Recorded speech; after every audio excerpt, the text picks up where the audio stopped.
Hello everyone, welcome to What If Deku Fell in Love with Momo Yaoyorozu in School movie. Before we start, please go support maximunZ for writing that awesome fanfic. This is the translated version I made. There will be some mistaken character's gender, but of course Deku is a male. Love is found in the most unexpected places. Chapter 1. The winner is. And the winner of the sports festival is. Dusk was beginning to make an appearance in the city. The day of the sports festival had come to an end, undoubtedly a day full of madness and surprises, where our small group of heroes from Class 1 of the UA were the focus of the action, from words of praise and epic actions of our heroes to some not so good moments, but they undoubtedly had a great future waiting for them. A handful of our heroes walked calmly through the streets of a suburb, one that looked like one of the best neighborhoods in the city. Huge houses and the latest cars caught their attention, something new and striking to some. They were dressed casually, some with bandages on their faces and scrapes from the battles that had taken place that very day. They weren't professionals yet, but as they say, they were dressed as civilians. Haminari. Are we there yet? While looking at his cell phone. Jiru. For the 8th time, there's not much left, could you stop being so anxious, pointing at him with her trusty but deadly jacks. Haminari. Scared as sorry, it's just that I'm excited to arrive at the house of the richest family in all of Japan. Mina. How kind of Momo to invite us to have a party to celebrate the festival with her typical humor and joy. Hiroshima. My body still hurts a little rubbing his head, but it's not manly to accept an invitation as good as this. Seiya. I wonder what the house will be like. Kiro, you came before, didn't you, Jiru? Jiru. I wouldn't want to ruin the surprise for you, looking back as he walked the same one I had when I first arrived. Hilda. It was to be expected from the Yaoyorozu, adjusting her glasses. We must show respect and gratitude for receiving us. Hiroshima. That's obvious, President, calm down. Uraraka. It will definitely be a great night and we also have days off to rest while smiling. Haminari. That's the best part of it all, thumbs up and a grin from side to side. Jiru. As long as you don't go to class, whatever the reason, you're happy. The kids definitely had a great atmosphere. Some bonds were strengthened throughout the day as they left behind their shyness and bonded a little more. The evening was perfect for a time of friendship, laughter, and jokes. Hiroshima. Does anyone know how he's feeling? Haminari. I heard that he had to be treated by a recovery girl, he had hurt himself so much. Jiru. That guy is crazy, he hurt himself a lot. Mina. I was scared for a moment, those two were crazy. Seiya. I don't think I can come, I wonder if it will be okay. Hilda. He certainly went too far, but knowing him, he won't give up so easily, right, Uraraka? Uraraka. What we do know is that recovery must be hitting him like always, hahaha, I hope he's okay. Jiru. Okay guys, we're here stopping. The aspiring heroes couldn't believe it. It was a large gate with the family name on it, covering entire hectares of property. Haminari. Have we been literally standing on your sidewalk for 20 minutes? Mina. Incredible, I expected the best, but this exceeded my expectations. Jiru. Touching the door switch, yeah Momo, we're outside. The familiar voice came out of the communicator, his enthusiasm was noticeable, it was the first time he had received his colleagues. Momo. Great, I'm glad you're here. As the large gate began to open. Jiru, you already know the way. Jiru. Of course, in a while we'll be there. Starting to walk. Guys, calm down. It's as if you've never entered a mansion. And indeed, some never entered one. Jiru. PF, let's go at once. The walk was relatively short, a very well-made stone path, and lights adorned the way. Jiru. We arrived fine. They arrived at a large, very elegant door, which opened without anyone knocking, revealing the large, perfectly clean and ornate hall. They didn't hesitate for a second before the small group entered, increasingly amazed by everything they saw. Hiroshima. Incredible. With amazement as he looked around the room. Haminari. Not even with 20 lives could I have this, it's amazing. The voice echoed in the place, everyone looked where that voice came from. Momo. They finally arrived, welcome to my home. As the girl walked down the stairs with her signature ponytail, black pants, a red shirt, and platform heels, the image was worthy of admiration for any man. Momo. I'm glad you're here, it's the first time my classmates come to my house, you're the first to arrive, don't be shy, come in. Shyness was all that a few experienced. Without a doubt, such luxury and formality were imposing. The Yaoyorozu's daughter invited her classmates to enter through a door on one side of the room, where there were several tables with food, a large stereo, a stage with microphones and a screen for karaoke, a dance floor with lights and balloons, and a huge banner that read, "Congratulations Class 1A. Mina. This is great. Momo. I did my best to make sure we had a good night tonight. We've never had one since we started, and since today was a great day, we all deserve it. Let's wait for the others and have a great time. All. Yes. The clock showed 8:15 p.m. While the kids ate and talked, little by little those who were missing were joining, most of them were already present at the party, unlike 3, of whom not much was known. 0. There are still 3 of us missing with a drink in his hand next to Kirishima and Kaminari. Kirishima.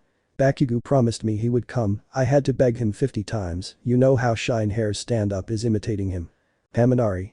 Joining the imitation game, sorry extras but I will win. 0. Doing the same, Deku idiot, don't walk in front of me.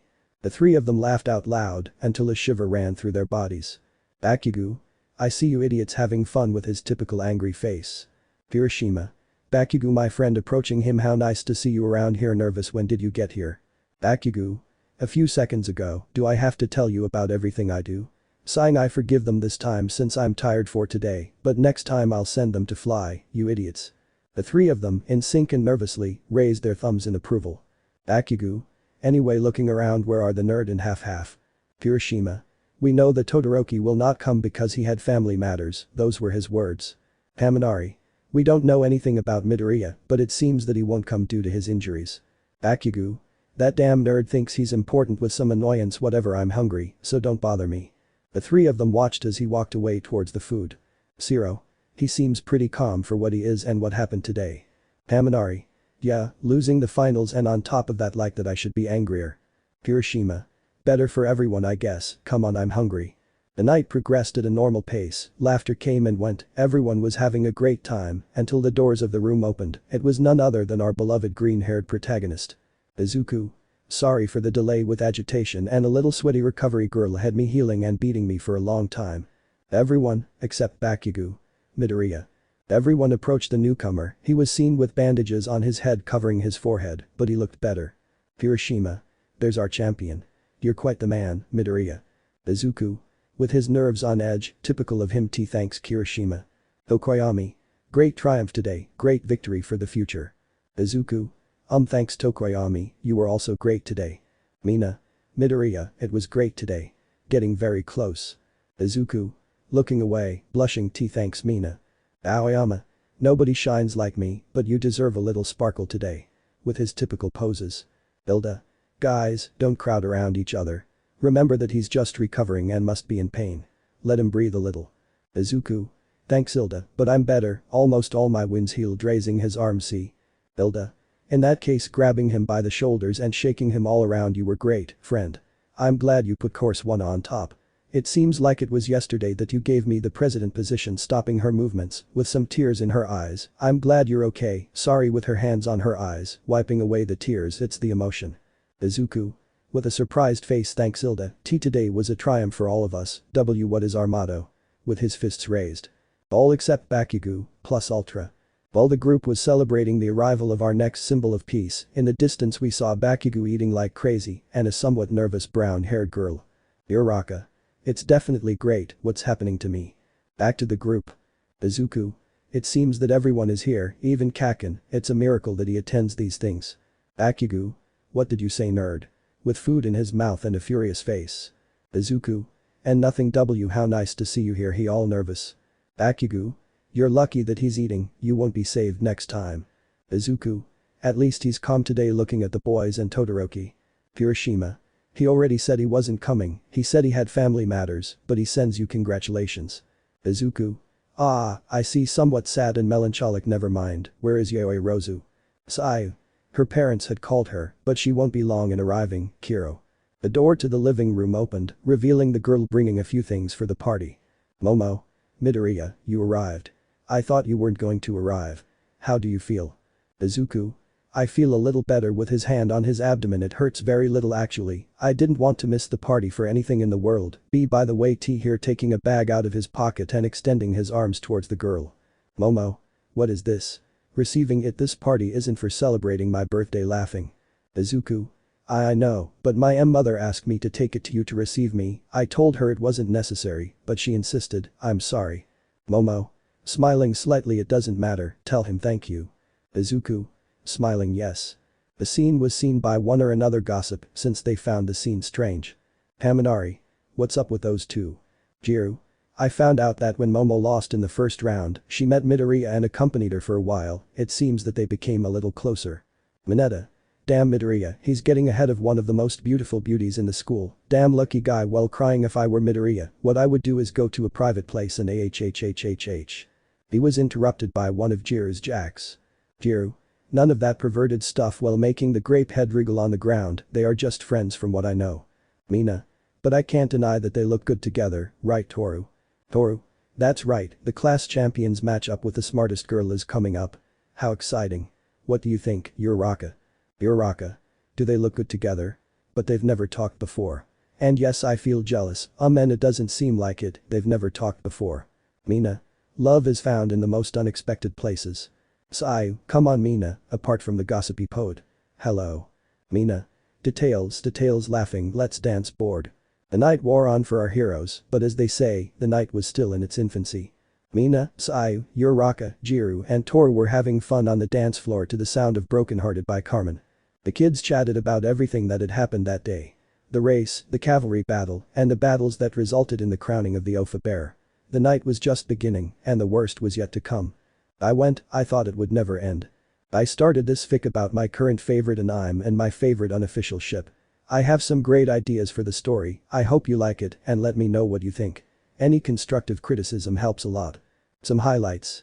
1. Everything that happened until now is just like what happened in the anime, except that by chance Izuku was proclaimed champion of the festival. 2. I don't want to focus so much on the battles, there will be one or two because what's up, it's based on a shonen, 80% are fights, but I'll try and there will be fights. 3. I want you to put images in the story, I would like an opening and ending, as if to accompany it musically, put your ideas here. 4. I would like to change the cover since I put the typical one of these ships, the old reliable one, if someone would like to design it, they would help me a lot. Without further ado, thank you very much for reading, share, follow me and we'll see each other another time. Maybe there'll be a new chapter this weekend. Greetings Maxi and see you in another and as always. Go beyond the limits. Plus Ultra. Chapter 2. Let the party begin. The celebration continued for our future professional heroes. They had already tasted the delicious dishes prepared by the private chefs of the richest family in Japan. Now they just had to get to the important part, having fun. Heroic time had arrived, several of them had done their part while others were sitting waiting for their turbo or laughing at the pathetic presentations. Let's see how it went. Hilda first went on to perform one of her favorite songs. Mr. Roboto by Styx. Hilda. Mew mew domo arigato, Mr. Roboto. Domo domo, mew mew while making her typical gestures. Haminari. Guys, Hilda is scaring me. Uraraka. How do I put it with a nervous laugh, she likes to get into character. Mina. But you have to admit it's super funny lol. Next. Mine. Mina. Mew mew, she no longer has excuses, today she went out with her friends Mew mew. Bakugu. What the hell is that, sing something we all understand, pink face. Seiya. Only she knows those songs, Kiro. Sato. Guys, Mina is crying. Uraraka. It seems that you feel the songs too, right Toru? Toru. Mina and a floating microphone could be seen crying and singing at the top of her lungs. Next. Kirishima. Kirishima. Mew mew, so if you want to love me. Then darlin' don't refrain. Or I'll just end up walkin'. In the cold November rain Mew mew. Haminari. That song is from a good man. Bakugu. Hey stone face, don't you know what intonation is? Following. Izuku. I didn't know there were hidden talents he. Uraraka. You should try it Deku. And that was the trigger. Mina. Yes, Midoriya, we've never heard you sing, because you're always nervous. Kirishima. Come on old man, just for today. Seiya. It would be interesting to see you sing Kiro. Izuku. And I don't know, guys, making gestures of denial with his arms. I only know old songs. Momo. It's not fair Midoriya, we've all already made mistakes, only you have no excuses for tonight. Izuku. Sighing very well, I will do it. Nerves invaded her body, it was the first time she sang with someone other than her mother, she didn't want to ruin the fun of the night, she would have to be careful when choosing a song. Izuku. Starting to murmur as he approached the stage, I have to choose a good song, otherwise I'll break the atmosphere, apart from a good song that I can sing well, it's useless to choose a good one, and if I can't sing it well I need to choose. While the others watched as he babbled as he headed towards the platform. Kirishima. Typical of the good Midoriya. Seiya. Are you sure it'll be okay? Kiro. Haminari. Sure, stuttered the whole song. Already on stage, Izuku trembling saw the repertoire of songs, some familiar, others he didn't know. Izuku. This one isn't, and this one isn't either, while trembling and swiping his finger, this one yes great. With his song selected, he prepared to head to the front of the stage where a microphone was waiting for him. Hilda. Looks like it's ready, you can Midoriya. Uraraka. Vamos Deku. Bakugu. Camera ready. While positioning his cell phone to find a good angle, the world will see you fall nerd hahaha. Midoriya was ready, he had his eyes closed, waiting for the moment when the instrumental would start playing. Izuku. You can do it, Izuku, it's nothing special, sing like when you're cooking with mom, and if it doesn't work think everyone is a pumpkin. The instrumental began to play, with Izuku with his eyes open and a determined look. Izuku. Bien Mew Mew, every breath you take. Every move you make. Every bond you break. Every step you take. I'll be watching you Mew Mew. Everyone in the room looked on in amazement, not expecting the shy and introverted young man to sing like that. Izuku. Thinking that everyone is a pumpkin works, catchin' looks funny haha Mew Mew, every single day. Every word you say. Every game you play. Every night you stay. I'll be watching you Mew Mew. The song continued with our green-haired boy, even to the astonished gaze of his classmates. Even Bakugu was surprised, dropping his cell phone to the floor. The song ended, and the praises were immediate. Hiroshima. Come on Midoriya, we didn't know that facet of yours. Momo. You were great Midoriya. Jiru. I'm definitely surprised, aside from it being a good song, where did you learn to sing like that? Izuku. With his hand behind his neck my mom really likes the song, and she always plays it when we clean or cook and I learned it, I carry it very close to my heart. Jiru. Your mother has good taste. Who's next? Haminari. Seek Bakugu. Bakugu. Don't believe it, fried brain. The night continued its normal course, the clock showed 1 p.m., but the party seemed not to be over yet. Mina. Seiya, truth or dare? Seiya. Thinking with her finger on her chin true. Most of the students had made a circle on the floor where they were playing the typical and terrifying truth or dare questions, and embarrassing challenges were the order. Mina. What is Tokoyami to you? With a mischievous smile. Seiya. He's a great friend, really. Teaming up was great, but nothing more than that. Mina. Did you hear Tokoyami? Tokoyami. I don't know what else you expected, but I agree with Seiya. Dark Shadow. With a thumbs up sign. Izuku. Remind me, why are we doing this? Or better yet, why am I doing this? Hilda. This is a typical ritual of student parties explained in its particular way, where it is about getting to know the participants better. Izuku. It seems more like Mina's questionnaire to make couples sighing, I hope I don't have to answer those kinds of questions. Uraraka. That's right Mina, ask other types of questions. Mina. If you ask for it, with a malicious smile next to Toru, or so it seems since he couldn't be seen. Uraraka, truth or dare? Uraraka. True. Mina. Okay, who do you prefer? Hilda or Midoriya? Uraraka. Ah. All nervous, what question is that? They're both good friends to me, nothing more. Because I feel like I've lied. Mina. This is getting boring. Toru. Mina. Come here, approaching her ear and whispering. Mina. Oh I see, that's why you're my friend hey Midoriya. Izuku. Oh shit, here we go again, SC Mina. Mina. Truth or dare? Izuku. If I tell the truth he will ask me an uncomfortable question, if I say challenge he will give me an easy challenge to do, luckily I have it, challenge. Mina.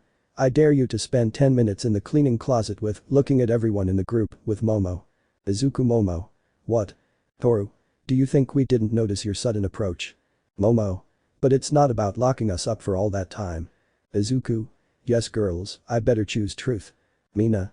You can't change Midoriya approaching and making a sign for him to hurry, come on, besides you won't be the only one, Jiru and Kaminari did it and they weren't dead. Kaminari. That was great. Jiru. Had armpit smell. Momo. Okay, just 10 minutes, right. Mina. That's right, we'll be counting the time.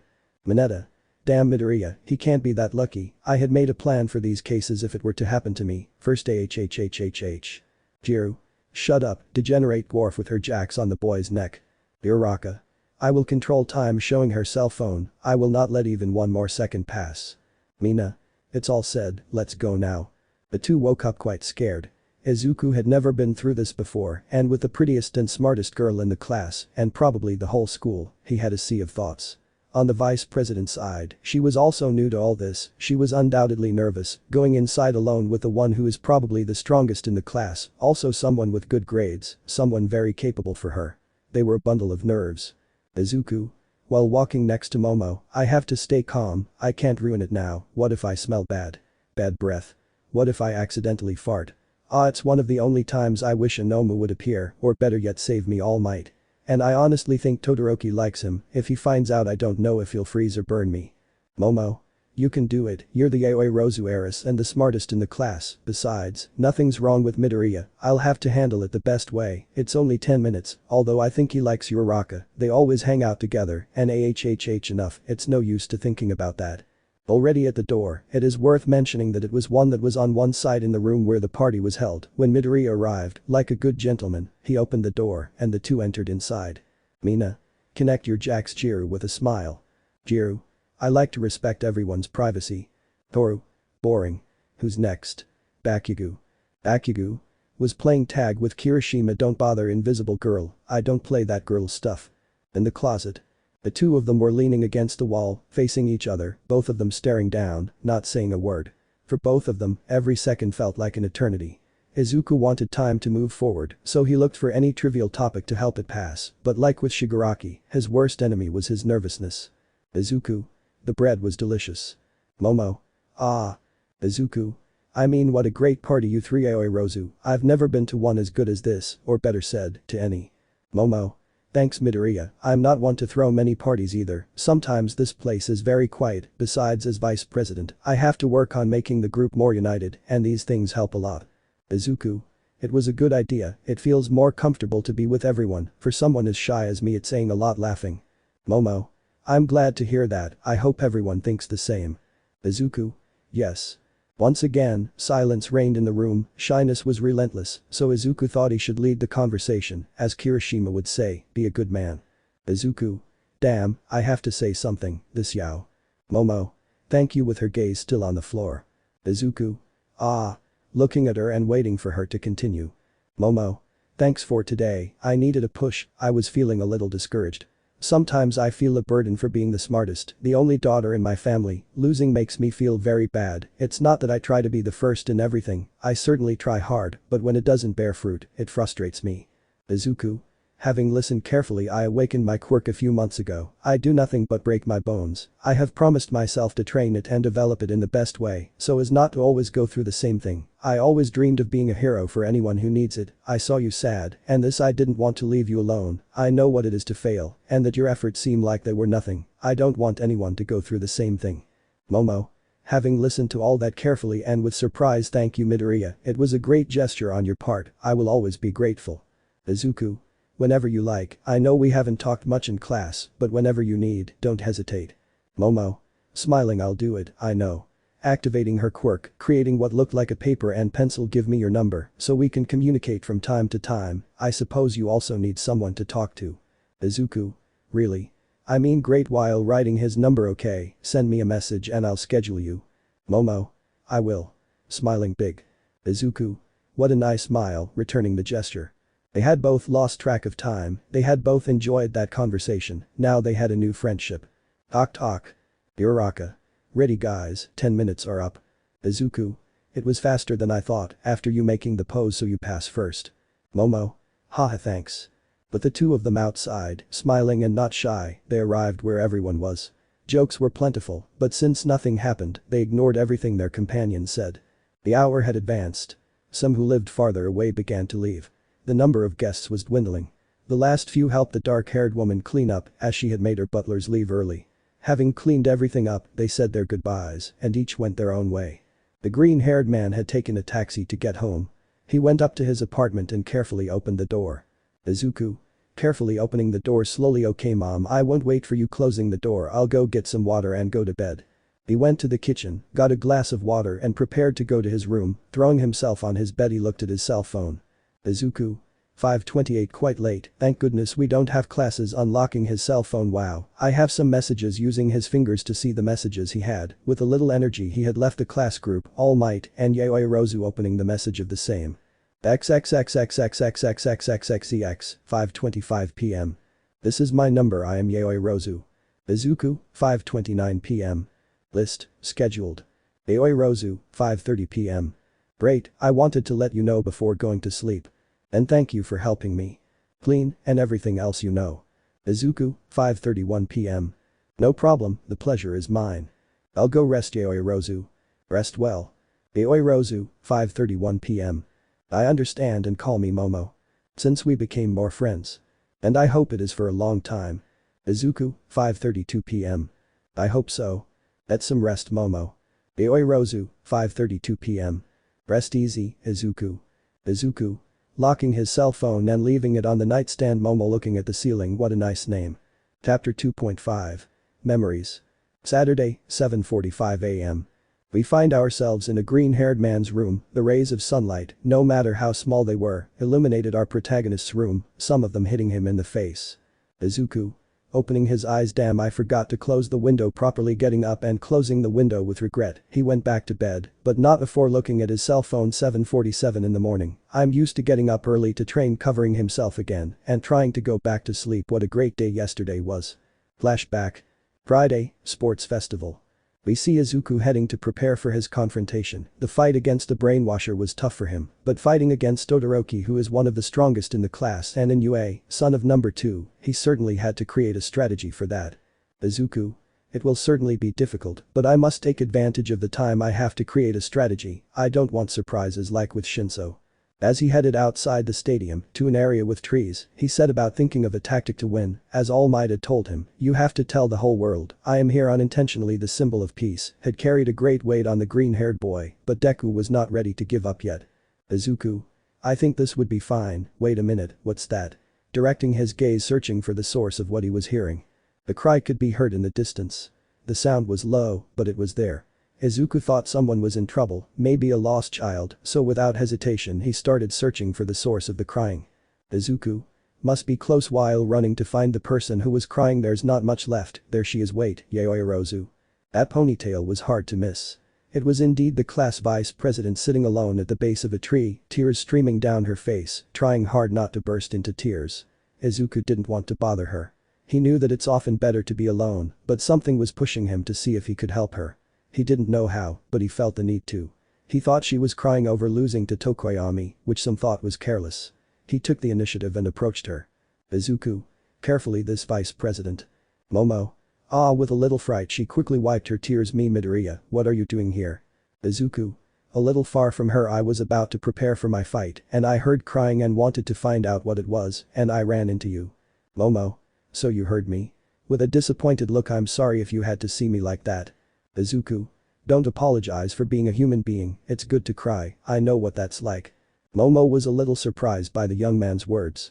She saw him as someone with great potential, but very shy when talking to girls especially, but now he spoke completely naturally. Izuku. If you don't mind if I accompany you, he said while sitting on the floor. Momo. Don't worry about me, you were just getting ready, I don't want you to waste valuable time. While saying it with a somewhat dull tone, I don't want things to go for you like they did for me. Izuku. Are you kidding me? Enthusiastically, you were amazing. Momo. Surprised, yes of course, I lost in the most foolish way, I was very careless. Izuku.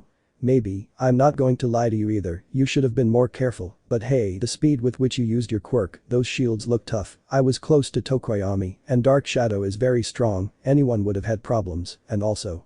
Momo paid attention to each of his companion's words with surprise and astonishment. He knew of his reputation for babbling and talking to himself many times, but this time he felt that not a single word of what he said was a lie, nor was he saying it out of obligation. He truly felt those words. Izuku. And in the cavalry battle you were great, you finished among the top 18 students at UA, that's saying a lot. Momo.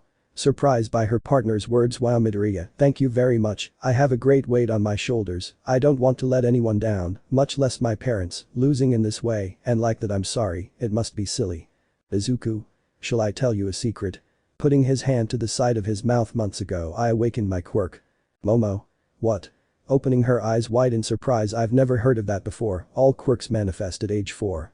Izuku.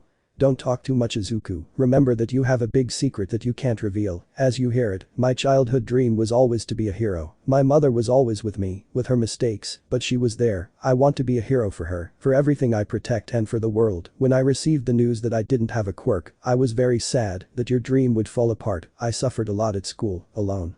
So I know what it is to cry. He with a shy but sincere smile, that's why I fracture my bones, because I haven't fully developed it, I have a long way to go, that's why I train and make double the effort, because now the dream that I had since I was a child and that I thought I would never make it come true, I have it in my hands, I promised that I would help everyone who needs it, and here I am smiling.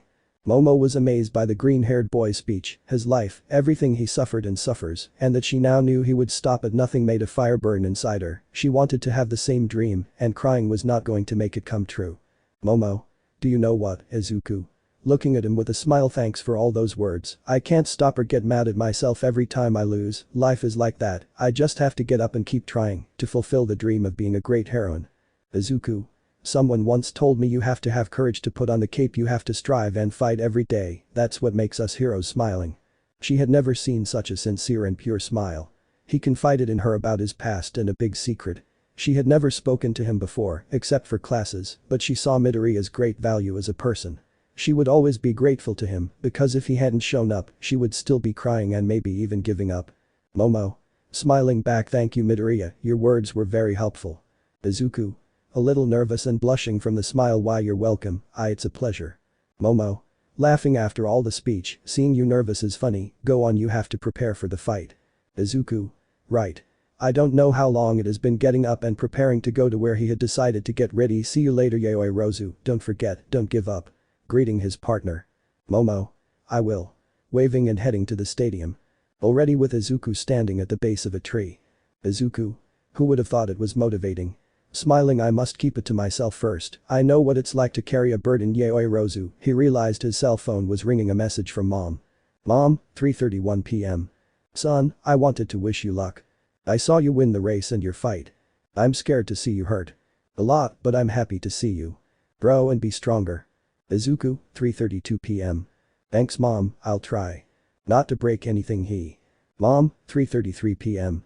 I hope so, son. I have to tell you that the microwave broke. I won't bother you anymore. Good luck, I'm seeing you. Izuku, 15:33. See you later, mom. Izuku. Putting away his cell phone, I must get ready at once. How did the microwave get broken? Wait, a my new day microwave. End of flashback. Izuku. It was a great day. Smiling. Inko. Calling him Izuku, are you awake? Do you want breakfast?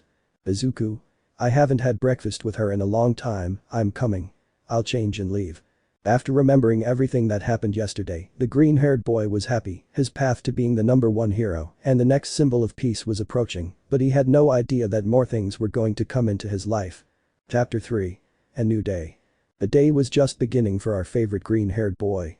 After his memory ran through all the events that had happened yesterday and his sudden closeness with the vice president, he was getting ready to sit down with his mother for breakfast, since he couldn't do it during the week because he had to go to school early, so he was going to take advantage of the situation. Izuku. Sitting down, thanks mom, I haven't had breakfast with you in a long time. Inko. Also sitting down and putting down the cups, you've already forgotten about your poor mother. Laughing, but as long as you strive for your dream I'm already happy. With a melancholic look, it seems like yesterday when I could carry you in my arms, and look at you now, future hero and champion of the UA, you must carry my son for me. Smiling. Izuku. Smiling back, everything I am is because of you mom, the victory is yours too, damn mom, don't cry because I'm going to too. A sea of tears flowed out the apartment window. Inko. You're becoming a man, wiping away tears, enough crying, how was the party last night? Izuku. Getting a little nervous remembering several scenes from the party. The party. Well, for being the first one to go. Laughing, they made me sing mama, can you believe it? Inko. Smiling maternally, I see that you are comfortable with your companions, I'm happy for you son, and tell me with a mischievous smile, is there any girl there? Izuku. Spitting out the coffee, CC girl. This why yes, I have several companions. Smiling nervously. Inko. I know you have friends, son, but is there anyone who catches your eye? That girl, what was her name? Echako. She came to visit you with your bespectacled friend. I thought there was something going on with her. Izuku. She's very nice and friendly, but I see her as a friend and she sees me as well. Laughing. Inko. I understand, then it will be with the one with glasses. Izuku, Uraraka and Hilda, that would be weird, maybe in the future, who knows? Inko. So it will be another companion. Izuku knew that if his mother had any doubts, it was difficult to get them out of her head like any mother. Izuku. Sighing, maybe there's someone, he said nervously. Inko. Really? You can tell me. If you don't trust your mother, you won't trust anyone else. Izuku. I don't know, maybe I'm exaggerating. He looking at his mother, she's the vice president of the class where I went last night, Momo Yaoyorozu. Inko. Wow son, you have high demands, hahaha, just kidding, how about it? Izuku. I got close to her recently, I helped her with something, and I got to know her better, she's very nice, apart from being very intelligent. Inko. I see taking a sip of coffee and what happens then. Izuku. I really like your friendship, that's why I don't want to do anything risky, even though I don't like it, you could say that does it catch my attention. Inko. I understand, you don't like her, but there's something about her. Izuku. Exactly, I don't want to misinterpret anything either, although I already like your friendship taking a sip. Inko. You'll know what to do, son. Be careful not to ruin things. Be clear about your feelings. Having a little coffee sometimes one confuses friendship or affection with falling in love. It's typical of our age.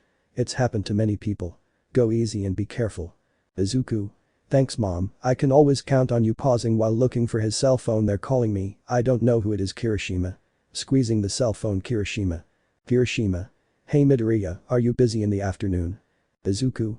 In the afternoon? Nothing so far. I was thinking of resting today. Kirishima.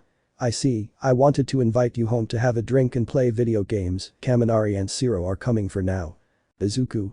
Really? Great, yes I'll go. Wait, covering the cell phone microphone. Can I go to a friend's house mom? Inko. Really? Of course son. Izuku. Kirishima.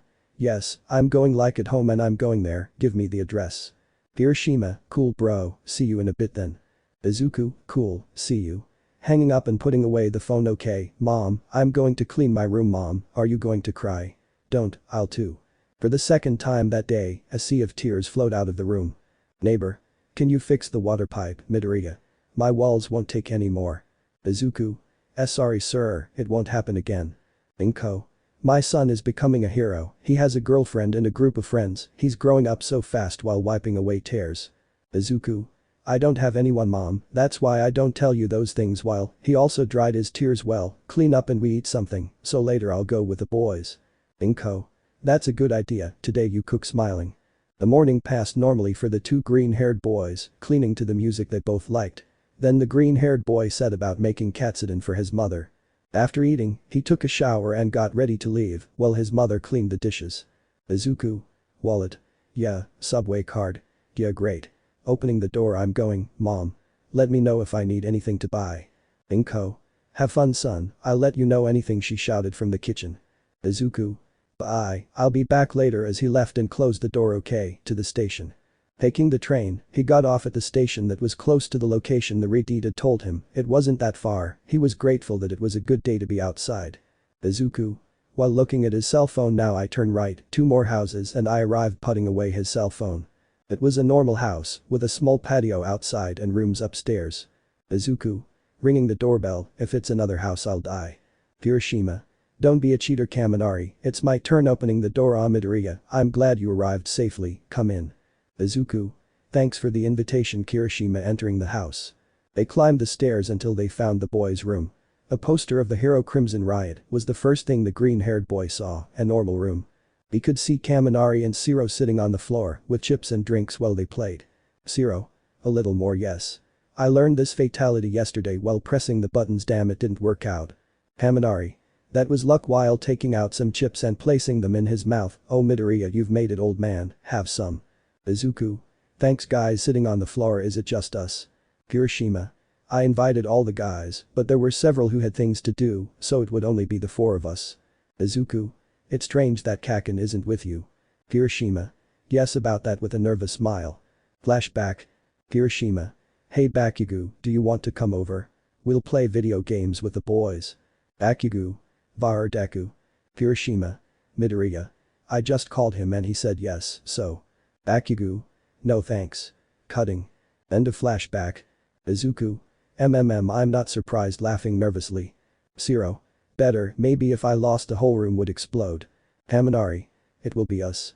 The afternoon was quiet for the boys, they had played video games until they were sick of it. Shiro was the best, and our green-haired boy, well, he was a good student.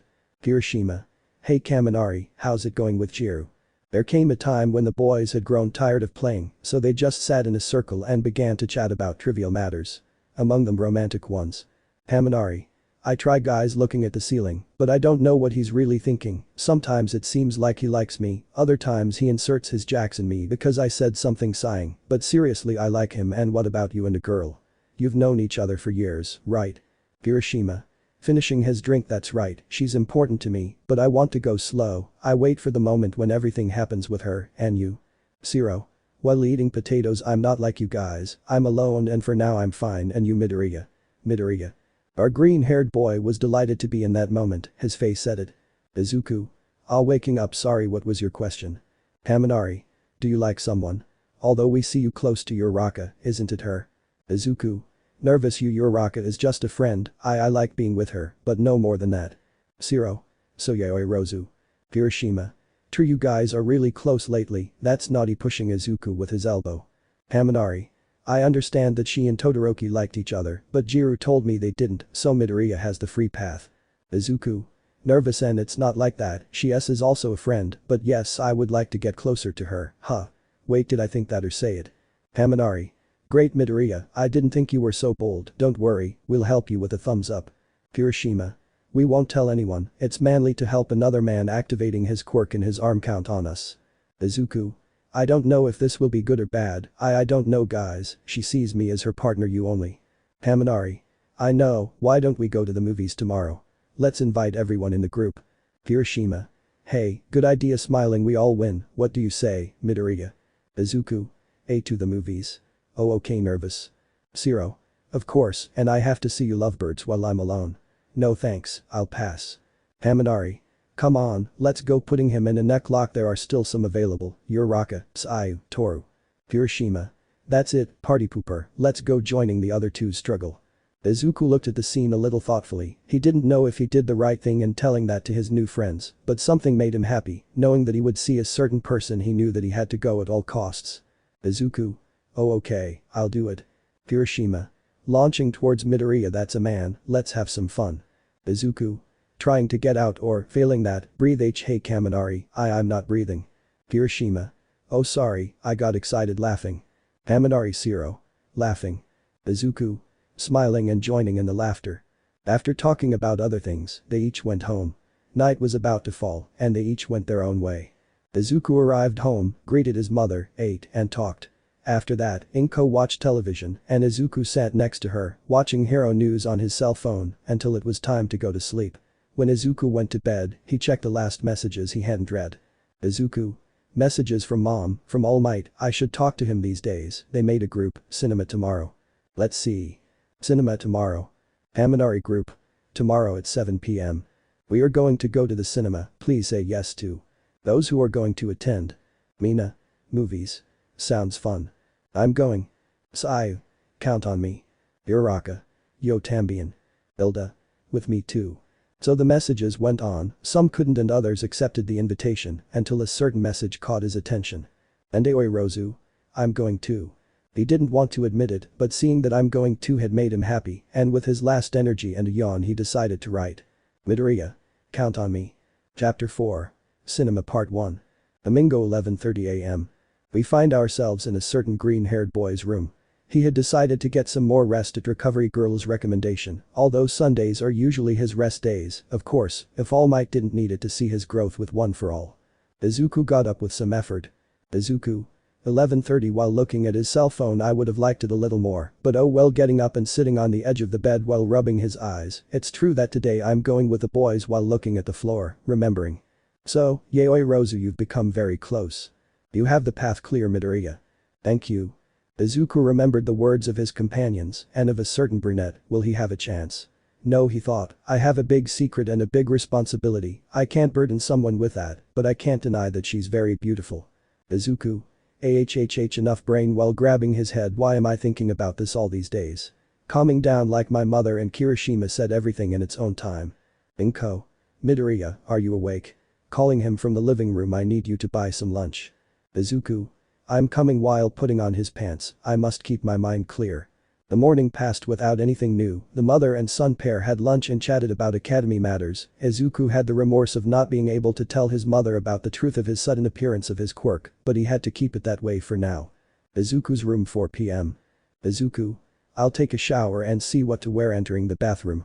Izuku was undoubtedly excited about the idea of going out with his new classmates, something he hadn't experienced in his other years at high school, but this outing had another flavor. He didn't know what it was, although he had an idea, but this time he was more excited than usual. But who are we kidding?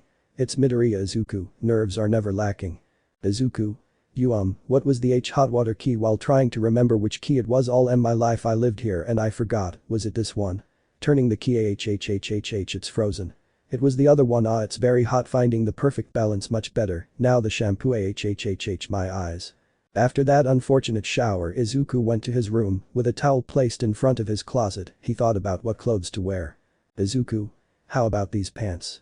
While checking his closet they're in stock, now a t-shirt or a shirt. My cell phone. Noticing that it was ringing, it seemed to be a call Kirishima. Answering the call. Kirishima. Hey Midoriya, how are you? Izuku. Kirishima, well preparing what to wear, and you? Kirishima. So early. You want to go in the best way, rascal that's a man. Izuku. And no, whenever I go out with you, it takes me a long time to choose clothes. Kirishima. I understand bro, I wanted to let you know that we'll be a little early to buy candy, the ones at the cinema are quite expensive haha 6 p.m, do you think so? Izuku. While doing mental calculations I have 30 minutes by train perfect, I'll be there. Kirishima. Perfect, see you in a bit and don't forget to put on some cologne. Izuku. Thanks old man, see you there. End of call. Izuku. Sighing Kirishima is a good friend well, I must decide quickly. It took him 20 minutes to decide what to wear. Black pants with a black shirt and his red boots. Izuku. Mom I'm leaving now. As he opened the door. Inko. Have fun son, don't come so late I won't be home, I work late. Izuku. I will, I have my key leaving have a good time closing the door. Izuku walked to the station, the train ride was 20 minutes, it was in the central area of the city. Izuku is filled with nerves. It was 70% nerves, 30% blood and water. While he sat there staring, he saw possible scenarios of what could happen on that outing. Realizing this, he took out his cell phone and wanted to take out his phone to relax a little with some hero stuff. Shopping center 6 p.m. Kaminari, Kirishima, Shiro, Mina could be seen at the entrance. Izuku. Sorry, I made a calculation error somewhat agitated. Kirishima. You actually arrived on time showing him his cell phone. Izuku. He a little nervous, my first stupidity of the day, how are you? Kaminari. Great, we were waiting for you to come in, shall we? Mina. Let's go to paradise. Entering. Kirishima. Don't buy so much, you know how you get with too much sugar. Shiro. I prefer to buy drinks. Kirishima. What are we waiting for? Let's go. The group strolled through the streets of the mall, amid laughter and mockery, they arrived at the candy store, buying everything they needed. Mina. Gummy bears pulling Kirishima by the shirt. Kirishima. No Mina no, we already know how gummy bears are for you in a serious tone. Mina. Come on. If you leave me, I promise you whispering in hatred. Kirishima. Redder than his hair give me all the gummy bears you have. Employee. Yeah, excuse me, don't kill me while putting lots of gummy bears in a bag. This was seen by his 3 friends. Kirishima. With a poker face you're so easy, Kirishima. Izuku Shiro. Yes with the same face. Having bought everything they needed, they headed to the cinema entrance, as the time drew near, several of their classmates were arriving. Kirishima. Ejiro here. Raising his arm. Ejiro. Hey guys, I was finally able to come greeting everyone. Shiro. The more we are, the better. Toru. Coughing guys I'm here. Mina. Toru. Sorry, we didn't see you with nervous laughter. Toru. Ha ha, how funny a little angry that's what they thought. Kaminari. So they were together, hitting him with his elbow. Ejiro. We just met at the entrance he scratching his cheek, somewhat nervous. Kaminari. Never mind, here come the others. Uraraka, Ilda and Seiya could be seen approaching. Uraraka. Deku approaching and with a smile how nice to see you, are you excited? Izuku. You Uraraka, it's very close, moving away a little oh of course, it will be fun. Kirishima. Could it be? Seiya. I haven't been to the movies in a long time, Kiro. Ilda. It's nice to come here once in a while adjusting her glasses did you choose a movie? Mina. We wanted to wait for everyone to decide hey, here come the rest, this way. Everyone turned around, seeing Jiro and Yaoyorozu approaching. Izuku had forgotten about his nerves, but it seemed like someone had kicked the door and entered without permission. Izuku. Calm down, nothing's wrong, everything's normal with a nervous look. Momo. Hi guys fixing her hair sorry for the delay, a certain young lady couldn't decide what to wear. Jiro. That was between us speaking through gritted teeth. Kaminari. Approaching hey Jiro, you all look really good. Jiro. Thanks blush I mean I already know, idiot inserting his jack. Kaminari. Writhing on the floor, "Add you're welcome." Finishing his punishment, he raised his thumb towards three somewhat nervous boys. Izuku, Kirishima, Shiro. Raising his thumb with a drop of anime sweat. Momo. So with a drop of sweat from the scene just now, did you choose a movie? Mina. I see that we are between Almight vs the hosts of Darkness 3 or Midnight and Montana Lady in. That man will be mine. Hilda. An action and comedy one while waving her arms, perfect for everyone to watch. Let's vote on it. Raise your hand if you want to see All Might. 6 hands raised voting for the All Might movie, with Izuku's being the most raised. Hilda. Okay, for Midnight and Mount Lady. 4 hands were raised, leaving Ejiro and Shiro without raising any. Shiro. Honestly, I don't care. Ejiro. Whatever you decide. Hilda. Okay, those votes will go to the most voted movie, so we'll watch All Might. Izuku. Yes, realizing that he had shouted excitedly, sorry, it's a movie I've wanted to see for a while, laughing nervously. Hilda. Very well, it would be better if we bought the tickets as a couple and not all together, it's faster and more organized that way, let's go. The couples had been formed and by chance Izuku was paired with a certain brunette, the two were somewhat nervous about the situation. In line. Momo. It was clear that you were happy to see the All Might movie. Izuku. Somewhat nervous, that's right, it's the last of the trilogy, I wanted to see how they close the story with nervous laughter. Momo. Wow, I didn't know that. I hope I understand something since I didn't see the other two smiling. Izuku. Sure, you're very smart, damn, what did I say? Momo. Surprised by her friend's comment and a little blushing, Izuku, thank you. An awkward silence had taken over at that moment, this was seen and heard by a certain brunette, somewhat angry. Momo. Sniffing something, it smells so good, is that cologne? Izuku. Nervous and blushing, this is why I like to walk around well perfumed. Momo. It's definitely delicious, getting a little closer. Izuku. Thank you, looking ahead in the line watching as a red-haired boy smiled at him and gave him a thumbs up, thank you, Kirishima. After a few minutes, it was the two young people's turn to buy their tickets. Maxi. Welcome to our cinema, the best in the country. What movie will the adorable couple be watching?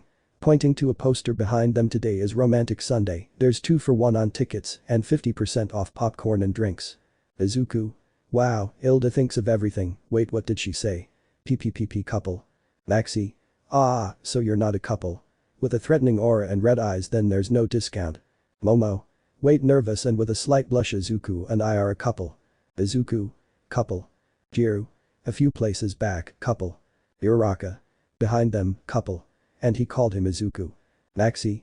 I see, cancelling his aura, I'm very happy, young people, you look great together. Izuku. Momo. Thank you, blushing and nervous, level 100. Izuku. 2, the entrance F for all might please. Maxi. Here you go, handing him the tickets and your popcorn and soda, and listen young man, come closer, whispering in his ear while covering his mouth, legend says that if you sit with your partner in certain seats, they will be the love of your life, and what do you think? I gave them to you, returning to his place, enjoy them, next. Momo. What did Izuku tell you? Izuku. Super nervous and blushing and nothing that while looking for an excuse, it's a good movie. Momo. I see, a little blushing, let's go with the others. Izuku. Why yeah, turning to the group. As they headed towards the group, the two were watched by a certain brunette, somewhat sad and thoughtful. With the group having already bought all the tickets, seeing that there were still 30 minutes left for the show, they decided to kill time walking around the mall. It seemed that fate was determined to bring our green-haired boy and the brunette together, since they were together walking around the stores in the place. Momo. Well, walking, it's a nice day, don't you think, Izuku? Izuku.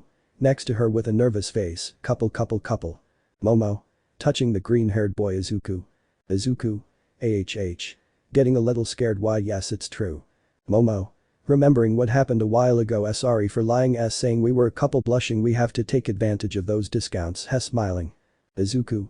A little calmer, you're right, no problem, returning the gesture with another smile, I exaggerated a little. Momo. Looking at her watch, there are still 20 minutes left, what can we do? I haven't bought the candy yet, although this box of popcorn is big. Izuku. I have candy, since we sit together, see we could share. Momo. A little blushed, it's not necessary, at least let me pay you half, searching in her bag. Izuku. I insist, as a form of gratitude, smiling for making me join the group more. Momo. Surprised I did that.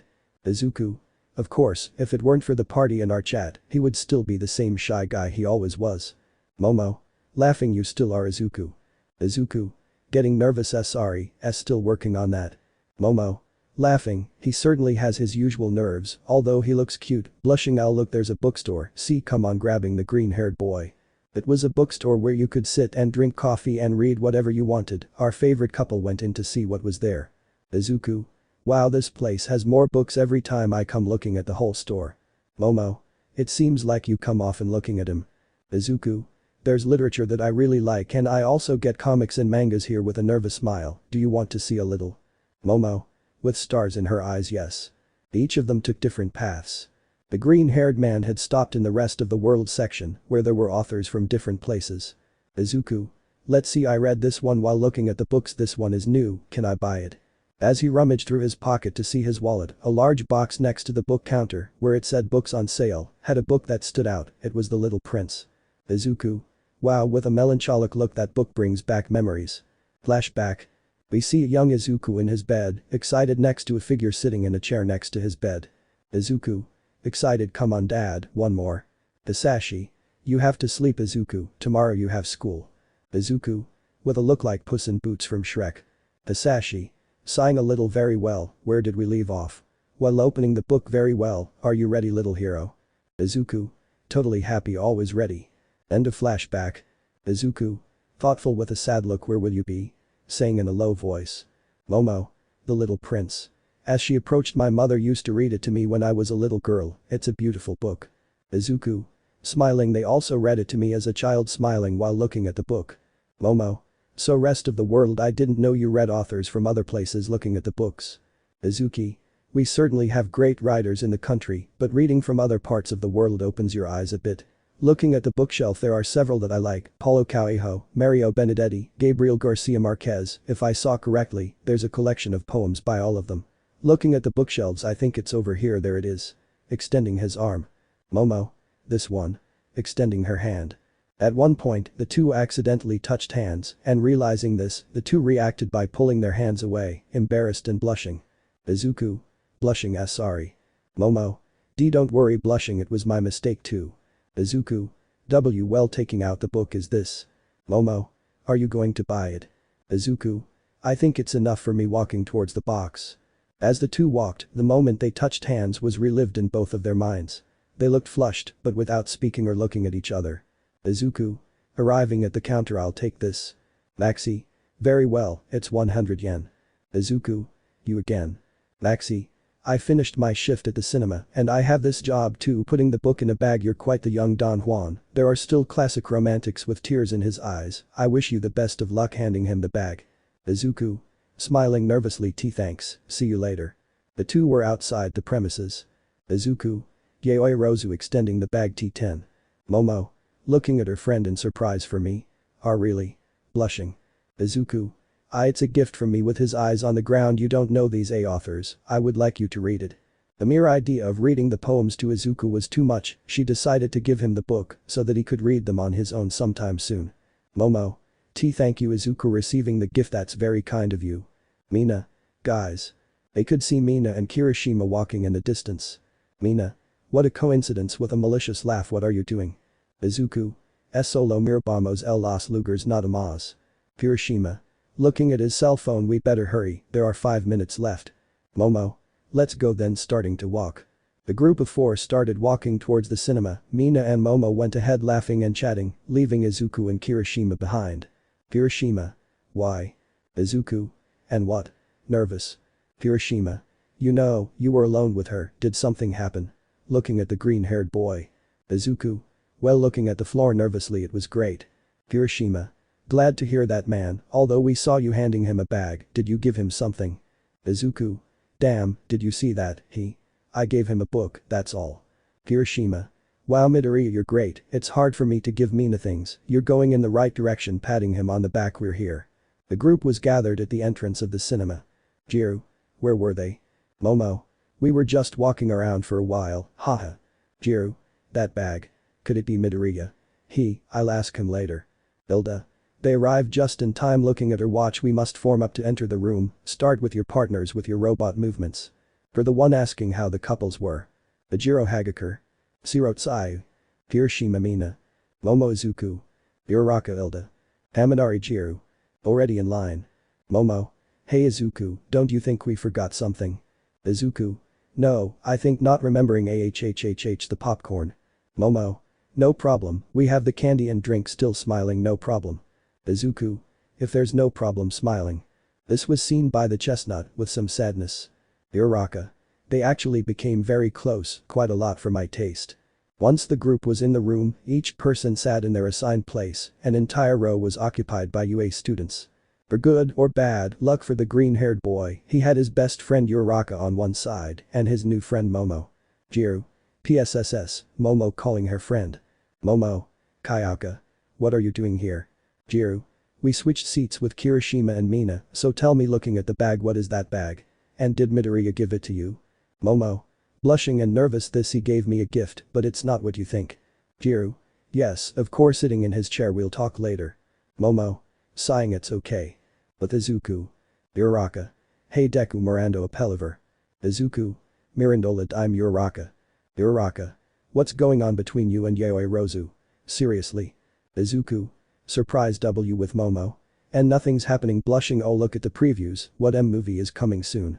Hahaha sitting down. Uraraka. Oh, sure, Momo. They're up to something, I'll ask her at a better time, looking at the screen. The previews had ended and the movie had begun. An hour after the film started, everyone was enjoying it, even more so Almight's #1 fan, our favorite green-haired boy. He had his backpack between him and Momo with the candy, every now and then each one took out a little to eat. Izuku. Damn Almight is a hero on and off screen, although his acting skills are debatable, his charisma is certainly palpable, bringing his hand closer to the sweets, they're delicious, wait this isn't candy. When he realizes this, he looks at his backpack and realizes that he was touching the brunette's hand.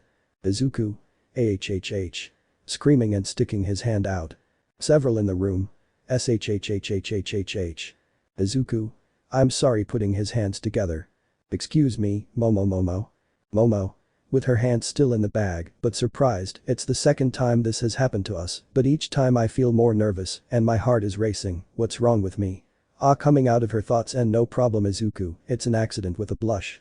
Awkwardness had invaded the group. No one had noticed what had happened, except for the green-haired boy's childish scream. Well almost everyone. Uraraka. With a sad look, I wish it had happened to me. The movie had ended and applause rang out at the end, the loudest of which belonged to Izuku. After the small incident, the two didn't speak to each other again, too shy to even remember what had happened. At the entrance to the theater. Toru. What a great movie excited. Haminari. It was amazing, the final battle was great. Ajiro. Although All Might isn't such a good actor, he was very good. Hilda. It was a great outing, we must do it again smiling. Jiru.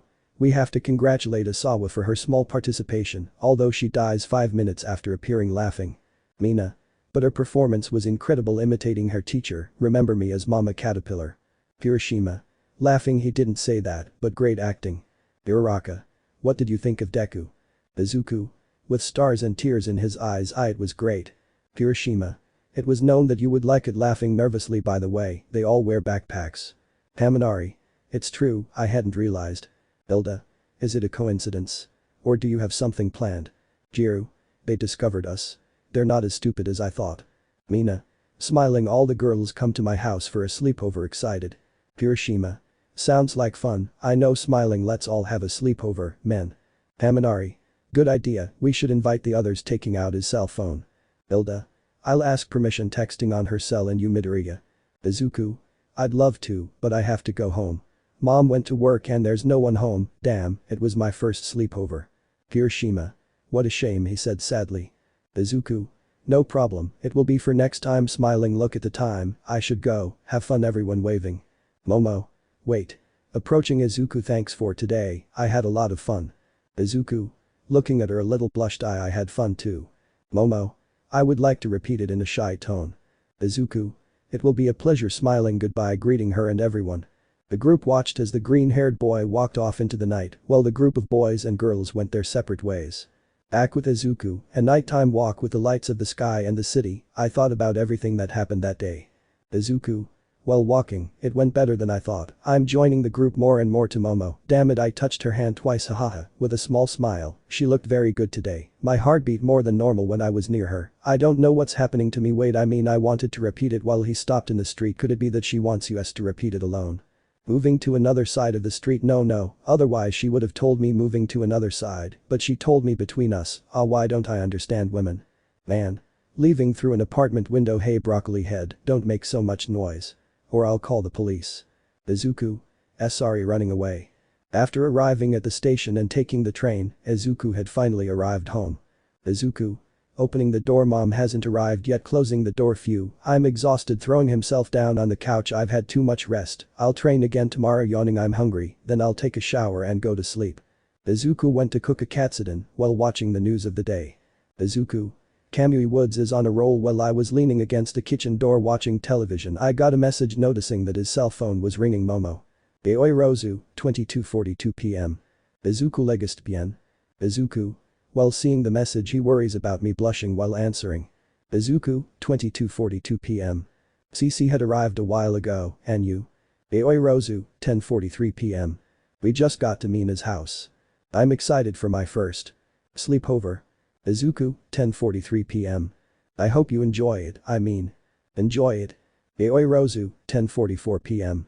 I hope so. These girls tend to be a bit crazy. How did you spend your time today? Izuku, faced with this message, could only smile and remember everything that had happened that day, with his friends and with her. A small blush had formed on him, and that was enough to make him write. Izuku, 10:44 p.m. It was amazing. Previews of the next episode. Momo. It's my first girl booking girl thing. I'm really excited, but they started asking a lot of questions. What do I think of Izuku? Don't miss the next episode of I Fell in Love with Him.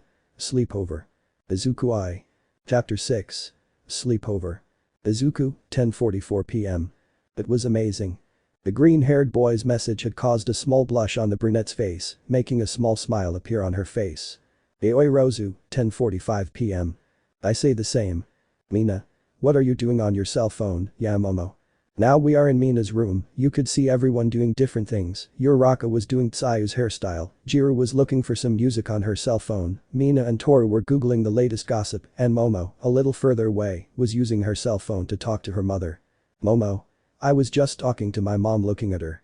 Mina. Why do I have a hard time believing that? Launching herself on her. Let me talk to her. Momo. Creating a pillow and no, she went to the bathroom hitting her. Mina. With a pillow on her face, so that's how it is, right? Grabbing a pillow that was near her. Pillow fight. Momo. Getting hit by a pillow. The war had broken out, all the young women began to hit each other with pillows, as if their lives depended on it. Laughter and happiness invaded the place, but a certain brunette wanted that moment with her friends to never end again. Izuku house. Izuku. It looks like he's doing something with the girls. Putting away his cell phone. I better start eating so I can sleep. Starting to eat. Damn, the cell phone again. Taking it out. Who could it be? Almight. Pay attention. Almight. Young Midoriya, good evening, sorry for the time. Izuku. No problem Almight, I was just eating. Almight. First of all, congratulations on first place at the festival. I knew you had the potential, and you didn't disappoint. You have a great future. Izuku. Thanks, Almight. Almight. Are you crying? Izuku. See Noda. Almight. Hahaha, I'll allow it this time. Another thing, meet me at the beach where we train in 30 minutes, I want you to teach me that new technique. Izuku. In 30 minutes. Okay, I'll see. Almight. We'll see each other there. Izuku. Sighing, I wanted to rest, but better yet, I can't wait to show you my progress, I better finish eating. Mine house. Mina. Come on girls, one last time begging. Jiro. We're fed up with your games. Somewhat annoyed. Mina. Now the boys are gone, we can say whatever we want. Sai. Maybe we don't have super confidence yet, Kiro. Toru. Supporting Mina for that very reason, knowing everything about us will help us to be closer. Uraraka, thoughtful. It's not that I don't want them to know me, but there are things that I can't tell so easily. Momo. Me too. He nervous and with a drop of sweat. Mina. What we say won't get out of here. Jiro, really? Smiles. Why don't you start? Uraraka. Good idea, you always ask the questions. Mina. This he nervous, you know that I will do it, I'm not afraid and I have nothing to hide. Sai. Do you like Kirishima? Mina. In shock huh? Jiro. The scammer got scammed. Mina. This nervous while playing with her fingers. I like it in a low voice. Jiro. What? Bringing his ear closer. We can't hear you. Mina. I like him standing, I like everything about him, his red hair, his quirk, he's handsome, every time he talks about being a man in any situation, I fall in love with him, breathing hard and blushing really hard. All. Surprised. Jiru. Well, I'm glad he. Mina. Since you're talking with a threatening look, do you like Kaminari? Jiru. AHH. With a slight blush, this is a hopeless idiot, but I definitely like him, embarrassed. Mina. I see, you like it, laughing. Jiru. Angry, what don't you understand? I didn't say I liked it. Mina. Whatever you say, it's your turn to ask, the one who answers asks. Jiru. Damn, I'm really bad at that stuff. Mina. Then I'll ask Momo. Momo. AHH. I'm going to bring more food. Oh, of course, standing up. Mina. Where do you think you're going? Holding her arm, sit down, I've been meaning to ask you for a while. Momo was undoubtedly scared.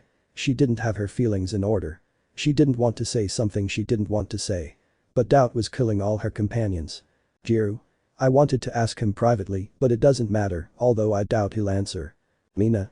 What do you think of Midoriya? Momo Uraraka. AHH. Surprised. Momo. This Midoriya. I think. Back with Izuku.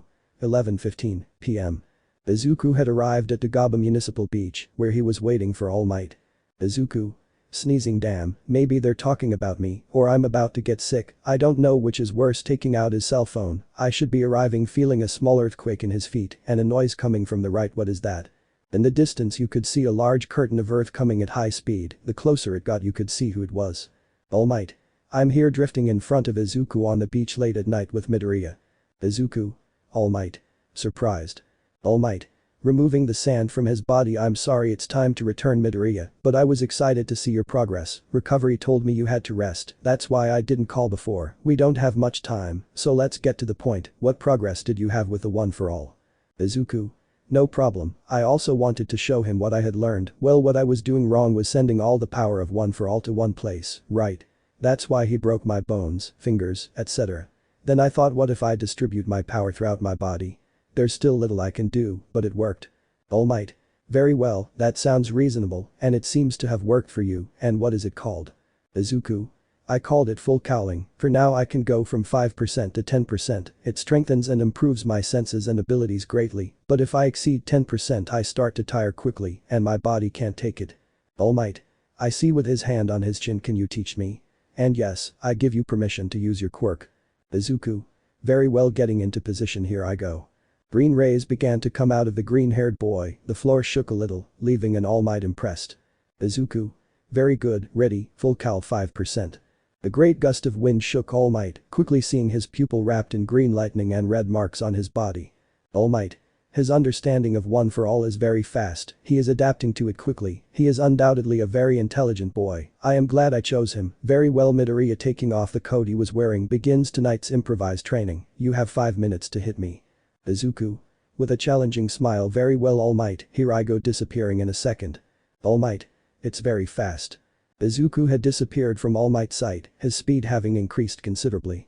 All Might looked back, seeing how Izuku was approaching him, trying to hook a blow to the green-haired man. Izuku hit the ground, raising a large wall of dust and rocks. All Might. A smokescreen, huh? Stepping back, clouding the enemy's vision, but that won't stop me. Izuku. Full cowling 10%. All Might could see through the earth green rays going from here to there. All Might. It's too fast, the bad thing is that I'm already at my limit. At one point, he felt a hand on his back, the earth had disappeared, seeing how Izuku was on his back. Izuku. I think I won, smiling All Might. All Might had returned to its original form at that moment. Hashi. Spitting blood, that was great, young man, I was at my limit. Izuku. Surprised, I'll try again, but on a better occasion. A few people still walking the streets heard the rumblings of the small training session approaching the beach. Woman. The noises were heard around here, look at that pointing. Man. A decrepit old man is on the beach with a child, we must call the police. Hashi. I think we should go, nervous and quickly. Izuku. After you. Scared and nervous. The two had started running at high speed, disappearing from the beach. Mine's room. Mina. And Momo. Are you going to answer? Waiting. The situation was critical for the brunette. She was overwhelmed with feelings and thoughts. What did she think of her companion and sudden friend? That question made her heart race. She'd never experienced that feeling before. Momo. Nervous and blushing. Uraraka. Gosh, that does interest me, waiting for her friend's answer. Jiru. quickly taking the bottle of drink. Damn, there's no more drink, I'll have to go look for it. Getting up and taking Momo, dragging her. Help me, Momo, we'll be back. In the kitchen. Momo. Sighing, you saved me. Jiro leaning on the table. Jiro. My stomach hurts from drinking that whole bottle of soda. Don't declare victory before time. Looking at her, it's difficult for Mina and Toru to forget about the subject, so try to think of an answer. So, Momo, do you like Midoriya? Nerves had once again taken over the brunette, but if there was anyone she could talk to and vent to, it was her friend. Momo. Well, thinking he's different, I respect him a lot, I admire how capable he is, the great potential he has as a hero. Jiro. Interrupting her, that's what you told me when I asked you about Todoroki. Momo. I know, looking at the floor, but I feel like he's different. He's helped me a lot, leaving aside the fact that he helped me without hesitation. I remember every word he said to me, each one of them, and the closeness we had. I feel comfortable with him. I can talk without being afraid of what they'll tell me. Smiling, he likes books too. He gave me one today. His shyness makes me laugh and feel tenderness, but what catches my attention the most, the great call to duty that he has. He's not just someone who hits, as long as he helps someone, he doesn't mind listening to you and being with you, no matter who it is, he will undoubtedly go to the rescue. Jiro. Surprised, wow, I've never heard you talk like that, do you like it then? Momo. Sad and blushing, do you think so? Jiro. Seems to be approaching, maybe it's sudden for you. Hugging her, think about it better, and don't be afraid of your feelings, it's not bad at all, and despite crying and being super shy, Izuku is a good boy and hero, you have my support. Momo. Thanks, Jiro. Hugging her, I must think better, have everything in order. Jiro. Okay, whenever you want, you can talk to me with thumbs up now. What will you say to the girls? Momo. I guess I'll tell him that nothing's wrong and that we're friends, I'm not really lying. Jiro. Maybe the first part was a little laughing. Come on, let's go quickly before they get suspicious, take a bottle. Momo. Receiving the bottle, let's go. The night passed without further ado. Momo had explained that he was just a classmate she admired. The girls had been satisfied with the girl's answer, except for a certain brunette. Near Izuku's apartment. Izuku. Thanks for joining me, Almight. Almight. Don't worry, young man, it's my responsibility, besides it's late at night. Izuku. We're here. They had reached the door of the apartments. Izuku. Thanks, Almight. Looking for the keys, we'll see each other at school. Almight. I have to support you and continue watching your growth. The world will need a symbol of peace. See you in the… Inko. Izuku. What's going on here? Reaching the door. At that moment, Izuku felt true terror. Izuku. Mama. With his hair standing on end. Inko. Do you know what time it is, young man? And who is he? Izuku. Him. Nervous he as well. Tashi. Sorry to bother you, I'm Midoriya's teacher at UA, sorry for the late hour, but we've been watching the young man's growth and I wanted to see it firsthand. I take responsibility for the situation. Bowing, it won't happen again. Inko. UA teacher. Fine, next time try to make it during the day. Tashi. We will, I would like to have a meeting with you to talk about young Midoriya, you have an outstanding son. Inko. Yes. Blushing, I hope it's not causing any trouble. I'd like to have that meeting. Tashi. Perfect, very well, I won't bother you anymore, you must be tired, miss, it was a pleasure meeting you. Taking her hand and kissing her, see you later, Midoriya. Izuku. With a vein in his head, what just happened here? Inko. Wow, seeing Tashi walking away. Izuku. Izuku. Yes. Inko. Don't even think you've escaped this. Tomorrow we'll talk. Young man with a terrifying look. Nice hours of walking down the street. Izuku. I'm dead. Chapter 7. Back to UA. Time had passed relatively quickly for our future heroes. Their week off was over.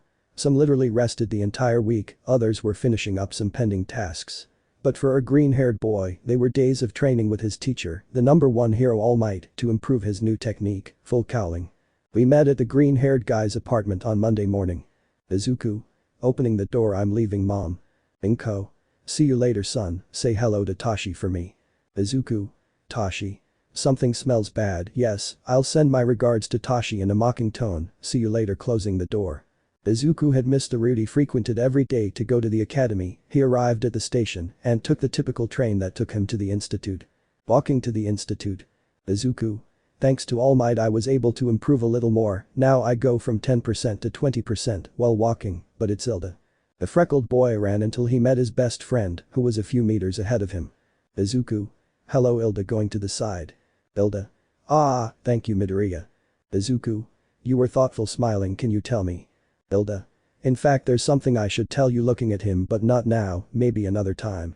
Izuku. Surprise, this, yes of course. Once inside the institute they changed their shoes and went straight to their classroom, still with Izuku wondering what his friend wanted to say to him, since he saw that he was strange. Having opened the large door of the classroom, he found himself with most of his classmates, some of whom were talking since their teacher had not arrived. Midoriya walked through the classroom greeting his classmates until his gaze led him to someone.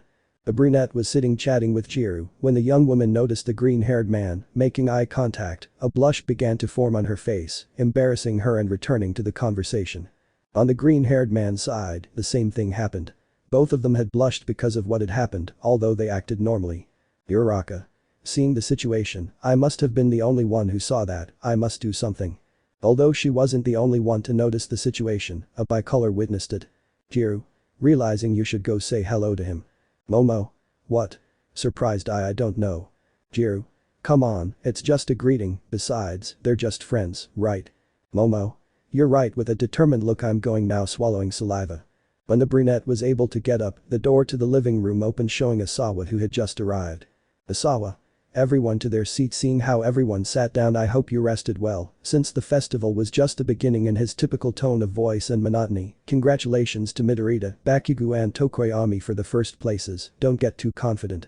Izuku Tokoyami Bakugu. Si entendido como si. Asawa. Very well, prepare yourselves because the school is preparing something for the classes, especially for the hero class. I can't confirm anything, since it's still up in the air, but stay tuned for everything. Very well, Present Mick, it's your turn. Present Mick. Opening the door with a bang. Okay. Are you ready for a little English? All. With little enthusiasm, yes. Classes had gone on normally until break time arrived. In the cafeteria. Izuku. I was starting to miss the cafeteria food. Sitting down. Uraraka. Sitting next to him. It looks delicious, doesn't it, Deku? Izuku, nodding. Hey and Ilda.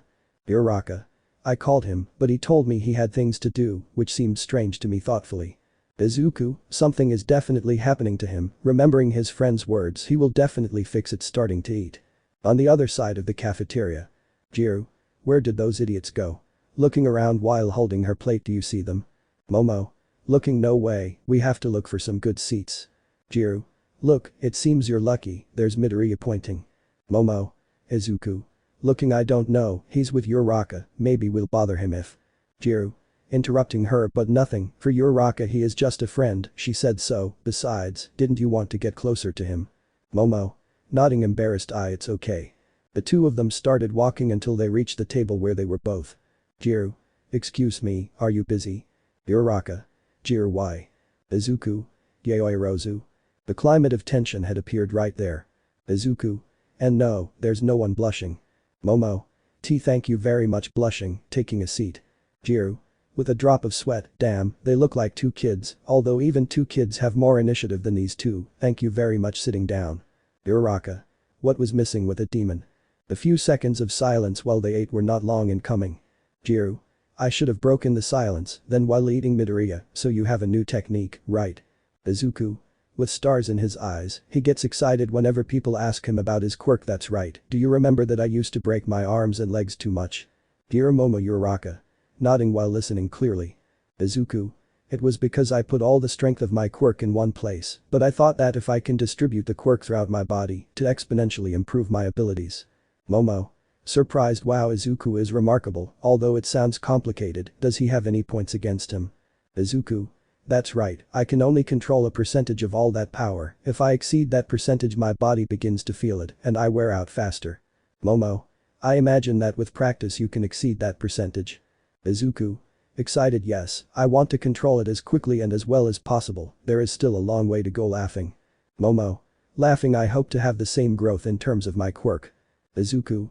I'm sure you are smiling. Very capable. Momo. A little blush. Do you think? Izuku.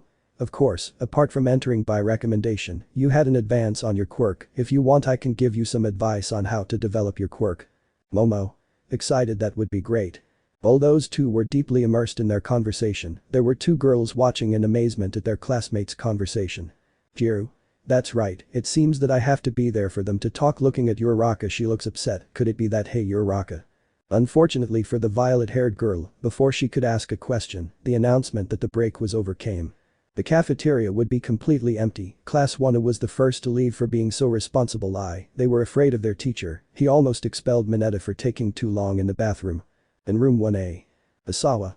Silence. I have a couple of announcements to give you. The internships are approaching. Tomorrow we will have a special class and you will decide which professional hero you will have your 1-week internship with. Hiroshima. I hope I get someone great, although anyone is fine, as long as I get to learn firsthand from a professional hero. Zero, if it's with a very pretty lady, there's no problem. Mineta. If it's Midnight and Mount Lady who want me I would go without any problem, I could be with them at all times, and I could being interrupted by Asawa's ties. Asawa. As I was saying, I hope you behave properly with your quirk activated, is that clear? All. Yes sir, firmly. Asawa. I'm glad to hear that deactivating his quirk. Let's continue with the classes. The day continued normally, with some rather tedious classes for our future heroes, although they were grateful not to have a life or death class. The departure time had arrived, everyone was settling in to make their way home. Izuku. Arranging his things. Hey Hilda, calling him. Hilda. Approaching. Let's go Midoriya. Izuku. Let's go, putting on his backpack. It seems like it's raining, I must have an umbrella. By the way, you wanted to talk about something, right? Hilda. If it's true, adjusting her glasses. Don't worry, my friend, it's just irrelevant things. Izuku. I understand, looking towards the door. While he was talking with his friend, something caught his attention. He could see the girls coming out the door, seeing a certain brunette laughing with her friends. A blush and a racing heart formed in the green-haired boy. Hilda.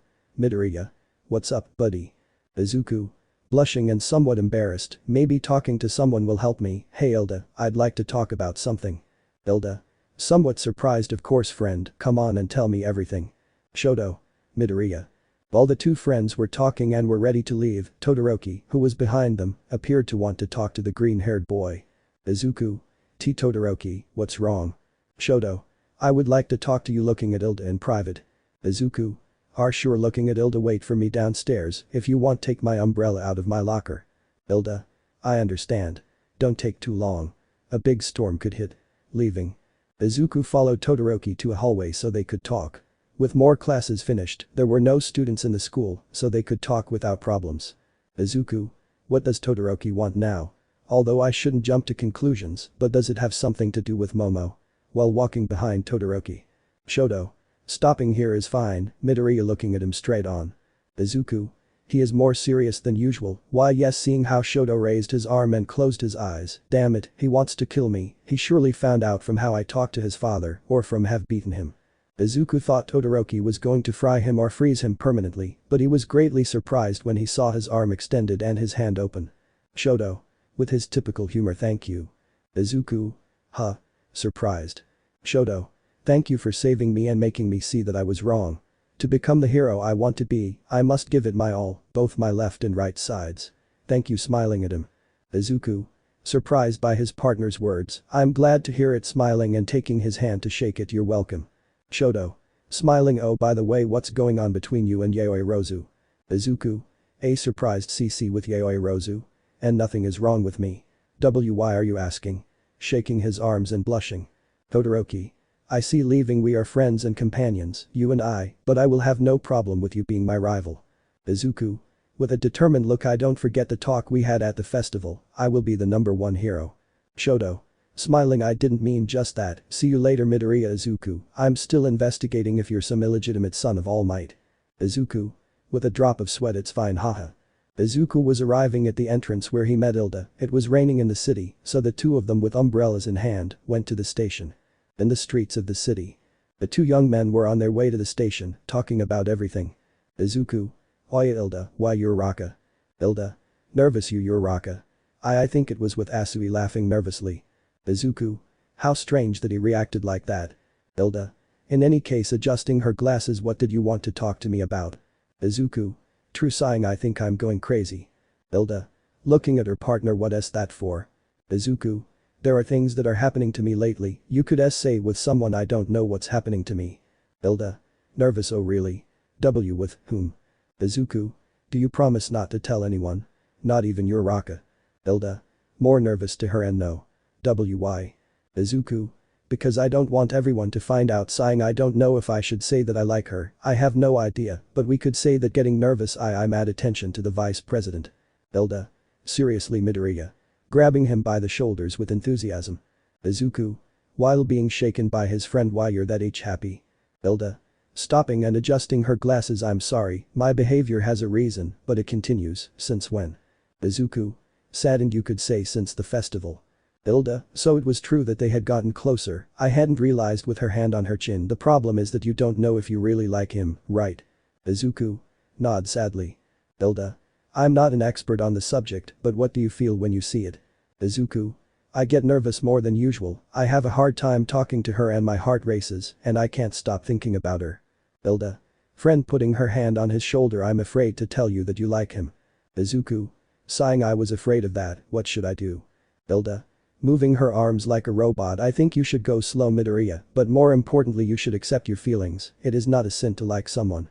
Izuku.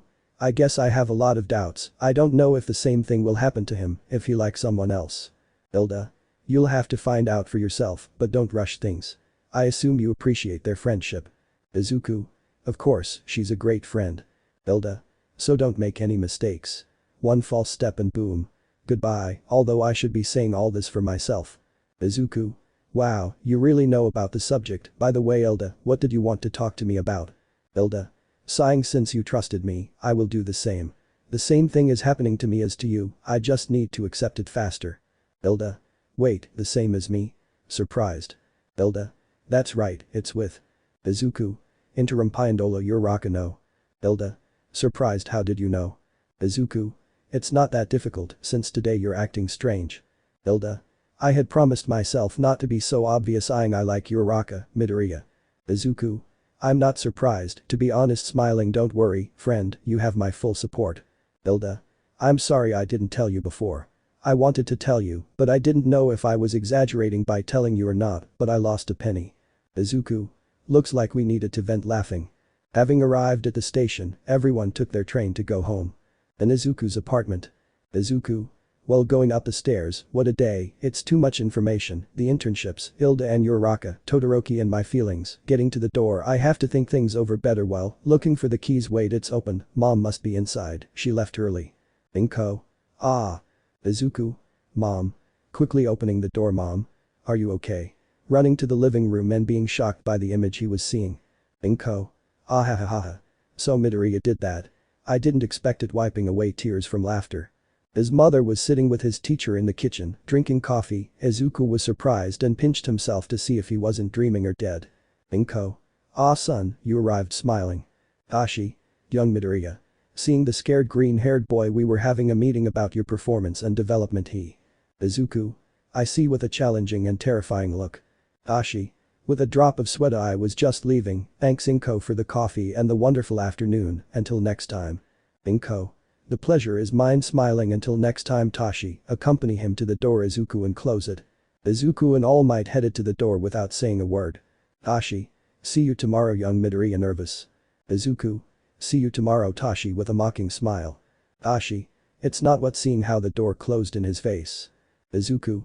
Walking towards the kitchen, what I needed, another problem. When he got to the kitchen, his mother was still sitting, drinking her coffee with a small blush and her eyes closed. Inko. It's not what you think, she said, looking at him. Izuku. I didn't say anything.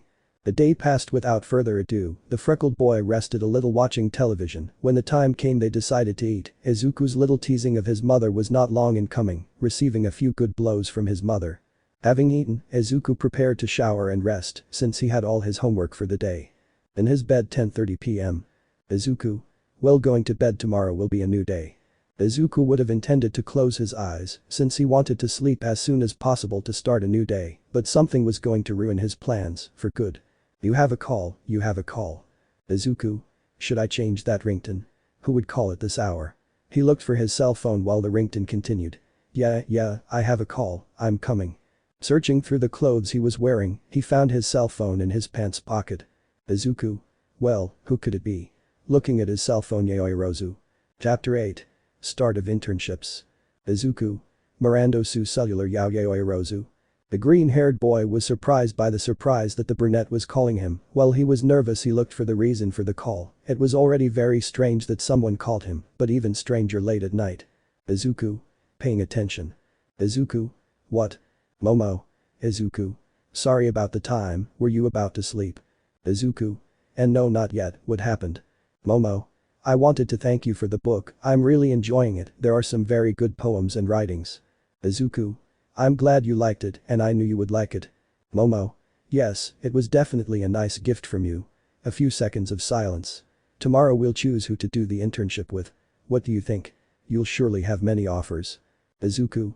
It would be worse, I wouldn't know who to go with. Momo. Any of the top 10 would be great, I wouldn't have that chance even if I wanted to. Izuku. You were amazing at the festival, I wouldn't be surprised if you were named to one of the top 10, you should trust yourself more, you're amazing. Izuku didn't know, but that comment had made the brunette blush. Momo. I still don't understand how you managed to make me feel better every time we talk. Now it was the green-haired boy's turn to blush. Izuku. I'm not saying anything crazy, anyone in our class would say the same, with training and effort, you will have no limits. Momo. I lack mental strength, like yours. I haven't lived even half of what you've lived, but I'm still very disappointed in myself. I'm going to improve, though I have very good feelings about the internships. Izuku. I know you'll do well. The minutes had passed, the phone call was past 12 o'clock, but it's like they say when you're doing things you love, time flies. Izuku sat on his bed, staring out at the cloudy night, watching the raindrops fall and trickle down his window. Izuku. It's raining, isn't it? Momo. Quite a bit, but it's nice, these climates help you think and clear your mind. Izuku. I need a lot of that lately, haha. Momo. Is something worrying you? Izuku. Quite a few things honestly, but I can't let them hurt me, I want to think about my goals. Momo. If you need to talk to someone, you can count on me. Izuku. I'll keep that in mind, what do you think if we go to sleep? Momo. Wow, what time? Sorry, I really needed to talk to someone. I was pretty nervous about tomorrow, but I was better now. Izuku. Me too, I won't take up any more of your time, get some rest, see you tomorrow. Momo. Rest easy, Izuku. The call had ended, leaving a trembling, wide-eyed Izuku. Izuku. Talking to a girl on the phone is great. Morning had arrived for our hero, he got ready to go to the UA, he took the typical train having arrived on time for his classes. Whenever he entered, his eyes guided him to the brunette. He didn't mean to do it on purpose. It seemed like his eyes did it automatically. Meeting each other's gaze, a small blush formed on both of them. They didn't know why, especially with just the two of them, but they couldn't control it. Izuku had the habit of greeting all his classmates, but when he reached the brunette, his heartbeat accelerated like a Formula 1 car, making him nervous, making him go to his seat quickly. Isawa. Entering. Good morning students, today is the big day where you will choose your teachers for this week of internships, but first. Midnight. Entering with her typical sensuality. When you go out on the streets, the most important thing you must have, so that people recognize you, is a name, today we will choose your hero names. The students were excited about the idea of choosing their names, although many of the boys were focused on the heroine's captivating beauty. The class passed as we know it, all the kids chose their favorite names, some already had their name chosen as children, others had to try several times because they weren't very attractive. Izuku chose the name Deku because Uraraka had given it the meaning of you can do it and not useless, as Bakugu had originally given it to him, while Momo chose the name Creati, very true to her quirk. Isawa. Getting out of his sleeping bag. Very well, having chosen your names, the important part of the day has arrived, you will choose where you will go on the internship, touching a button on the remote control, lowering a screen. Next, we will show the number of applications. The screen had lit up showing several students with the number of requests. Izuku. 4321. Todoroki. 4189. Bakugu. 4067. Hilda. 3567. Okoyami. 2502. Haminari. 1892. Zero. 1203. Mine. 603. Hiroshima. 567. Yaoyorozu. 432. Aoyama. 234. Everyone was surprised by the exaggerated numbers of the first three on the list. Hiroshima. I have quite a few, but not like those three. Haminari. More than 4,000. That's crazy. Surprised. Jiru. They are definitely the best three. Bakugu. Angry, damn, not only is Deku in first place, but half idiot surpassed me. Yaoyorozu couldn't believe it, she was surprised by the number of requests, she didn't expect there to be so many, but she looked at Todoroki, who despite being second place in requests, didn't seem to be excited. Momo. Smiling. Wow Todoroki, that's great. Shoto. It must have been my father's doing to get so many. Looking at her and smiling. Thanks. The two smiled at each other, but this was seen by a green-haired man, somewhat upset by the situation. Isawa.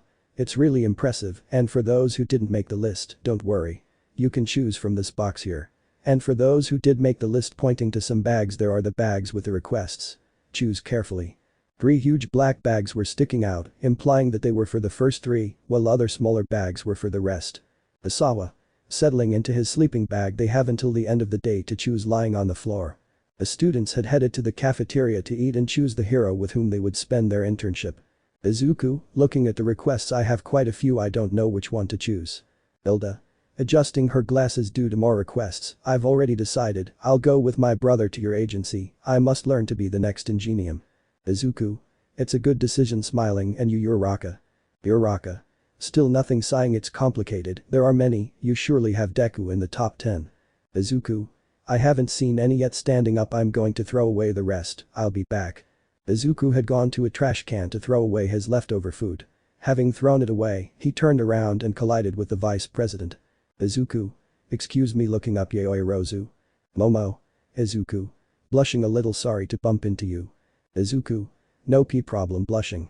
The two had remained silent for a moment. Momo.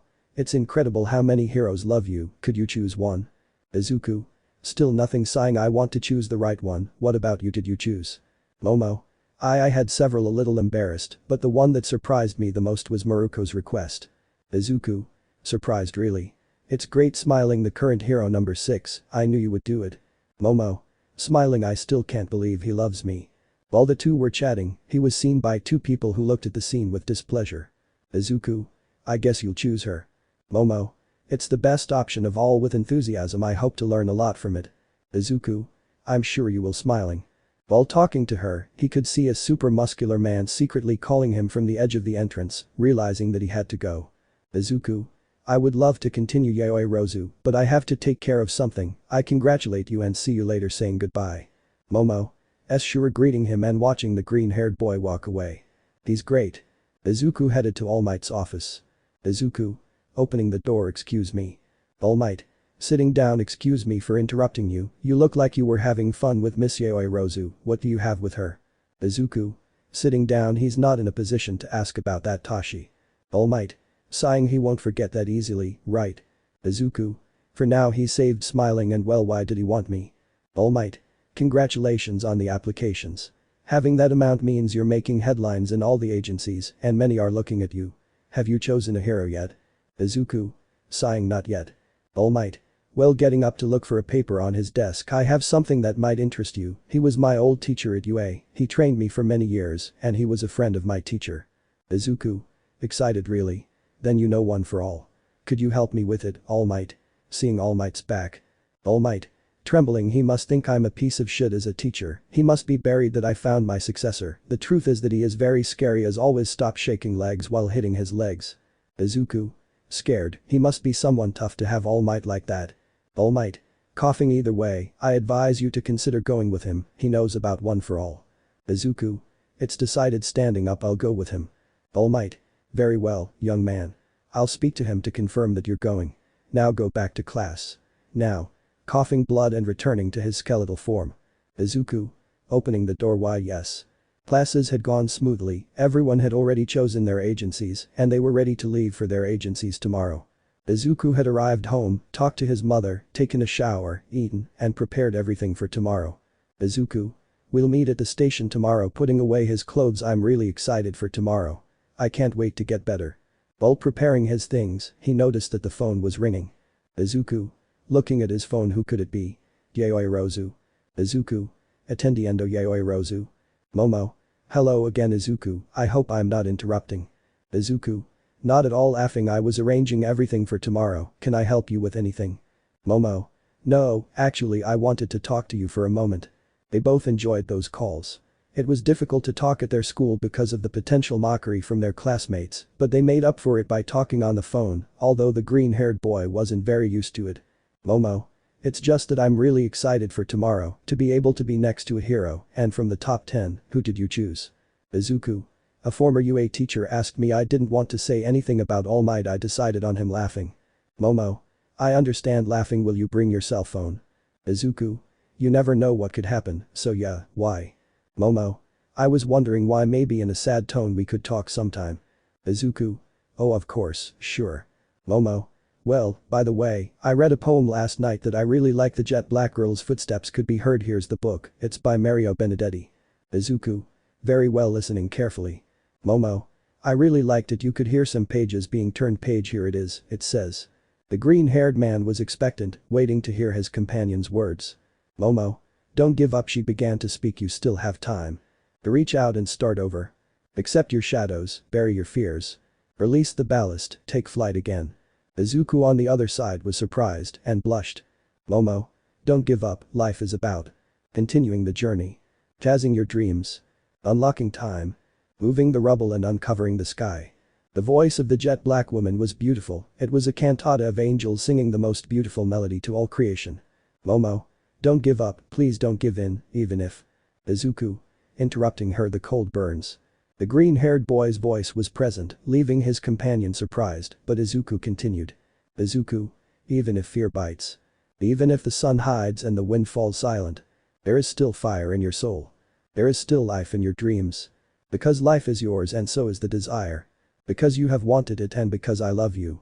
Heart racing, 0 words in his mouth and a blush on his face, he listened intently to Izuku's words.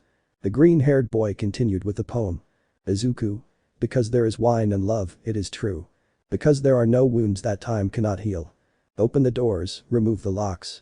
Abandon the walls that protected you. Live life and accept the challenge. Recover laughter, rehearse singing. Let down your guard and extend your hands. Spread your wings and try again. Celebrate life and take back the skies. Don't give up, please don't give in. Even if the cold burns. Even if fear bites. Even if the sun sets and the wind dies down. There is still fire in your soul. There is still life in your dreams. Because every day is a beginning. Because this is the time and the best moment. Because you are not alone. Because I love you. The poem had ended, but a silence was present in the call until Izuku spoke. Izuku. So Momo, don't give up. Words that triggered the brunette to shed a few tears. She didn't know why, but she was happy, contained. Izuku. What a good poem, I knew it by heart. Sorry for interrupting you, but I couldn't help myself. A small silence. Momo. It's definitely beautiful. Izuku. This we should go to sleep, tomorrow the internship starts, get some rest, see you tomorrow. Momo. Yeah, see you tomorrow, get some rest. Izuku. Cutting the call. Wow, it was great, I always read that poem, but today was different. Looking at the ceiling, while thinking about his partner's voice. She's great. Wait, didn't telling her the poem sound like a getting nervous and blushing AC confession. Yaoyorozu's bedroom. When he hung up, he put his cell phone on his chest, his mouth open in surprise and tears running down his face. But a fire burned in his chest, a heart beating 1,000 miles and a monumental blush. She lay down on her bed with her hair loose, her arm over her eyes, without saying a word, just thinking about a green-haired man and his voice and everything they had experienced together during this time. After remembering and clutching his chest, wanting to cry, he could only say. Momo. It's official, I like Midoriya. Izuku. Chapter 9. Battle at Hosu. Morning had arrived for our heroes, who were preparing to go to the station to begin their journey to their internships. Each one was arriving at the place. Izuku was entering thinking about the call with his partner. He thought that he had unconsciously declared his love to her. He wanted to clarify it with his partner, or so he thought, but his heart was in conflict with his head. While he had his suitcase with his suit in his hands, he was looking down. When he was a few meters from the entrance of the station, he saw a limousine that was parked. As he got closer, the door of the vehicle opened, revealing the brunette with her uniform and her characteristic ponytail. Izuku wanted the earth to swallow him up, not because he didn't want to see her, but because the recent events between the two had made it difficult for the green-haired man to approach her. A little fearful, he continued walking until he met the dark-haired girl's gaze, who looked away in embarrassment, a blush forming on her face. He approached her sadly. Izuku. Good morning. Yaoyorozu smiling. Momo. Hello. Izuku embarrassed. Izuku. How strange. Are you anxious about the internships? Momo. Oh of course, they'll be great.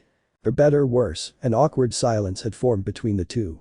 After a few seconds, the green-haired man invited the brunette to go together to the meeting point. Izuku. Pointing the way. Do you want us to go in? Momo. Of course. Starting to walk. The two set off for the location. Another silence fell as the two walked. Momo looked away and Izuku smiled, thinking that the internship would help him on his path to becoming the next symbol of peace. In Momo's mind there were endless thoughts. She saw couples holding hands, which made the brunette even more sad. The two saw their classmates together with their teacher. Uraraka. Deku. Signaling with her hands, she's with Yaoyorozu. Hilda. Midoriya, punctuality is important, moving her arms, the train is about to leave. Izuku. Sorry, I couldn't find some things to go, scratching the back of his neck. Hiroshima. Midoriya. You better be ready, stretching his fist. Izuku. I say the same, I hope you come back stronger, bumping his fist. Bakugu. Deku. The blonde man had approached the green-haired man with his typical mood and angry face. Izuku. Swallowing saliva, I send. Bakugu.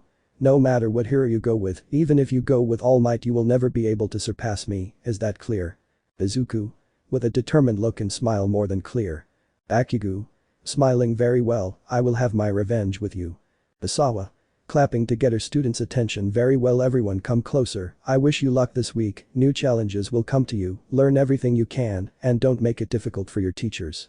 You will learn how an agency is run and how a professional hero works day to day. I want to see your growth when you return, taking out her sleeping bag, very well, I wish you luck, now go.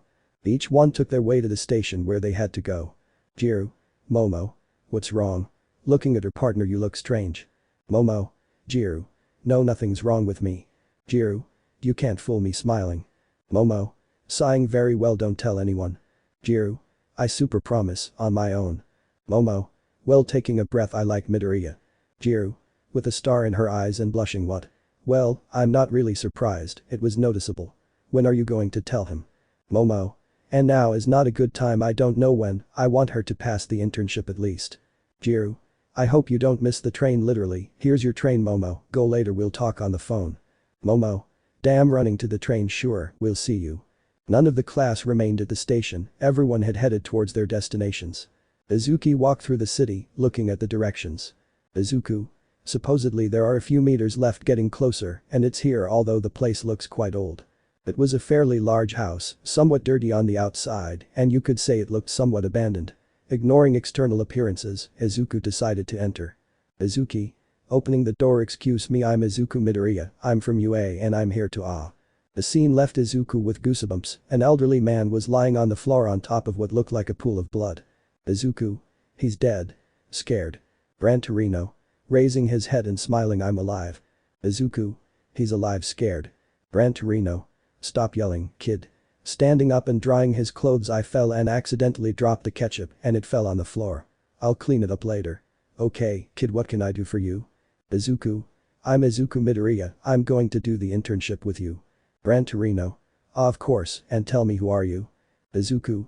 With a drop of sweat, this is useless, this man is quite big, taking out his cell phone, I'll tell All Might. While texting, a gust of wind took Izuku by surprise. Looking inside the house, he didn't see the man anymore. Looking for him in the living room, he realized he was above the door, with the wall cracked. Gran Torino.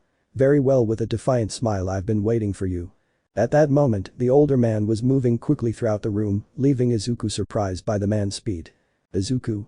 In the middle of the room, looking surprised, he's great, he moves very fast, it's hard for me to follow him with my eyes, could it be his quirk, he seems to propel himself.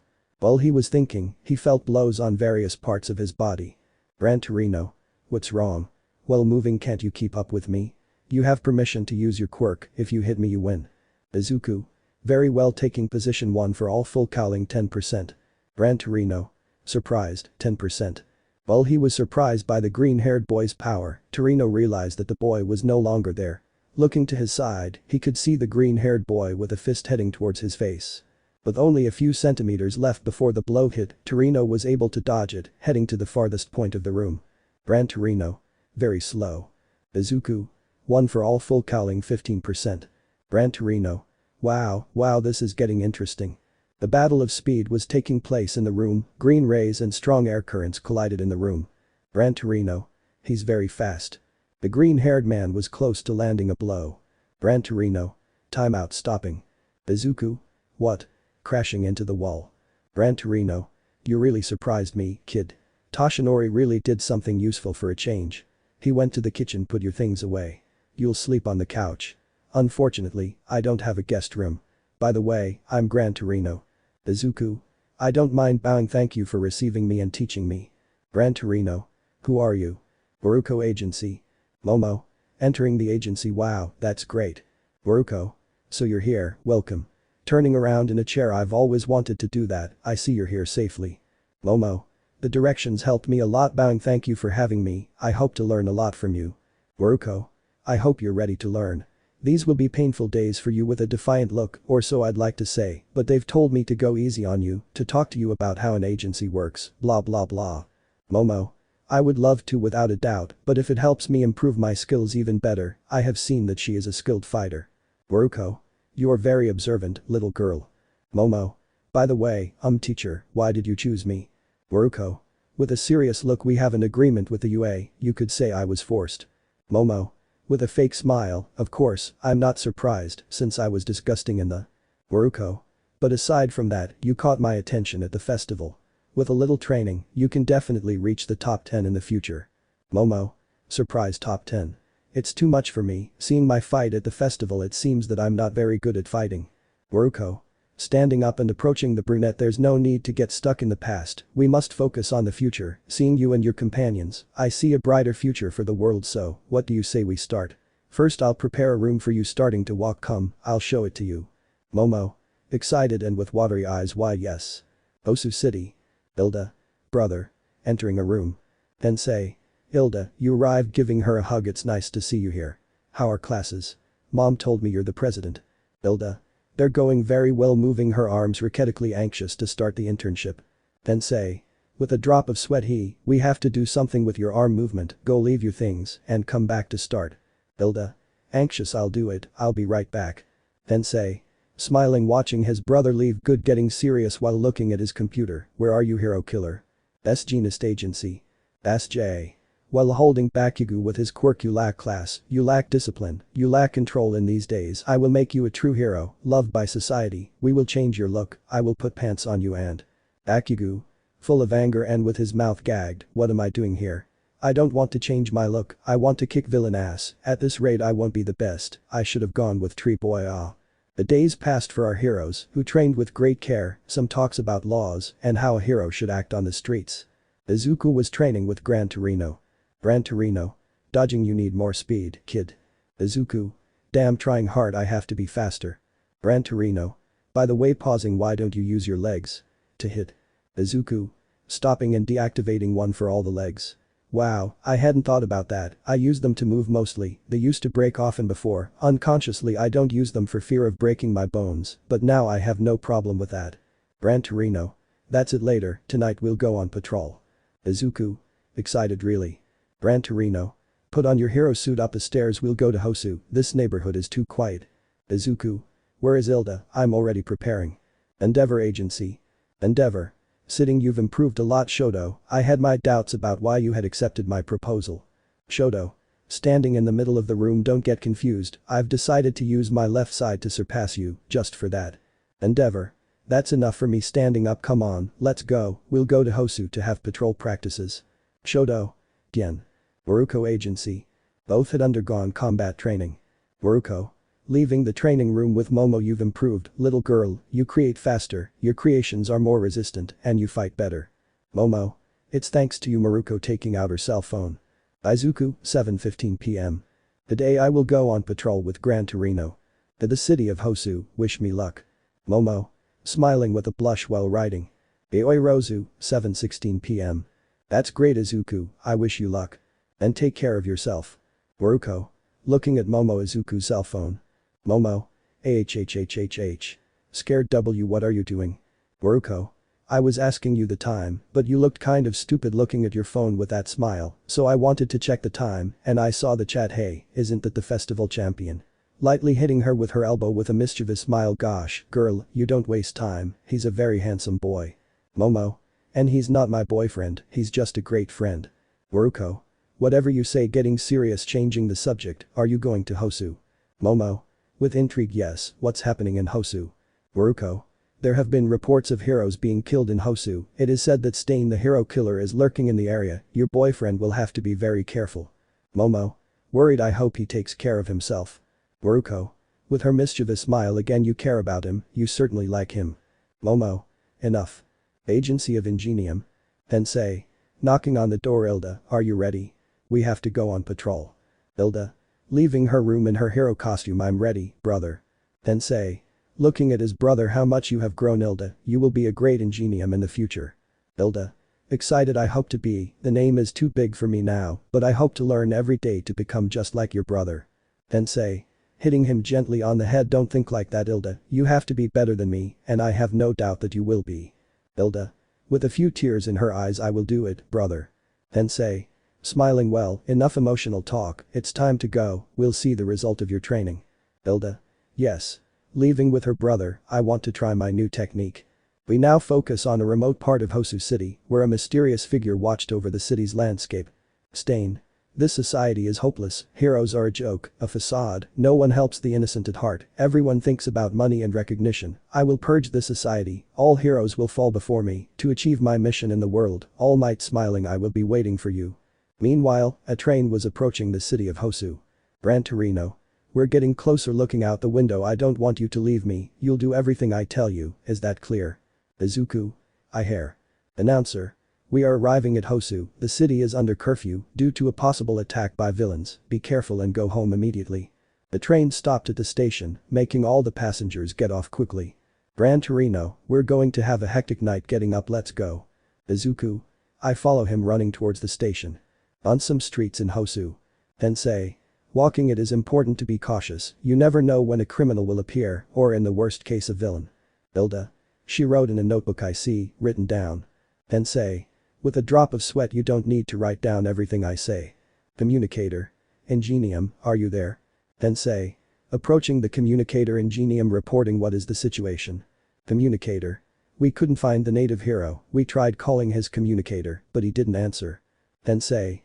With an angry look, I found you, give me the location of native's last signal, looking at his cell phone, don't move from here Hilda, see if you can return to the agency.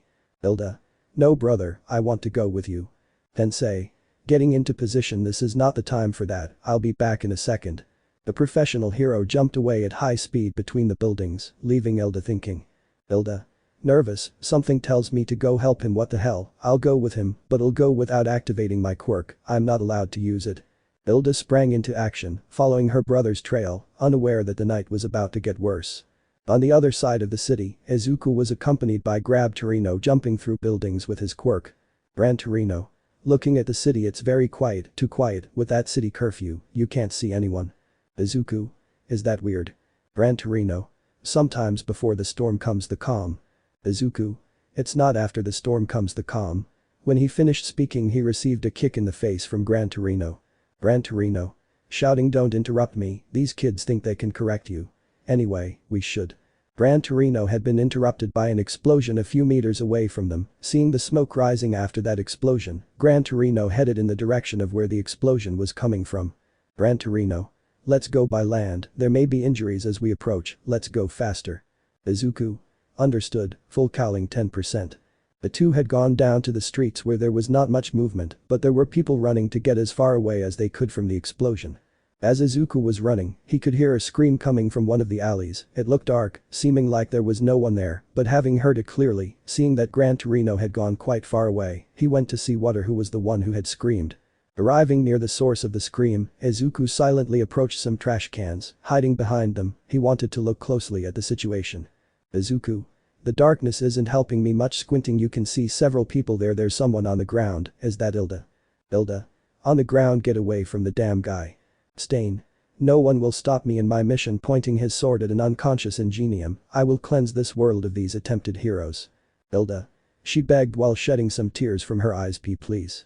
As the assassin brought his sword closer and closer to the hero, a green flash of light quickly approached, connecting a blow to the villain. Izuku. Smash. Hitting. Hilda. Surprised Midoriya. Izuku. Standing in front of the large Ingenium, are you okay Hilda? Get up. Hilda. I can't get up, I'm sure it has something to do with his quirk. Izuku. With a serious look, damn, don't worry, I'll protect you. Stain.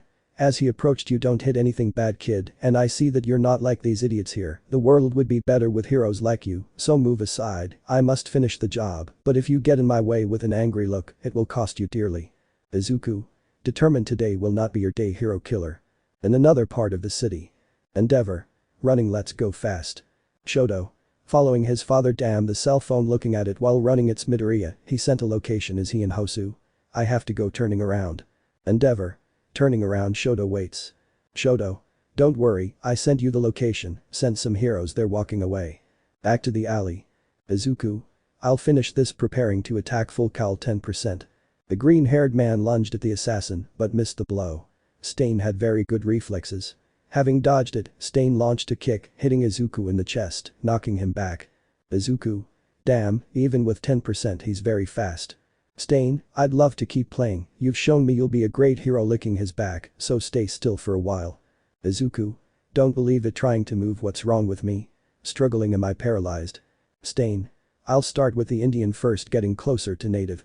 When he was a few inches away, a flash of flame made the killer take a few steps back, looking for who had done this. The two-colored one could be seen approaching. Shoto. You've become very daring. Midoriya approaching with fire in his hand. I need you alive so I can improve. Izuku. Hilda. Todoroki. Stain. Another hero is getting things complicated. Shoto. I'm Midoriya. Izuku. I can't, his quirk must make you paralyze, he must do something first, he doesn't do it with his gaze or his mind. Shoto. Otherwise I would already be paralyzed. Izuku. There must be some weakness while we think that he doesn't get close to you. Shoto. Understood, getting into position. The blast of ice headed in the direction of the assassin, dodging everything with great speed and reflex, cutting through the large masses of ice. Shoto. He's fierce, throwing fire. Izuku. Looking at the situation with despair, it's relentless, come on, think I have a cut on my cheek, then he passed his sword with his tongue, could it be realizing that he could move his arms a little? I can move. One for all, full cowling 15%. Stain. So you're the son of that charlatan Endeavor, getting closer and closer, I'll make him pay with his son's life. Shoto. I'm not like my father, throwing large amounts of fire. Stain. Dodging like father, like son. I've got you. The assassin managed to get a few centimeters close, the sword was seconds away from touching Shoto until a blow connected with Stain's face. Izuku. Smash. Shoto. Midoriya looking surprised, you managed to get out of paralysis. Izuku. I've already understood his quirk, positioning himself next to Shoto, he paralyzes his opponents by putting their blood on their tongue. And the timing is different with the blood type. Stain. Clapping, excellent little hero, you will undoubtedly be important in the future, preparing to attack.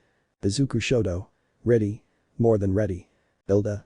Wait, while still on the floor, this is my fight, don't get involved. Izuku. Hilda, I'm sorry, but we're heroes. We won't leave you alone. Shoto. Just nodding. Hilda was only a witness to the fight of her companions, who were determined to fight to protect him. Hilda. With a sad look, I was very weak, I was a prisoner of anger, and I let myself be paralyzed, I do not deserve to carry the family name, nor to be a hero. Izuku. Okay. Hilda. Looking at her partner. Izuku. Get up, looking at him and smiling, we need ingenium. The words had sunk deep into Hilda's core. Her companions were waiting for him. Hilda. What am I saying? I'll be a hero like my brother, he's my hero. This time it's my turn to be his hero. Boruko Agency. The brunette was watching the news on her teacher's television. She was horrified by everything that was happening in the city of Hosu. Boruko. Gosh, it's ugly there. Momo. We must go, now. Standing up. Boruko. Don't be silly, screaming, we're hours away from Hosu, we'll be very late, besides, the most capable heroes are here, not to mention hero number 2. Be confident and calm down. Momo. Sad, I'm sorry, sitting back down. Newscast. Hosu City is turning into a nightmare. All the heroes are fighting 3 mysterious creatures. They're evacuating as best they can, but look, Endeavor, the second hero, has arrived, charring one of the creatures. Momo. Looked helplessly, those are similar to the creatures that attacked us in the USJ. Izuku, be careful. In the center of Hosu City.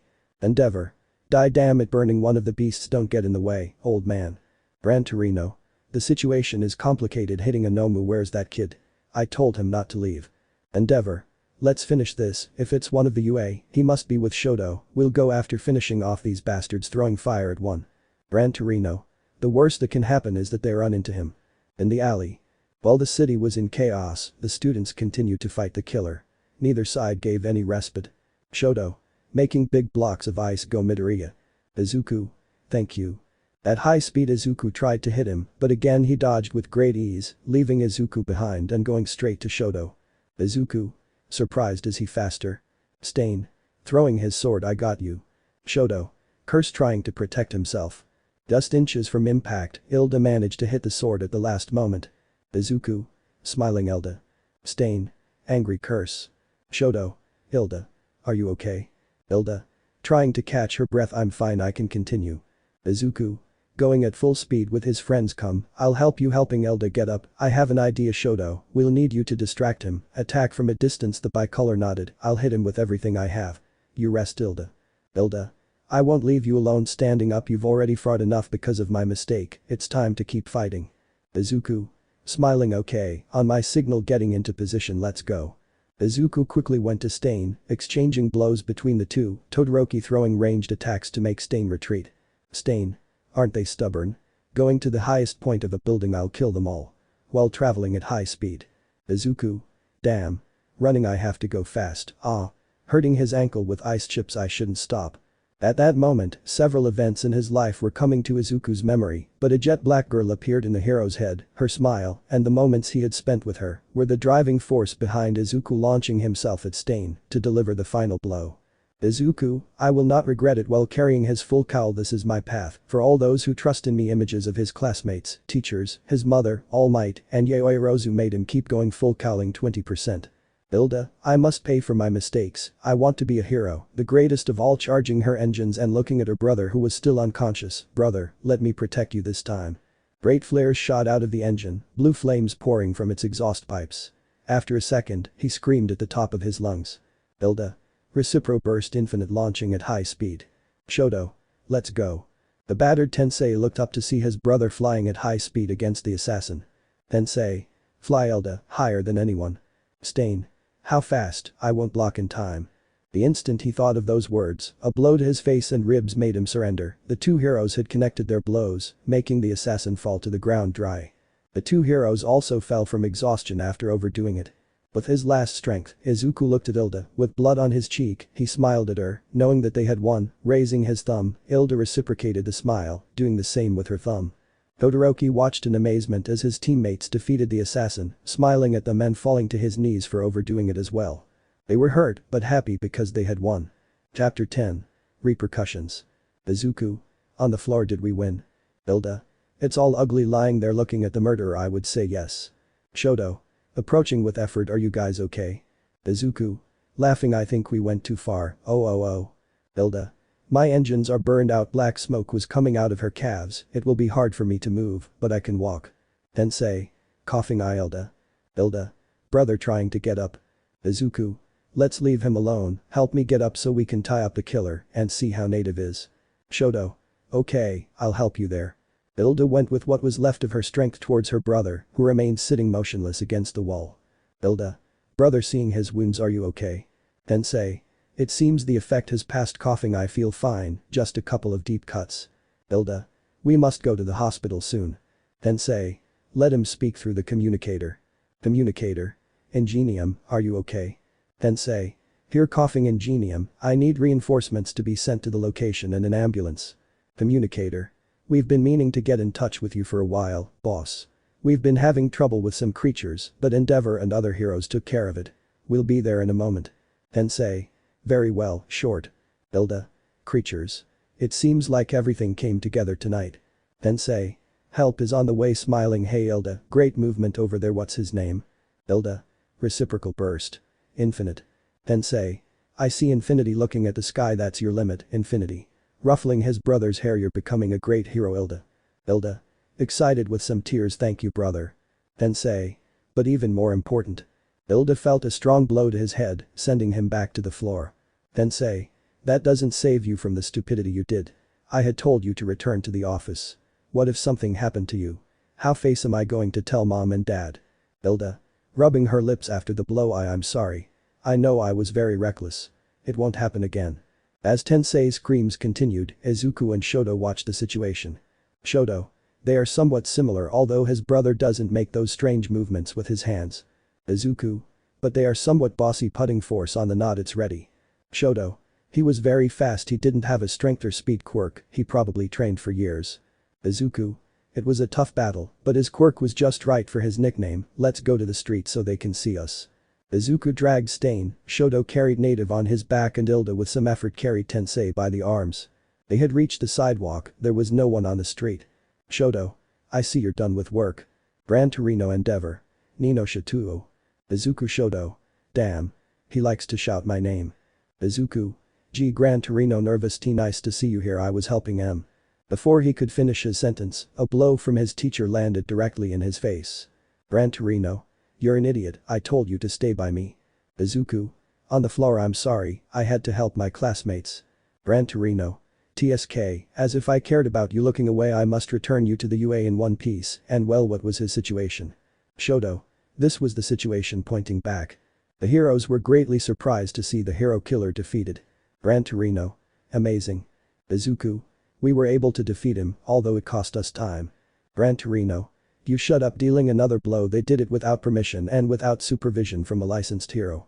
Tensei. I gave them permission. Hilda. Tensei. Tensei. We were cornered, those two kids arrived, and I gave them permission to act. I hesitated for a second, but seeing the critical situation, I had no choice. I take full responsibility myself. Izuku. Talent. Endeavor. Whatever. I see you've defeated him. Take him away. Ordering the police and take these guys to a hospital. They have serious injuries. We'll talk tomorrow. For now, take care of yourselves. Come on, old man. Authorities carried Stain's unconscious body away while the group was taken to the hospital for treatment of their injuries. Hosu Hospital, the next morning. We found ourselves in the recovery room where Hilda, Izuku and Todoroki were. Sunlight entered the enormous room where our heroes were. Izuku. How are you feeling, Hilda? Hilda. My engines are still burned out, but they'll recover soon. And you, Todoroki? Shoto. I feel fine now, you were the ones hit the hardest. Izuku. I'll go for a walk. Getting out of his bed. My cell phone should be charged by now. Izuku left the room as he walked down the hallway, turning on his cell phone. Izuku. Let's see what's new. 85 calls from my mom. I don't know how to take that, maybe I'm on my way here. While he was checking his cell phone, an incoming call broke into the green-haired man's cell phone. Izuku. Uraraka. Attendiendo. Uraraka. Deku, thank God you're listening, we heard about last night, how are you feeling? Izuku. We're at the hospital, nothing serious, I went for a walk. Uraraka. I understand.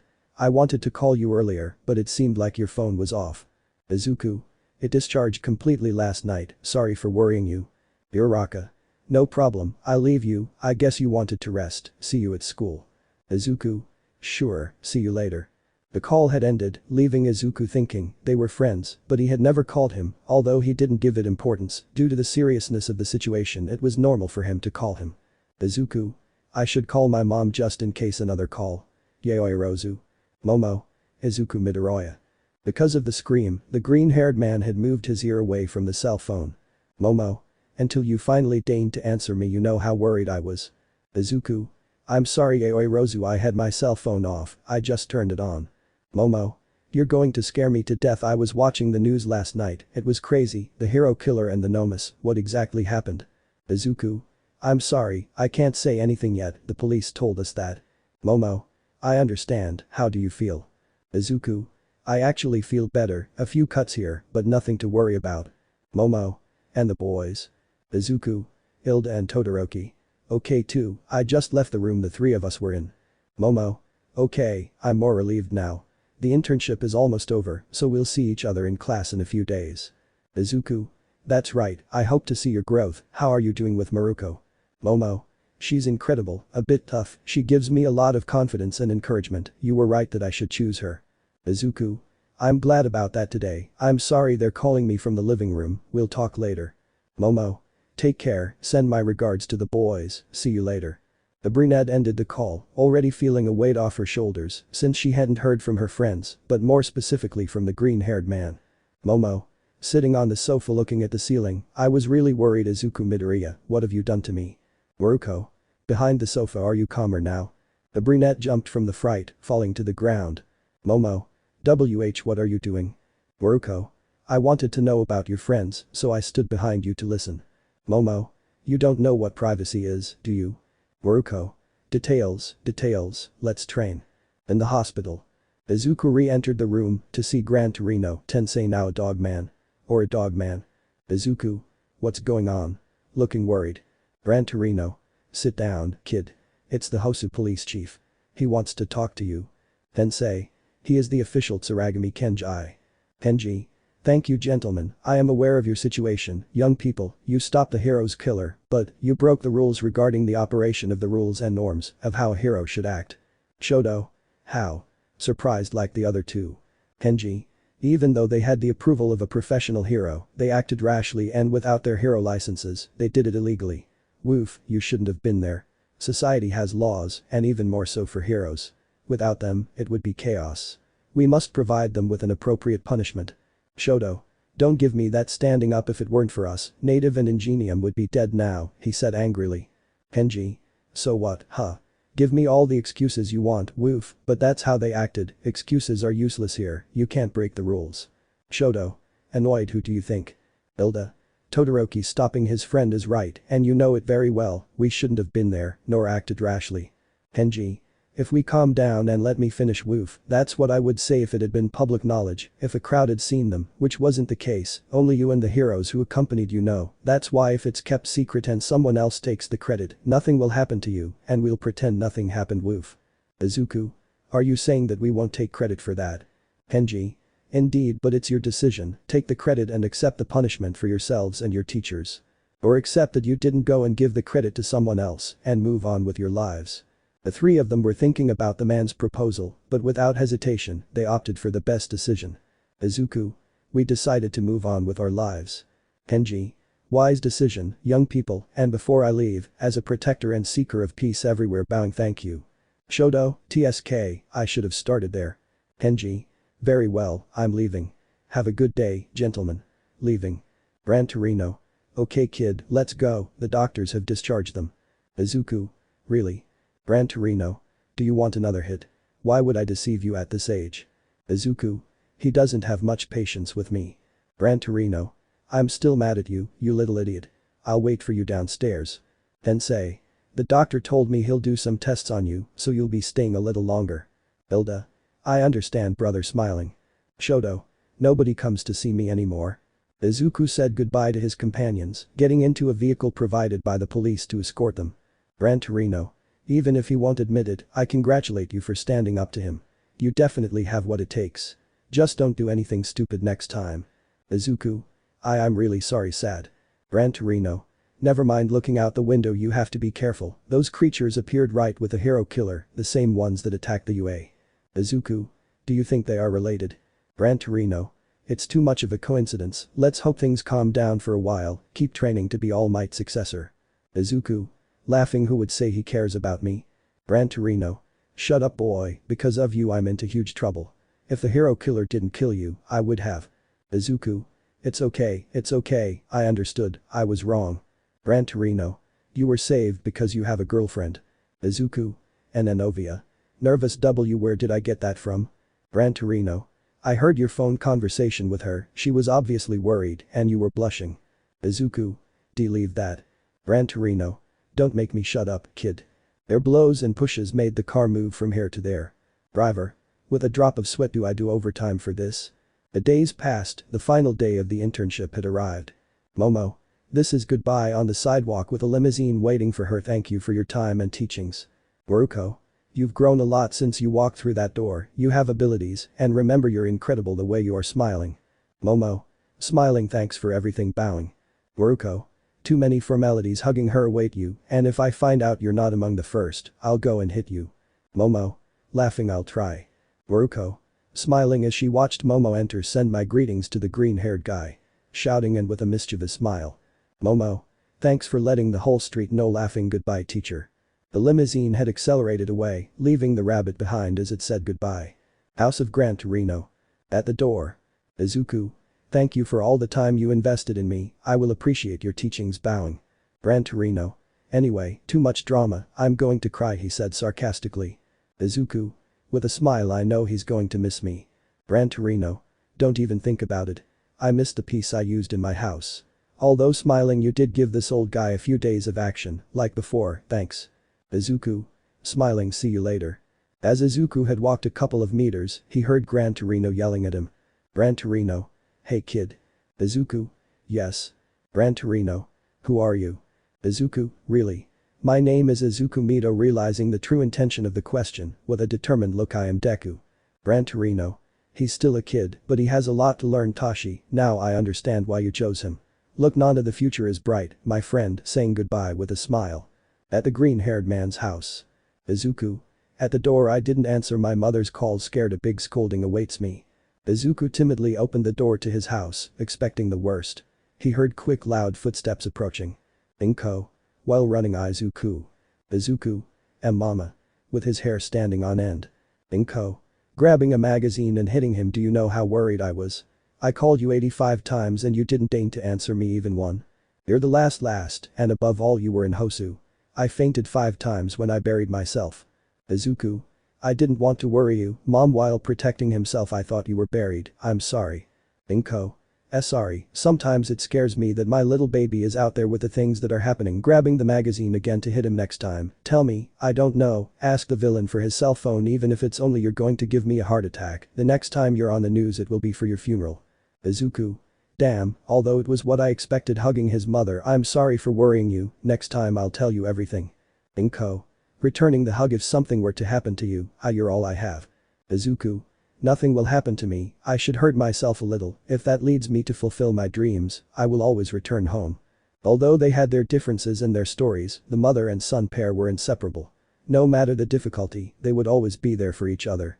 After their talk, the two began to prepare to eat. Izuku told her about his experiences with Gran Torino and the Battle of Hosu, causing his mother to faint another 3 times, but for Inko, seeing her little one smile was a gift for her. It was already night, the green-haired man was exhausted, he went to take a shower and get ready to sleep. Izuku. I needed a good shower. Throwing himself onto his bed. I missed my bed. The Gran Torino sofa became a little uncomfortable. Looking at his cell phone. Yaoyorozu.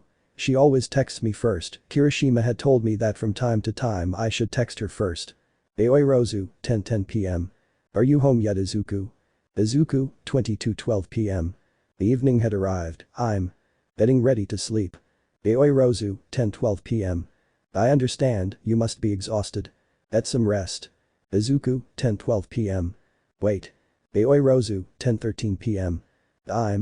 Izuku was blushing, he wasn't sure what he was going to do, but if he wanted to realize his feelings, he had to do it. Izuku, 10:13 p.m. Would you mind if we met up? To talk about our experiences? Izuku was trembling, and with his face the color of Kirishima's hair, he didn't know if he was going too fast, if he was going to say no, although he thought there would be nothing wrong with it, it wasn't a date, or was it? Izuku. Damn, I knew my proposal was weird. Throwing himself to the ground and rolling. I'm an idiot, surely he must think I'm a pervert. Sound of a message had arrived. He answered. Yaoyorozu, 10:15 p.m. I think it's perfect, it will be very useful to know how you acted in Hosu. Izuku, 10:15 p.m. Be perfect, after school on Monday works for you? Yaoyorozu, 10:16 p.m. Perfecto. Izuku, 22:16. Great, it's a date. Izuku, 22:17. I mean study date. It's not a date as such, my aunt is calling me, see you soon. Izuku had thrown his cell phone out of nerves, his mind played tricks on him, making him write that last thing. Izuku. Idiot. Putting his pillow on his face, it would be a miracle if he wanted to go with me now. In the brunette's room, a surprised Momo had blushed at her companion's message. Momo. CC date. Turning over in her bed. I don't see it that way, or is it? Although it's funny, she kept stuttering even in the message. I hope I didn't sound desperate by accepting right away. Looking at the ceiling and smiling. It'll be great. Chapter 11. Is this a date? Monday had arrived, the worst day for some, for others just any day, but for Izuku, well today he would go out with Momo Yaoyorozu, what could go wrong? At the entrance to the UA. Izuku. I'm quite nervous, I still can't believe he said date, I've seen that in many movies, I thought it would be good. Shoto. Good morning. Midoriya putting on his shoes. Izuki. Todoroki. How are you? Shoto. I feel better, and you? Izuku. I was able to rest enough, I feel like new. Shoto. Laughing. Good to know, the promise I made you about our rematch still stands. Izuku. Smiling determinedly. Of course I don't forget. Shoto. I also don't forget that I will find out your relationship with Almight. Izuku. You should forget about that. With a drop of sweat. The two were going up to their living room. With recent events, the two had grown closer. The two had entered the classroom, there were a couple of their classmates, they arrived 10 minutes early, as time passed, little by little each of their classmates had arrived. Haminari. I still haven't recovered from the internship. Sitting in his seat. Kirishima. They were great, but my teacher was a bit strict. Mina. The best thing was the patrols, although they weren't that great. Mineta. Mountain Lady and I went to patrol and capture a couple of idiots who were causing trouble. With a winning smile. Haminari. You sent me a picture of you dressed as a maid doing chores. Mineta. This, it was part of the training hahaha. Izuku was reading in his seat while listening to his classmates' conversations, knowing that they had done well made him a little happy. From one moment to the next he felt the door open, showing Momo entering with Jiru, making the green-haired boy shudder as he remembered his conversation from a few days ago. Momo had directed her gaze towards the green hair, she saw him blushing, and his gaze towards her bench, they used to lock eyes, which surprised the brunette. Jiru. We were patrolling and realizing that her partner was watching her partner. Wow, you are very obvious. Momo. Oh. Sorry, I have to talk to you during break, not here, just in case. Jiru. Sounds like something interesting happened, I hope you tell me. Momo. Blushing yes. Hilda had arrived with Uraraka and Seiya. Hilda had her typical ways of speaking, which Izuku saw with a smile. Haminari. Yes, the internships were great, but if some had a good time pointing at the three, it was them. Hiroshima. That's right, so the hero killer. Zero. And also some nomas. Izuku. Have a good time is the last phrase I would say. Bajiro. And what was he like? Shoto. Ruthless, cruel, voracious. Mina. Lucky Endeavor was in Hosu to stop them. The official explanation was that Endeavor had defeated Stain. That was part of the deal they made with the Hosu officer. The three looked at each other and smiled. Hilda. Without doubt, without Elle we would not be here present. Izuku. It was a relief that he arrived. Shoto. As much as he hates to admit it, he did something good for a change. All the words of the three were heard, Bakugu had arrived in the room, with a new look. Hiroshima. Bakugu. Holding back laughter. What happened to you? Haminari. Some villain had the power to change hairstyles. Laughing. Bakugu. Shut up, I can't turn it back to normal, stop laughing, I'll kill you. Zero, Justin Bieber from 2009 called, he said give him back his hairstyle. Laughing. Bakugu. That was the best, I'll kill you idiots. Making his hair return to normal. Asawa. Very well, shut up. Seeing how everyone returned to their seats. We'll see you after a while, we hope that you have learned something in your internships, I know it's early, but we want to evaluate your growth, put on your hero suits, you will have a class with Almight at the Gamma Field. And so they did. They all put on their suits and went to where Almight was waiting for them. Gamma Field. Almight. We're here to see how much you learned in your internships. We'll do an exercise to see how you perform in these situations. We'll have a rescue race. I'll be at a designated spot. 5 of you will race to get there first, and the winner with a ribbon will take home this ribbon that says I'm the winner. Okay, everyone in. It was an area of huge factories, full of roads and pipes, anyone could get lost in there. Almight. Team's ready. It's time to get started. First group. Izuku Midoriya. Hilda Tenya. Mina Shido. Zero Hanta. Bajiro Mashirao. Almight, are you sure, young Hilda? Hilda. I'm not fully recovered yet, but a little movement wouldn't hurt, don't worry. Almight. In a building, students waited their turn while the race was taking place. Hiroshima. I'm going for Midoriya. Leaving money on the floor. Haminari. I'm going for Hilda. She literally has a motor in her legs. I'll bet money too. Mineta. I'm going for Mina. I hope something rips her suit in the race. Doing the same. Bakugu. Deku is going to lose. Haminari. That wasn't even a bet. While on the other side. Jiru. It will be entertaining sitting down. What's up Momo? I see you're distracted. Momo. Sighing. I have to tell you something. But be quiet and don't freak out. Jiru. I promise. Raising his hand. Let it go. Momo had approached her hatred just in case there was some gossip around. Jiru. That today you are going to being covered by Momo. Momo. I told you to calm down. Jiru. MMMM. Momo. I'll take that as a yes. Taking her hand away from his mouth. Jiru. So they're going out today. Curious. And whose idea was it? Momo. He suggested it to me. He told me it was to talk about our internship experiences. Jiru. Wow Midoriya, you're very clever, but it's not a date or is it? Momo. It didn't sound like one, but before saying goodbye he said, it's a date. It's not that I don't want to, but I don't want to rush things. Jiru. Did he say it was a date? So what are you going to do? Momo. I already told you I'm going after school.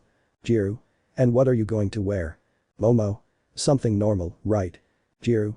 If you want, I can help you. If it's a date, you should look more presentable. Momo. It's okay.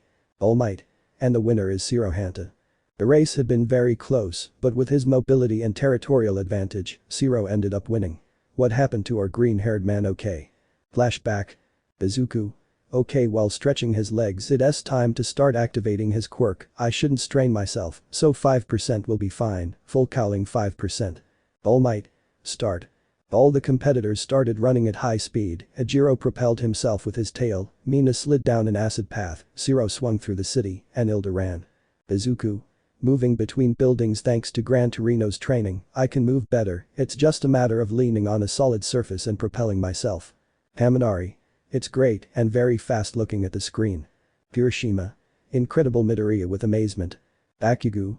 Angrily looking at the screen while wasting time with best genist, the nerd keeps growing, that bastard. Izuku. I feel great while flying at high speed, I must be close. Izuku didn't see a steel pipe in front of him, so, carried away by the moment, he hit it head on, leaving him on the ground with the pipe's mark on his face. End of the flashback. Izuku. Damn, I arrived last, I should pay more attention. Almight. Speaking in a low voice, hey, Midoriya, good job, see me after class. Izuku. Nodding good. The class passed without further ado, completing all the races. It was time to change and go to the cafeteria for recess. Izuku. Eating, you did pretty well in the Hilda race. Hilda. The doctor told me not to push myself, but I can't leave a career like that just because. Uraraka. Although we couldn't win, we were pretty good. Izuku. I'm quite hungry, I'm going to repeat standing up. As Izuku approached the bar, he could see that the brunette was waiting for the food, he had to resolve today's situation, he didn't want to forget. Izuku. Aser Candace Yaoyorozu. Momo. Izuku with a small blush. Izuku. How have you been? You did great in the race. Momo. Thanks Izuku, you were too. Izuku. Remembering his little accident except for that part, I guess so. Momo. It was just bad luck though, it was kind of funny. Laughing. Izuku. Hey. Laughing, although I think it was funny. The two got along well and looked good together, it was no wonder they were seen by students, some of whom saw this in a tender way, others complained about the green-haired boy's fate. Izuku. About today, getting nervous, what do you think if we see each other later, thanks to today's practices, it will be better to prepare. Momo. I was thinking the same thing, I don't want to walk around in my school clothes all day taking her tray with her food, how about 6? At the mall. Izuku. Sounds perfect to me, smiling. Momo. Okay, we'll see you there, then leaving. It was better than he expected for the green-haired boy.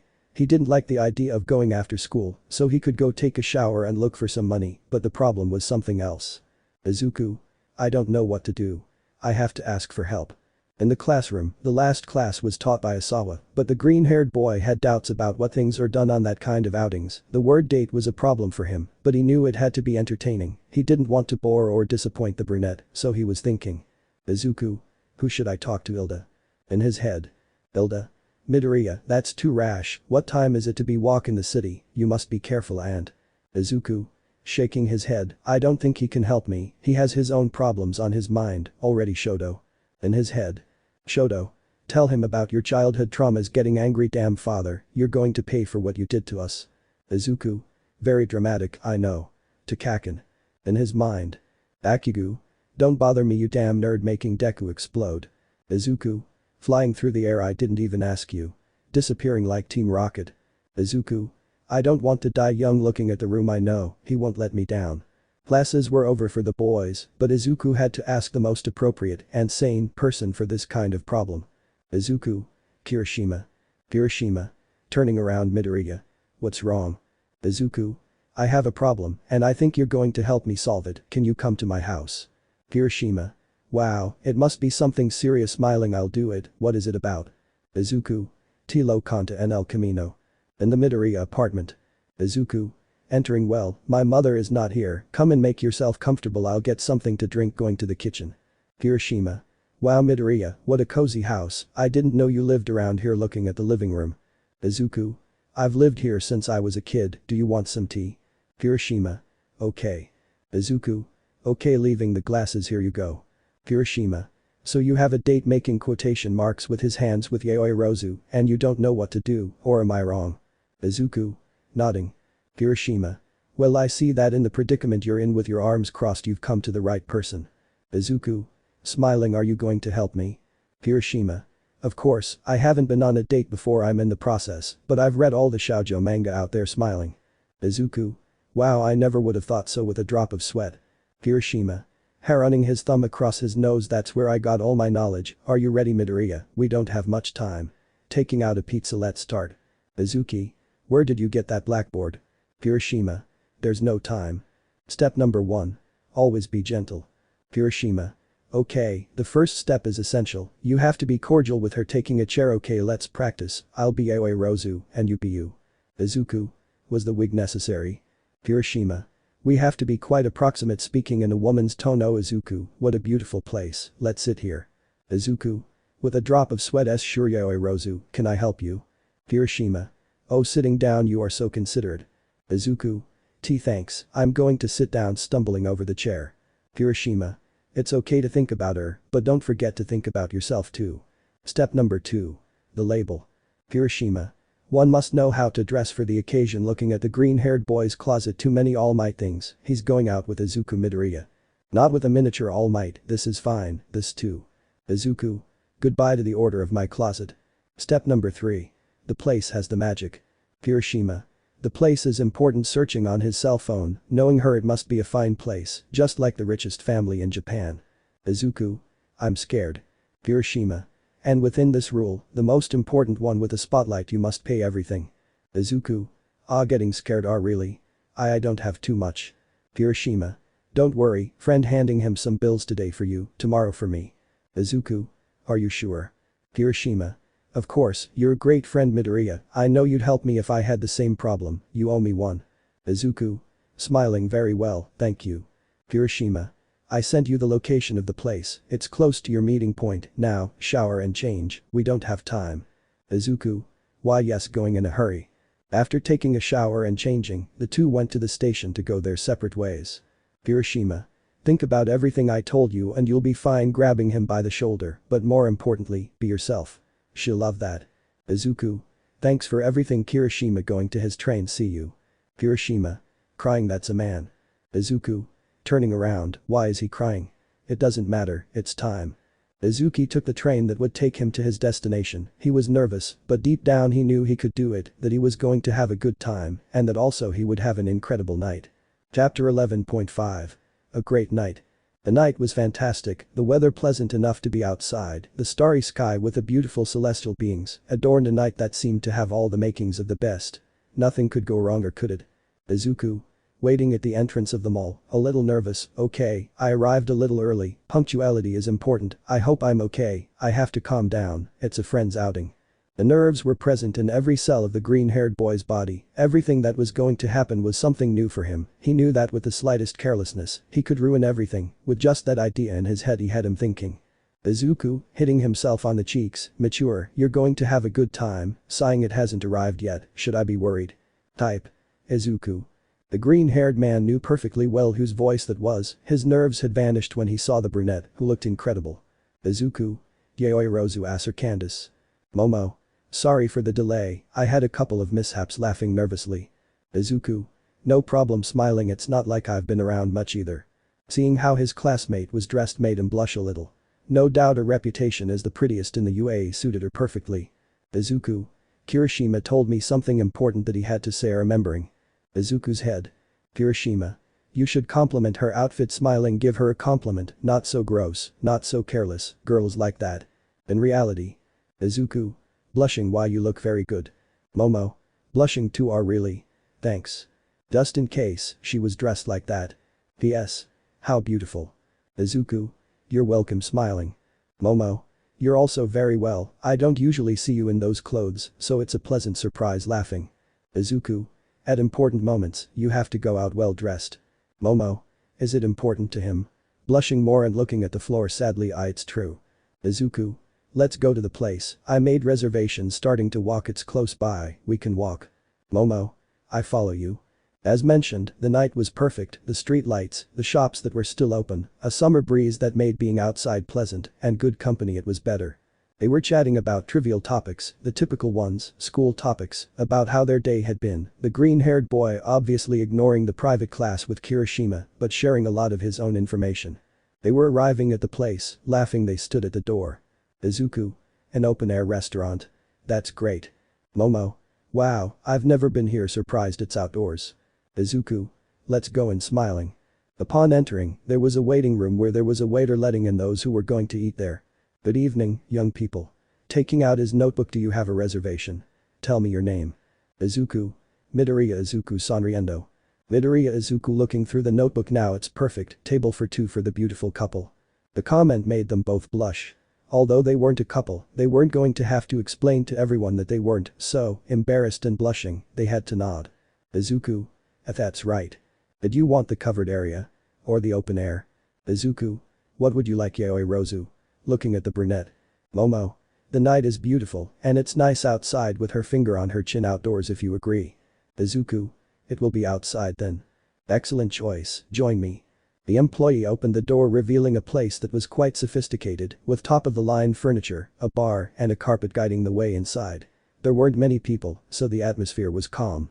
Arriving at the patio, there was a clear sky, bright lights adorning the place, light music in the background, the perfect atmosphere. Sit wherever you like, you will be served by a waiter in a few minutes, bowing. Have a nice evening. Leaving. Momo. It's a beautiful place, isn't it? Looking around. How did you find it?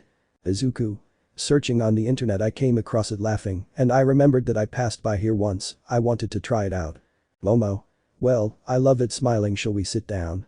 Izuku. After you. The two had chosen a somewhat secluded spot where they could clearly see the parade of stars that abounded in the sky. Izuku. Allow me. Grabbing the chair. Momo. Thanks. Izuku settling in to sit. Izuku. Bringing the chair closer. Perfect, now don't trip. Sitting down. Phew, thank goodness. Momo. Amazed by the green-haired boy's chivalry, he's quite attentive and considerate. Good evening to our guests, here is the letter. When you decide you can call me. Leaving. Izuku. Okay, let's see. Looking at the letter. The prices of the dishes were exorbitant, scaring the green-haired man and his wallet. Izuku. With his hair standing on end behind the letter. It's too much. I hope to get there. See, choose what you want, Yaoyorozu. Momo. Well, humming while looking at the menu. A hamburger would be good. Izuku. Huh. Surprised by the choice. I think it's great. Me too then. Momo.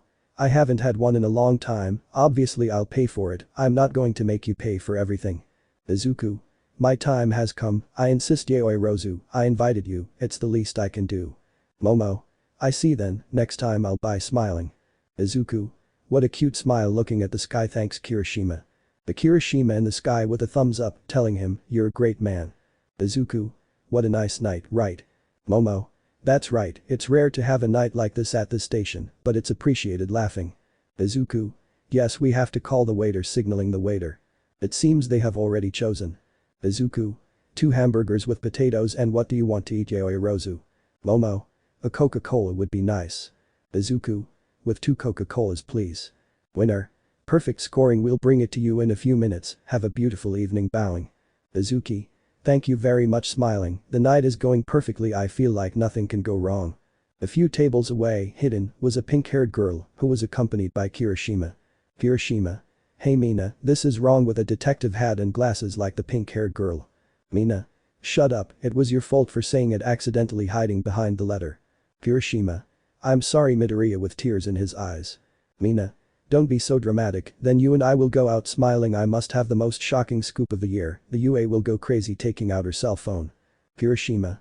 I told you no photos, that was the deal to accompany you. Mina. You take the fun out of life, saving it. I want to hear something at least. Back to our favorite couples table. Momo. How is your family? Izuku. Very well, actually, mom must be working and hasn't arrived yet, I imagine. Momo. What's her name? Izuku. Inko is her name. Momo. And do they get along? Izuku. Excellent, although serious look. It wasn't always like this since Papa left. It's been sad for several years. It was difficult, but we're getting used to it. Momo. I'm sorry about that. With a sad look. Izuku. Don't worry. Smiling. We're a great team. And how's your family? Momo. I guess it's fine. They go out a lot on business trips. You could say we're not very close. Sighing. I guess we're not very close. Izuku. Wow, I thought otherwise, but you've had friends I guess. Momo. Not really. She spent all her time inside, or if she went out for some strange reason, she was full of bodyguards. Laughing. She must have scared more than one person.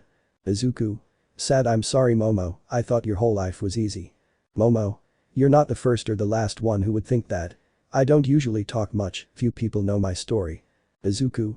We didn't have it that easy, let's say, both of us. Laughing. Momo. So it seems. Laughing. Mina. They both look happy. I smell love in the air with hearts in their eyes. Kirishima. I'm going to die with my head on the table. I hope they've already decided seriously with a score. Mina. Not yet, could you bring me another glass of water until we decide? But the vein in his head swollen as sure. Hiroshima. It's the sixth glass of water Mina, they're going to kick us out and we'll attract more attention. Mina. Then let's order something and we'll both pay for it, don't cry anymore, little girl. Hiroshima. Sighing, I would be happy to think it's a date, but this is too much. Their evening was going perfectly, between chatting and laughter, the two were growing closer, their confidence growing. If a stranger saw them they'd think they were a couple. Momo.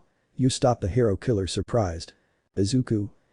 That was the truth, although the police made us make a deal, otherwise they would punish me and our teachers during the internships.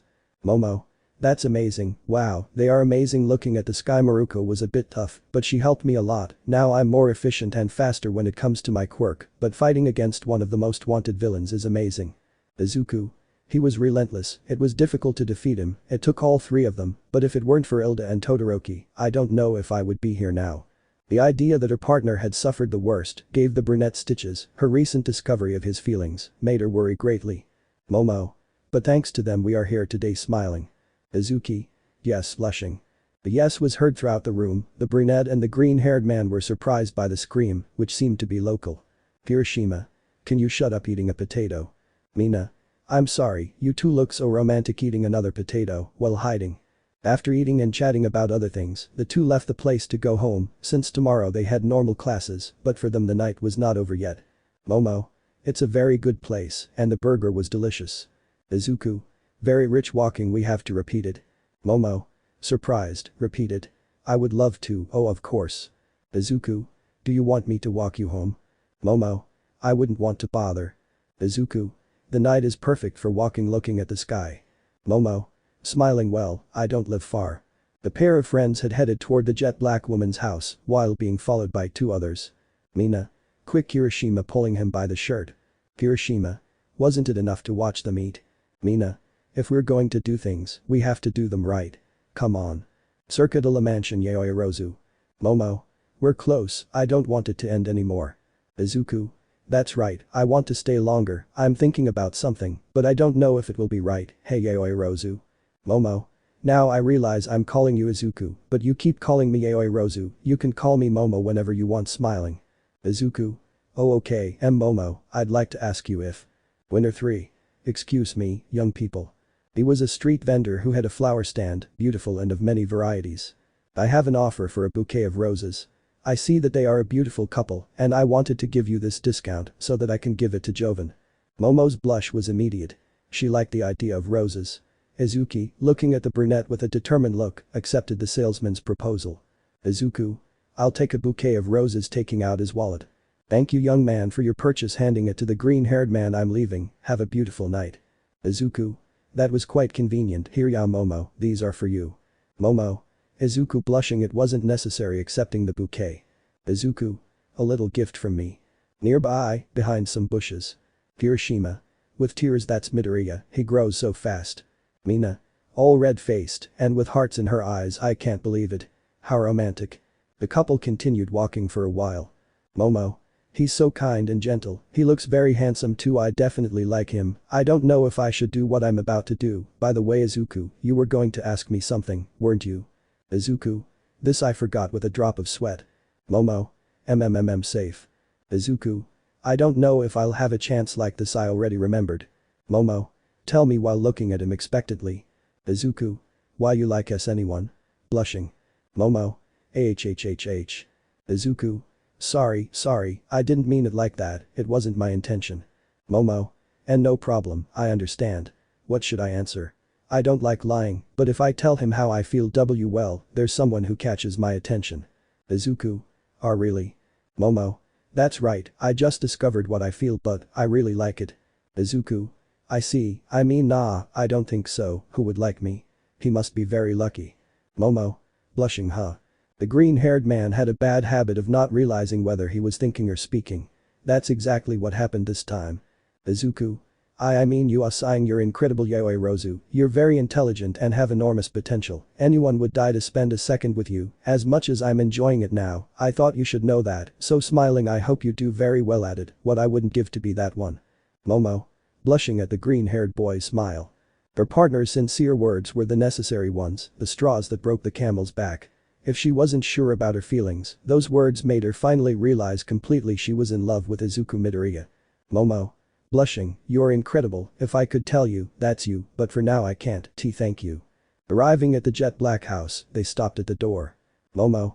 Well, turning around looking at the green-haired boy, this is where I live, although you already knew that, haha, damn I'm nervous. Izuku. Your house is amazing, smiling. Momo. I'll treat you a few days later, smiling. Silence fell, neither of them wanted to leave, they didn't want to separate, to go their separate ways, but they had to. But the penetrating look between the two, seeing their eyes, attention was in the air, the chemistry between the two could be felt in the air, they were a few meters away, but Izuku, without knowing it, began to approach the brunette, who was dazzled by her beauty. Izuku. Approaching, I don't know what's wrong with me, but she's beautiful, I had one of the best nights of my life, should I? No, I shouldn't, but my body moves on its own, she has such beautiful eyes. Momo. Approaching him, I hadn't noticed his beautiful green eyes, thanks to him I had a beautiful night, I don't know if I should, what if I ruined it? The two grew closer and closer, consumed by the idea of losing each other, of losing each other's friendship through a mistake. They didn't want to lose, but what if they won? Mina. Watching hidden, I can't believe it, they're getting closer. Surprised. Hiroshima. I see that, he looked at the scene in amazement. The meters became centimeters, a part of them wanted to escape, to secure each other's friendship, but on the other hand, they wanted to be together in that moment, to reciprocate each other's feelings, to give the kiss that would crown the night. Momo. Izuku stopping him with her hand, sorry, I can't. The brunette was overcome by fear, she was terrified of the idea of going too fast, she was great and she loved spending time with the green-haired boy, but a week ago they had started to get closer. Izuku. P. Perdoname Momo Yaoyorozu Apanato. Momo. Yaoyorozu told me again, I better go inside, opening the door, be careful outside, and we'll talk at school. Izuku. Why yes, rest. It broke the brunette's heart that she had stopped the kiss, but she couldn't take it back. The green-haired man had left somewhat sad, but he was grateful in a certain sense that something had stopped them. And some bushes nearby. Mina. Sad they were so close. Hiroshima. I'm worried about how Midoriya is watching his friend walking away. Mina. It would be better not to bother him, come on, let's go, they're going to kill me at home. Hiroshima. Nodding. Izuku's path was one of only thinking. He didn't know how he felt. He was sad, angry, happy. He had an incredible time tonight, but he was furious with himself. Izuku. With his hands in his coat pockets, were you going to kiss her? Really? I don't know what I was thinking, she likes someone else, who would like me. If I'm just an idiot who confuses things, I should worry about my studies and my path to being the #1 hero, he said with a sad face. In Momo's room. The one who was saddest was undoubtedly the brunette, who on one hand regretted stopping him, but on the other hand was grateful that nothing had happened. Momo. While getting ready to sleep, what was I thinking? Without realizing it, I was about to kiss him, it's not that I didn't want to, but I was scared, throwing herself face down, he must hate me right now, screaming with her pillow on her face, I'm an idiot. The night ended for the two hero apprentices, who in their beds were having trouble sleeping, images of the night came to their heads, and more of the failed attempt at a kiss. Izuku. It was stupid. Momo. But I don't regret it. Izuku. I'll keep fighting for her. Momo. For the. Izuku. Why? Momo. Why? Izuku. Momo. I'm in love with him, her. Chapter 12. Jealousy. The radiant sun illuminated the green-haired boy's room. He got up to go to school, realizing that he was running late. Izuku. Damn, I'm running late, getting up, where are my pants? It was very rare for him to arrive late. In all his time at the UA he never arrived past the start time of classes, and it was no wonder, since the night was complicated for the green-haired boy. It made it difficult for him to fall asleep, thoughts about the night he had spent with the brunette had tormented him, plus the failed kiss that never ended up materializing. Izuku didn't know how to feel about it, he didn't want to ruin the friendship with his classmate, but his heart made him want to throw himself into his feelings, leave everything behind and follow his heart, although first he had to get to class before he suffered any kind of consequence. In the classroom of Class 1A. Classes had started, Asawa began to explain a couple of things, along with an important announcement. One chair was empty, the one with our favorite broccoli. Momo was a little worried, and in a way, she felt a little guilty. Momo. How strange, while looking at the empty seat Izuku never arrives later, is absent, could it be because of what happened last night? Although I can't blame him, with a sad face, I didn't want to come either. Izuku. Opening the door strongly, agitated, sorry for the delay. Asawa. What happened, Midoriya? Did your rooster fall asleep? Izuku. Excuse me, master, recovering himself, had some problems. Asawa. Sighing, I forgive you for being your first time and because we haven't fully started the class yet, but next time you won't be so lucky. Izuku. Thank you, master, bowing and heading to his seat. The green-haired boy headed to his seat, but his eyes unconsciously went towards the brunette, who, realizing, looked ashamed, just like Izuku, that the situation between the two of them was quite strange. Izuku also noticed that Mina was looking at him with tears in her eyes, missing him. Isawa. Well, as I was saying, the announcement I have to make is that we'll have a camp this weekend, a 3-day training camp. The authorizations have already been sent to your parents. All. Finally a normal camp. Isawa. Yes, normal. Well, that was the announcement. Put on your hero suits, see you at the gym. I haven't seen your growth in the internships, and what better than a group battle. The boys listened to their teacher, put on their suits and headed to the gym. At the gym. They were all on the ground, watching their teacher on a platform with a screen, next to Cementus. Isawa. Here's how it'll go.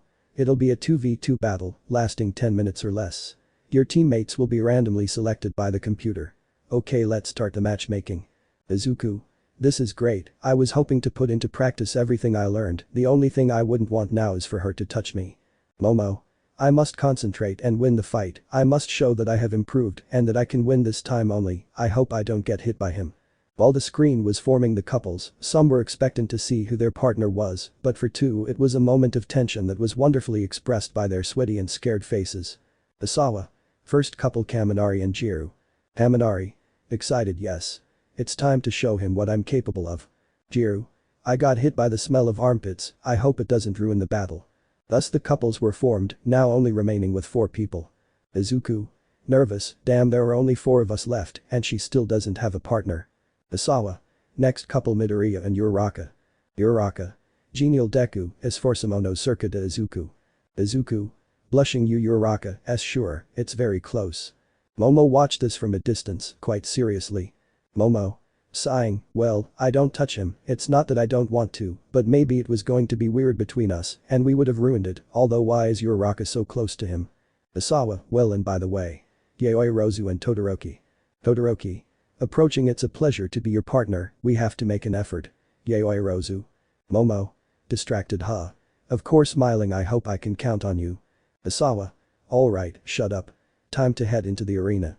The first battle is Izuku and Uraraka versus watching the screen Yaoyorozu versus Todoroki. Izuku. Momo. What I was missing. Uraraka. Excuse me, teacher, looking around, what sand? Izawa. Right, Cementus, if it's not too much to ask. Cementus. Not at all. Activating his quirk. An arena had been created in the center of the gym. Isawa. Well, don't make me repeat it, the others pay attention to the fight. The green-haired boy and the brunette had swallowed their saliva from their nerves, trying to guess what could happen, but if they agreed on one thing, it wasn't a very good idea. The couples had positioned themselves at distant points in the arena, facing each other, waiting for their master's orders. Isawa. You have 2 minutes to come up with your strategies, preparing your sleeping bag. Izuku. Okay, Uraraka, what do you think? Any ideas? Uraraka. He's scratching the back of her neck, I can't think of anything, although you are the one with the ideas. Izuku. There's not really much we can do, thinking if you want to fight Yaoyorozu, laughing nervously. Uraraka. Looking at him seriously, you made me remember we have a pending conversation. Izuku. Nervousy conversation. About what? Uraraka. Plays dumb, but who blames him, but I must find out the truth, although laughing, it's quite funny and cute. This was observed by the brunette, who saw how Izuku became red and nervous, while the brown-haired girl laughed. It was the first time she wished to have Jiro's quirk. Shoto. Who observed that his partner looked seriously at the 2 opponents, didn't know that your quirk was also to look seriously at your opponents. Momo. I was devising a strategy. Shoto. No need advancing, let me fight Midoriya, activating his fire quirk, it's not the rematch I wanted, but something is something. Isawa. In positions. The couples positioned themselves facing each other, Shoto looked at Izuku defiantly, Momo looked at the ground in shame, Izuku looked at the brunette in shame, and Uraraka looked at the green-haired boy out of the corner of her eye. The atmosphere in the arena was quite heavy. Izuku. I must think clearly and be calm, the best thing would be to go against Todoroki, yes, I will do that, I have no other choice, right? Momo. It would be best to fight Uraraka, one shouldn't get involved in fights between boys, right? Isawa. Very well, begin. The countdown had begun, a wall of ice formed separating the sand, leaving the green-haired and the 2-colored one on one side. Izuku. So that's what you were looking for from the beginning, getting into position. Fine, I won't hold back. Todoroki loading the one for all. Shoto. There's nothing I wish for more, activating his quirks. In the stands. Kirishima. This fight will be fantastic, smiling. Haminari. The two strongest in the class. Mina. Let's not forget the girls too. Bakugu. The battle will be very informative, let's see how much those useless people have improved. Back to the arena. Izuku. Now he's faster with his quirks, I must be careful and very attentive. I can assume that he still doesn't have a good control over changing from one quirk to another. Shoto. It's time to start. A large burst of fire headed towards Izuku, which he narrowly dodged. Izuku. Very fast while dodging, I must have some input to be able to attack. On the other side. Uraraka. Damn, looking at the big ice wall, I guess it'll be you and me, Momo. Momo. That's right, creating an iron staff. I'm sorry, Uraraka, are we friends? Uraraka. One of the best, getting into position, but first, a question. Momo. Of course. Uraraka. What are you and Izuku bringing? Momo. Blushes to the extreme. Why does she call him Izuku? Uraraka. Okay, time to attack, launching the brunette. Although she had that doubt in her head, it wasn't the time for a questionnaire, the brunette rushed forward to get the opportunity. Momo. Kerr stopping a kick from the chestnut, I have to be careful, if he touches me and activates his quirk, I'm lost. On the other side, the battle between the two young men was taking place, with neither of them giving up their attacks. It is true that both had improved and they had seen some of that growth while fighting the hero killer, but even so, the result was unpredictable. Izuku. I have to get close to him, I don't know how good Todoroki is in close combat, I have to find out, full cowling 10%. Shoto. 10%. Are you underestimating me, Midoriya? Throwing a large amount of ice. Izuku. Breaking all the ice as he approached, not completely, pointing with his finger while another held it. Now stay still, you're in the perfect position. Smash.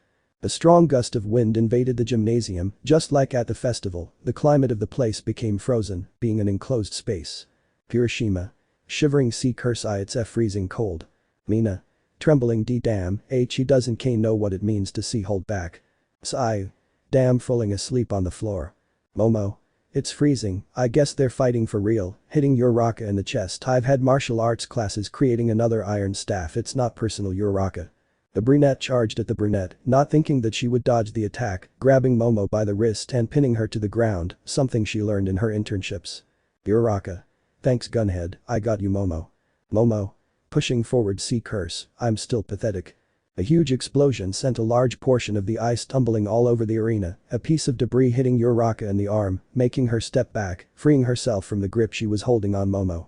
Momo.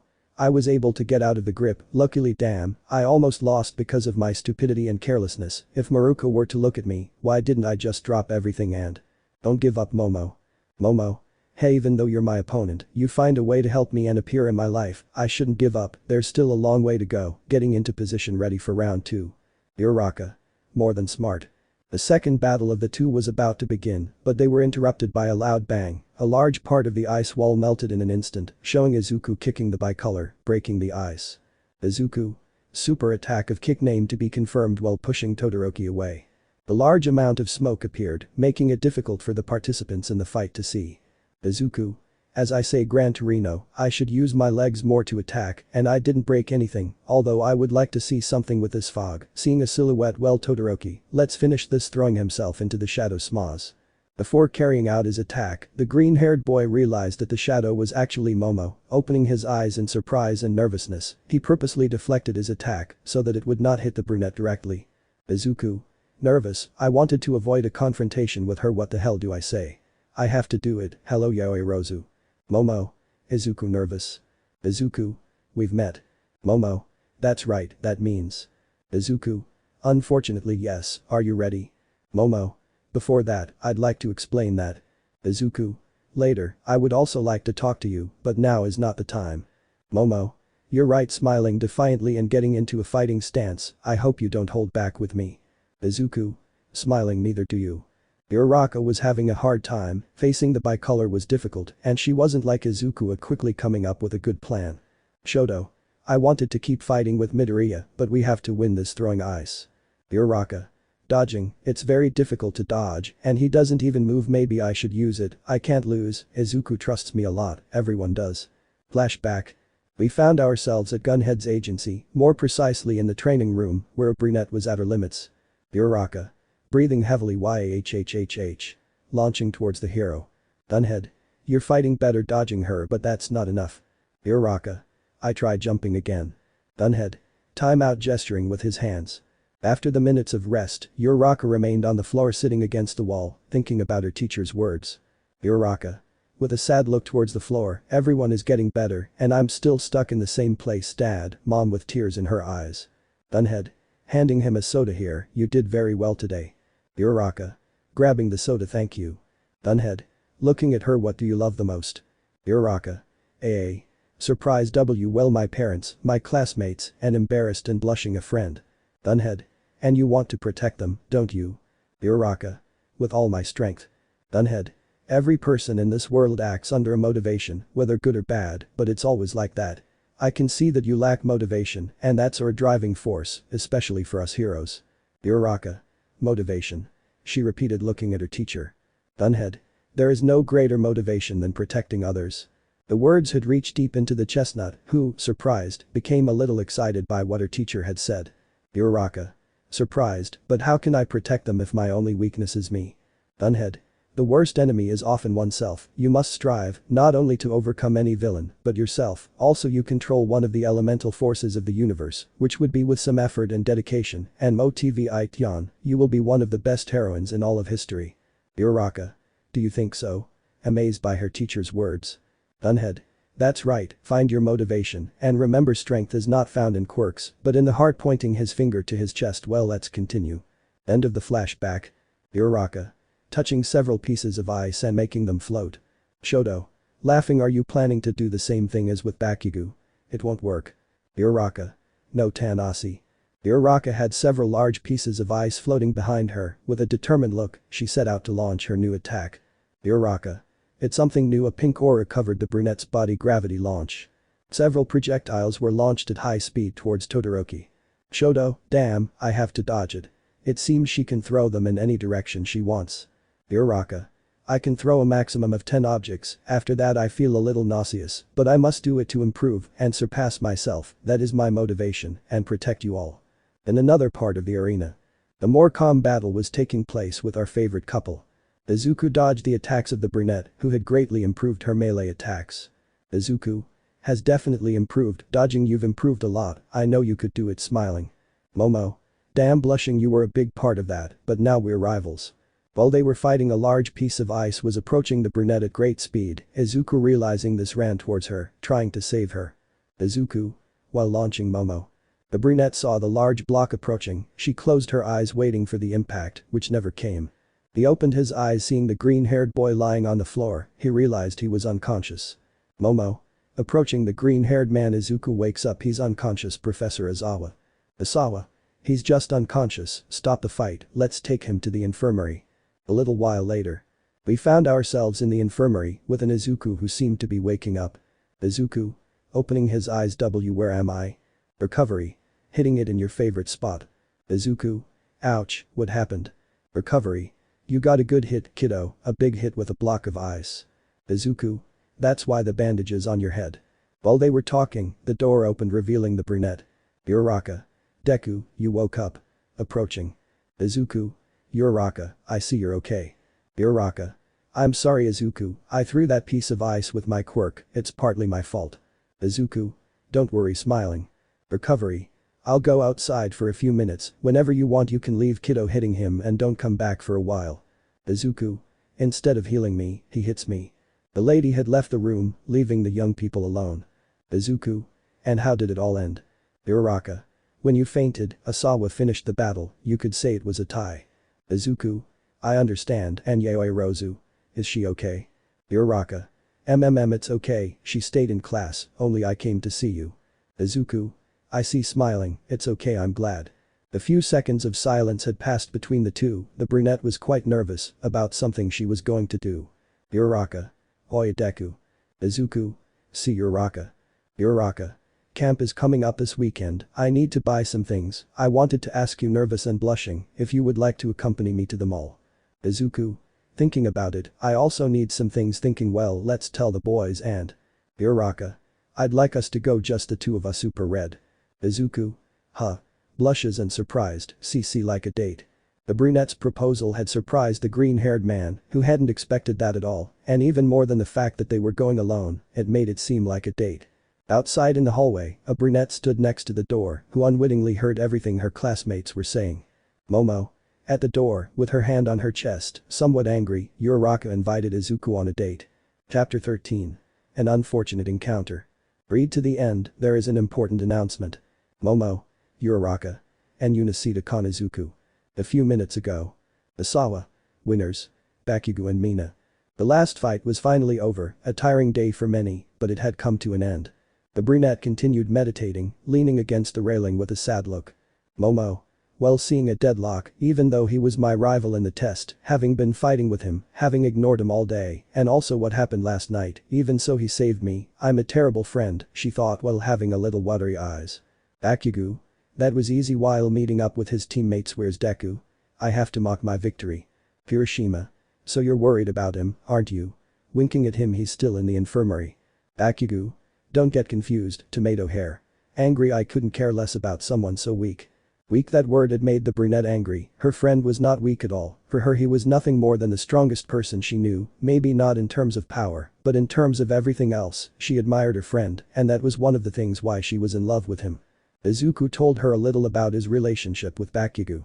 The brunette already knew they knew each other, but they didn't know what kind of relationship they had. She told him a little, quite superficially, about their strange friendship, as the green-haired man saw it. It was clear that the green-haired man held the blonde in a certain place of esteem, but the feeling didn't seem mutual to her. But the word to describe his partner bothered him greatly. He didn't agree, and he never would. Momo. Weak. As she stood, one hand on the railing. He's more of a hero than you, and by far, he's not like you, who cares about winning, regardless of your teammates. Bakugu. Looking at the brunette, who was starting to get angry. What do you care? Momo. Well, addressing the blonde, I care because I am the vice president of the class, and I will tolerate that type of behavior more. Bakugu. Totally angry. I see, with a small smile. Do you think I didn't notice? Your sudden approach. Perhaps are you two dating? The entire class was in shock at the blonde's words. His words made sense. Thought, it can't be others, damn lucky, thought a grapehead. But a couple of his companions were about to get involved in the conversation. They didn't want the conversation to take a dangerous direction. The brunette was blushing, although the blonde's words were lies, to annoy her. The girl knew that if she answered something, it would be compromising for her, but she was sure of one thing: if there was something behind the words, she had feelings for the hero. Hiroshima. Come on guys, standing in the middle. It's not time, classes have already ended. Jiru. That's right, standing next to the brunette. It seems that you still want to fight. If you want, I can hit you a few times to calm you down, or stun you until your ears bleed, pointing his jacks. Your choice. Bakugu. TSK, annoyed. Momo. Thanks guys, if you allow me passing by the blonde, I must go see our partner. Momo had already left the gym, leaving a somewhat tense atmosphere, but with some jokes from some people, the atmosphere lightened a bit. In the hallways of the infirmary, Momo was walking looking for Recovery Girl's room, while thinking about what happened with her partner, a little angry at the way he treated the green-haired boy, but that topic was for later. She was more worried about her friend. As he approached, he saw Recovery Girl walking, so he asked her about him. Momo. Recovery approaching. Excuse me for interrupting you, how is Izuku? Recovery. Hello young lady, he's awake now. That useless guy hit himself hard, I always tell him. Anyway, he's with one of his friends, come see him if you want. I told him he could go. Momo. A classmate. Must be Uraraka. I understand, I won't bother you anymore, see you later. Leaving. Recovery. Well, watching Momo leave, it seems like he's doing well with girls, they're both very beautiful, that airhead smiling. In the infirmary. Momo. I'm here. Approaching the door. Wait, they're talking, they shouldn't, but I want to hear what they're saying. Current time. Izuku. Why, if there's no problem. Nervous and blushing. Uraraka. Great, Thursday if you like. Smiling, since we're leaving here on Friday. Izuku. Why yes, standing up, we should go, before it gets late. Uraraka. I'll walk you to the station. Izuku. It's okay. Izuku had prepared himself with the chestnut and they had each left for their homes. After many questions and worries from his mother and a few hits, he ate and got ready for bed, as he was quite exhausted from the day and the consequences of Recovery's quirk. Izuku. Finally throwing himself onto his bed and sighing, right, I have to talk to Yaoyorozu, see how she's feeling. Grabbing his cell phone and writing. Izuku, 10:15 p.m. Hello Yaoyorozu, I wanted to know how you were. Izuku had sent that message and he checked his other messages, some hero news, and a few videos. But he realized that quite a while had passed since he sent that message, which struck him as odd. He always responded quickly or left a gap of 1 to 2 minutes at most. Izuku. How strange. While looking at the black-haired girl's chat, she must be busy. I'll ask her tomorrow. Settling down to sleep. It's time to sleep. In the Yaoyorozu mansion. Momo. Can you believe it? I'm inviting him on a date. The brunette was sitting on her bed, wearing her pajamas and with her hair loose and straight. She was on a call with her best friend. Jiru. Are you sure about that? Momo. And he didn't say the word date, but I heard him. He invited me to the mall. I didn't want to do it, but I was just about to enter, and I heard that. Jiru. I understand, it's probably just a friend's outing, don't be so melodramatic. Momo. But it bothers me, I don't understand why. Jiru. Momo, you're jealous. Momo. Jealous. Maybe. Jiru. Look, since you're new to all this, it's normal, you like him and you don't want anyone to get close to him, but we're talking about Uraraka, she's just his friend, at least he sees her that way. Momo. Are you sure about that? Jiru. Trust me, besides, you were ignoring him all this time, after his little incident you haven't spoken to him again since then. Momo. I thought he was upset, which was obvious, I didn't want to upset him. But seeing as he saved me today, I was wrong. Banging her head against her bed. I'm an idiot. Jiru. Yes, and big ones. Momo. You're supposed to help me. Jiru. Laughing. I know. Forgive me, although I think you should talk to him. Besides, today you defended him against Mr. Explosive, who would have thought? Now if they didn't notice, with what you did today you've cleared up any doubts. Even Asawa must think you're a couple. Momo. I would have done it with anyone. Jiru. Yes, whatever you say. If they had been slamming Mineta into the floor, would you have gone out to defend him? Momo.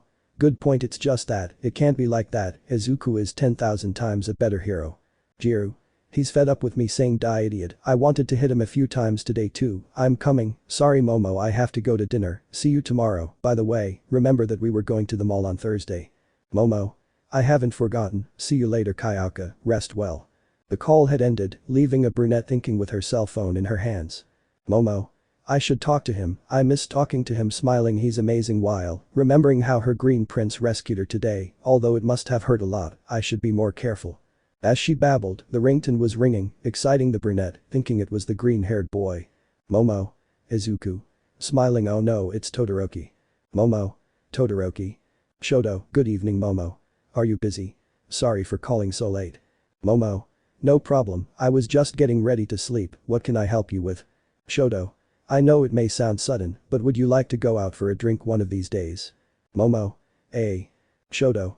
Since we had a test and you were my partner today, I would like us to talk about our strengths and weaknesses, what I need, and how you've seen me today, a constructive talk. Momo. I think it's a good idea, it would be productive. How about Thursday? I'm going out with Jiru to get ready for camp. Shoto. Sounds great. In fact, I'll take advantage of this opportunity to buy some things I need. Then, on Thursday, we'll talk about the details at school. I won't take up any more of your time. Rest now. Momo. See you Todoroki, get some rest. More questions came to the vice president's mind. That last call left her surprised. Momo. Did she just ask me out on a date? Laughing, no, we'll still go with Kayaka, but what if not? Damn, it'll just be a night out with friends covering up under the sheets to sleep. Friday. The week had passed quietly, a few classes but nothing of note. The brunette still didn't talk to Izuku, she was still ashamed of what had happened, and whenever she wanted to talk to him, the words wouldn't come out. We met two young women who were walking around the mall, while they wandered around and chatted. Jiru. Remember me, why am I here? Momo. First it was your idea, second don't leave me alone with Todoroki, I don't want things to get confusing, and if anyone sees us go so they realize it's just a friend's outing and… Jiru. Slow down, speedster, I get it already, shutting his mouth with her finger. Anyway, what time are we meeting? Momo. While looking at her watch, 15 minutes left, if you want we can go to the entrance so we can meet there. Jiru. Okay, let's go. Walking with her friend. By the way, how are you doing with Mistreated? Momo. With her gaze lowered, it's been a long time since we last talked, it's weird when you talk to someone every day and for some reason you stop talking, it's like you're missing something. Jiru. Wow, they were really serious. Everything will be resolved. Smiling, you can have a great opportunity at the camp with a mischievous smile. Do you need me to help you with something? Momo. And no need. Blushing, I don't want to force anything, if it happens, it happens. At the door of the shopping center. The green-haired boy had the habit of arriving early to every place he had to go, even unconsciously. He was very methodical about how much time he took to shower, get ready, and arrive on time. The punctual person is an orderly person, Almight once told him, so being punctual was a plus for anyone in any situation, especially on a date. Izuku. Wow, well, standing with a backpack, it looks like there are quite a few people in there. Uraraka. Deku Ligando. Izuku. Uraraka, como es. It was rare to see her friend outside the boundaries of her school. She had gone with her to her house with Hilda, but only in her school uniform. But that afternoon she looked very pretty, already for Izuku. Uraraka was a sweet and pretty girl, but seeing her like that was another matter. Uraraka. Sorry for the delay, it took me a while to get ready, were you here long ago? Deku. Izuku.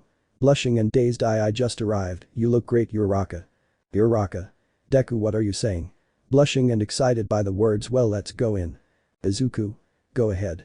Izuku opened the door for the brunette to enter first. He took his friend's advice as his own, not only for the brunette, but for any situation. He liked doing it, and it gave him power to a certain extent. It seemed synchronized, but when the green-haired boy and his friend entered, the brunette and Jiro were leaving to wait for the two-colored boy. Jiro. How shameless is that Todoroki, who leaves two ladies waiting, angry. Momo. It was my fault for coming early, sighing, he won't be long in coming. Todoroki. Arriving, sorry for the delay. Momo. Todoroki. Don't worry, we've only just arrived. Todoroki. Well, it's a relief to hear that, looking at the violet-haired girl Jiro. Jiro. Todoroki returning the greeting. Momo. Let's go in so we can make the most of the time. The mall was packed with people, and there were lines waiting to get into some places. But it was gradually thinning out. They were grateful to be able to walk around at least. Izuku. Too many people, by the way, Uraraka, what do you need for the camp? Uraraka.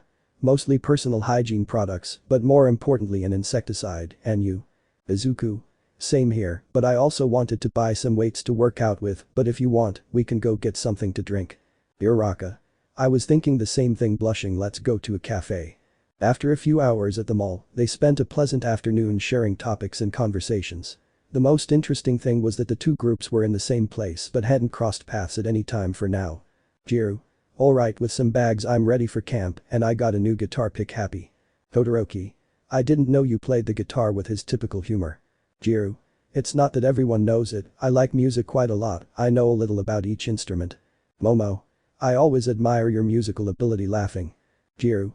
My parents are musicians, I had to get something from them, laughing, excuse me for a moment. I have to go to the bathroom, hold my things for me. Momo. Of course, receiving the bags, will be waiting for you here. Jiro. I promise not to be long leaving. Todoroki, it's the perfect opportunity, hey Yaoyorozu. Momo. Dime Todoroki. Not far from there. Izuku. It's great that we were able to get everything walking with his bags, do you need help with that? Uraraka. Don't worry, Deku, although I would like to use my quirk, but you know. Izuku. It would definitely be very useful, I would even ask you to carry mine, laughing, although it wouldn't look so manly, I guess. Uraraka. Kirishima would hit you for that, laughing. They certainly got along well, enjoyed each other's company, could talk for hours and hours, but for Izuku, she was nothing more than a great friend, if not the best. At first, maybe there was something, but for the green-haired boy, it was a good feeling of friendship, different from the brunette. Izuku. Right, I should find out if he has feelings for Hilda. I don't know how this will turn out. Uraraka, can I ask you something? Uraraka. Blushing, will she tell me why? You can ask me anything, Deku. Izuku. Well, there's something I'd like to know if you. Uraraka. Stopped, looking at the green-haired boy who had a face as if he had seen a ghost. What's wrong, Deku? Looking where the green-haired boy was looking, aren't those? The worst that could happen happened. The green-haired boy and the brunette unwittingly found themselves face to face with the dark-haired girl and the two-tone boy. This left the vice president and the broccoli stunned. They would never have wanted to be seen like this, especially if it was them. Their hearts were beating at 1,000 kilometers per hour, wanting to be swallowed by the earth. Momo. Surprised Izuku, we just crossed paths, and in this situation, although changing her gaze to a more serious one, he is in good company. Izuku. Momo. How unlucky to meet like this, but she's with Todoroki with a sad look. I see, it was him all this time. Todoroki. What a coincidence to meet here. Uraraka. How funny, if we had known we would have arranged to come all together, right? The atmosphere was heavy, the brunette and the green-haired man didn't utter a word, it was a mixture of sensations. Momo. Sure, it would have been fun, right Izuku? Izuku. Of course not, but it would be a shame to interrupt their outing, sarcastically. Momo. None of that, we are all friends right? Izuku. Ah yes, but everything makes sense now raising an eyebrow. Momo. That has nothing to do with it, I knew you would see things where there aren't any. The two seemed to be arguing. This was seen by Uraraka and Todoroki, who understood nothing. Izuku. Annoyed there's nothing to clarify, the ends are already tied laughing we don't want to interrupt you anymore, grabbing Uraraka by the hand let's go Uraraka making the brunette blush. Momo. Annoyed and jealous whatever you want, we'll go too, have a nice day, Uraraka and Midoriya. Izuku. Midoriya. To the Yaoyorozu camp looking at the green-haired boy Todoroki waving. Uraraka. Bye guys smiling. The two had left, leaving the two-toned boy and the brunette alone. The brunette couldn't get any angrier. She wanted to cry because she didn't want the green-haired boy to misinterpret everything, knowing that Mew was probably upset. But she was also upset at seeing the brunette so close to him and seeing him hold her hand, something she dreamed of doing with the green-haired boy, made her feel bad. Todoroki. Pasa algo Yaoyorozu. Momo. I am fine with wet eyes. Jiru. Okay, sorry about the realizing that the brunette had wet eyes what happened. Momo. Approaching her and whispering I'll tell you later, but we have to go, make up an excuse. Jiru. Damn getting scared this Todoroki something happened with Mina and this he needs our help if you don't mind we'll go to his house. Todoroki. I understand, girl stuff. Momo. Thanks for understanding Todoroki pushing Jiru by the shoulders see you tomorrow. Jiru. I can walk Momo. Todoroki. Watching as they walked away, I wanted to confirm it at the camp but it was earlier than expected, I must move my pieces and quickly. Outside the mall. It was already near dusk, so the two decided to go home to prepare for their camp tomorrow. Uraraka. Everything went better than I expected quite a bit, I had a lot of fun Deku. Izuku. With a sad look haha. Uraraka. It was weird meeting Todoroki and Yaoyorozu, don't you think? Izuku. With a sad look X2ya. Uraraka. Is something wrong, Deku? Izuku. Coming back to reality and not at all, I was thinking about tomorrow's camp The two of them couldn't get what they had seen out of their heads. They were hurt, upset, a combination of thoughts in their heads that they couldn't get out of their heads. Everyone arrived home, prepared everything for the camp, which they already announced was going to be weird, but they weren't going to let that stop them from having a good weekend, or were they? Chapter 14. Camp. The day of the camp had arrived, and new dawn was slowly dawning on the UA, it was 7 AM, the sun had just risen to show the deplorable state of the students who were not used to getting up so early. At the door of the UA. Uraraka. Yawning, makes a mess why did we leave so early, master? Asawa. You have to make the most of the day and arrive on time. Mina. Equally disastrous we could have gone a little further yawning later. Asawa. Don't cry, I brought some coffee for the road. Mina. Wukala sticking out her tongue. Asawa. Sighing and this is just the beginning well, I'll tell you a few things before the transport comes, if you think we're going on vacation you're wrong, we're going to work and enhance your quirks to the extreme. While the teacher was talking and summarizing what the camp was going to be like, our green-haired boy was thinking about what happened at the mall, how he had found the brunette with Todoroki, it made him sad to think that the two of them were into something, he didn't feel the need to ask either, so he tried to forget about it, even if it was just for the weekend. Kirishima. Hey old man, are you okay? Izuku. Why yes, great smiling. Kirishima. That's great, from what I see they're going to destroy us this weekend. Izuku. It seems to be, shall we sit together? Kirishima. I thought you wanted to sit with you no. Izuku. This'll probably want to sit with someone else laughing nervously. Kirishima. Looking intrigued at his partner probably with Jiru, but if you want we can fix it leaving. Izuku. No Kirishima in a low voice trying to reach him. Asawa. Midoriya, help me with some things. Izuku. Curse, yes, master. Elsewhere. Kirishima. Jiru, could we talk? Jiru. Of course, what happened? Kirishima. Let me be clear, I'm helping Izuku get closer to Yaoyorozu, I was wondering if you could help me get them to sit together on the trip. Jiru. I see smiling I'll do my best, but I imagine you don't know that. Kirishima. Intrigued know what? Jiru. I imagined, in short. Midoriya saw Momo and Todoroki together while he was with Uraraka. Kirishima. What? Jiru. Long story, if I had been there maybe this wouldn't have happened, sighing let's make a deal Kirishima you and I will make sure those two get closer again, we have 3 days to achieve it, I know Momo, and she's somewhat stubborn. The two watched as Momo was talking and laughing with the rest of the girls, although Jiru knew that deep down, Yaoyorozu was sad and somewhat upset with the green-haired boy. Kirishima. With his hand on his chin and Midoriya is shy. Extending his hand well we have a deal. Jiru. taking her hand. Deal, the first thing is to make them sit together. Hiroshima. Gen. Asawa. The bus has arrived, form lines. The students quickly went as their teacher instructed, they stood in 2 rows, and the person next to them was the seatmate they would be traveling with. Uraraka. I have to sit with Deku, looking for him. Hiroshima. Izuku grabbing him by the shoulders, come with me for a moment. Jiru. Momo, dear friend, shall we sit together? Oh, I forgot something, can you save my spot? Momo. Claro Kayaka. Hiroshima. Let's wait here. They were behind the brunette, they exchanged glances with the green-haired man, only she quickly looked away, with an angry look. Izuku. Still upset with me. They were almost on the bus. The black-haired woman looked around for her friend, who hadn't come.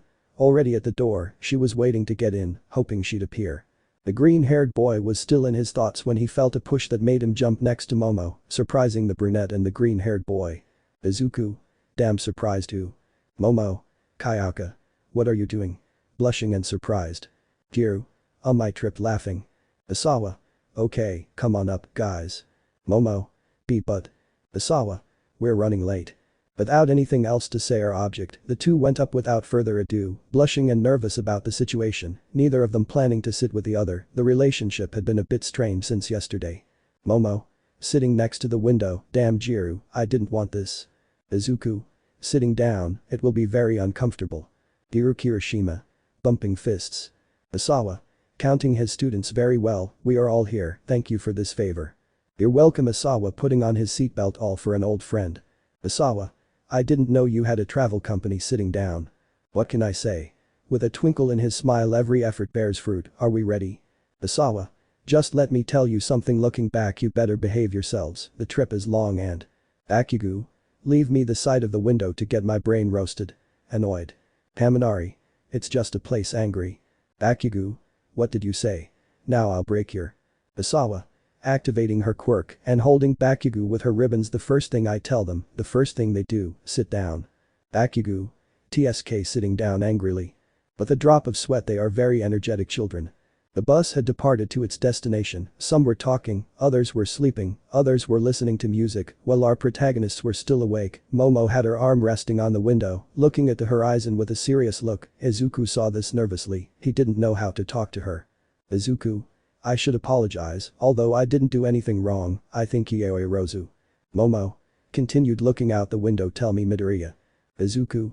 Yes, she's upset, is everything okay? Momo. More than good, normal. Izuku. I understand. Silence reigned again. Izuku knew that everything was not okay and normal, he had to do something. Izuku. It looks like you're upset. Momo. Really? Don't tell me, looking at him angrily. Why would that be? Izuku. Scared. I don't know, I don't understand why you're like this. Momo. Of course you don't understand. Izuku. Could you help me? Tell me and I'll be more than determined to solve it. Momo. Looking at him blushing. What were you and Uraraka doing yesterday? Izuku. So what was that? I should ask you the same thing. Momo. I already told you it's not what you think. Izuku. There's no problem with you telling me the truth if you and I are just friends. Momo. Sad, of course, friends. Putting on her headphones. Izuku. Surprised. Are you ignoring me? Fine, I'll sleep. The trip continued without any difficulty. 2 hours of travel could be tedious, but it flew by for the boys, especially for the couple whose relationship had become quite uncomfortable. There were things that were not clear, and they were getting carried away by their feelings. It happens, right? The bus had stopped in a ravine, where beyond could be seen hectares and hectares of forest. Asawa. Okay, come down. The students were looking at the scenery, stretching from the long journey. Haminari. It's a beautiful day. Stretching. Zero. Without a doubt. While they were talking, a car suddenly stopped in front of them, the door opened revealing some women dressed as cats. Mandalay Pixie. We are the Hussy Cats. Striking the pose. Everyone. Surprised. Izuku. Excited. They're the Hussy Cats. Owners of their own hero agency, despite being veterans in terms of… Pixie. Grabbing Izuku by his face and slamming him into the floor. I'm 18 at heart. All. With a drop of sweat. Asawa. They will be our counselors at camp, they will help us train. Mandalay. We own everything you see on the horizon, showing the whole landscape. Mina. Incredible, amazed. Mineta. I want to go to the bathroom, with his hands on his holding it. Haminari. But why did we get off here? Mandalay. Who knows? Hiroshima. Gee guys, let's get back to the bus, something smells really bad. They all ran toward the bus, but a huge wave of sand pushed them over the cliff, leaving the teachers up above. Misawa. That was too much, wasn't it? Mandalay. It's weird that you tell me that laughing. Misawa. Right, I'll take the bus to drop off our stuff. But the drop of sweat, it was too much. Hours later. NA. The same thing happened as in the NIMP. It was already dusk, the teachers were waiting outside the building for the students, who were slowly coming in, some were bruised, others had difficulty walking, but everyone was a mess. Mandalay. They're finally here, it takes less time for us. Misawa. Okay, leave your stuff inside and take a shower, you stink, taking out his sleeping bag. Pixie. I must say you did quite well with a lustful look, and more you six, pointing to Izuku, Hilda, Bakugu, Todoroki, Kirishima and Kaminari. I want you in a few years, you will be mine. The blonde showered the boys with kisses, even though they tried to defend themselves, according to her it was to mark territory. Momo Uraraka Jiruminats I. Solosa's Nivel 100. Mandalay. Sighing tiredly, she is at the age, well, they have the hot springs ready, after that they will have dinner. Everyone went inside to take a refreshing bath, but Izuku at that moment noticed a certain angry-looking boy who hadn't participated all day. In the hot springs. Mineta. Looking thoughtfully at the wall that separates the hot springs, do you hear that? They are angels. While the girls could be heard laughing, this wall separates us from paradise. Although the boys blushed for thinking in a dirty way about their classmates, Izuku was annoyed by the idea of someone seeing Momo without clothes, it outraged him, and even more so the violet dwarf. Izuku. Mine. Hilda. Stop. Mineta standing up to address him. This is a very despicable attitude, I will kindly ask you not to continue. Mineta. How annoying, you are taking some balls off his head, walls were made for. Izuku had flown in full cowling, hitting Mineta in the neck, putting him to sleep. Everyone was shocked by the sight. Izuku. He nervous because everyone was looking at him as someone had to stop him. Why, you thought the same as me, right? Don't judge me. Kaminari. I can't argue with that logic. Kirishima. It was time to teach him a lesson, laughing, put him inside. Izuku. Good, taking Mineta, who was sleeping peacefully, dreaming about the girls. From the other side. Mina. Did anyone want to spy on us, Jiru? Jiru. Using his jacks, Mineta as always, but a green knight came to our rescue, laughing, or rather so they don't see his princess. Toru. Yeah, Momo has a protector. Momo. Me. Blushing. Mina. Don't act like that, it bothered him that someone else saw you and he did something about it.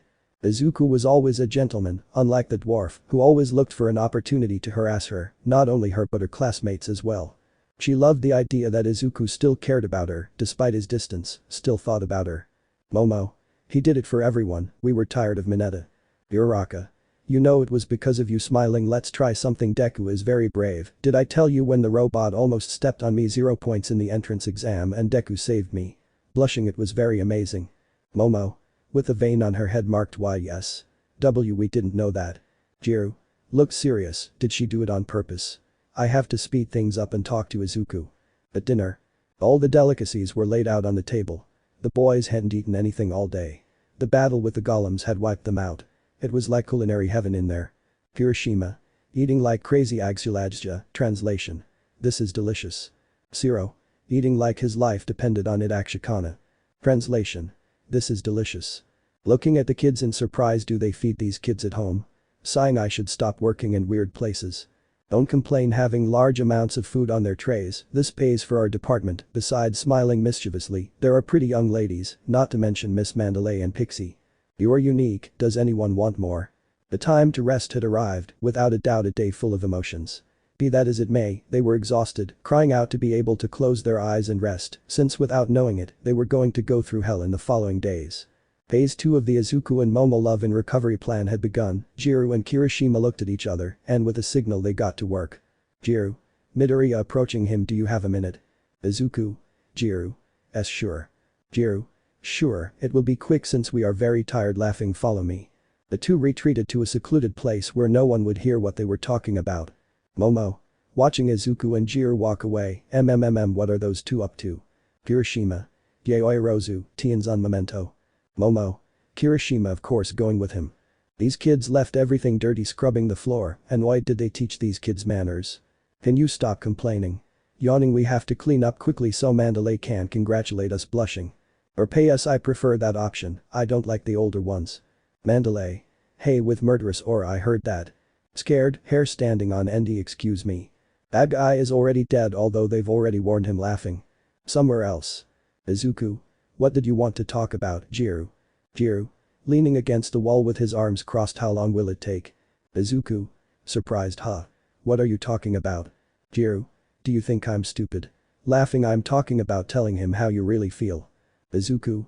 I see you realized looking at the floor it's what I most want to do, but a few days ago I saw her at the mall with Todoroki, and I kind of disliked her. Jiro. You knew I was with him, right? Izuku. Surprised you were. Then. Jiro. It wasn't a date. Your doubts are ill-founded. Izuku. Saddened. Damn, I jumped to conclusions. I should have asked her. I acted like an idiot. Now I understand why she's angry. I see. Jiro.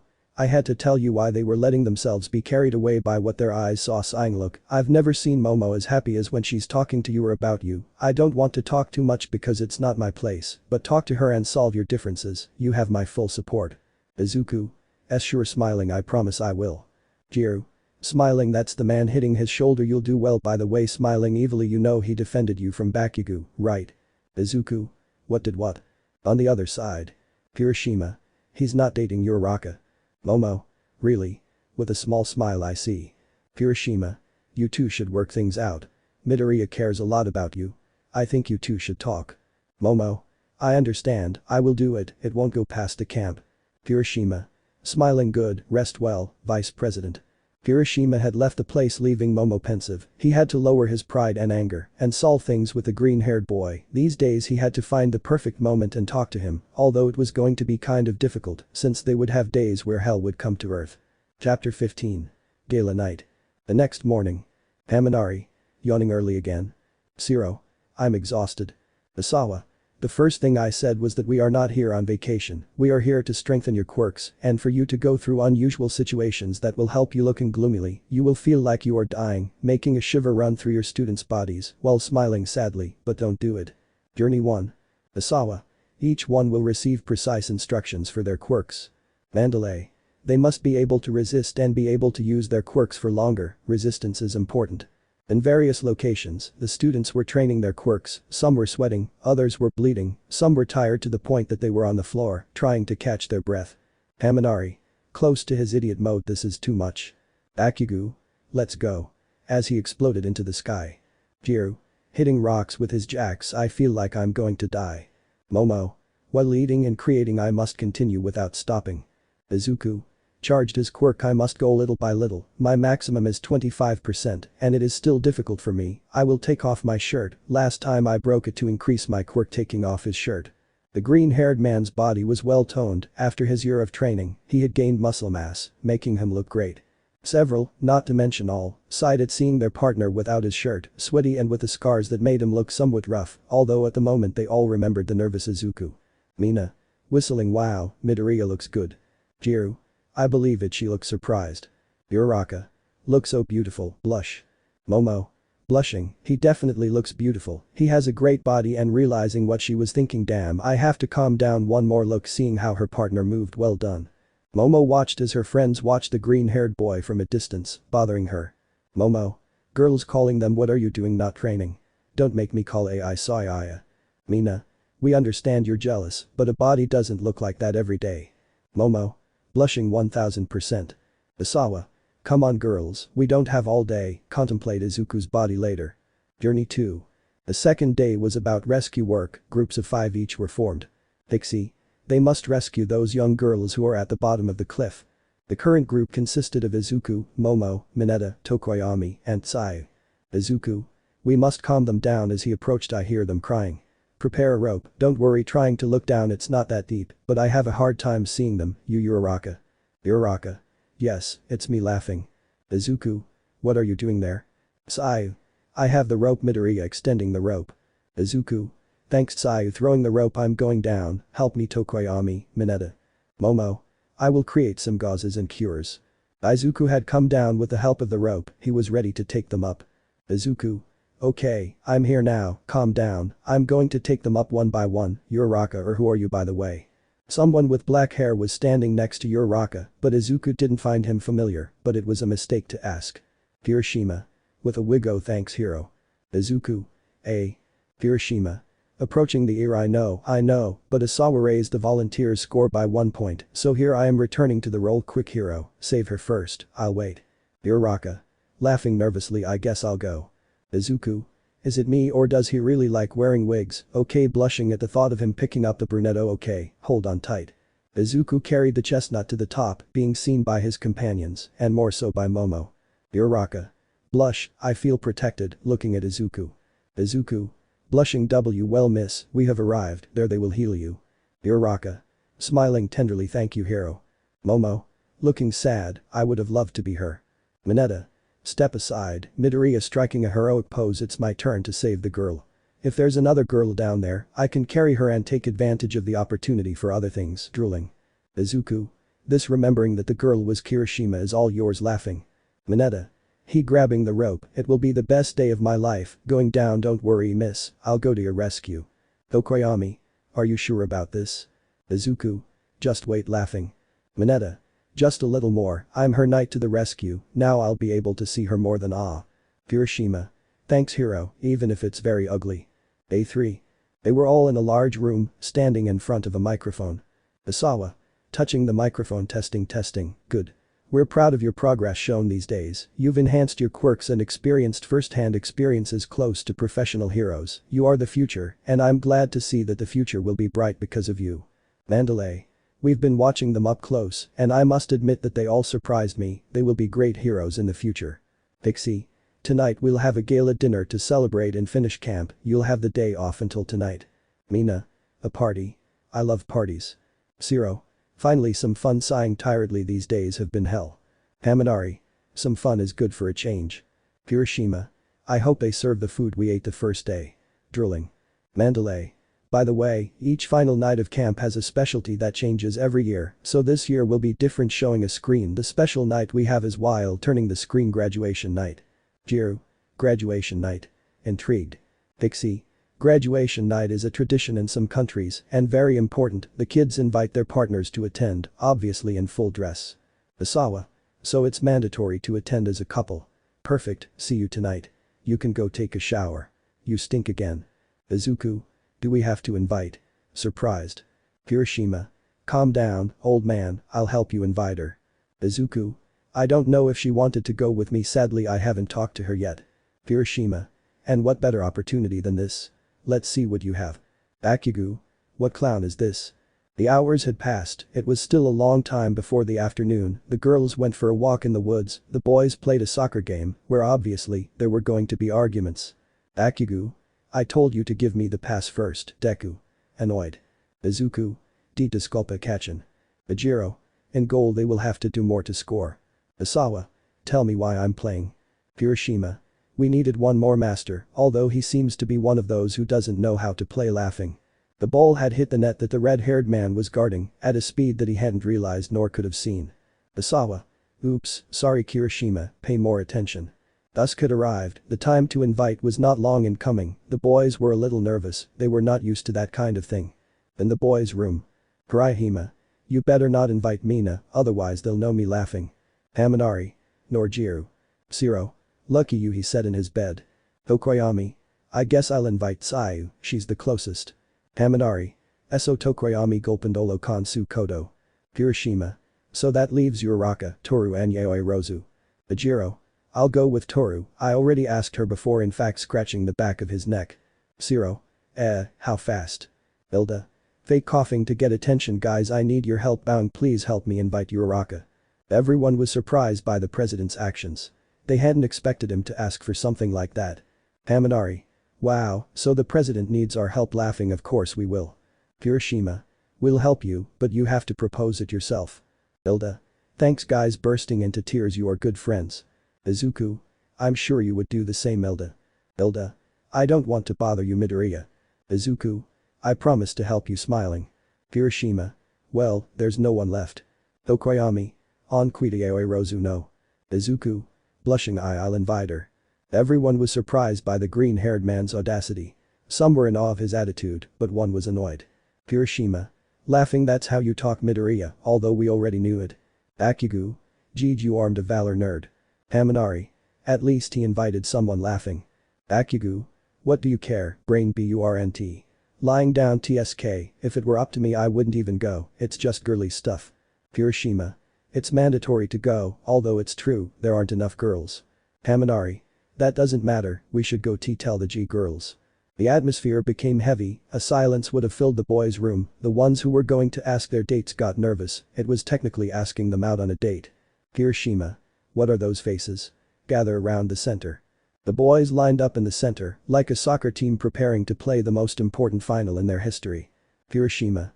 Tonight boys is ours, we will go out there and show that we are men, it is the most important night, are you with me? All? Yes. Hiroshima. Today we become heroes putting his hand in the center what are we? Haminari. Linces. Hilda. A group of boys who will make a proposal to their girls to accompany them to the dance tonight while moving her arms as always. Hiroshima. This will be difficult, we are class 1A, let's show what we're made of. Kaminari. Yes with our mind in the game. In the girls' room. They all sat silently, as if waiting. Jiru. Are they taking too long? Looking at the clock. Mina. Sighing quite a lot. Toru. Calm down, they'll be coming soon. Seiya. You say that because you were already invited Kiro. Outside the girls' dormitories behind a bush. Izuku, Kirishima, Kaminari, Hilda and Tokoyami were looking through the bush, waiting for the moment to act. Kirishima. Okay, we better go one by one turning around who goes first. Kirishima was shocked, in a bad way, to see Izuku, Hilda and Kaminari, trembling with fear. Kaminari. See can you repeat our recipe speech scared? Tokoyami. Let's finish this standing up. Vernoda. Tokoyami. Tokoyami. Knocking on the door. Mina. Opening Tokoyami, who are you looking for? Smiling mischievously. Tokoyami. Istar Seiya. Mina. I knew it. I'll call her now closing the door. A few seconds passed. Seiya. Tokoyami Sanrahata. Tokoyami. Would you like to join me tonight? With his typical humor. Seiya. With her finger on her chin okay, would you pick me up? Tokoyami. Of course, see you in a bit leaving. Kirishima. Crying manly, that's a man. Izuku. Vaya Tokoyami es genial. Kirishima. Beat bien, Irio. Shift of. Kirishima. Kirishima. Knocking on the door. Mina. Opening, surprised and blushing Kirishima. Kirishima. Without knowing what was redder, his hair or his face. Hi Mina, I wanted to ask you, you know, if you want, you and I could. Kirishima was interrupted by a kiss on the cheek, something that surprised the redeed. Mina. Blushing and with wet eyes of course I'll go with you. Kirishima. Are really smiling hugely great, I'll pick you up moving away a little yes. Jumping. Haminari. It turned out better than you expected. Kirishima. Pretty good huh? Izuku. Well done Kirishima smiling. Kirishima. Thanks guys crying these are men's tears. Hilda. Okay, who's next? Haminari. Well standing up determined it's my turn. Vernoda. Kaminari. Haminari. As he approached I must be myself, I'm ready knocking on the door. Jiru. Opening Kaminari. Haminari. In a seductive pose you gala night, think about it. Jiru. Looking at him seriously, for a few seconds Haminari. Still in his pose, sweating, why is it taking so long? Jiru. Starting to laugh ha ha ha you are an idiot, I accept your proposal, but as friends. Haminari.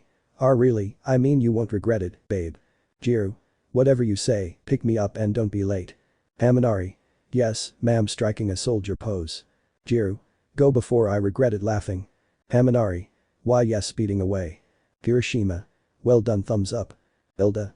Standing up I must do it, overcome my fears. Izuku. That's how you talk. Tokoyami. May the darkness be with you. Hilda. That's not good advice swallowing well here I go. Shift of. Hilda. Hilda. Knocking on the door. Toru. Why does everyone come so often? Opening Hilda. Hilda. Hello Toru, is Uraraka here? Toru. Wow if there is, I'll call her. Hilda. Great shaking wait here. Seconds later. Uraraka. Yes. Smiling hello Hilda she became a little more serious, but she was still smiling. Hilda. Good afternoon Uraraka, I wanted to know if you. Uraraka. What about me? Waiting. Hilda. Nervous, almost bursting to get the words out do you want to go with me tonight? Uraraka. This somewhat blushing it's okay. Hilda. Fine, see you later loading their engines recipro burst going at high speed. Kirishima. Laughing he did pretty well. Izuku. Fine, it's me getting up. Kirishima. You can do it, brother. Shift of. Izuku. Izuku. Knocking on the door. Jiru. Opening Midoriya Galen, I'll look for her there. Izuku. Laughing thanks Jiru. A few seconds later. Momo. Blushing and embarrassed Midoriya. Izuku. I know that lately, things weren't going well between us, I apologize for having doubted you and having jumped to conclusions, I should have listened to you I know I don't deserve it, but getting nervous will you go to the dance with me tonight? Momo. I must apologize to you too, I got angry for no reason, and without having spoken to you looking at him with a beautiful smile, I would love to go with you. Izuku. Amazed at his partner's smile well, I'll pick you up. Momo. I'll wait for you here looking at him tenderly. Izuku. Okay see you later. Momo. Goodbye closing the door. Momo stayed behind the door, thinking about her partner, she fell to the floor, thinking that she would have another date with her partner, for whom she was in love. Chapter 16. Provisional licenses. Night had fallen for our little heroes. The main hall was lit up and the entrance door was open for all the guests to enter. We saw our favorite couple approaching the hall. The night was beautiful, the starry sky filled with millions of stars dancing. Since they were in a rural area, this was easy to see. Izuku. Looking at the sky what a beautiful sky, don't you believe it? Momo. Smiling that's right, tonight I'm going to tell him. Flashback.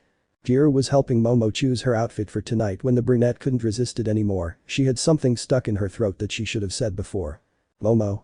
It's decided looking at the mirror while posing to see how the dress looked on her, today I will tell him how I feel. Jiru. Surprised it was about time, are you sure about that? Momo. Looking blushed I can't leave things like this, I'm going to explode at any moment, I can't hold it in anymore. Jiru. Smiling I will support you no matter what you decide, although I am very proud of both of you, I am sure she will say yes. Momo. Do you think so? She looked sad. Jiru. We'll see, but it's a woman's instinct laughing that dress looks good on you. Momo. Now it's your turn. Jiru. Nervous I'm fine with what I brought. Momo. Oh no, miss, you're not getting away with this looking defiant. End of flashback. Izuku. Smiling you look beautiful tonight. Momo. Blushing thanks Izuku. Izuku. Laughing you call me Izuku again. Momo. I guess everything's okay between us back. Izuku. More than fine, I hope it stays that way, no matter what I do tonight. Flashback. Izuku and Kirishima were resting, sitting next to the improvised soccer field, drinking some bottles of water, while talking about their things, with a gentle breeze and an open sky. Kirishima. So what are you going to tell him today? Izuku. Today will be I can't put it off any longer, I can't allow any more misunderstandings drinking water. Kirishima. I understand smiling you have my full support. Izuku. I was counting on that smiling. Kirishima. Drinking water it's decided then standing up bravely today I will also tell Mina how I feel. Izuku. Looking at him really? That's great I'll support you with that too. Kirishima. Thanks bro sitting down tired the bad thing was that I had brought a tie, but it seems that I didn't bring it sighing, I would love for everything to be perfect at that moment.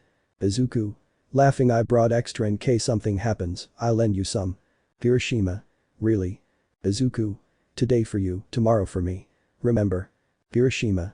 Laughing you know Midoriya, I've started to appreciate you quite a bit, you've become a very good friend to me, thank you indirectly you've made me someone strong, you've encouraged me to be more determined about what I feel, and how to be a true hero.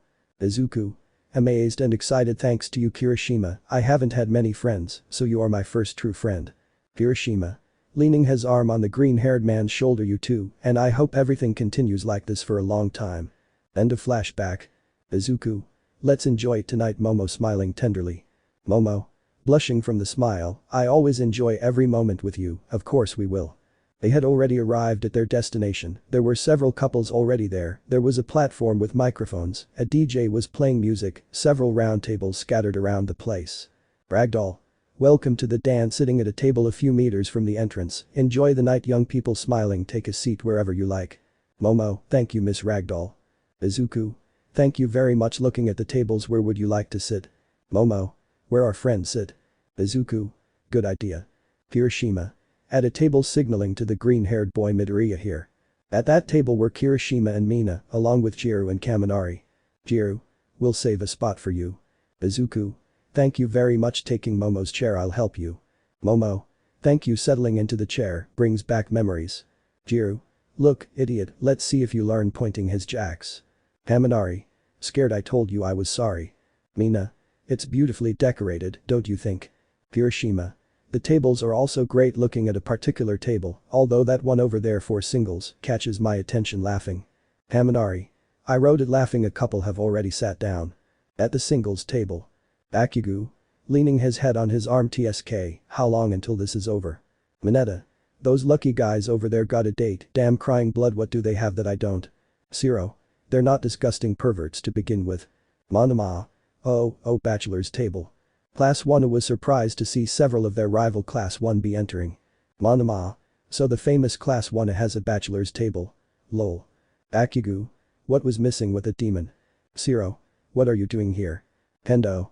Who entered with Tetsu. If you are also single, we were on another side of the property and we will have the special night with you. Monoma. There is a difference, I wanted to come alone. Tetsu. Although I still don't understand why they force us to go with partners if there are more men in the classes. Pendo. That's what I'd like to know. Let's sit over there waving at Izuku's table. Hello guys. Momo. Kendo smiling. Nice to see you here. Pendo. The pleasure is ours. Smiling. I hope we have a good time and that two blonde idiots over there don't kill each other. Bakugu. I'm already fed up with you. You haven't been here for even 5 minutes, but I want to send you fly away. Monoma. Calm down, explosive boy, let's be calm tonight. Sitting down. Today there will be no class distinction. The bachelor's table will be the best table of the night. Approaching Bakugu's ear. I understand there will be a competition for tables. Bakugu. Smiling sadly. We must win at all costs. Well, just for tonight. Monoma. Splendid companion. Zero. With a drop of sweat the lunatics gathered together. Class 1B kept coming. Despite that, Izuku felt himself being watched by a certain girl from the other class. Izuku. I feel being watched by someone looking from both sides. I don't see anyone suspicious. It doesn't matter, I have to worry about other things. Momo. Are you okay? Izuku. Looking at him. Izuku. Huh. This I can't be better. Smiling.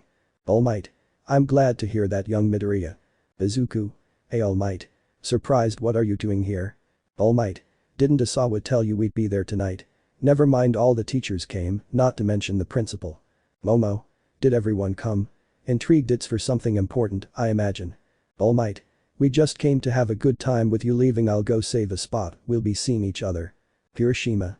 That's right, there's midnight and present Mick. Jiru. And also Cementus and Ectoplasm. Haminari. I didn't think they would be at camp tonight or any other day. Izuku. They probably came to accompany them. Hilda. Good night, guys. Who was next to Uraraka? Momo. But it's you. Smiling. Okoyami. Are these chairs taken? With Seiya. Hiroshima.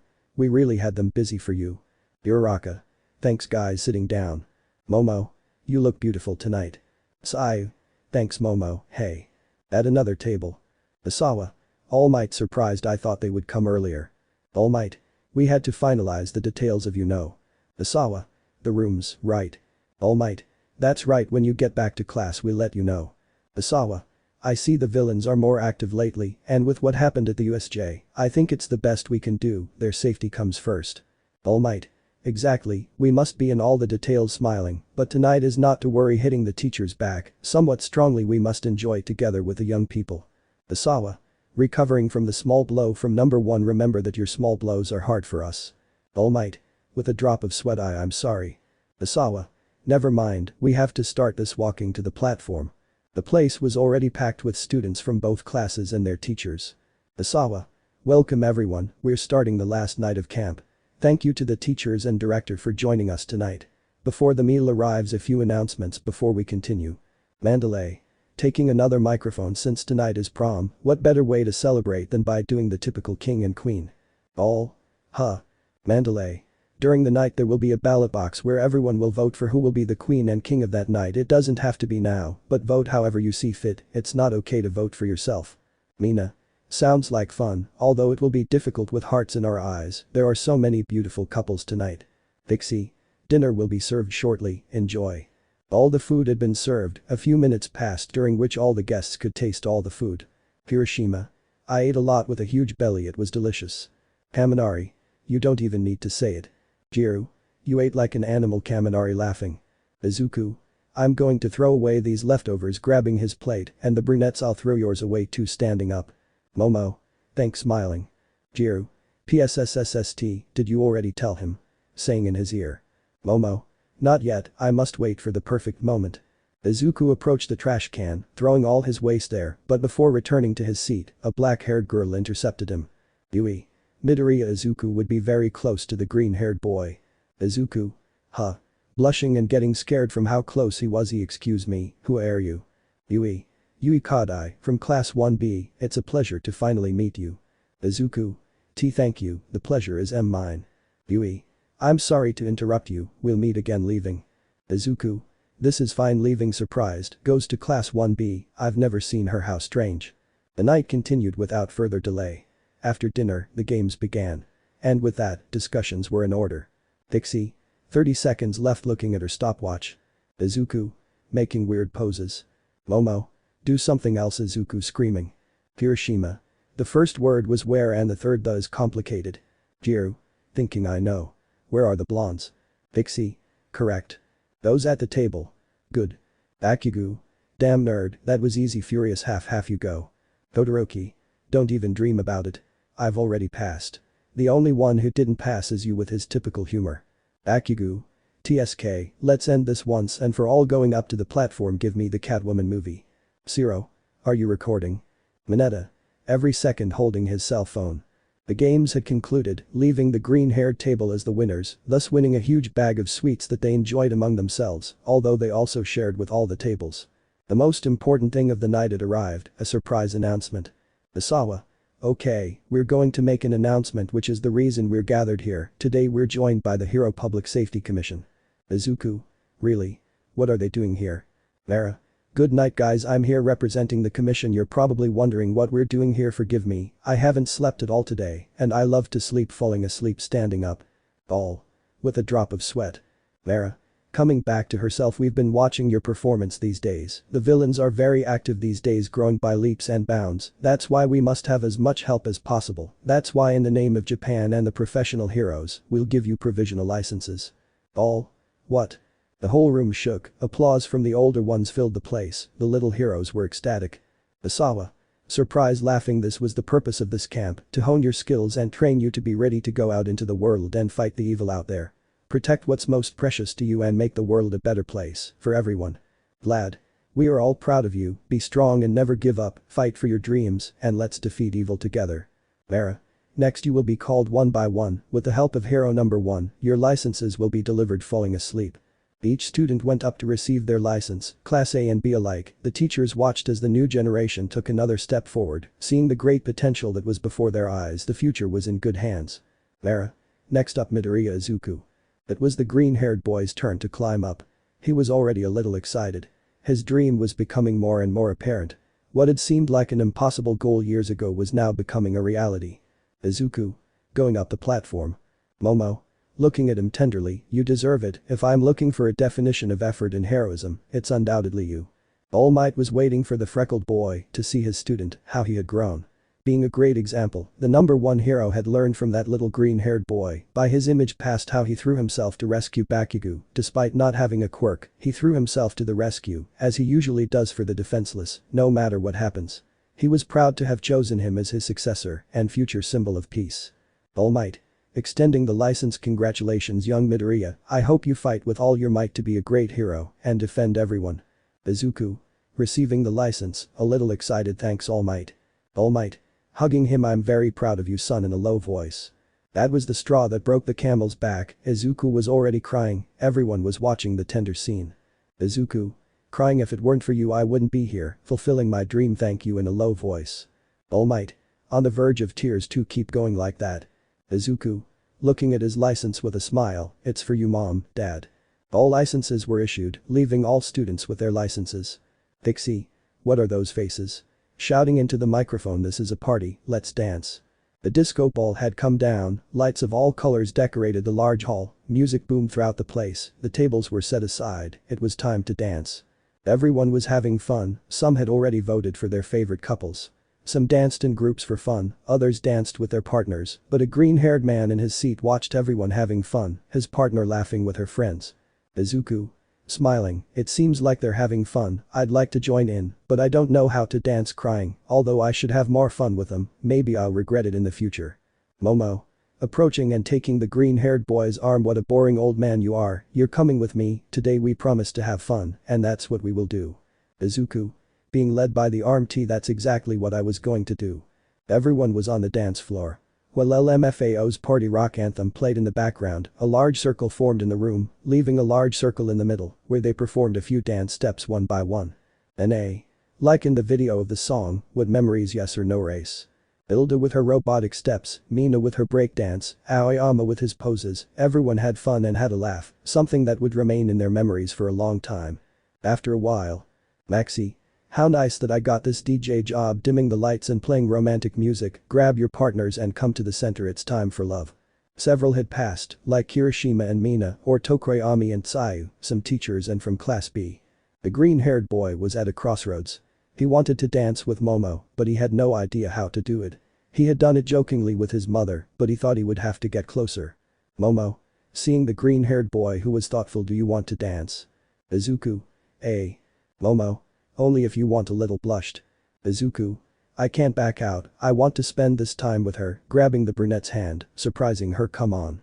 Blushing. The two went to the center where, to the sound of music, they put into action the dance that would unite them. Izuku. This was putting his hands on Momo's waist. Momo. Resting her arms on the green-haired boy's shoulders.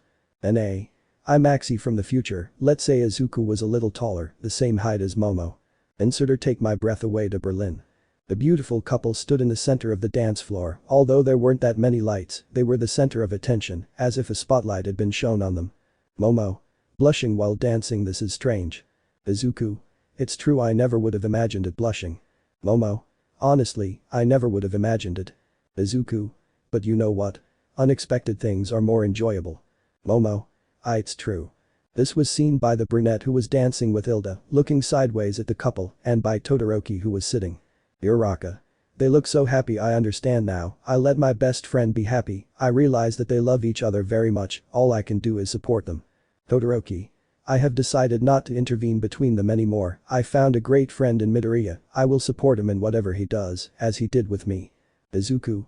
What better time to tell him, hey Momo, I have to tell you something. Momo. What a coincidence, I must tell you something too, do you want to go outside? Izuku. Sounds good to me. A little while later. The night was still beautiful, it was nice to be outside, the celestial stars illuminated the scene, the two had arrived outside, near the living room, but a little far away to have some privacy, both were very nervous, and of course they were going to make their feelings clear. Izuku. Stopping, this is perfect, I guess I'll start, well, it's not something simple for me. Momo. Expectantly, I'm listening to you. Izuku. Look, since I started knowing you, it was something incredible, everything you are, everything you do, you are brave, you are great, even though you often deny it. You fight for your ideals, you have principles as a heroine, and as a person, you are a great friend, I can talk to you about everything, you have my same tastes, even though we come from totally different places, I have learned that everything you are looking for can be in the places you least expect. What I mean is, you are incredible. Momo. Every second we've spent since we met is special to me, since that time you helped me at the festival, I was devastated, but you like a hero, you rescued me, I probably gave up, threw in the towel, but you were the one who pushed me to keep trying, to not give up, thanks to you I've improved, I want to keep improving, I'll repeat it until the day all this ends that you are my greatest hero. Izuku. Somewhat excited, I'm glad to hear that. What I want to tell you in summary is that you. Momo. I mustn't make the same mistake as before, I must do it, quickly approaching the green-haired man. The stars aligned, luck cascaded, destiny and love converged at one point. Those old love stories were left behind. Today they signed a new treaty, sealing it with the most anticipated kiss. Their lips were pressed together. Nothing could ruin the moment. They were both immersed in that moment, seconds that felt like they could last forever. Tears streamed down the girl's face. Something she'd been waiting for had arrived. Her fears and insecurities had kept it from happening before, but it was happening now. Izuku. Separating, blushing, Momo, that means. Momo. With tears running down her face, Midoriya. Izuku, I'm in love with you, every part of me does. Izuku.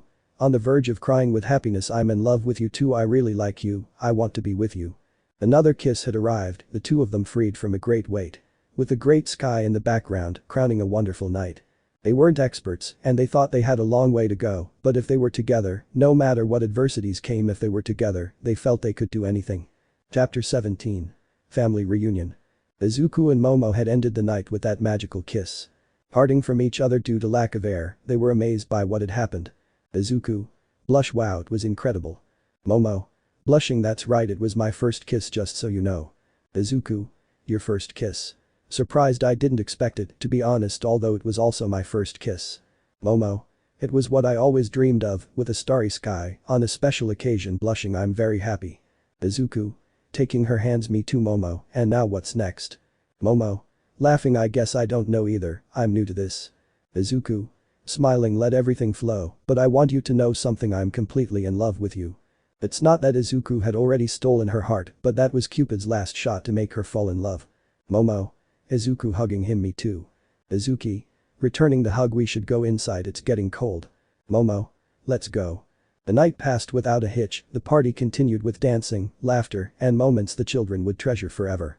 They were chosen as the king and queen of the night, surprisingly, leaving Jiro and Kaminari in first place. Something that surprised more than a few. The time to return had arrived, they loaded everything and went to the UA where everyone got off and went each to their homes. Asawa. Listen, tomorrow is your day off. See you in 2 days. Putting on her sleeping bag and crawling into it. Hiroshima. He really likes that sleeping bag, well, see you soon guys. Waves. Each one said goodbye until they left the green-haired man and the brunette. Izuku. Are you waiting for someone to pick you up? Momo. That's right, they'll be here in a few minutes. Izuku. I understand, sitting down, I'll accompany you. Momo. No need, it will get dark soon. Izuku. Never mind, blushing, it's the least I can do. Momo. Smiling, it's okay. The two of them had sat down on the sidewalk. A silence fell between them, but it wasn't a bad one, just one in which words weren't necessary. Just their mere company satisfied them. Momo. Blushing at what she was going to say, hey Izuku. Izuku. Looking at her, tell me, Momo. Momo. I want to meet your mother. Izuku. Momo. Sorry, it's too fast, isn't it? Super embarrassed. Izuku. I'm sorry, it took me by surprise. Blushing, I would love for you to meet her. Momo. Really? Izuku. I guess it's something we'd have to do sooner or later, like me meeting your. A shiver ran through his body. Parents. Momo. Laughing, it's true, laying her head on his shoulder, it's just I'm so happy about everything, I want to meet her. Izuku. Momo smiling, come home tomorrow. Momo. Surprised, are you sure? I don't want to ruin your day off. Izuku. What better break than spending it with the person I love the most? Besides, I want you to meet her. I'm sure you two will get along really well. Momo. Blushing, well, I'll go tomorrow. Izuku. Does dinner sound right to you? I'll send you the location later. Momo. Perfect, looking at the street, here comes my limousine. Izuku. Limousine with a drop of sweat, true that I had already seen it, I open the door for you. Momo. Thanks, then see you tomorrow. Izuku. That's right, rest. The two stared at each other for a moment, waiting for the other to do something. Because now things were different. Izuku. Giving him a quick kiss, see you later, blushing. Momo. Surprised by the kiss, see you later, closing the door. The limousine had left, leaving the green-haired boy alone. When the vehicle disappeared from sight, he headed home. Izuku. While walking, weight pinching himself, ouch, I thought I died at camp, this is real, yes. Jumping with his fist up. In the limousine, Momo was looking out the window, a blush formed on her, images of the kiss from that night passed through her head. James. Well, driving, how was your camp, Miss Yaoyorozu? Momo. Smiling tenderly, while tears ran down her face, it was wonderful. Izuku had arrived home, after greeting his mother and leaving his things he prepared to talk to her, he had to tell her about the guest they will receive tomorrow, obviously he was nervous, we are talking about Midoriya Izuku. At dinner. Inko. Incredible, while looking at his son's license, you even look so good in the photo, congratulations son, with slightly moist eyes, it seems like it was just yesterday when you were running around in your Almight costume as a little boy. Izuku. This would be nothing without you mom, you were always by my side. Inko. I've also made mistakes, son. We all make mistakes. No one is born knowing how to live properly. We learn from our mistakes. Izuku. You were doing your best, mom, grabbing his cutlery, it's time for dinner. Inko. Drying her tears a little with her hands, yes. While the two were having dinner, the freckled boy thought about the right words to say to his mother until he had the courage to tell her. Izuku. By the way, mom, stopping eating, I have to tell you something. Inko. You bring so much news, what will it be, son? Izuku. Tomorrow someone will come home, blushing. Inko. Any of your friends? Izuku. In theory, in reality she's a friend, if you could call her that. Inko. Oh, I see, smiling mischievously. It's strange that you bring a girl who is just a friend. Is there something I should know? Izuku. This is not just a friend at all. He shook his arms like Hilda. Inko. Smiling, I'm your mother Midoriya. Izuku, I know when you're lying you have something on your mind. Very well Izuku, you can come. Izuku. Really? He's coming for dinner. Inko. Nods with a smile. I'll be happy to welcome her. By the way, isn't that the brunette who came here once? Trying to remember Ichako, isn't that right? Izuku. No, not her. Besides, you were right, mama. Going back to eating her and Hilda at least on his part. Inko. Call it, mother sense all mothers have that quirk. Laughing. Izuku. With a drop of sweat. It's terrifying. Izuku decided to go to sleep earlier. After having dinner and washing the dishes, he went to take a shower. After that he got ready to sleep, but not before telling the brunette. Izuku, 9:45 p.m. Good night Momo, you can come tomorrow. Yaoyorozu, 9:46 p.m. Great Izuku, I'll be there. Izuku, 9:46 p.m. I'll wait for you. Yaoyorozu, 9:47 p.m. By the way Izuku, I love you. I love you. Such beautiful words, especially if they were spoken by the person you loved. The green-haired man was shocked by that last message. Heaven on earth, he felt wonderful, like he could defeat anything.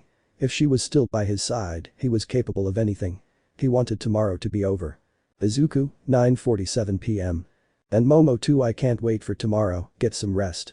But that last message and his spirit soaring, he settled down to sweet dreams. He wanted the sleep with the angels to come true, especially if a jet black angel visited him. He thought he wouldn't be able to sleep from excitement, but he quickly closed his eyes and rested peacefully, waiting for tomorrow. The day had arrived. We were looking at the green-haired man, who was a bit nervous. He was wearing an apron and headscarf, looking like a proper housewife. He moved quickly around with a feather duster, dusting everything in sight. Inko. With a drop of sweat. I've never seen him clean with such zeal. Izuku. This is looking perfect while cleaning. Inko. I have an idea, why don't you cook today? That way your friend can see your culinary skills. Izuku. Oh okay, I'll prepare something. Inko. Looking at her watch. There's half an hour left until he comes. Izuku. Damn it, time passes. Me taking off his apron. I'm going to take a bath. Running quickly to the bathroom.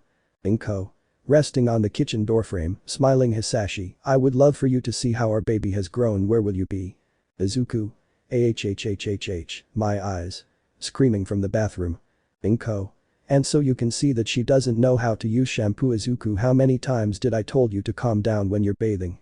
After taking a quick shower, he changed into the best casual clothes he had. He was ready. He waited looking out the window at the large and long vehicle of the Yaoyorozu family. Inko. If someone saw you, they'd think you were a perverted stalker. Laughing. Izuku. He doesn't know what department it is, so when I see it I'll show him. Inko. You're as gentlemanly as your father. He was attentive to every detail when we were dating. With a melancholic smile. Izuku. Smiling, he was a great man. Getting excited. Here I come, here I come. Izuku had left the apartment until he reached the brunette. Momo, I'll see you later James. Izuku. Momo, what joy you bring. Momo. Good morning. Izuku approaching the green-haired boy. The two wanted to greet each other with a quick kiss, but the green-haired boy felt the terrifying gaze of his mother, who was watching him through the window. So he decided to postpone it. Izuku. You know I'd love Momo, but my mom doesn't know about you know. Momo. Realizing I see my parents don't know either. Izuku. I don't know if it's a relief or a problem, let's go inside. Momo. Izuku, I'm a little nervous with a sad look at the ground. Izuku. Who hadn't realized how beautiful the brunette was. Don't worry, you're incredible, my mother wants to meet you too, remember that I'll be by your side. Momo. Smiling, it's okay. Arriving at the entrance of the apartment, Izuku let Momo in first. Momo. Excuse me, entering somewhat nervously. Izuku. Mom is already. Inko. You must be my son's friend. The mother had dressed beautifully for the occasion. The first thing Momo thought was that she was a beautiful woman. Izuku had a scared face. Izuku. Nervous, I knew he was going to do something like that. Inko. It's a pleasure to welcome you to our humble abode. Your name is? Momo. Thank you very much for receiving me, I'm Momo Yaoyorozu. Inko.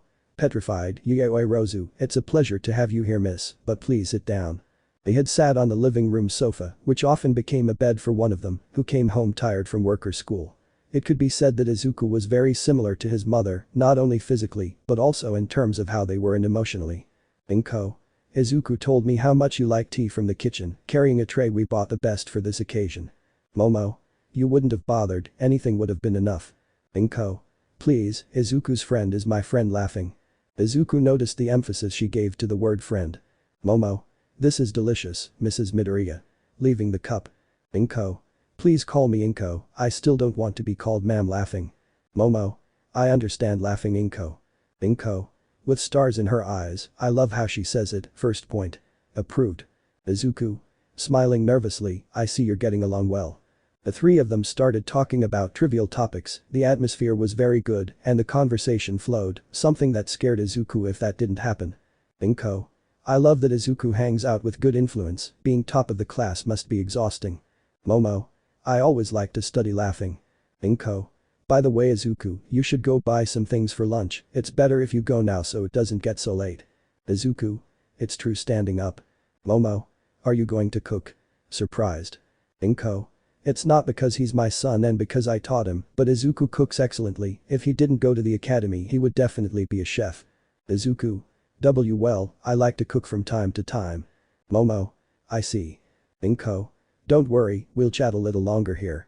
As Izuku was about to leave, he caught his mother's attention without Momo noticing. Izuku began blinking in Morse code at his mother, something they had both learned from Hisashi, to communicate in case they couldn't speak. Izuku. Blinking at the door. Translated. Don't make me look like a ridicule. Inko. Sitting blinking. Translated. Who do you take me for? Go away.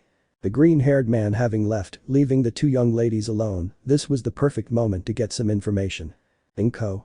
So Momo getting the brunette's attention, what is the relationship between you and Izuku? Momo. Spitting out the TWH, what does it mean? Inko. Just curious, it would bother me if they hid things from me. Momo didn't know what to do, she didn't want to lie to the mother of the person she likes, it would be a bad start, but she also didn't want to talk about it without Izuku being present. Not far from there, the green-haired boy was leaving the store with a bag of things he needed for dinner. Izuku. Realizing his cell phone was ringing, a call from Kirishima answering. Kirishima. Hey Midoriya, I wanted to know if you wanted to come home, I'm with the boys here. Izuku. I would really love to Kirishima, but I'm in something important with Momo. Kirishima. Really? Let me step aside a bit, sensing a door, and what are you doing? Izuku. Well, he's at my house with my mom. Kirishima. Wow, this is going too fast, I'm glad to hear that. Izuku. It came out unexpectedly, she wanted to meet my mother, it was something that was going to happen sooner or later, besides, what bad could happen? Kirishima. That's true, and the worst that can happen is that I show him pictures of you as a baby, naked laughing, it would be embarrassing, Midoriya. Are you there? The call had ended abruptly, the green-haired man began to run at full speed, praying that his dignity would still be intact by the time he got home. Izuku. Damn, I forgot those photos exist while running, mom please. He quickly arrived at his apartment, opening the door somewhat agitated, while he saw his mother and Momo looking at a photo album, Izuku's fear had come true. Momo. But how cute laughing. Inko. He was so cute as a baby laughing, and look at his little friend. Izuku. Mama. Inko. Ah son, you arrived laughing, I was showing Momo some photos of you. Izuku. Who was lying on the floor, there were other photos to show. Momo. You were quite cute as a child laughing. Inko. Too much talk, make us something to eat, son laughing, if you need help, let me know.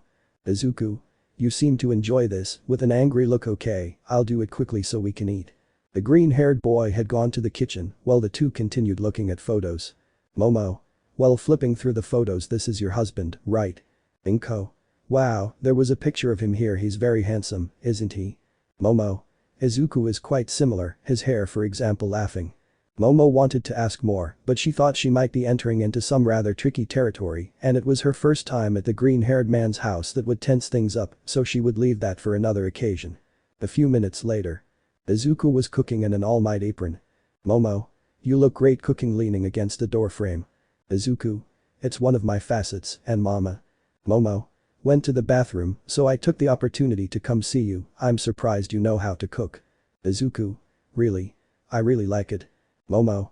Your mom is very nice, I can see why you get along so well, you are made for each other laughing. Izuku.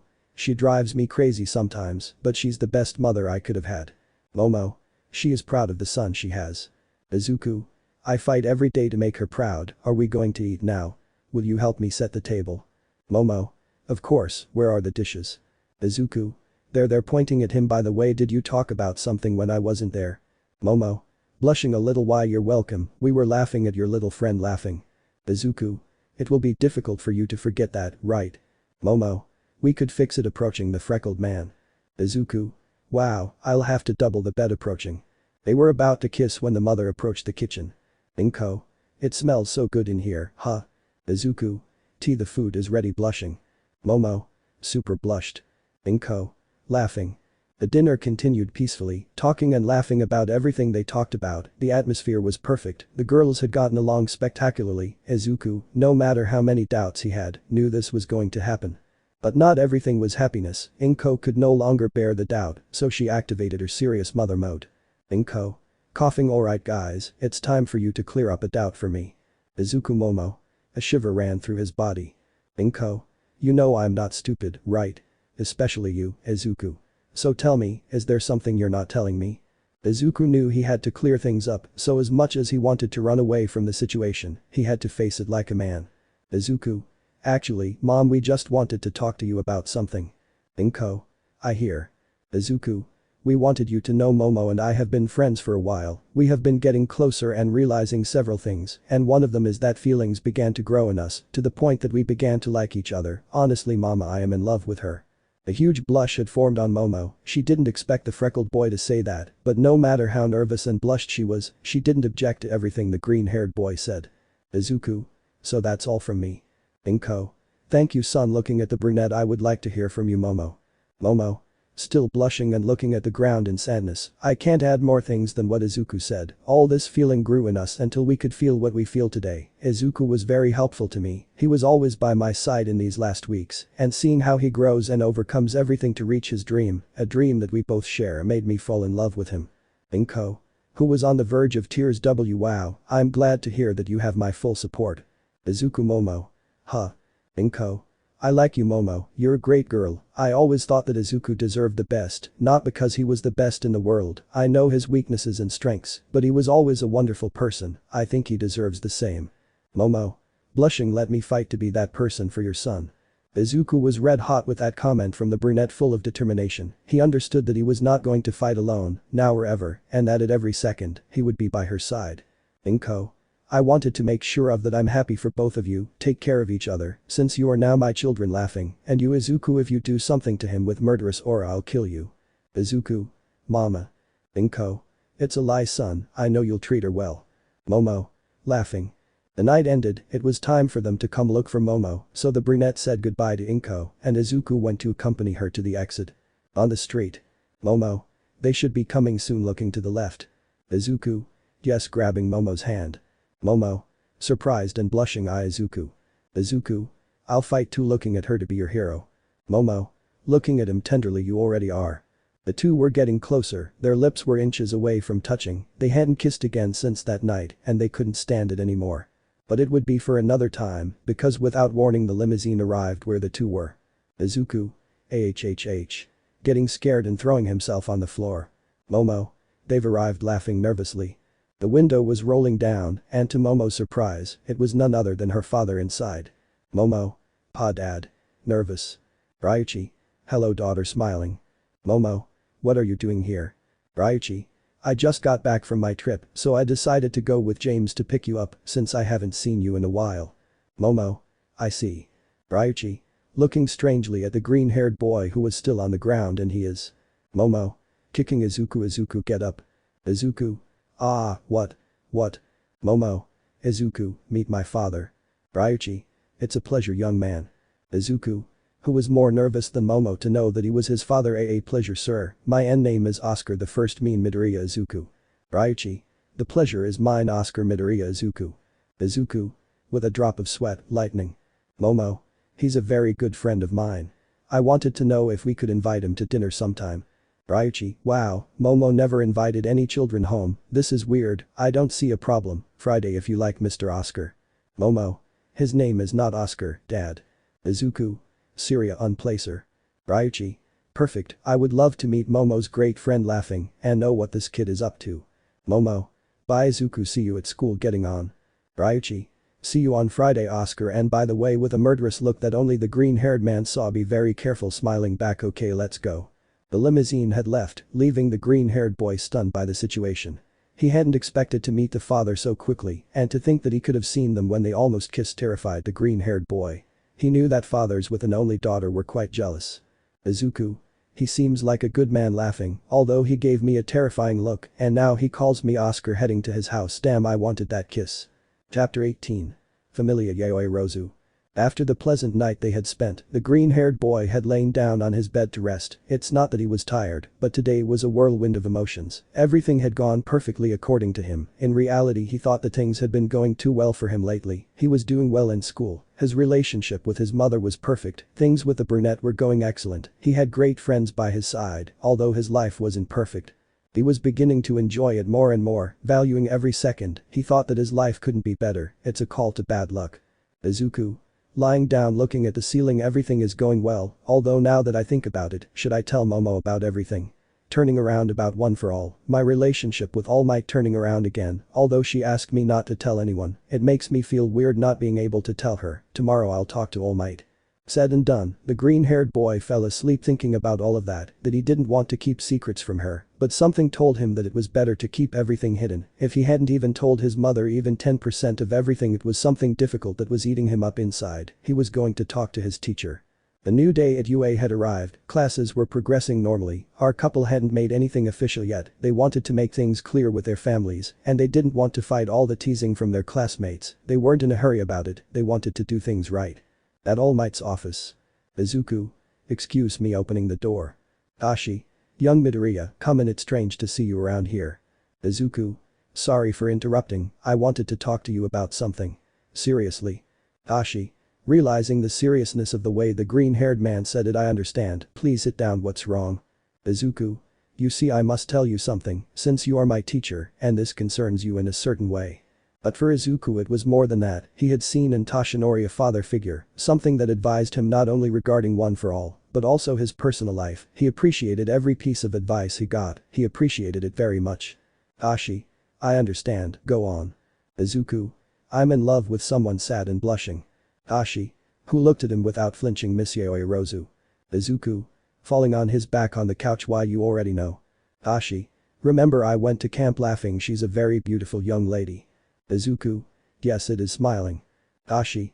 Becoming serious again, I see where you're going with this, you're confused, you don't want to hide anything from him, right? Izuku. Sometimes I think he's a fortune teller with a drop of sweat, he's like that. Ashi. Remember what I told you? It's a very dangerous secret that if it falls into the wrong hands it could put your life and everyone you love at risk. Izuku.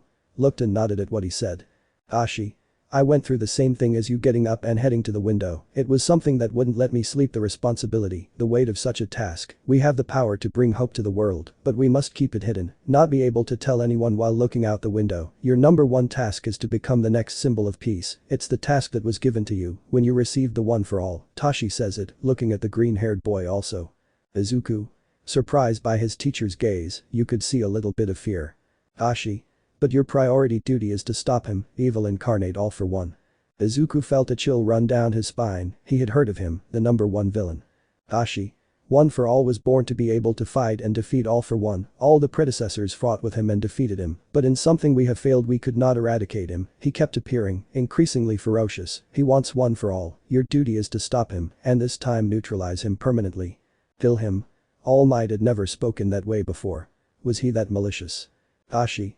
The wound I showed you was caused by him, it made my time more limited. Approaching Izuku, you have a great weight and responsibility for the future. Izuku. Standing up, I will do it. I will do what is necessary, thanks to this power I can fight, I will train every day, and I will defeat him. Ashi. Smiling, I'll help you, I'm sure you can do it. By the way, putting his hand on her shoulder, do what's right with your girlfriend, trust her, if she really loves you, she'll stay by your side, but seeing how she looks at you, she loves you, say what you think is right, don't make the same mistakes I did, living scared. Izuku. Hugging him, thanks All Might, I'll do my best. All Might. Hugging him, I know you will, son. Izuku. Continued hugging him, you like my mother, right? All Might. What? What is this young man saying, backing up to the wall? Izuku. Laughing, you should also do the right thing, retiring, see you later, All Might, closing the door. He wondered what his pupil had meant. He already knew and had seen the young man's perspicacity and had probably realized it. Ashi. So the right thing to do, sitting, maybe I'll do it. The week passed without problems, normal classes, training with Almight had made the days pass quickly until reaching that day. For the green-haired boy, Friday was a special day, it had a different flavor, but this Friday was extremely special, he was going to meet the parents of his beloved. He had a titanic task on his hands, to make them like him. In a few streets near the mansion. Izuku preferred to walk, he had to clear his head, he used the walks to think, and that was what he needed most at that moment. Izuku. While walking with his hands in his pockets, I hope they like me, but the father sighing I should act normal, it's nothing special, hell laughing I'm almost there adjusting his clothes perfect ringing the bell. The door opened wide, allowing the freckled man to walk in. As he walked down the path to the mansion's door, his nervousness grew by leaps and bounds. He didn't know what he might be facing. He waited at the door until someone opened it, but to his great surprise, his father-in-law opened the door. Ryuichi. Ah, but if it's Oscar moving, come in, welcome. Izuku. Thank you very much, he just opened the door for me. Izuku had already seen the waiting room, but he was amazed again like the first time. A staircase could be seen on both sides, leading to the hallway with the rooms. The two stood in the middle of the living room. The green-haired man sensed that it was to wait for the ladies. Izuku. This is uncomfortable, sweating a little, I have to say something, if I have to impress someone it's him. How was your day? Ryuichi. Looking at him, calm down Oscar, I don't bite laughing, quite busy actually. Izuku. I see. It seems that there had to be an awkward silence at every moment, Izuku hated that, but he couldn't come up with any topics of conversation, he was an older man and one of the richest in Japan, what could he impress him with? Momo. Izuku. You made it. The view was magnificent, as Abake was beautiful, she was casual, but still looked elegant, the green-haired man was grateful that he hadn't clashed so much with his outfit. Izuku. With his mouth open in wonder. Ryuichi. Coughing, a young fly is going to get into him. Izuku. Realizing and blushing, why yes. Momo. Arriving next to them, Dad, I hope you're not bothering Izuku. Ryuichi. Please daughter, Oscar and I were talking, hitting him on the back. Izuku. If that's called dialogue. Ryuichi. And your mother? It's getting late for dinner. Hami. Here I am, darling. If we were looking for the definition of elegance, this woman fit the bill perfectly. It was clear from a distance that mother and daughter were very similar. Hami. Arriving, so he must be Izuku. Welcome, it's a pleasure to meet you. Izuku. Thank you for receiving me, bowing, the pleasure is all mine. Hami. How kind, laughing. Ryuichi. TSK, let's go to the dining room, dinner should be ready. As the four of them walked to the dining room, Momo caught Izuku's attention as they walked. Momo. Hey Izuku, in a low voice, are you nervous? Izuku.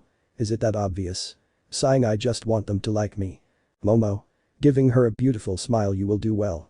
Izuku. Blushing from the smile, I hope so. Izuku didn't forget that he had to talk to the brunette. He had to tell her what he needed to know. He didn't want to worry her, but he had to trust her. He had to tell her, but at another time. He wasn't going to ruin the night with bad news. He was going to wait. Everyone sat down at the table, and with just a nod from the man, a group of waiters brought all sorts of foods to the table, leaving Izuku surprised by the amount of food.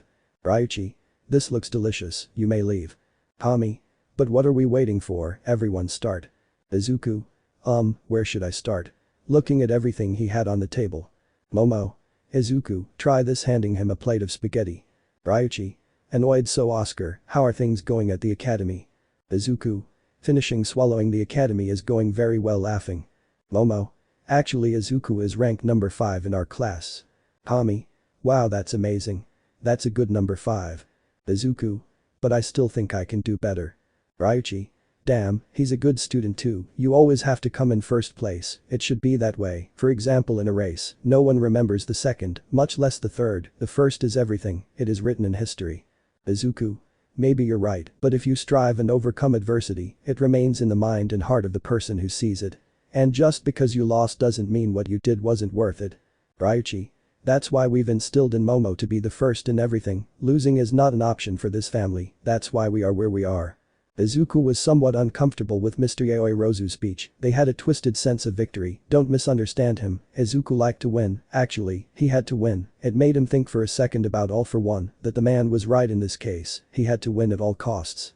But I glanced at Momo, who was embarrassed, I didn't know if she didn't like her father talking about those things, or because what her father said brought back bad memories, in any case I had to cut the subject.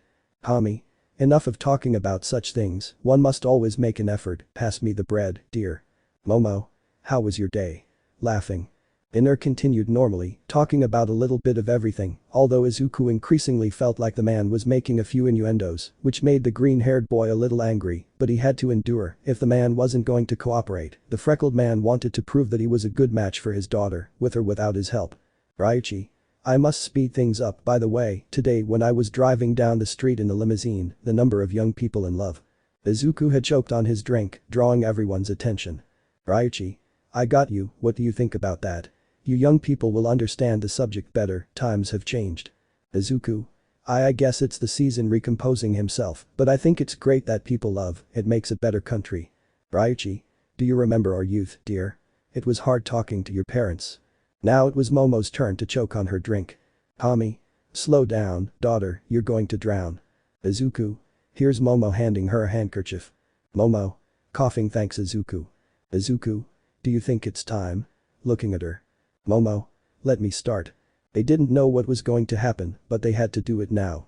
They didn't want to waste any more time, so they tightened their pants and continued. Momo. How strange that you should mention that. In fact, it's something I've been meaning to talk to you about. Izuku and I we like each other. The news hit the parents hard. They suspected something was up when Momo told them a friend was coming to their house, but they weren't prepared. Tommy. Wow, daughter, what good news. Momo. We wanted to announce that after your blessing he and I will be a couple. It seemed like it was World Drinking Day, as it was the jet black father's turn. Ryuichi. And boyfriends. But, honey, they're very young, and we've agreed that you'll dedicate yourself 100% to your studies. Momo. I know so, but that's how it happened, my studies are a priority, but I want to be with Izuku. Izuku. Blushing. Ryuichi. It's not worth it if you do all the talking looking serious, I want the gentleman to speak. He felt like he had said gentleman in a mocking tone. He should hold on a little longer, even for someone who was calm. Patience had its limits. Izuku. It's true, she and I like each other, I like her more than I can imagine or understand, she has helped me a lot, she is a great friend, but we weren't looking for this, it just happened, so standing up and bowing let me take care of and love your daughter. Momo's blush was immediate. Such an act had made her heart race. Her knight was fighting for her, despite knowing him, knowing how shy he is, doing these actions showed her that he would do whatever it took to be with her. Tommy. Blushing and with hearts in her eyes, wow, how romantic. Ryuichi. With his eyes closed, are you going to take care of her? Have you thought about the future? Are you going to protect her from all evil? Will you give her a stable life? Future? Stability? He hadn't thought of it that way a few days ago, his teacher told him that in the not too distant future, he would have to fight the worst villain in history. Until that moment, he hadn't understood the gravity of that task, but no, he wasn't going to be intimidated. He wanted to be with her. Right now, at this moment, the future is frightening, but the present is what he has before his eyes. He wasn't going to give up ever again. Izuku. Continued bowed. I will protect her from all evil, I will give her a dream life, I will be her hero, so please closing his eyes tightly let me be with your daughter. Momo. Smiled tenderly Izuku. Ryuichi. Will you protect her from all harm? A dream life. Don't make me laugh. They're too young to understand life. Not everything is rosy. Izuku. I won't give up, if you don't want me to be with your daughter I'm sorry I'll fight with anyone for her. Ryuichi. What's with that arrogance, kid? Watch your tone. Momo. Dad, what's wrong? She looked scared. Ryuichi. Continued looking at Izuku. I've done everything so that Momo has a great life, that she doesn't lack anything, now I have to listen to a brat who tells me all this. Izuku. If life has taught me anything, it's that if you don't give up, you can fulfill all your dreams, and my dream is to be with her. And if you don't agree, I'm sorry. Ryuichi. Enough raising his voice, I can't keep listening to you, get out of my home. Momo. Dad, what are you doing? Izuku. Don't worry Momo, it's not my house, I should leave. Leaving. Momo. You're not going anywhere. Grabbing him by the clothes. If you fight, I will too. Dad, you're not like that. Ryuichi. I just want them to see and wake up from their fairy tale world. Too. I see, you lived in the departmental area, didn't you? What do you want with this? Money. That comment was enough, the glass of patience had exploded. Izuku. What? Totally angry. Do you think I'm with your daughter for the money? Activating his quirk, letting out some green rays and a burst of wind. What I want least is your money, I love your daughter with all my heart, I will be the N-1 hero, and I don't care in the least about things like money, if you don't move out of the way, I will move you. Momo. Calm down Izuku, you have activated your quirk. Tommy. I think that's enough, honey. Izuku. Momo. Hey. Ryuichi. Damn, things were getting good. Having a drink. Sit down. The two sat down, embarrassed. They had made a huge scene, and now Izuku felt guilty. If there was any chance of him liking her, it was gone. Ryuichi? While calmly sipping his drink, it was a test. Izuku Momo. What? Kami? I think you went a little too far. Ryuichi. I'm sorry about the scandal, but I wouldn't allow any idiot to be with our daughter, I wouldn't allow it, but you've surprised me, kid. It seems that you really love my daughter and that you're not an idiot. Kami. The truth is that I was surprised that he was so bold, it reminded me of when you went to ask for my hand, you were also upset. Ryuichi. With a marked vain details, but I can see that you have a good heart and you want to be a hero, fine, you have our permission, as long as you don't neglect your studies. Starting to cry, my little girl, I knew this day would come, but not so soon, as you're growing. Kami. Honey, you're exaggerated, laughing.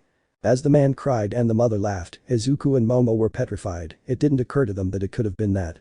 Ryuichi. And you looking at him seriously? Izuku. Returning to normal, yeah? Ryuichi. Smiling at him, take care of my daughter, Izuku. Izuku. In amazement, yes. I will. Kami. Okay, who wants dessert? Later that night. Ryuichi. I'll send someone to take you calling on the phone. Izuku. It was a great night, thanks for having me. Kami. I hope you come back soon, young man. Izuku. I guess I'll come often, but no more tests please, with a drop of sweat. Ryuichi. I don't promise anything, Oscar, laughing. Izuku. When I thought Mr. had stopped calling Oscar. Ryuichi. Laughing, I like this guy, we'll see each other again, son. Momo. Smiling, I will accompany Izuku home. Kami. Go calm, daughter, see you later, Midoriya. Ryuichi. Goodbye, brat. In the limousine. Izuku. It came out better than I expected, smiling. Momo. Sighing tiredly, those methods of my father, but yes, now we can rest easy. Izuku. Right, now that everything is said, bowing while sitting, Yaoyorozu. Momo, would you like to be my girlfriend? Momo. Blush. Izuku. The question had been a long time coming, but it came at the perfect moment. They felt that everything was agreed upon for them to become something more. A sea of feelings and emotions filled the air. Love was present, playing the sweetest melody. Izuku. Waiting for the answer. This, I know it's weird to ask for it in a limousine, but looking up, Momo. The brunette cried, remembering all the events that led her to this moment, and she was grateful to God, to her classmates, to her parents. This moment was unique for her, and she would remember it for the rest of her life. Momo. Izuku, while crying, of course I want to be your girlfriend. Izuku. Don't cry, with some tears too, you make me cry too. Momo. I'm sorry, I'm just so happy, being with you is. She couldn't finish until a kiss from the green-haired man filled her lips, a passionate kiss, a kiss full of love, that crowned the night in the best way, and they were right, everything was going perfectly. In a bar far from the city. Shigaraki. Well, sitting, this is taking too long. Kurogiri. Well, cleaning some glasses, you have to be patient, the master will appear soon. The television had turned on, only displaying an audio-only screen. Shigaraki. Shigaraki. Master, here I am. The time to act is near, you must look for new soldiers, you will need help. Shigaraki. Let it not be another stain, that guy makes me sick, okay. Kurogiri. I'll look in the next few days. Splendid, the time is coming when we will end everyone's hopes, the time when Almight will fall, the time of destruction is coming. Chapter 19. Rooms. 2 weeks passed for our heroes, who were at the academy, learning every day about how to be heroes and dedicate their lives to it. Our couple, now boyfriend and girlfriend, were enjoying lunch with their friends. The problem is that they hadn't made their relationship official yet. They hadn't had the opportunity and were quite embarrassed to share such big news, so they kept waiting for the right moment. But it was time to go back to school, and their teacher had warned them that they would receive an important announcement, so they were all expectant. In the living room. Hiroshima. What will that big announcement be? Sitting in his chair. Jiru. Eraser seemed very serious, more than usual. Haminari. I hope it's not another test, sighing. Mineta. I hope it's a modeling contest, I'd pay to see that. Bakugu. I hope it's a fighting competition making small explosions, this time I'm going to win. Ajiro.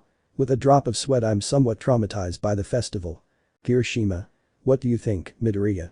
Everyone turned around waiting for the green-haired boy's response, but when they realized it, he was in a daze, blushing and with a love-struck face, with his face resting on his hand. Izuku. I'm the happiest person on the planet. Haminari. What's wrong with him? Hiroshima. Looking at each other out of the corner of his eye. Mina. By the way, where is Yamamomo? Jiru. He went with Ilda to the principal's office, maybe it has something to do with the supposed announcement. While the green-haired boy continued to act stupid, Todoroki looked at him with his typical expression. Misawa. Entering the room, well, take a seat. Behind Asawa came Momo and Hilda and Principal Nezu. Momo glanced at Izuku, without the others noticing. They looked at each other, causing them both to blush, although there were two people who noticed. Jiru. Something happened here and he didn't tell me. Kirishima. They think we don't notice, I have to make him talk. Asawa. Well, what I promised you, the announcement, but for that, the director who will be in charge of communicating it will accompany us, taking out his sleeping bag. See you later, throwing himself on the floor. Nezu. Thank you, Asawa. Going up. Good morning, students. As many of you know, crime and villainy are on the rise these days. The accident at USJ was a clear example of how far they can go. Therefore, in agreement with the teachers and the class presidents, we inform you that UA will have departments for all classes. Sai. Something like a pension. Kiro. Nezu. For the safety of you and your families, we decided to build the rooms so that the UA can contain you and thus avoid disasters. We will talk to your parents and this week you could arrive at the facilities. Zero. This week. Will they have everything that fast? Nezu. We have help from Cementus. Fine, everything you need and the documents will be taken to your parents in due time. That's all for today, you may leave. The news surprised everyone, but they understood that it was a good measure. Each one was preparing to leave, but a certain green-haired man was unhappy. He wanted to walk with his girlfriend, but he knew that would expose them to their companions, or at the very least raise suspicions. Jiru. Yeah, Momo. I have a problem with something in class, do you think you could help me? With her hands pleading. Momo. While looking at Izuku out of the corner of her eye, of course Kayaka, let's go to my house. Jiru. Smiling, I took the bait, I knew I could count on you. Izuku. While watching them leave, damn, with a downcast expression, I hate this, but we have to wait until everything is cleared up. Todoroki. Midoriya touching his shoulder with his finger. Izuku. Hey. Freaking out, it's you, Todoroki smiling nervously. Todoroki. Should I accompany you? Izuku. Of course, taking his things. The relationship between the freckled and the two-colored was growing, the atmosphere between them was now pleasant, their friendship was going wonderfully, both had understood and understood each other. Todoroki. While walking, what do you think about the dorms? Izuku. I think it's a good idea, although it will be difficult to leave home with his hand on the back of his neck. Todoroki. The further away from my house the better, putting on his sneakers. Izuku. I'll go leave something in my locker. Izuku opened it and noticed that there was a letter. It didn't have a name, but it did have a recipient, Midoriya Izuku. Todoroki. What is that? Izuku. How strange, a letter, keeping it in his bag. I will read it at home, I'm curious, it wasn't there this morning. Todoroki. Looking in surprise, whatever you say, let's go. Having already arrived home and having talked with his mother, the green-haired boy decided to do some schoolwork. He had to put his best effort into it. With all this love and all that, he had forgotten a little about his studies, but he had promised his in-laws that he wouldn't forget about it. After a few minutes, he pulled out another book he needed to review, dropping the letter that was in his pigeonhole. Izuku. Seeing the letter that was on the floor, it's true, I was going to read it when I was here lifting it, it's not that big, I wonder what it will say. Well, there's a way to find out opening it. The envelope, however, contained a piece of paper with a few words written on it, not much to read. Izuku. With a paper on his desk that says. I asked life for beautiful things to happen to me, and you did. Izuku. Blushing. Wow, this is too cheesy, even for me. Thinking it would have been Momo, noticing that his cell phone was ringing. Speaking of Rome, smiling, I love that he calls me. Izuku. Hello, Momo. Momo. Izuku, were you busy? Izuku. Never, for you, how are you? Momo. I was studying and well, I wanted to call you. Izuku. I was thinking of doing the same, since it's complicated at school. Laughing. Right, isn't Jiru there? Momo. Kayaka. She's just leaving, but she already knows. Izuku. Wow, it took you a while to tell him. Laughing. Momo. Aren't you upset? Izuku. Never, with you, and it's already kind of hard to hide it. I can't help the blush I feel when I see how beautiful you are. Momo. I can't stand it either, I want to hold your hand and be with you. Izuku. We will be, and Jiru is trustworthy. Kirishima also wants to talk to me, I guess he will have noticed too. Momo. Probably. Laughing. We have very good friends. Izuku. That's right, by the way, they left me a letter in my locker. Momo. Leaving a bit of silence. Letter? What letter? Izuku. Somewhat scared, since he realized it wasn't her. A letter that they left me in my locker, but it was a P-joke letter that the B-boys surely left me. Momo. Ah, I see. Laughing. Maybe Bakugu wrote you some kind of threat. Izuku. Surely. Laughing, so it wasn't her. Better to end the topic here. By the way, you were very beautiful today. Momo. Thanks, Izuku, you're very cute too. Izuku. Blushing. You're incredible. Momo. You rescued me, on a scale of incredibleness you beat me. Izuku. Laughing incredible. There's always an opportunity to learn a new word. Momo. Laughing what do you think about the bedrooms? Izuku. I'm curious about what that will be like. We're all used to our homes. It's good that we've become closer as a group, but when you share time with a large group of people it's a huge change. Momo. That's true, it's a big change. Izuku. The good thing is that I will see you every day at all hours realizing what he said I mean for a while, I love that you have your privacy. Momo. I would love to spend time with you. Izuku. Smiling it would be better to go to sleep, rest Momo I love you. Momo. I love you too, rest well. The brunette couldn't hold back her excitement, she turned around and put her face on the pillow, screaming with happiness, a scream with her soul that only she could hear. She couldn't believe she was with the best, humblest, most chivalrous boy she had ever met, not to mention one of the most handsome and future great heroes. Momo. With a tender look I won the lottery. In Izuku's room. The green-haired boy could be seen looking at the ceiling with a smile on his face, talking to the most wonderful person he had ever met. It was the best thing that had happened to him in a long time. Izuku. Please God looking at the ceiling let me enjoy every moment, thank you for everything smiling. A week had passed, the dormitories were already prepared, the school authorities had taken charge of speaking with the parents of each one, letting them know that they did not disagree with the school, everyone thought it was a good idea for the safety of the children. It's the same as the manga, I was going to explain meter by meter, obviously I won't do that hahaha. Everyone started to arrange their rooms to their liking, the green-haired man was transporting the few boxes he had left. Izuku. Well as he left the last letter on the floor Fu passing his arm across his forehead to wipe away the sweat, the good thing is that I didn't bring everything. Izuku had left quite a few things, including most of Almight's things. He thought it would be weird if someone saw so many of Almight's things.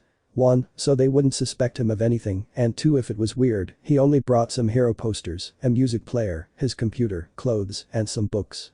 Izuku. I should organize my clothes first taking clothes out of a box, then I'll put the bookshelf. Kirishima. Knocking on the already open door knock knock. Izuku. Kirishima. Pasa. Kirishima. I see you're still moving as he approached I brought some soft drinks, let me help you. Izuku. No need for truths. Kirishima. I'm done with my room smiling let me help you, since we're both going to be neighbors we should help each other. Izuku. If you insist, pass me one of those receiving the drink. After a few minutes of tidying up the green-haired boy's room, they had both finished putting everything away. Izuku. That's all, thanks Kirishima. Kirishima. No problem sitting on a chair how are things going with your girlfriend? The only ones who knew were Jiro and Kirishima, the Redid had cornered the greenhead to get him to spill the beans, so he agreed and told him everything. Izuku. It's going very well, honestly supporting his 2 arms on the floor she's amazing, it makes me feel very good to be by her side. Kirishima. I see spinning in his chair that's important, by the way, didn't you find out who left you that letter? Izuku. Not yet, and I can't think of anyone. Kirishima. Who would have thought you had a fan club? Laughing but you have the coolest and most beautiful girl in school, not counting Mina, of course. Izuku. I wouldn't change it for anything in the world looking out the window it's already getting dark. Kirishima. Right, the welcome meeting getting up and heading towards the door. Hilda. Hi guys she had appeared at the door I see you're done, the meeting starts in 30 minutes. Kirishima. We were just saying that hanging out with Hilda I'm going to take a shower, see you later. Izuku. Me too getting up to go close the door see you in a bit Hilda, Kirishima closing well, let's take a shower. After that, Izuku went to the main hall, where most of his classmates were already present, all of them having finished setting up their rooms. They were going to have a meeting to discuss the rules for living together within the school, which was why Isawa was present. Isawa. Okay, we're all here, shut up and be quiet, I'll repeat this once taking a piece of chalk and starting to write like everywhere we'll have rules that you'll have to follow at all costs, otherwise there'll be severe punishment. First once 8 p.m. arrives, no one leaves, and no one enters unless it's an emergency, we respect each other's privacy, so there's no hidden cameras or microphones, I hope you're grateful for the trust we've given you, isn't that true Mineta? Mineta. Scared oh of course master, curse. Isawa. Well that's all for now, go to sleep early to go to the academy tomorrow, goodbye leaving. All the kids had dispersed, some had gone to finish some details in their rooms, others to rest because they were tired of doing this, others stayed watching television, but others were hungry, like our favorite couple. Izuku. This place is great, Cementus must be a good architect seeing the brunette next to the purple-haired girl, are you guys done? Momo. Izuku blushing we're already done, but we were chatting with Kayaka about what we can have for lunch. Jiro. I guess going out somewhere to eat is not an option thinking. Izuku. What do you think if I make you something? The truth is, I'm really hungry too. I haven't eaten since lunch. Momo. But aren't you too tired? We don't want to disturb you. Izuku. It's no problem for me, I have nothing to do and I'm not that tired, besides looking at Jiru it's a gift for Jiru, for you know helping us smiling. Jiru. Blushing a little it's nothing, you do anything for your friends. Momo. Why are you blushing? Giving him a scary look. Jiru. Laughing it's not every day that a guy wants to cook for you, calm down lovebirds. Izuku. I'll go see what I can prepare in the kitchen, you can come in a few minutes going to the kitchen. Jiru. Watching the green-haired boy walk away wow. Momo. Hey Kayaka, what's up? She looked like she was smiling and had her eyes closed, but she emanated an aura from hell. Jiru. And nothing's wrong, I'm bothering you ya Momo.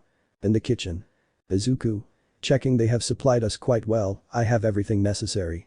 Bakugu. Entering a. Izuku. Kaken looked nervous. The chemistry between the two was volatile, the green-haired boy didn't know how to explain his relationship with the blonde, but yes he admired him, his definition of victory and heroism, it was him, but he didn't know what the blonde thought of him. Izuku. Gee good night Kaken he said nervously. Bakugu. Looking at him good night walking towards the refrigerator. Eddie greeted him. Izuku didn't know why. That had never happened before. Between insults and the rest, he'd never acted normally toward the green-haired boy. Izuku continued cooking and thinking about all this, while Bakugu looked for something to drink, he sighed. Bakugu. How's your ponytail coming along? While looking at the refrigerator. Izuku. How do you know? Scared. Bakugu. Come on Deku, you don't have to be a NASA scientist to not realize taking a bottle of water and looking at him, did you see a ghost, because of how pale you are? Izuku. I'm sorry, it's just weird that you talk to me and ask me those kinds of things. Bakugu.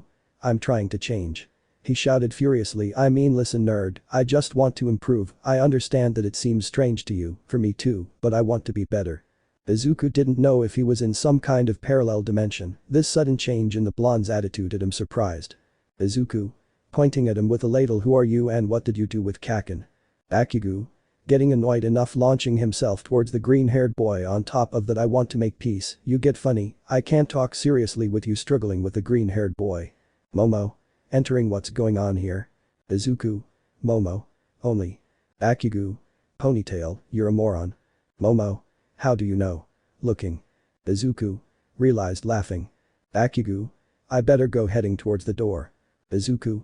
Wouldn't you like to stay for lunch? Bakugu. Surprised no thanks I'd rather die than try your food, but someday. Izuku. Smiling I'll be waiting. Bakugu. Laughing by the way that apron looks good on you. Izuku. Shut up. Bakugu.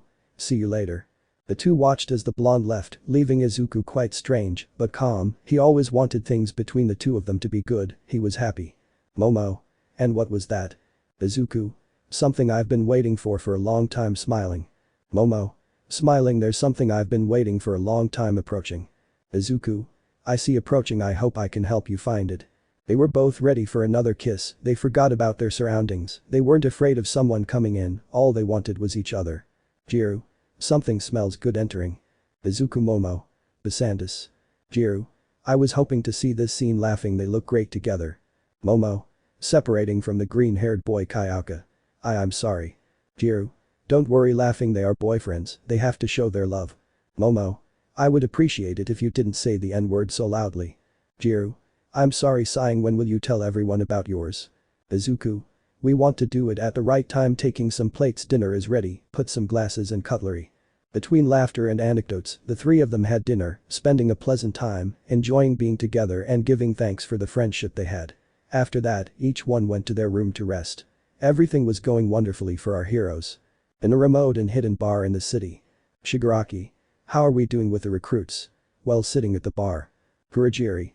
There aren't many who want to join our ranks, but there are two interesting ones taking a leaf one has the quick to throw blue flames, more powerful than normal ones, and a girl who can transform into others, she doesn't specify how she does it. Shigaraki. Bring them, they sound promising. Bring in everyone needed, we need a lot of manpower to build our wall, which will separate the heroes from society, where we will govern. Shigaraki. Only you can do that, master. When will we start? Patience Shigaraki, it will happen when it has to happen, we have to be patient and not rush, you have another task remember. Shigaraki. Sadly Midoriya Izuku give me my master. Splendid, keep recruiting. Kurajiri, that's how we'll do it, sir.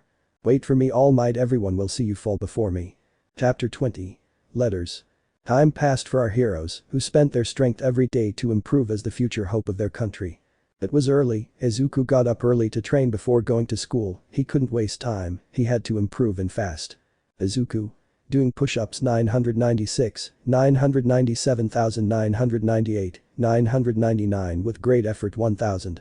His training was rigorous, he had to improve physically and be more resistant, now he controlled up to 35% of one for all. Izuku. That's all for today, shirtless and with a towel around my neck, I better go get ready for class.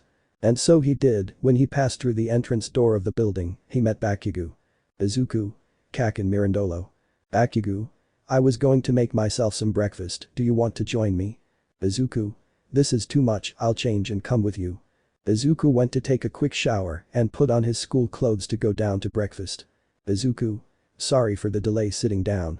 Bakugu. No problem, starting to eat.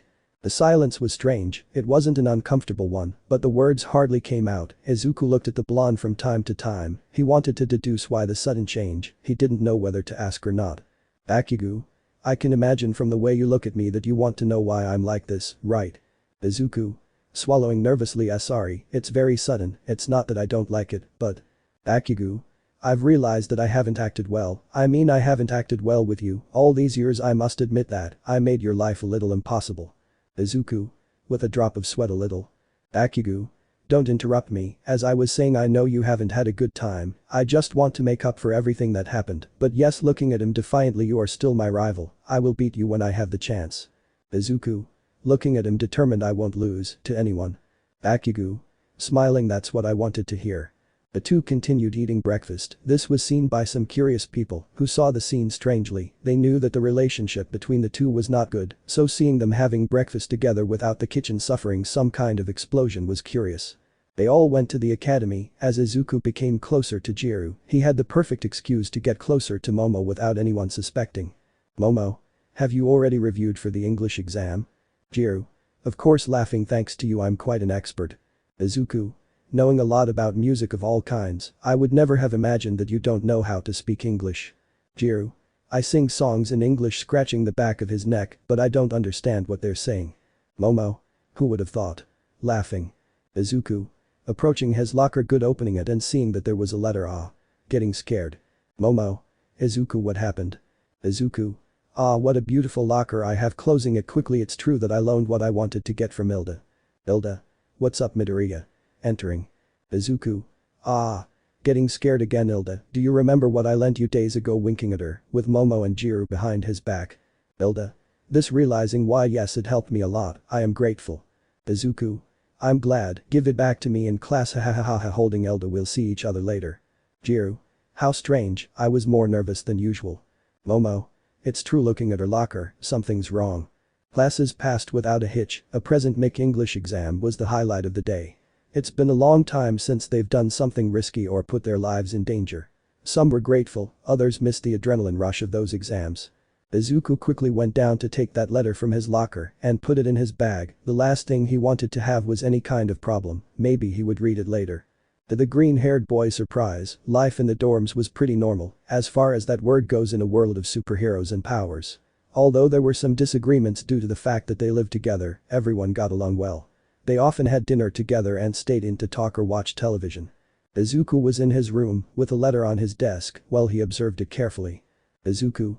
Who could the one with the cards be? Well, thinking it's not Momo, and I have no idea what else L likes me, although we can't rule out that it's a joke. His phone vibrated, showing that he had received a message from his girlfriend. Momo, 10:35 p.m. Izuku, I have a problem. Could you come to my room?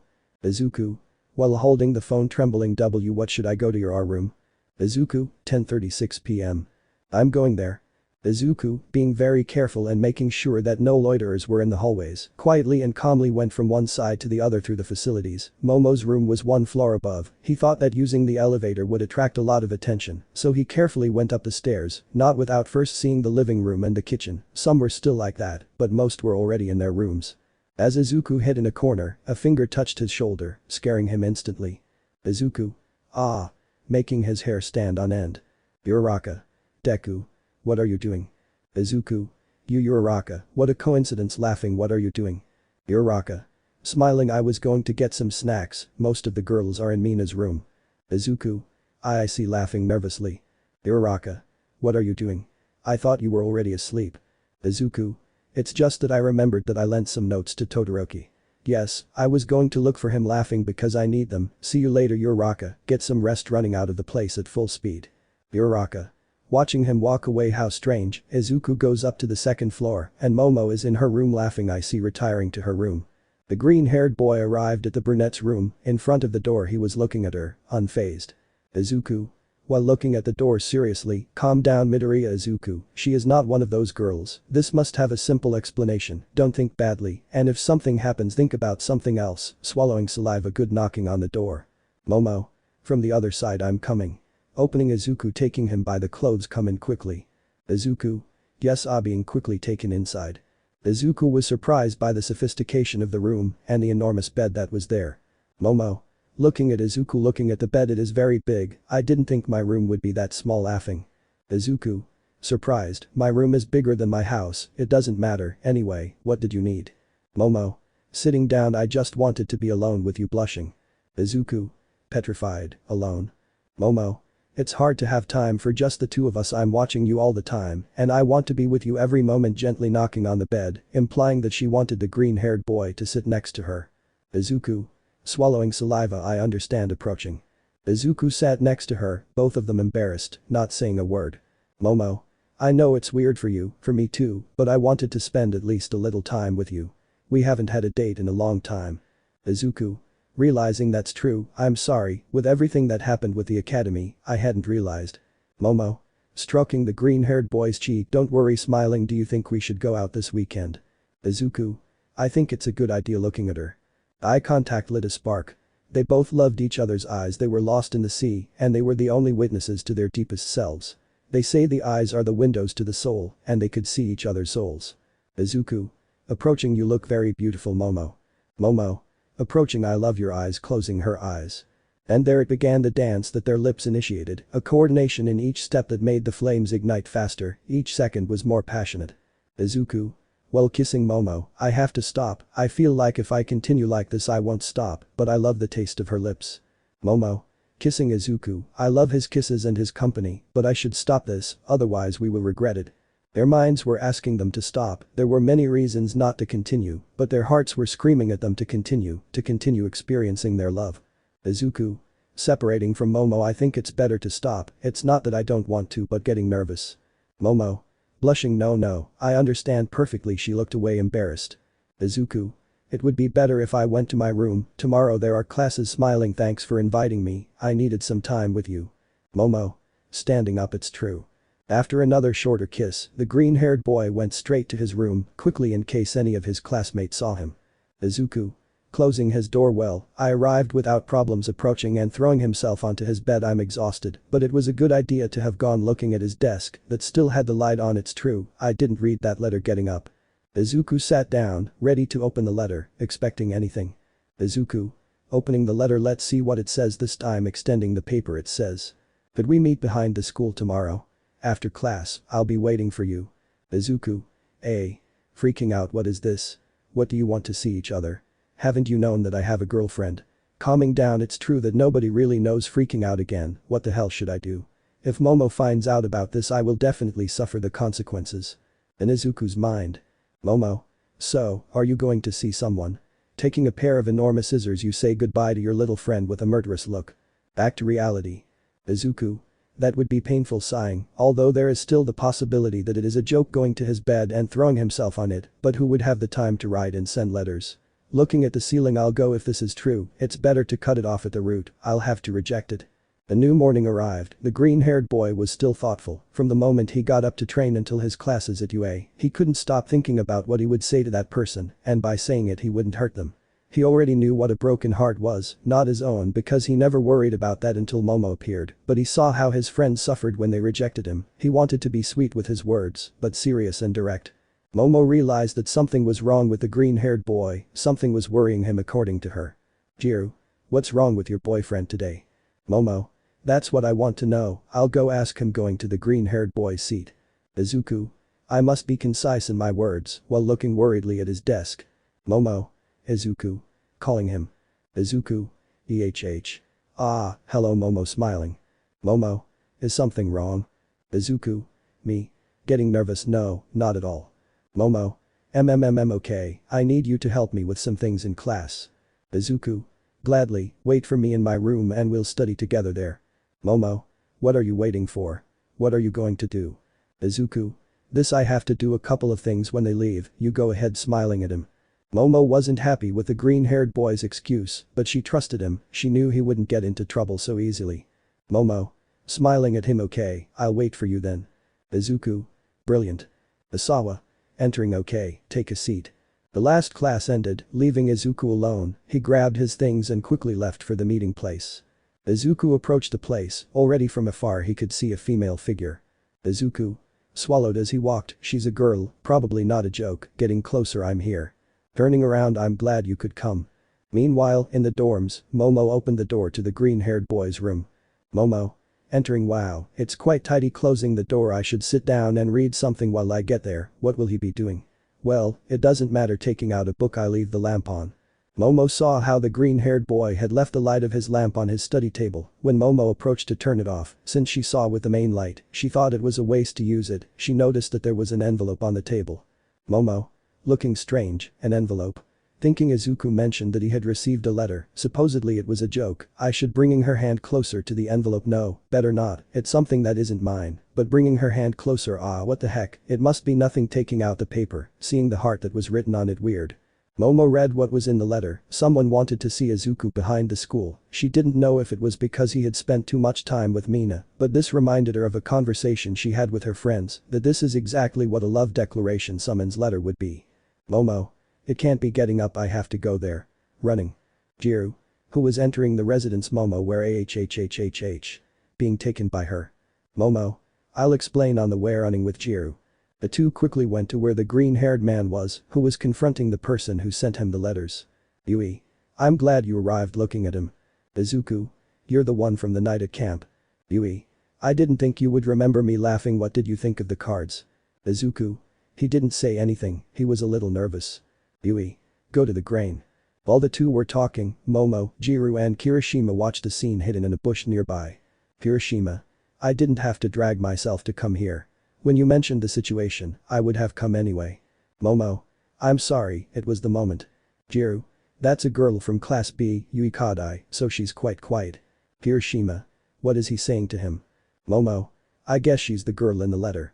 Kirishima. Surprised and realizing, true about the cards, so it was her. Momo. Tell me, Kirishima having a murderous aura did you know anything about this? Kirishima. Scared and not at all Yaoyorozu laughing nervously, but Midoriya is incapable of doing anything, he loves you very much. Jiru. Yeah Momo is right, if it is a declaration he will say no. Momo. Your jacks, plug them in. Kirishima. No confias nl Yaoyorozu. Momo. With her murderous aura I don't trust you, something tells me you knew. Kirishima. Can't I say anything? He said tiredly. Jiru. I think Momo is right, you should trust him more. Momo.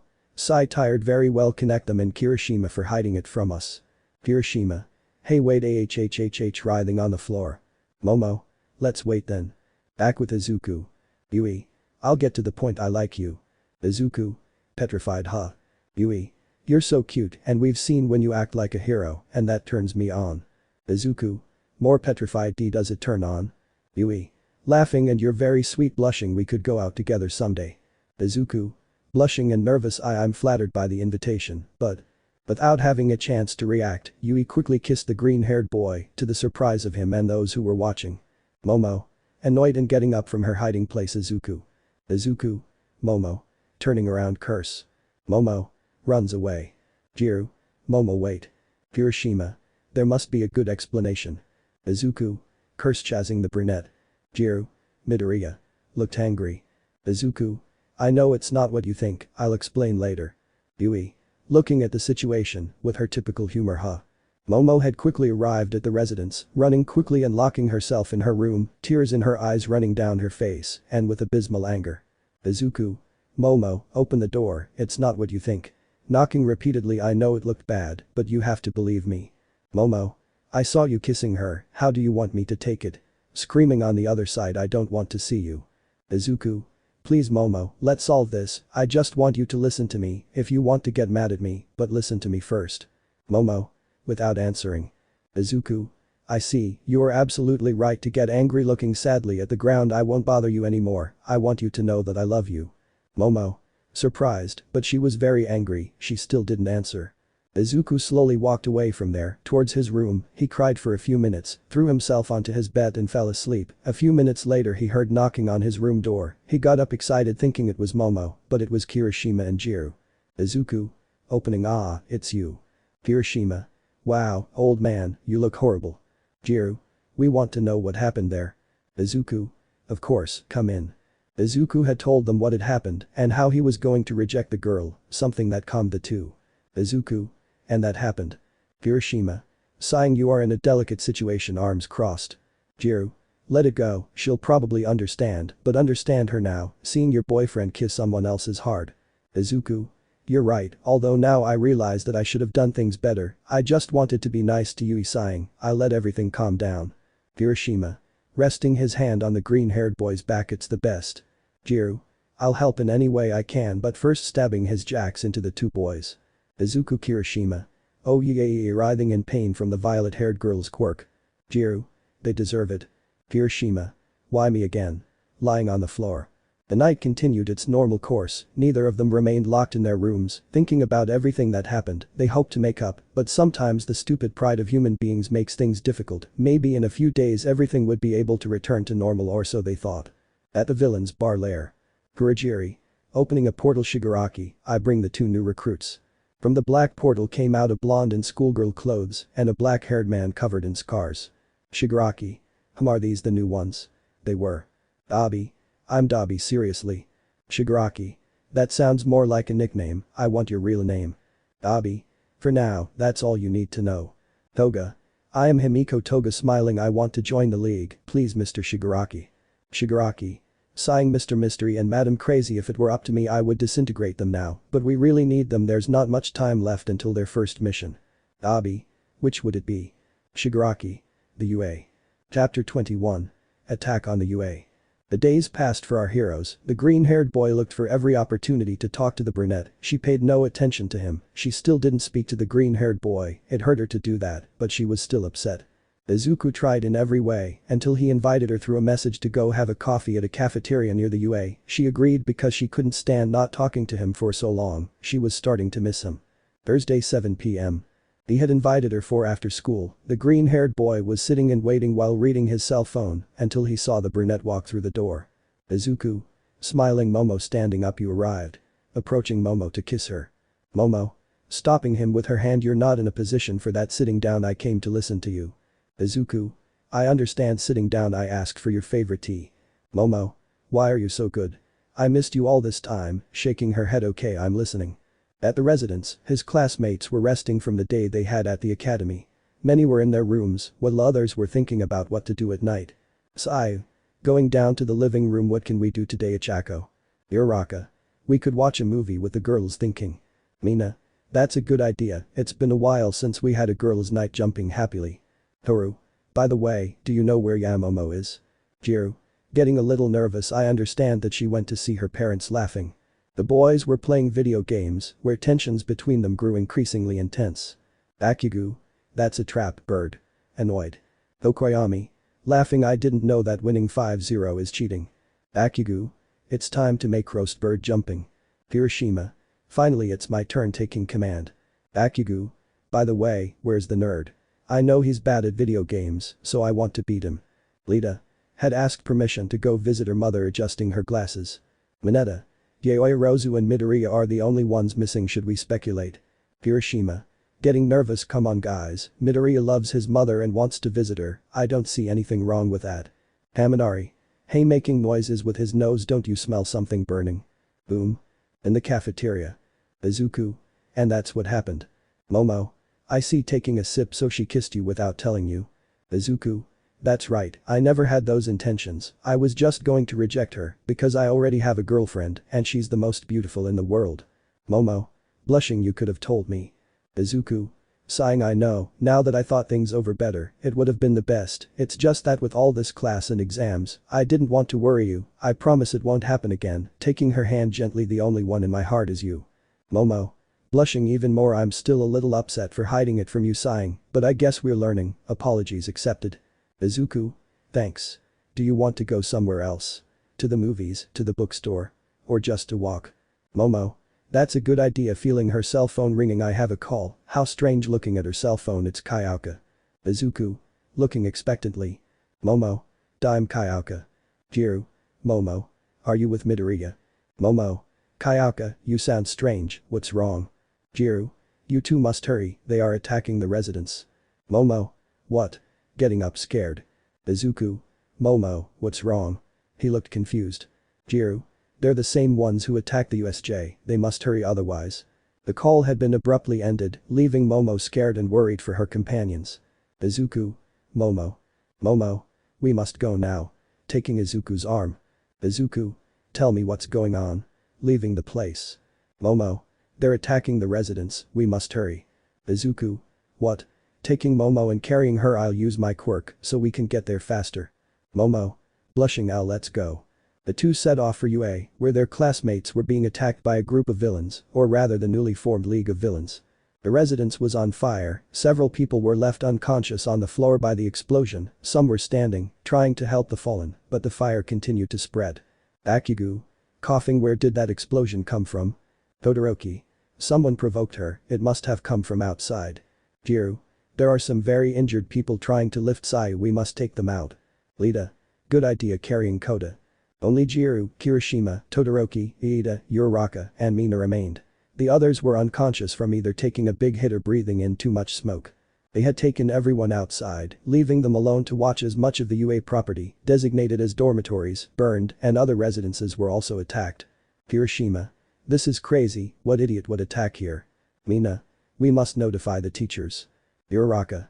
There must be some kind of alarm in these cases, they will come soon. Abi. Do you think so? The villain launched a large burst of fire, separating the remaining group in two. Todoroki. Blue flames. I've never seen anything like that. Looking surprised. Bakugu.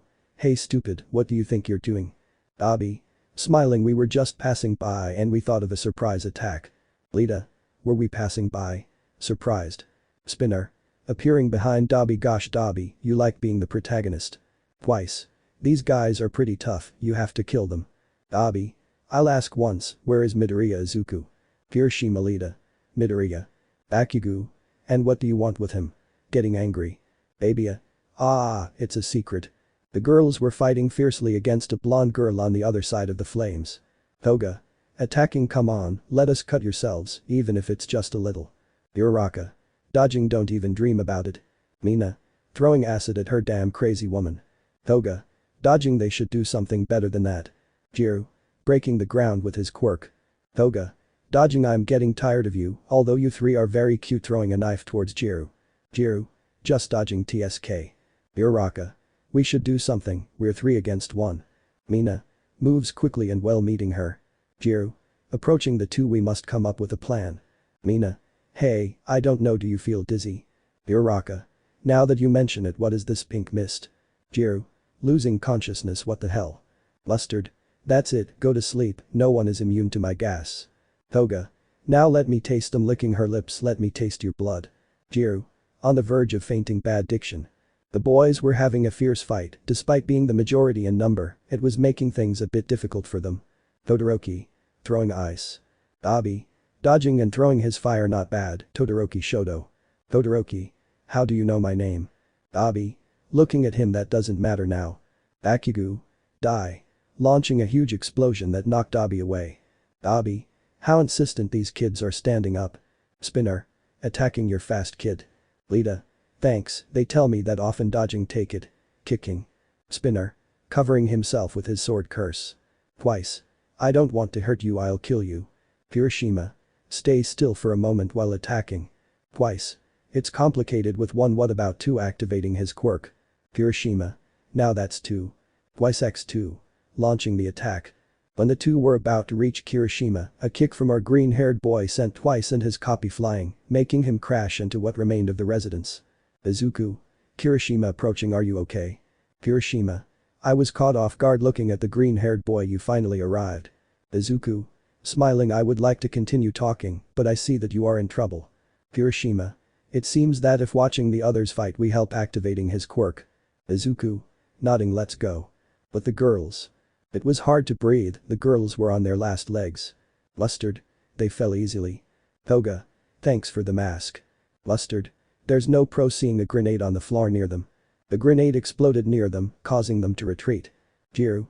Looking at a figure on the verge of fainting. Momo. Momo. Giving her a mask. Excuse me for being late. Kayaka, have a mask, it will help you breathe. Jiru. Putting on the mask. Thank you. Breathing correctly. I almost fainted. Momo. What happened here? Helping Kayaka up. Jiru. We were calming down when something very powerful exploded in the residence. Several of our classmates are unconscious. Looking at Uraraka and Mina who were unconscious on the floor, and so are they. Toga. Wow, you girls, you're both very cute. Blushing. You make me want your blood even more. Momo. We need to come up with something, but first, we need to incapacitate the one in the fog. It's getting hard to see. Jiru. Listening with his quirk. They are on the right. I will use my new movement. I hope it goes as I want. Momo. Step aside. Momo. Looking at her. What are you going to do? Jiru. Smiling. You'll see. Connecting his quirks to the ground. Superpower. Earthquake. The floor shattered, large pieces of rock flying in all directions, the floor breaking harder and harder in the direction of the two villains. Mustard.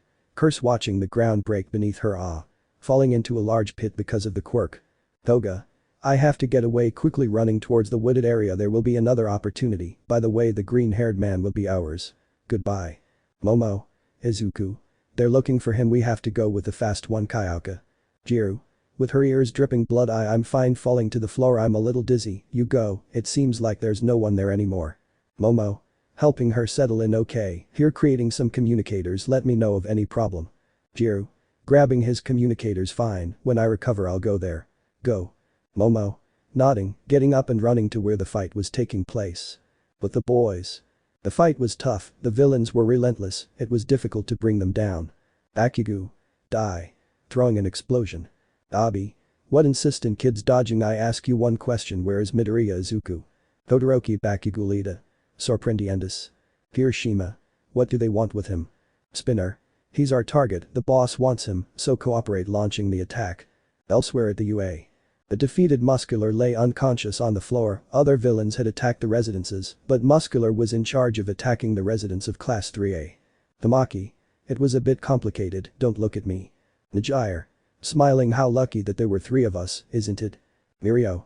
We should see the other residences. I don't think we'll be the last. Let's go. Starting to run. Back with the boys. Fatigue set in among the youngsters. The villains' experience made them move and attack better. Bakugu. Where's that red-haired idiot? We could use one. Receiving an explosion from Dabi, falling far away. Dabi. You must pay attention now. Getting closer. It's time to get Midoriya's attention by killing one of his teammates. Bakugu. Looked annoyed. Damn, come on, get up. Dabi. It's time. Bye. Before he could attack, he received a kick from the green-haired man in the face. Izuku. Full cowl. Shoot style making Dabi fly. Bakugu. Damn nerd, still on the floor. You took too long. Izuku. Helping him get up. The heroes arrive at the last moment. Bakugu. Smiling. This is not the time. We should do something. The portal had appeared, letting out several villains. Bakugu. Bumping his back into Izuku's. More guests at the party. Izuku. With his back to the blonde. Since we are at the party, it would be better to dance. Activating his quirk. Bakugu. Whoever wins the least pays for dinner. Izuku. Trado. Bakugu. Izuku. Now. Launching into combat. On the other side, Todoroki was in charge of momentarily freezing Spinner and twice. Todoroki. Stay still there. Kirishima. Todoroki approaching him. Lida. Kirishima, it looks like you're feeling fine. Kirishima. Yes, Midoriya helped me. Lida. Is Midoriya here? He needs to leave quickly. Kirishima. But with him we'll be better off. Todoroki. He is the real target of this attack, we must go with him. Kirishima. He stayed with Bakugu. I came to see how they were doing. Momo. Guys approaching at full speed. Where is Izuku? Lida. She's close, along with Bakugu. I imagine you already know the villain's objective. Momo. That's right, we must hurry, the entire UA and the residences are being attacked. Todoroki. Let's go quickly. But Izuku and Bakugu. Izuku. Tired. I won the 14. Bakugu. I-15 tired want an XXL hamburger with a drink included. Izuku. You really are a glutton. Shigaraki. Wow, the two finalists of the festival. Izuku Bakugu. Sorprendientes. Very close to them a portal had formed, showing Shigaraki and Kurogiri. Shigaraki. If you want something to go well, do it yourself, I'll give you a chance pointing Midoriya. Izuku, come with me without resistance, and your companions will come out unharmed. Izuku. Me? And why me? Shigaraki. It's a surprise. Izuku. What makes you think I'll go with you? Shigaraki. Because if you don't come, I'll unleash some Nomus not just here, but all over the city, remember? The ones that cost All Might to defeat, imagine hundreds of them causing chaos. Laughing, it would be fun, but it's your decision. It was a bad idea to release the Nomus, they would make hell rise to earth. Izuku didn't want to go, but if that stopped the Nomus from appearing, maybe going was a solution. Bakugu. Hey Deku, don't even think about it. Looking at him furiously. Izuku. There's no other way, we can't let those Nomus be loose. If All Might cost him one, imagine all those loose in the city. Momo. Izuku. Approaching the group. Izuku. Curse, looking at him. Shigaraki. Time is running out. Midoriya. Izuku. Todoroki. That's the one from the attack on the USJ, he's the leader. Hiroshima. What are you doing standing here? There are only two of you activating your quirk. Izuku. No one moves, shouting loudly. Momo. Izuku. What's wrong? She looked confused. Izuku. They want me, if I don't go with them they'll release those monsters like the one we saw in the USJ. There's no need to tell them what would happen if you released too many in the city. Momo. You're not going, are you? What if they do something to you? Izuku. Hey, look at me coming closer, I'll be fine, I've been through worse. Shigaraki. Ooh, how romantic, young heroes in love, what was missing? Momo. Please don't go, with some tears in her eyes. Izuku. Smiling, I'll be fine, quickly approaching his hatred tracker. Momo. Surprised. Izuku. I must go with them, looking at his companions. Hiroshima. There must be another way, brother, he looked worried. Lita. Midoriya. Izuku. Don't worry, smiling at him, everything will be fine. Going to where Shigaraki was, take good care of Momo. Shigaraki. Goodbyes are horrible, because they are so saccharine. Izuku. Standing next to him, I have already fulfilled my part of the deal, you will not do anything else, and you will order the withdrawal of everyone here. Shigaraki. You see Midoriya, I'm a man of my word, so I'll do whatever you tell me. Kurogiri. Kurogiri. Understood, everyone is retreating through the portals. All Might. Not so fast, villains falling heavily to the ground. The cavalry had arrived, the professionals had defeated most of the villains, handcuffing them and leaving others unconscious. Shigaraki. Annoyed, All Might fast. Kurogiri taking Izuku by the neck. All Might. Young Midoriya jumping. Momo. Launching a small tracker she had secretly created. Izuku. I'll be fine, All Might smiling. All Might. Confused. The portal had disappeared, All Might hadn't arrived in time, the green-haired man was gone. All Might. Damn, ooh. He shouted angrily. Momo. Approaching, don't worry All Might, we'll explain everything, but it will be fine, here giving him a tracker, we'll see where Izuku is on this tracker. All Might. Young Yaoyorozu looked surprised, excellent idea, for the moment we leave, I hope you are well, son. In a dark place, apparently in the city. We see how the portal opened, seeing Izuku and Shigaraki. Shigaraki. Welcome to the headquarters of the League of Villains. Other villains were already on the scene, sitting with some bruises. Abi. This kid, he hits pretty hard. Toga. He's quite handsome, blushing. Silence. A loud scream echoed throughout the room, frightening Izuku a little. Looking for the source of the scream, he saw a staircase leading to a seat, and on that seat sat a mysterious figure. One of those little heroes, well done Shigaraki. Shigaraki. Thank you, master, bowing. Izuku. So you're the real leader, tell me, what do you want with me? Midoriya. Izuku, you're just bait for the main show, All Might's fall is near, and you'll bring him to me. Izuku. A shiver ran through his body, don't even think I'll help you. Standing up, slowly going down, you'll do it indirectly, that stupid All Might won't let one of his students be kidnapped, he'll come to me, and when he does, I'll kill him. Izuku. Annoyed, All Might will not fall to you. By the way, how rude of me, let me introduce myself, I am All for One. That name, Izuku had heard it before, it was the most evil villain in history, the one he had to defeat one day, the evil he emanated was such that the atmosphere was heavy, it was terrifying. All for One. All Might, poor naive, will kneel before me smiling and return what belongs to me. Chapter 22. Rescue. After all the mess the League caused, the young heroes were hospitalized. Several of the professional heroes had arrived on the scene, but the League was gone, along with one hostage, Izuku Midoriya. Those who saw the green-haired man were devastated, they felt the bitter taste of the worst defeat, but even more so Almight, who at the last minute witnessed how his disciple was taken away. Those who had fainted were in the hospital for medical tests, but the group that saw Izuku leave had to give statements to the police, and they would have to stay in a hotel room to protect their identity and not have to talk to the news, also for the safety of their families. In the boys' room. Bakugu was watching TV with Kirishima, Todoroki, and Lita. Yaoyorozu was taking a shower in another room. Newscast. We're covering the news that UA was attacked. A group of criminals calling themselves the League of Villains violently broke into the facilities of the acclaimed academy. We await some words from its director or one of the teachers. Bakugu. TSK angry talking won't solve anything. Kirishima. There's nothing we can do, he said as he threw himself onto one of the beds. Bakugu. Damn, getting up angrily, the professional should be doing something, pathetic. Todoroki. And what would you do differently? He said with his typical humor. It's not as easy as you think. Bakugu. We're supposed to be heroes, the least we can do is stand still and talk while the League of Villains have Deku. Todoroki. I'm surprised coming from you, looking at him out of the corner of my eye. Bakugu. What do you mean by that? Looking at him annoyed. Lita. Calm down guys, it's not the time standing up. Todoroki. Since when do you care about Midoriya? As far as I know, you've been mistreating him since we started school. Standing up. Bakugu. That's not your bucking problem, standing up and heading straight to the bicolor. Todoroki. Maybe not, but it's stupid that while the professional heroes are devising a plan to go rescue Midoriya, you're sitting there complaining like you always do. Bakugu. Damn angry you don't know anything, grabbing him by the shirt. Kirishima. Approaching Wuo standing in between the two. Let's all calm down, we won't help at all this way.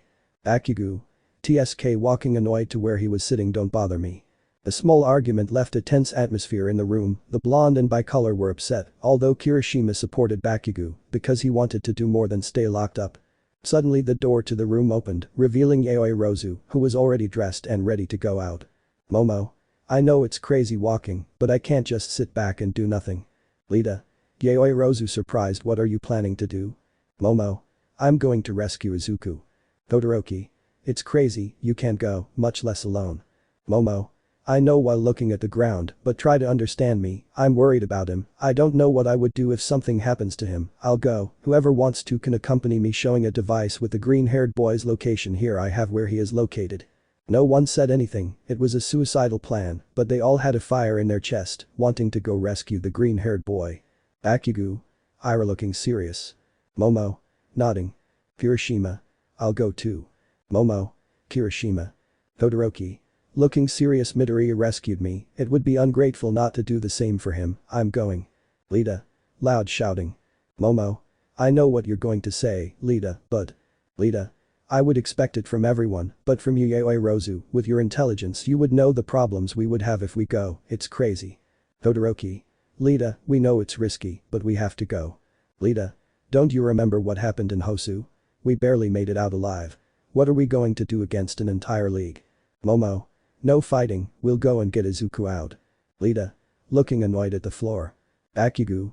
4 eyes, if you want to stay we'll do it anyway. Lita was upset, he knew the plan had many problems, but he also wanted with all his heart to rescue his friend. Lita. Fine, resigning herself. I'll go too, but at the slightest hint of a battle, we leave, is that clear? All. Nodding. In a room in the police department. A large group of professional heroes including All Might were organizing the rescue plan. Tsukauchi. The priority is to save the young man, we must mark a perimeter where several of the top 10 heroes are. Endeavor. Why the hell do I have to clean up UA's mistakes? Deadshot. As far as I know, you went to school like most of the people here. Tsukauchi. That's all, let's go to the location that a UA student gave us. As the heroes left, All Might was worried, he had a bad feeling. Gran Torino. Hey, concentrate, hitting him on the head. I know he's your student, but you and I know how strong and stubborn he can be. All Might. Walking worried. I know, it's just that I have a bad feeling, do you think the. Gran Torino. I thought so too. Seriously, we won't know until we get there. All Might. I hope you're okay, young Midoriya, if something were to happen to you. In a remote warehouse in the city. We found ourselves in what appeared to be a warehouse. Izuku was wearing handcuffs while being watched by All for One in the entire league. There was silence throughout the place, as if everyone was waiting for something. Izuku. Typical hiding place for a group of villains while looking at the place. Shigaraki.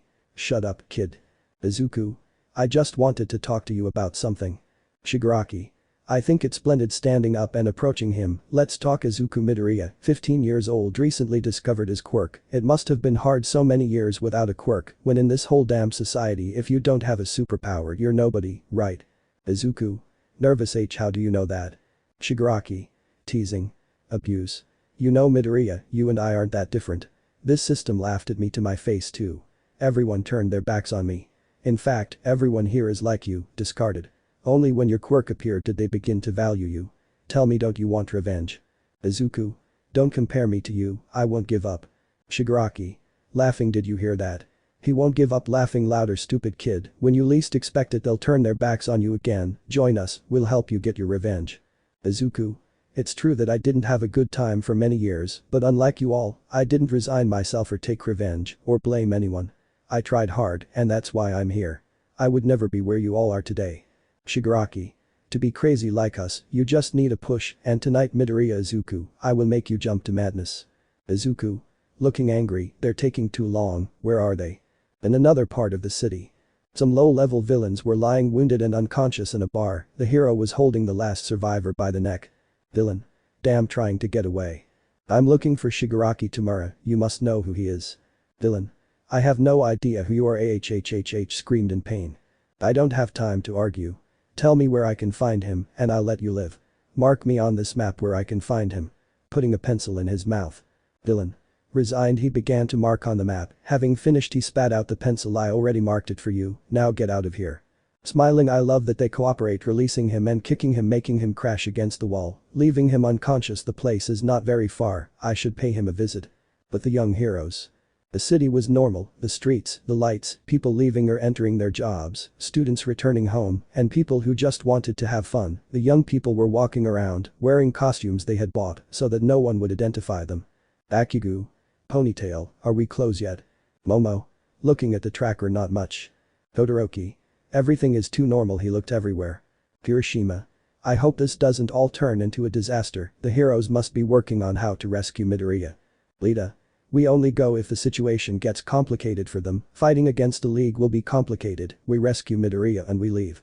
The boys continued walking until they reached the warehouse, obviously hiding behind a corner keeping watch. Momo. It would be very stupid to break in. Looking at the cellar. Bakugu. I can beat them creating small explosions. Lita. Momo is right, we don't know how many there are in there. Kirishima. We should wait and come up with a plan. In the cellar. Twice. And that's how I confused water with chlorine. Laughing, thank goodness it didn't hurt me too much, burn my whole stomach. Izuku. With a drop of sweat, how do you get so confused? Toga. Stretching, this is getting boring, I know. Looking at Izuku, what a handsome kid approaching. Izuku. What are you going to do? Getting nervous. Toga. Calm down. Izuku gently touching his face, we should kill time, don't you think? Shigaraki. Toga, stay still. Toga. How boring they are, how long should we wait? Abi. Crazy patience, they'll be here soon. Shigaraki. The master is preparing, he will finally obtain what he has been searching for, one for all. Izuku felt his body tense. That was their goal, one for all, the power that lay within him. He understood. They wanted Almight to come and rescue him. He also realized that they didn't know he had it. Twice. One for all. What's that? I don't care. Abi. It sounds like the phrase from the Three Musketeers. Shigaraki. I don't have much information, but it's something the master wants. Izuku. Looked worried, I must escape and not let Almight come. Knocking on the door, the pizza has arrived. Spinner. Who ordered pizza? Twice. Great pizza, no pineapple. Abi. No one orders here. An explosion broke the entrance, the professional heroes had arrived, breaking the roof as well and entering without much effort. Almight. League of Villains, surrender. Abi. Damn, heroes extending his hand, it's time for action. Before the villains could do anything, Kamui Woods had trapped them with his quirk. Almight. Well done, Woods, hold them steady. Kamui. Low hair, Almight. Abi. This isn't going to stop me. Gran Torino.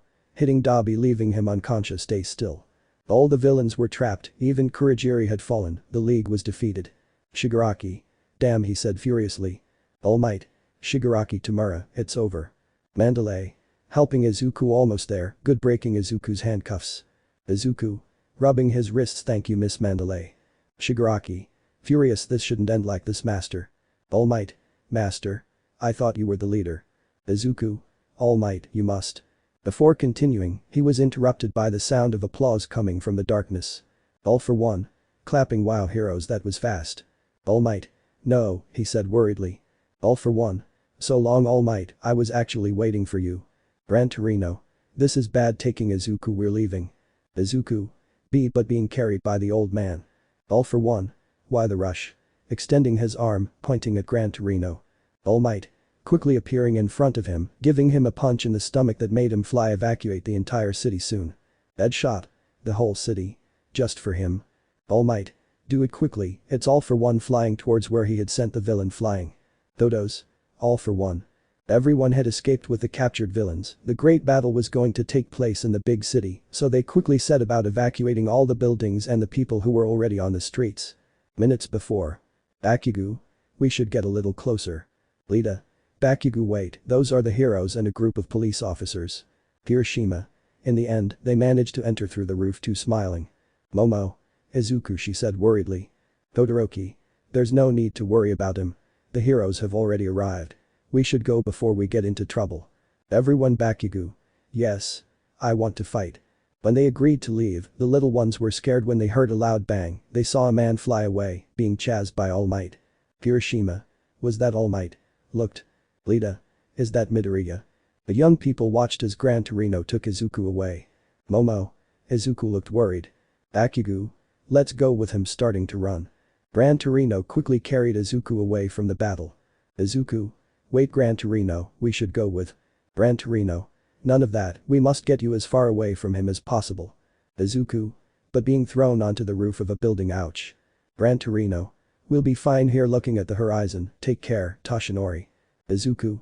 Getting up, he doesn't understand, he wants one for all, he could kill All Might, I can't allow it. Gran Torino. And send the true wielder of one for all there. Forget it, all the time Nana and I fought to make sure that bastard wouldn't get away with it. Izuku. I can't just sit idly by, I must. He was interrupted by a slap from the old man, he had hit him many times, but this time it was felt, it was the strongest of all. Gran Torino. Don't be stupid, kid, you have the power to bring hope to this world, if he succeeds we'll be lost, everyone, think about that. Izuku. Looking at the ground with wet eyes, this is all my fault, if I had defended myself better, tears falling down his face, All Might wouldn't be in danger. Gran Torino. Sighing, he'll be fine, he's pretty tough, putting his hand on his shoulder, I understand your feeling, but. Momo. Izuku. Along with the fish. The group of students had reached the roof, climbed the stairs, and opened the door to the rooftop, surprising the green-haired boy. Izuku. Momo. Hugging her, what are you doing here? How did you find me? Momo. With some tears for the tracker, idiot, I was super worried, hugging him tighter. Izuku. I'm sorry for worrying you. Bakugu. Deku. Izuku. Kaken. You too. Bakugu. And missed the party. Hiroshima. Are you okay, Midoriya? How nice. Lita. Nice to see you, friend approaching. Izuku. Lita, Kirishima, you too. Gran Torino. With a drop of sweat, such lively kid smiling, reminds me of my youth, smiling mischievously, so that's the brat's girlfriend, I see your girlfriend came to the rescue, and I thought you would die a virgin. Momo. Blushing. Izuku. Blushing, Gran Torino getting angry. Gran Torino. Laughing, you're a very pretty young lady. You must be Yaoyorozu, it's a pleasure, this brat told me a lot about you. Momo. Smiling, the pleasure is mine, you must be Izuku's teacher, the one from the internships. Gran Torino. That's right, while he was sleeping he kept saying Momo while kissing the pillow, laughing. Izuku. Blushing, Gran Torino. Hiroshima. Laughing. Lita. Adjusting her glasses. Gran Torino. Looking at explosions on the horizon, you must go, children, the worst is coming. Izuku. I know you don't want me to go, but it's my fault this whole mess is happening, please let me go. Gran Torino. Looking at him seriously. Momo. You're crazy, Izuku, you can't go there. Izuku. Approaching, I'm sorry to worry you more, but it's something I have to do. Lita. Midoriya, All Might is there fighting, he is enough. Hiroshima. That's true, brother, it's better if we go. Izuku. Looking at them worried, friends, I can't tell you my true reasons, but I can't lose someone precious to me, not again, I'm sorry, but I'll go. Bakugu. Oi, a nerd. Izuku. Are you going to try to stop me too? Looking at him seriously. Bakugu. Laughing, don't compare me, I'll go with you. Izuku. Kaken looking at the ground, no need, it's my mistake. Bakugu. Approaching, did you forget what I said? I'll fix my mistakes, all of them, besides, I really want to kick some ass. Izuku. Nodding okay. Gran Torino. Gran Torino. Looking at them seriously, until, sighing, he resigned himself. Fine, you'll come with me, but if things get tough, you'll leave. Izuku. Bakugu. Si. Gran Torino. I guess you're leaving. Momo. Izuku. Approaching him. Is there no way you're coming with me? Izuku. Denying. I'm sorry, I have to do it. Momo. Smiling. Always worrying about others, aren't you? Just promise me something, come back. Izuku. Momo, I'll come back, I'll always come back for you. Momo. Approaching the green-haired boy's lips. I will always be waiting for you. Izuku. Bringing his lips closer. Our favorite couple gave each other a sweet kiss, seen by their classmates and teacher. Izuku sealed his promise to return with that kiss. He had to return to the woman he loved, to his friends, his academy, his mother, but he had to save his teacher. Gran Torino. Young people laughing. Let's go now, you two. Izuku. Yes, goodbye. Momo leaving with Gran Torino and Bakugu. Momo. Take care. She looked worriedly at the green-haired boy. Hiroshima. Take care. Bakugu smiled. Lita. Come back safe and sound, guys. Izuku. Bakugu. Nodding. Izuku had activated his quirk. The three of them marched to the battlefield, where All Might was giving his life there. They didn't know what the night had in store for them, but they didn't have a good feeling. The decisive battle was approaching. Chapter 23. Goodbye. Desolate silence reigned in the large crater left by the battle. All Might in his original form was exhausted, with blood coming out of his head. He saw how All for One was in the air, with some wounds. The battle was overwhelming. They knew that one was going to win, and the other would lie right there like the legend that they were. One the symbol of peace, the other the symbol of evil. All Might. Breathing heavily. All for One. Wow, All Might, you get tired pretty quickly. After the injury I left you've become quite weak. All Might. Shut up. He looked furious. All for One. Laughing. This crater will be your grave. Everything you have fought for all these years, everything the symbol of peace will be nothing more than a memory, and the memories of everyone who remains anchored to the pathetic dream of good always triumphs today, growing all his muscles. That story will be different. All Might. You will die. All Might. Smiling and looking down. Well, if it is my destiny to die, so be it, but I will take you with me. This world will not live in peace if you continue to exist. All for One. Laughing. Not even your teacher, Nana Shimura, could kill me, much less you will. All Might. Launching the attack. We won't decide that tonight. The battle was fierce, difficult for both sides, both weakened from all the years of carrying those great powers. Two struggles of ideals dueled, without knowing that tonight was the last battle. All for One. Hitting him. You have weakened over the years. All Might. Hitting back. Your regeneration is very slow too. Having so many stolen quirks must be a pain, right? All for One. TSK, this will be enough. Sending the hero flying to the ground. All Might. Breaking the floor with a blow, spitting blood. I have to end this. All for One. I'll kill you. Stretching his hand. It's time for you to fall. Before he could finish his threat, the green-haired man managed to connect a kick to the villain's face, sending him flying against a building. All Might. Young Midoriya looked surprised. Gran Torino. Approaching the hero. What are you doing lying here? All Might. Master, what are you doing here? We must get him away from him. Gran Torino. Sighing. It was impossible to change his mind, but you're already at your limit, you can't fight. All Might. Coughing. I must do it, it is my duty as successor. Gran Torino. You have the leftovers left over from passing the one for all to the brat, this will be your last fight. All Might. Sighing. I wish to continue being the symbol until young Midoriya is ready. Standing up. Izuku. All Might approaching. It's okay. All Might. It's very dangerous for you to be here, son. Looking worried. You should go. Izuku. Shaking his head. It is my responsibility and promise when taking one for all. Bakugu. Hey nerd, I was supposed to hit him first. Approaching. Izuku. Excuse me Kaken, it was the emotion of the moment. Bakugu. Excitement or any crap. All Might.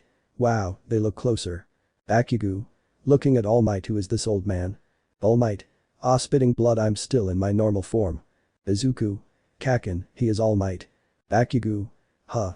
Surprised. Gran Torino. Enough talk, here it comes. The building exploded into pieces, a large current of air blew everything around it, showing the villains that he was coming quickly. Gran Torino. You better take a breath, you're the only one among us who can beat him. All Might. But I'm still spitting blood. Gran Torino. No buts, it's the best. Bakugu.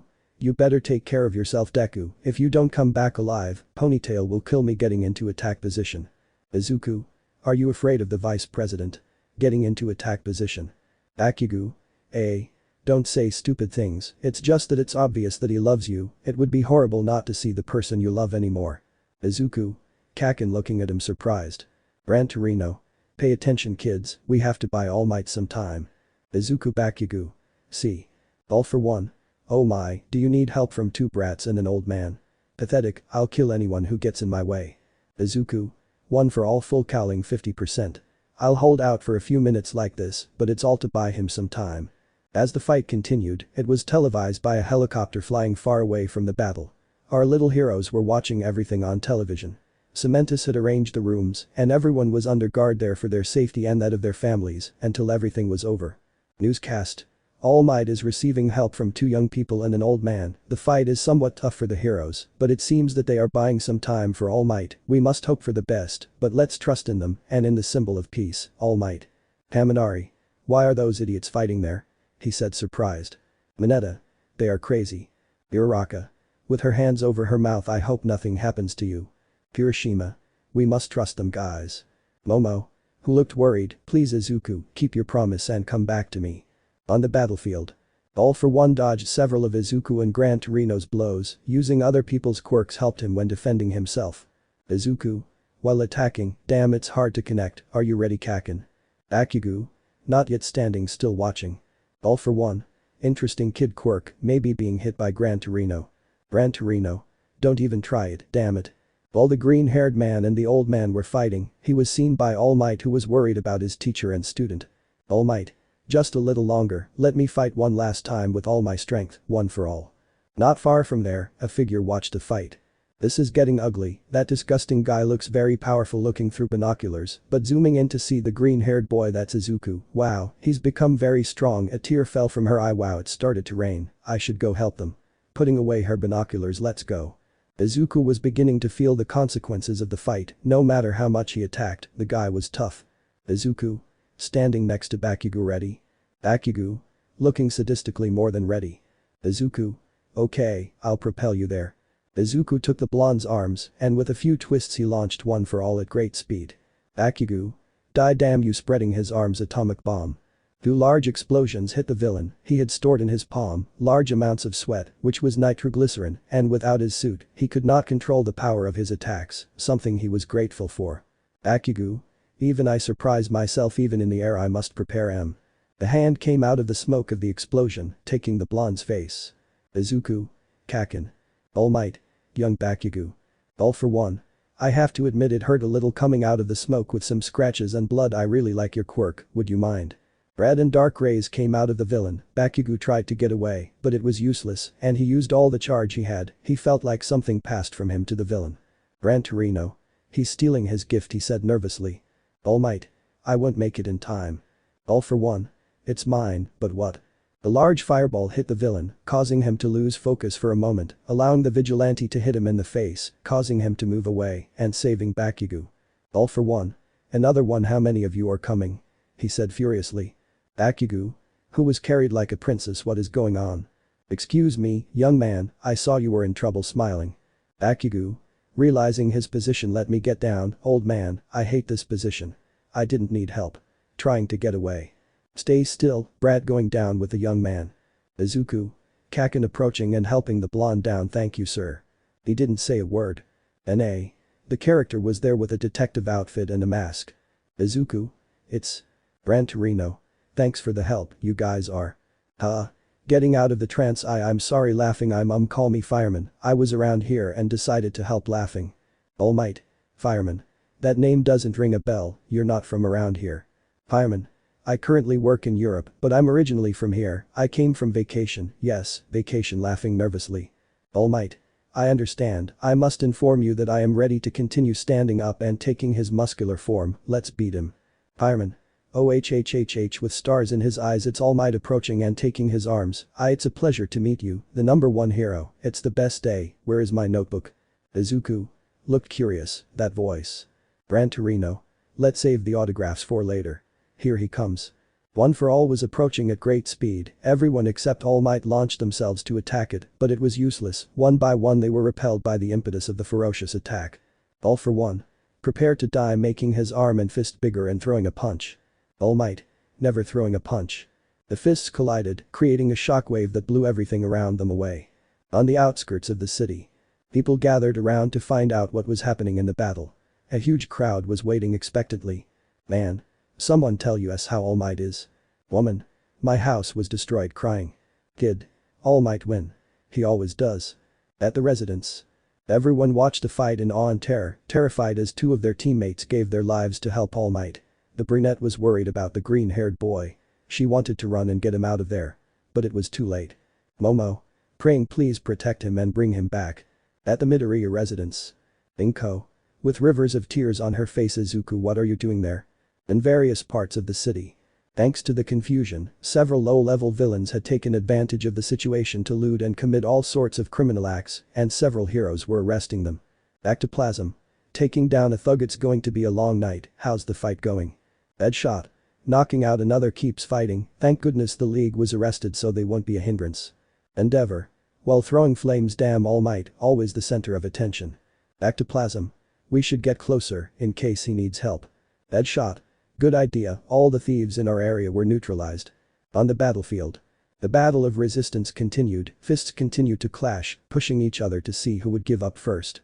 All for one. I still have a long way to go laughing, but you, how long will you hold out? All Might. Until you're finished pushing harder and you no longer exist in this world. All for one. TSK, so you still have some strength, well, making his arm grow longer and longer, I'll double the bet putting more pressure. While they were fighting, the four were watching everything that was happening. Bakugu. We have to do something, Deku thinks, you're the one with the ideas. Izuku. Curse thinking. Pyramid. We can attack from behind, it's not ethical, but we can distract him so that All Might can land a finishing blow while babbling, but there's also the bad idea of unintentionally attacking All Might in that case. Bakugu. Look Deku, he babbles just like you, pointing at him. Izuku. That voice sounds so familiar, looking at him seriously. Gran Torino. It's a good idea, all three can launch ranged attacks, I'm more of a melee type, but if we make him hesitate, All Might will surely defeat him. Izuku. Bakugu. Fireman. Tien. All Might. I'm running out of energy, I feel like One for All is running out, I must finish it with one last hit. One for All. After beating you up, I'll take what belongs to me, and thereafter that, I'll kill you in front of everyone and destroy the society, every hero one by one, you lost All Might. All Might. As long as there is hope, we will always triumph, as long as there is a kind heart on this earth. Thinking of Izuku, you will never win. One for All. How tender, pushing more. He will never learn. He was interrupted by attacks coming from behind him, the heroes were attacking with everything they had. Izuku. Air shoot. Aiming and firing large air bullets with his fingers. Bakugu. Ape shot, throwing strong fire bullets. Pyramid. Holding a large ball of fire with his finger. Cruel son. One for All. Damned, receiving the attacks. All Might. This is my chance, shifting his muscles to his other arms to try to smash. Connecting the blow to the villain's face. One for All. Do you think that'll finish me off? Throwing a punch. All Might. Curse, seeing how the villain's fist was approaching. Flashback. Tashi. Lying on the floor. Teacher. Nana. You get tired quickly. Tashi, throwing a water bottle at him. You're improving a lot. Tashi. Looking thoughtful. How will I confront him? He could appear at any moment. Nana. Smiling, what did that suddenly mean? Tashi. You and Gran Torino, you talk about how I should be the symbol of peace, to be someone who gives hope to the world, but if I don't fulfill all of that, will I be defeated? Nana. Looking at him seriously, now you have the power to make the impossible possible. You have in your heart a fire that has burned for generations, seeking peace and goodness in this world. When the time comes, pointing her finger at his chest, you must bring out all that power you have inside, give it all, for those who matter to you, for this world, I trust in you. Smiling. Tashi. Teacher, hugging her. Thank you for making my dream come true. Nana. Hugging and caressing him maternally. Now it's your turn. End of the flashback. All Might.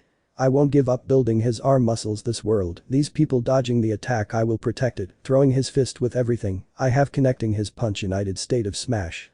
Adio's. One for All. All Might's strongest blow, connecting with his face and pushing him hard to the ground, making a strong hurricane of force. The winds and objects nearby flew at high speed. The heroes who were nearby tried not to fly with the strong air of the blow. When everything happened, they could see One for All on the floor, with no signs of movement, with an All Might in his muscular form, pulverized, but with his arm raised triumphant. Newscast. All Might has won. At the residence. All. Crying and celebrating All Might. Momo. Crying with joy, thank heavens. But the crowd out of town. All. Screaming and celebrating All Might. Back to the battlefield.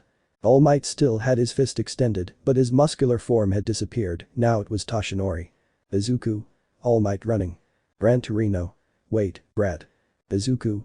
Running and approaching Toshie Almight with some tears. Almight. Hello son, he said with a weak voice. Izuku. I did it, smiling, you did it. Almight placed his finger on the green-haired man's chest, surprising the freckled man. Almight. Now smiling, it's your turn.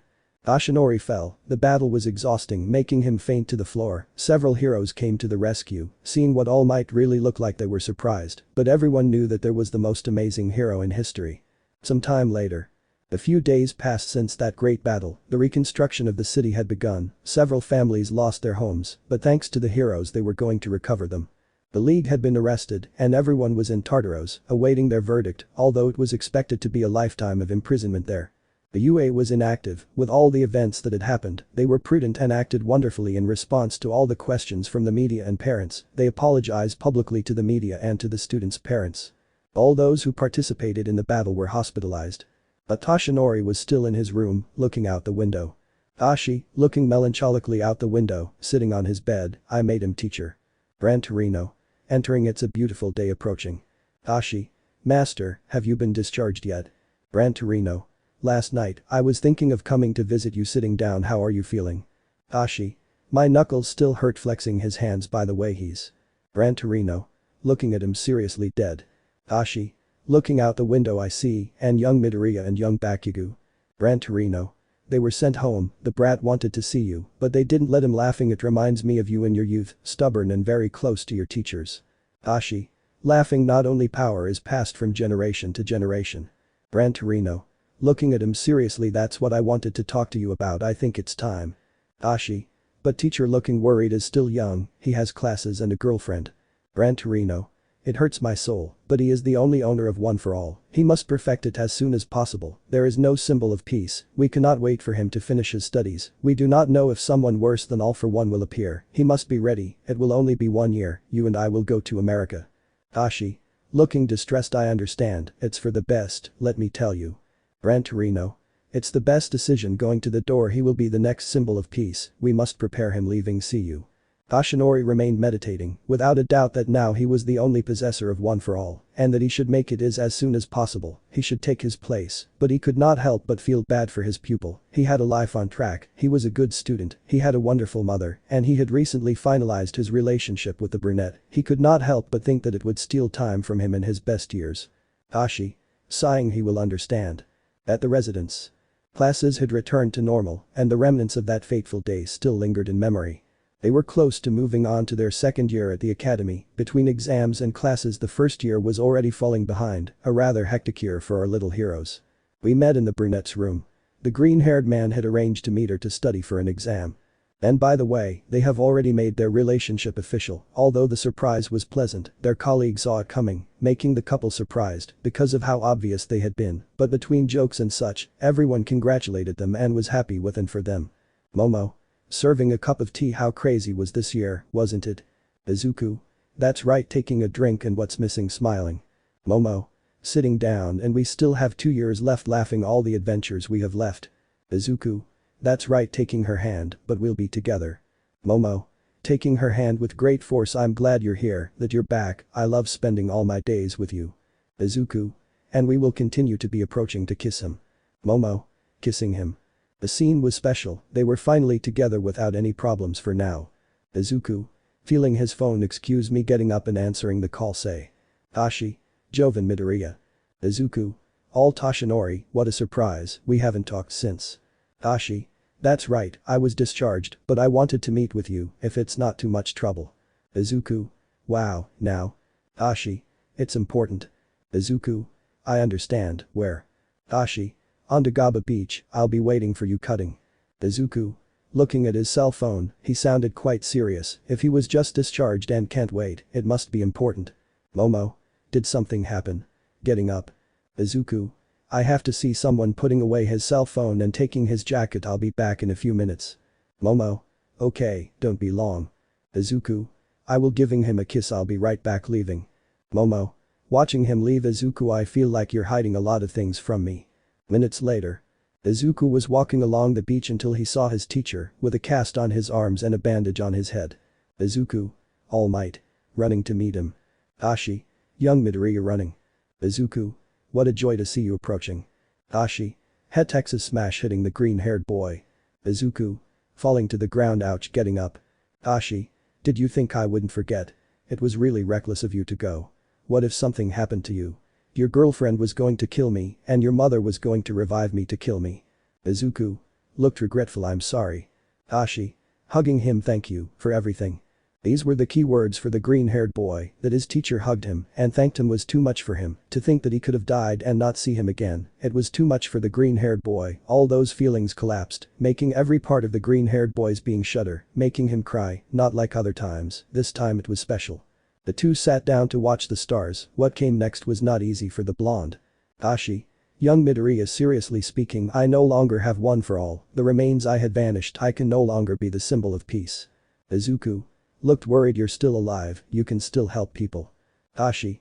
Smiling, I know, but without one for all I'm just bones, laughing, that's why what I'm going to tell you won't be easy, but you must listen to me carefully, and I will respect your decision. Izuku.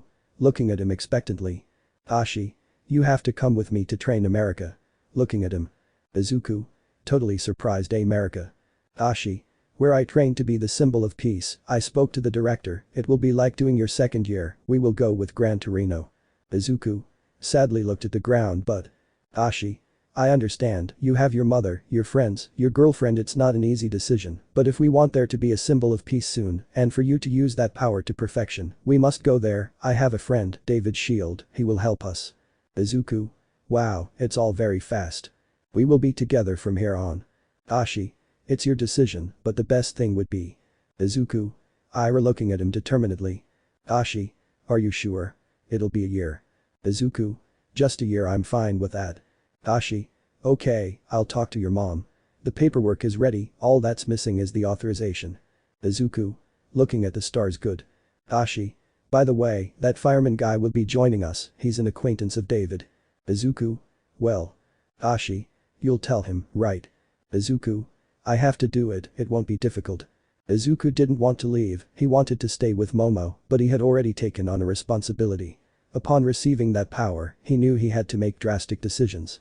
He had finished talking to Almight, charging his quirk, he went to the residence, they had to leave in a week, but he wanted to tell him as soon as possible. He went to his room, but not before sending a message to his girlfriend, letting her know that he would see her tomorrow at the cafe. The next day. Izuku sat waiting, quite nervous, hoping to find the right words and seeing the possible scenarios, each one worse than the last. Izuku.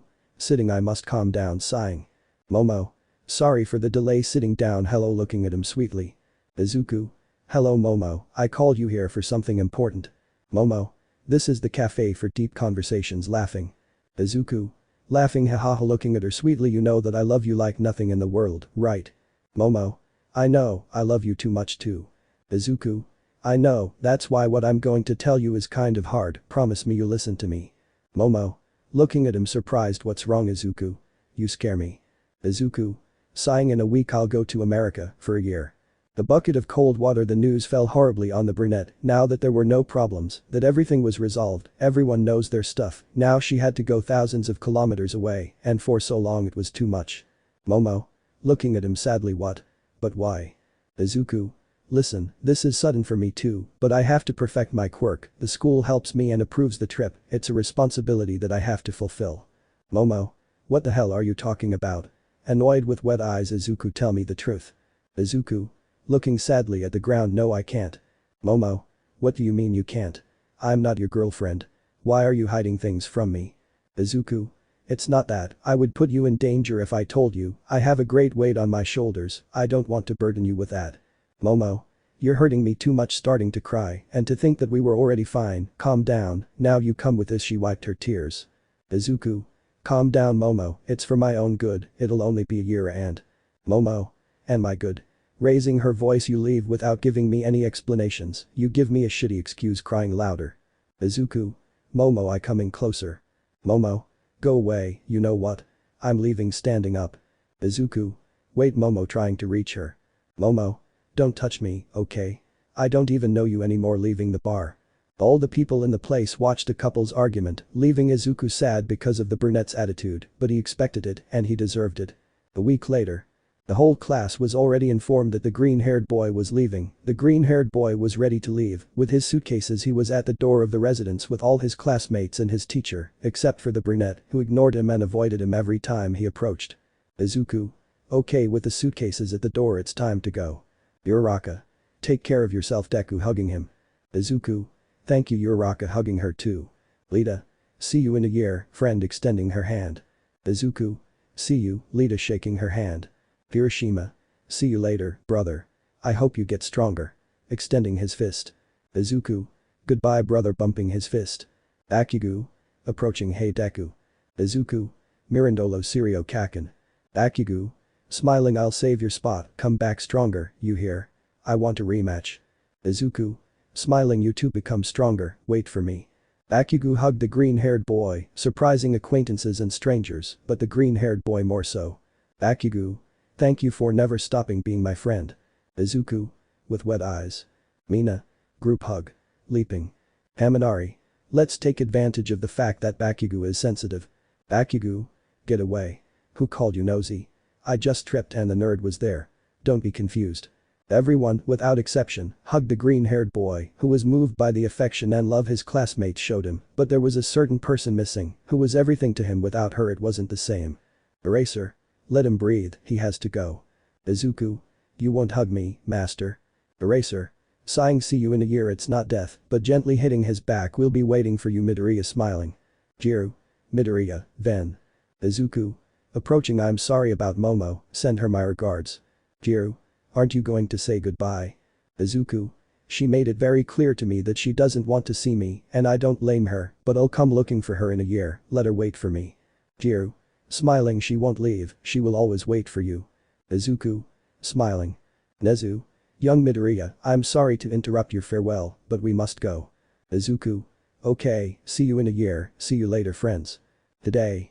Add Midoriya Deku. The green-haired boy had gotten into the vehicle along with Toshinori, Gran Torino and Nezu, heading to the airport.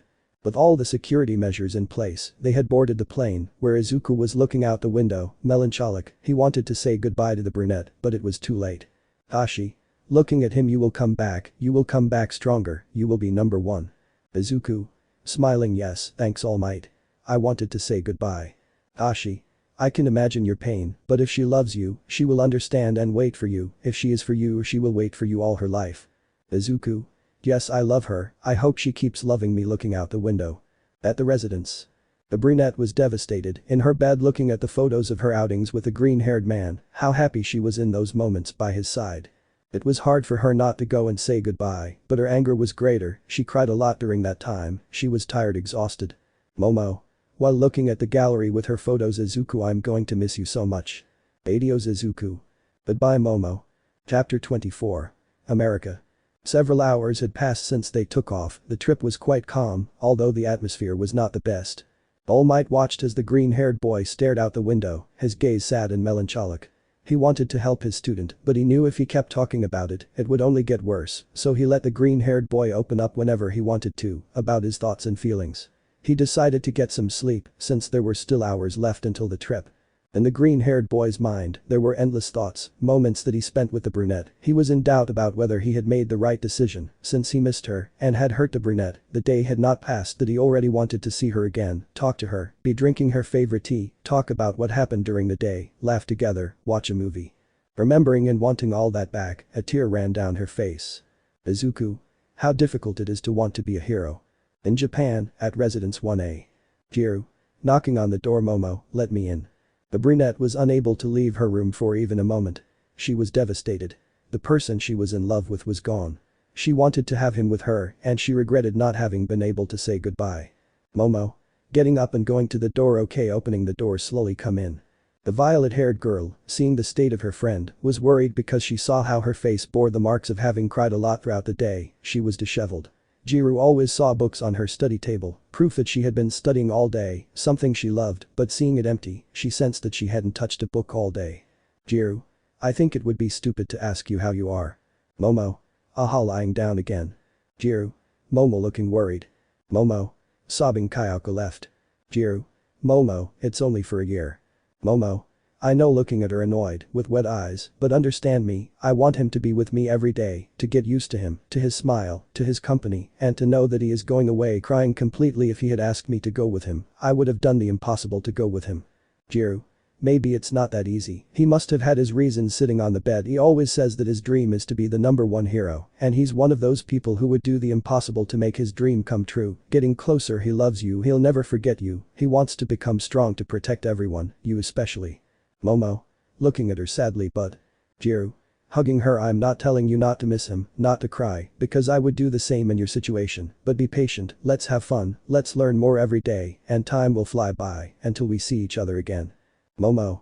Kayaka wiping away her tears and smiling. Thanks friend, sorry for yelling at you, I must forget about all this for now, and let time pass, worry about my studies and have fun laughing.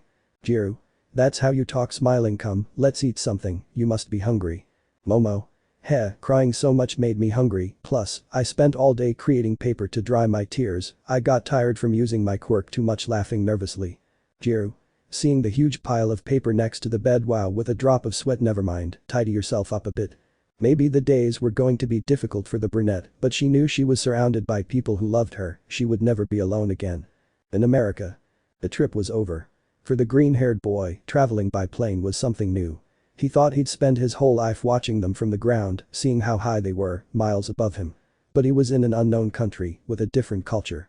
But for him, being in the country that made Almight what he was a dream come true. Maybe he'd appreciate it more after the nausea went away. Izuku. Putting his hand on his abdomen, with a face that makes him want to vomit. It's good that we arrived. Ashi. Looking at him with a drop of sweat, when we were landing he felt nauseous. Don't worry young Midoriya, this is how it is the first time, then you get used to it. Izuku. Well, it passed a bit. Recovering. By the way, you're in your original form, won't there be any problems? Ashi. The confrontation with All For One remained in Japan, the rest of the world still doesn't know that All Might retired, let's let them think that, besides, they are so close that they already know my normal form. Izuku. Oh, I understand. And Gran Torino. Ashi. He must be in the bathroom. Older people have a hard time traveling, especially for him, who is old-fashioned.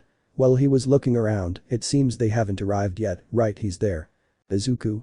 Is there, looking in the direction where All Might saw. Uncle Tashi throwing himself at Toshinori, hugging him. Izuku was surprised to see a young woman, who looked his age, blonde, tall and with a good physique, hug his teacher, and also call him uncle. Ashi. Hugging her slowly. Melissa, I'm still a little sore, but it's a pleasure to see you separating. How much you've grown. You're a beautiful young lady. Melissa. Sadly, what things do you say, Uncle Tashi? It embarrasses me. Izuku. This with a face of not understanding anything. Dude. Ashi. Oh right, Melissa is the UA student I told you about. Midoriya. Izuku. Midoriya, she is Melissa Shield, daughter of David Shield. Izuku. Ah, I understand, sweetheart. Laughing. Melissa. Looking at him. Are you from UA? Nice to meet you, Midoriya. Izuku. Blushing a little. The pleasure is mine. Gran Torino. I'm not up to this anymore. Arriving. Go on, Melissa. How long? Melissa. How's Torino? Smiling. Izuku. While watching her, she's very nice and she's very pretty. Realizing, what am I thinking? I'm in love with Momo. Grabbing his head. If she buried herself, I would think of another girl, she. In Izuku's mind. Momo. So you're thinking about other girls? Taking out huge scissors. Say goodbye to your little friend. In reality. Izuku.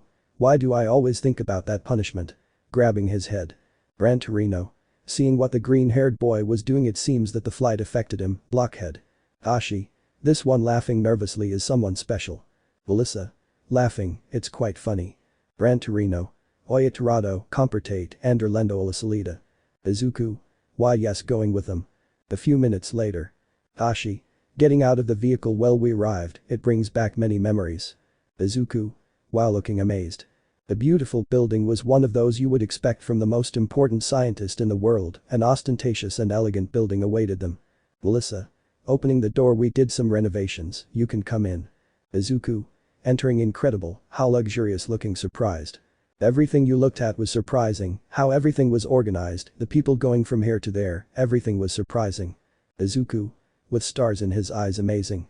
Gran Torino. Looking at him. Is this boy from the countryside? Fireman. Wow, but they've already arrived. Walking towards them. Ashi. Mr. Fireman, it's nice to see you again, and I must thank you for helping us last time. Fireman. No problem looking at the freckled man Midoriya. Izuku right. Izuku. Getting nervous. Why yes. Pyroman. Laughing. The professor is waiting for you upstairs, I'll show you the way. Almight. Walking following him. Several floors later. Pyroman. Opening the office door. Professor David, here are the guests. David. Really? Standing up from his chair. Tell them to come in. Pyroman. You may come in. Tashi. Excuse me. Entering the room. David. Tashi. Old friend greeting him. How was the trip? Tashi. Normal as always. Ah yes, this is Midoriya. Izuku, the student I told you about. David. Wow, it's a pleasure, young man smiling. Izuku. The pleasure is all mine, Mr. Shield nervous. David. Laughing. Call me David, I hope Melissa treated you well. Melissa. Dad. You know I'm good. David. Well, you must be tired. Your rooms are ready for each of you. Each one was taken to their personal room, where they had to settle in to be more comfortable. The green-haired man left his clothes and was able to organize everything he needed. He was going to be in a distant country for a year and he had to be as comfortable as possible. Izuku. Lying in his bed. I should tell my mother. Taking his cell phone. I have several messages. Chat. Kirishima. We'll move on to second grade. Let's work hard. Mother. Let me know when you arrive, son. You left recently and I already miss you. Hakan. You better train and get stronger, idiot. Take care, I hate you. Izuku. Looking with a drop of sweat as subtle as always. Looking at his messages. More none from Momo. Getting sad. Should I send her a message? She'll surely be upset and I don't want to bother her, maybe later. The green-haired boy remained glued to the black-haired girl's chat. Every I love you, every joke they made the green-haired boy smile, as did every greeting, every good night. He wanted to be with the black-haired girl, but he had something important now. He had to make up his mind to do it, no matter what it took. Melissa. Knocking on the door. Midoriya. Izuku. Melissa putting away her phone. You can come in. Melissa. Opening the door. Dinner is ready. Izuku. Great. Standing up. I'm starving. Melissa. Wow, you settled in quickly. Looking around the room. Izuku. Laughing. Wait. Blushing. A girl came into my room. Melissa. What's wrong? Are you sick? Izuku. This I guess it's because of the time zone. Laughing nervously. I don't know if that makes sense. Melissa. Smiling. I understand, shall we? Izuku. Laughing. Of course. The two left the room, going to have dinner, the green-haired boy's first time outside of his country, but despite being far away, deep down, he knew it was going to be a great experience. Tashi. Tomorrow we start training. Midoriya smiling. I hope you're ready. Izuku. Of course. Gran Torino. I hope you're ready, Brad. It's going to be hell. Laughing sadly. Months passed, and the green-haired boy's training was tough, but he'd gotten used to Toshinori and Gran Torino sessions, with help from firemen. He also became friends with Melissa, and they grew closer. After a workout, the freckled boy had taken a shower and was getting ready for dinner. Izuku. Stretching his arms. I'm starting to like these premieres. What's for dinner? Tashi. Right. Midoriya, we have to do something. Torino and David, if you want to take a walk around the city, you deserve it for training so hard these past few months. Izuku. But I don't know much around here. Melissa. Don't worry. Entering. If you want I can accompany you, I know a great place for dinner. Izuku. This seems fine to me. Smiling. I'll go change. Melissa. I have to take a shower, wait for me here when you finish. And so they did. The green-haired boy went to get dressed and wait for her in the living room. The freckled boy felt strange. Izuku. Sitting waiting for her. Don't worry Izuku, it's just a friendly outing, it's not a CCC date, besides, you still love Momo, and Melissa doesn't have those intentions. Melissa. I'm ready. The freckled boy looked up, seeing how pretty she was, he blushed a little, but realized this, so he quickly looked away. Izuku. Shall we go? Nervous. Melissa. Laughing. The two headed towards their destination. The blonde asked that no one take them since the place was close. The night in the city was beautiful, people were still walking around, and cars passed frequently. As they walked, Izuku talked about how his training was going, and how Gran Torino was quite hard on him, but everything was fine if he wanted to achieve his goal, and how he had progressed more and more with his power, to which Melissa listened attentively and gave the green-haired man a smile. They had already arrived at a high-end restaurant, everything was different in their hometown, but they had grown accustomed to many of the foods there. Izuku. What a nice place. Looking at every corner. Melissa. I'm glad you like it, but the food is better. Grabbing the green-haired man's coat sleeve. Let's go to that table over there. Izuku. Blushing a little. Why yes. Approaching the table. Allow me. Helping the blonde sit. Melissa. Surprised and blushing. Thank you. Izuku. He had to do it with any girl, right? It's part of being a gentleman, I think. You're welcome. Sitting down. Melissa. Order whatever you want looking at the menu. Izuku. Okay, I want while looking at the whole letter. Melissa. The pasta here is exquisite pointing at the green-haired man's menu. Izuku. Okay, a plate of spaghetti. Melissa. Same here, excuse me calling a waiter we've ordered. 2 plates of spaghetti, please. Waiter. Perfect, we'll bring them to you in a few minutes, excuse me leaving. They waited for their food, talking about more trivial things. Melissa began to ask him about what UA was like, his classmates, and his daily activities. With the help of his gallery, the green-haired boy showed some photos he had. The two of them were having fun, talking and laughing about the green-haired boy's adventures. Melissa. Laughing, did you hit that guy for wanting to spy? Wiping away tears, well, he deserved it. Izuku. I'm ashamed to this day, laughing nervously, but it was something someone had to do, and I had to do it. Melissa. You also told me that you're going with a childhood friend, that must be great, right? Izuku. At first it was complicated, our relationship is somewhat strange, so to speak, but in the last few months before coming here, we have become closer. I don't know what happened, but I'm glad, he's a good friend, sometimes he writes to me. Melissa. I see, well I'm glad you get along. Waiter. Here is your food, leaving the plates, may the beautiful couple enjoy it. Izuku. Blushing, we're not a couple, thank you very much. Melissa. Blushing, we're just friends, I wouldn't mind. While they ate they continued talking, but about more personal topics. Melissa. I would really like to go to the UA having a drink. Izuku. Why not? You must have an interesting quirk, that's enough too. Melissa.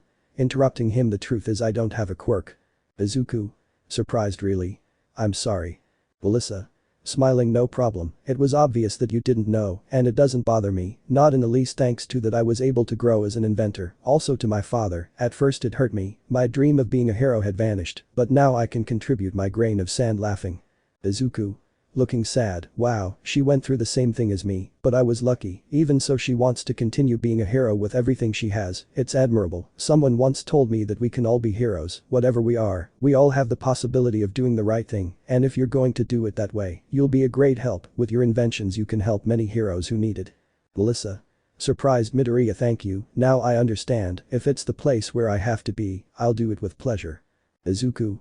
Smiling, you can still go to UA, there's room for inventors like you. Melissa. Really? I'll think about it. Izuku. Smiling, let's eat, so we don't get late. Melissa. Yes, going back to eating.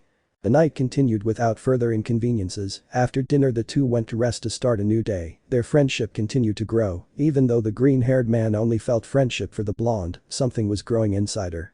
In Japan, at Residence 2A. The young heroes were already second-year students, and despite the exams and practices, the group remained strong and united. We met in the brunette's room, she and Jiru were studying for an important exam, it was already night, and both were a little tired. Jiru.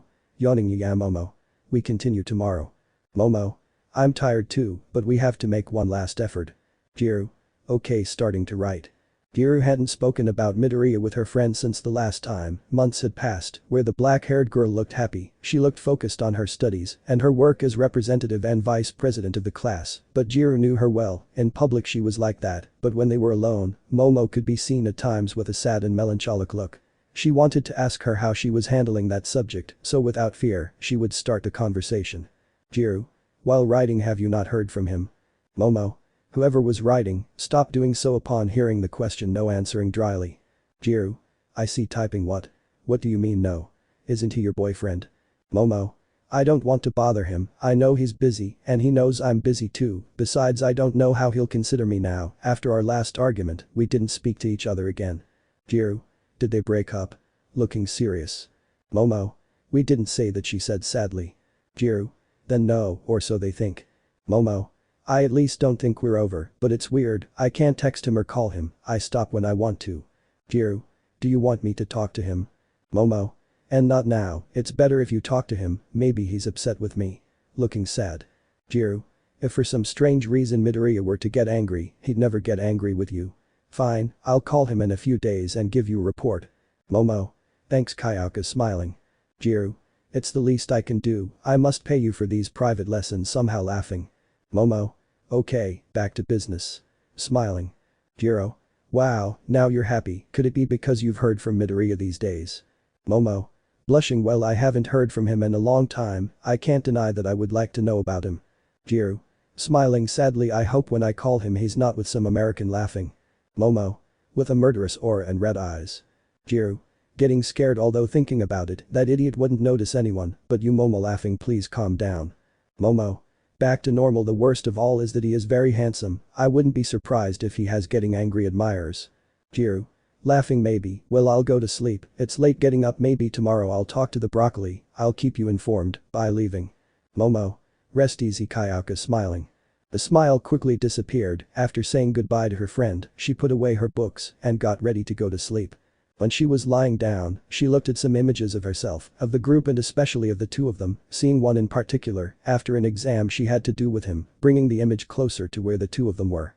Thinking about all the moments with the green-haired boy, tears ran down her face, a burning sensation in her chest grew, helplessness invaded her mind and heart, she had no choice but to swallow hard, close her eyes and move on, it was getting closer and closer to seeing him, but even so it hurt. Momo. Izuku while crying, I miss you so much. Chapter 25. Home Sweet Home.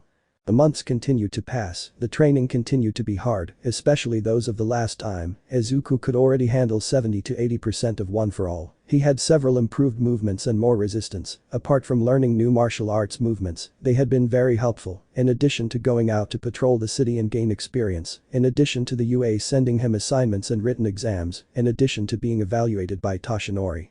And doing internships at the small fireman agency, who was affiliated with David Shield's company.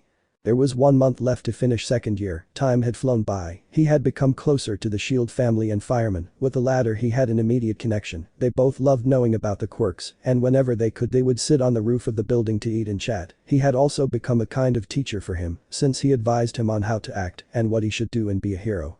They had celebrated holidays and birthdays together, they had become family, in the short time they had been together, they had formed a very strong bond between them. David always told Izuku that if he had had a son, he would have loved for him to be like the green-haired boy, something that filled him with pride. But he didn't forget his family and friends in Japan, he always talked to his mother, telling her how his day had been and how he enjoyed being there, also with his still classmates, who told him about UA, how the internships had gone and how he was doing on the exams. He talked to Bakugu more often, despite some insults from the blonde, they talked about many things, not to mention Kirishima, Lita and Uraraka, who were his closest friends. But the person she talked to most often was Jiru. He wanted to know about Momo, and she helped him learn more about her. Why didn't he just talk to the brunette? He didn't even know. He thought it was easier that way. Izuku. Sitting in his chair, I'm glad you're okay, and how is she? Jiru. She's fine, I've seen her better for a while now, I try not to ask her how she feels about you, I guess it's better. Izuku. I understand, no problem, thanks for telling me. Jiru. I don't understand why they don't talk and settle their differences. Izuku. I know, but I don't know how to explain it, it's hard for me to do it over the phone, I want to see her and fix everything. Jiru. Well that's better, you still don't know when you're coming back. Izuku. Dentro de un mes. Jiru. ENAMORE. Izuku. Yes, but I want you to keep it a secret, no one knows yet, don't even tell Momo, it's a surprise. Jiru. I understand, I won't tell anyone. Izuku.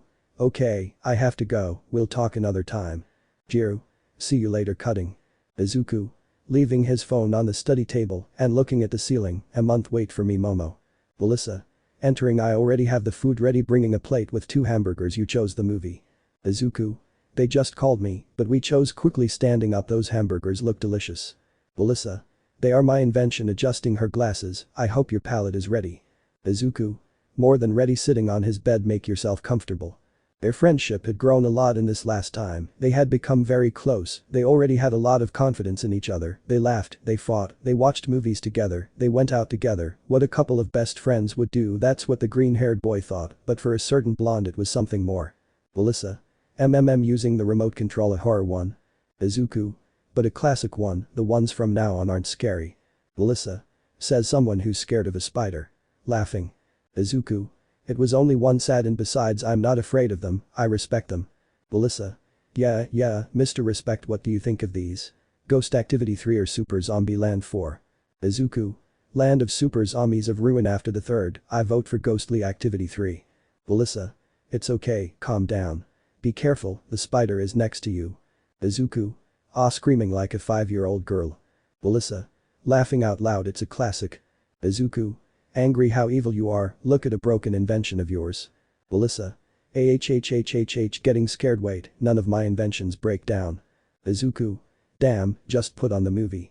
The low-budget horror film with terrible acting afterward. Izuku.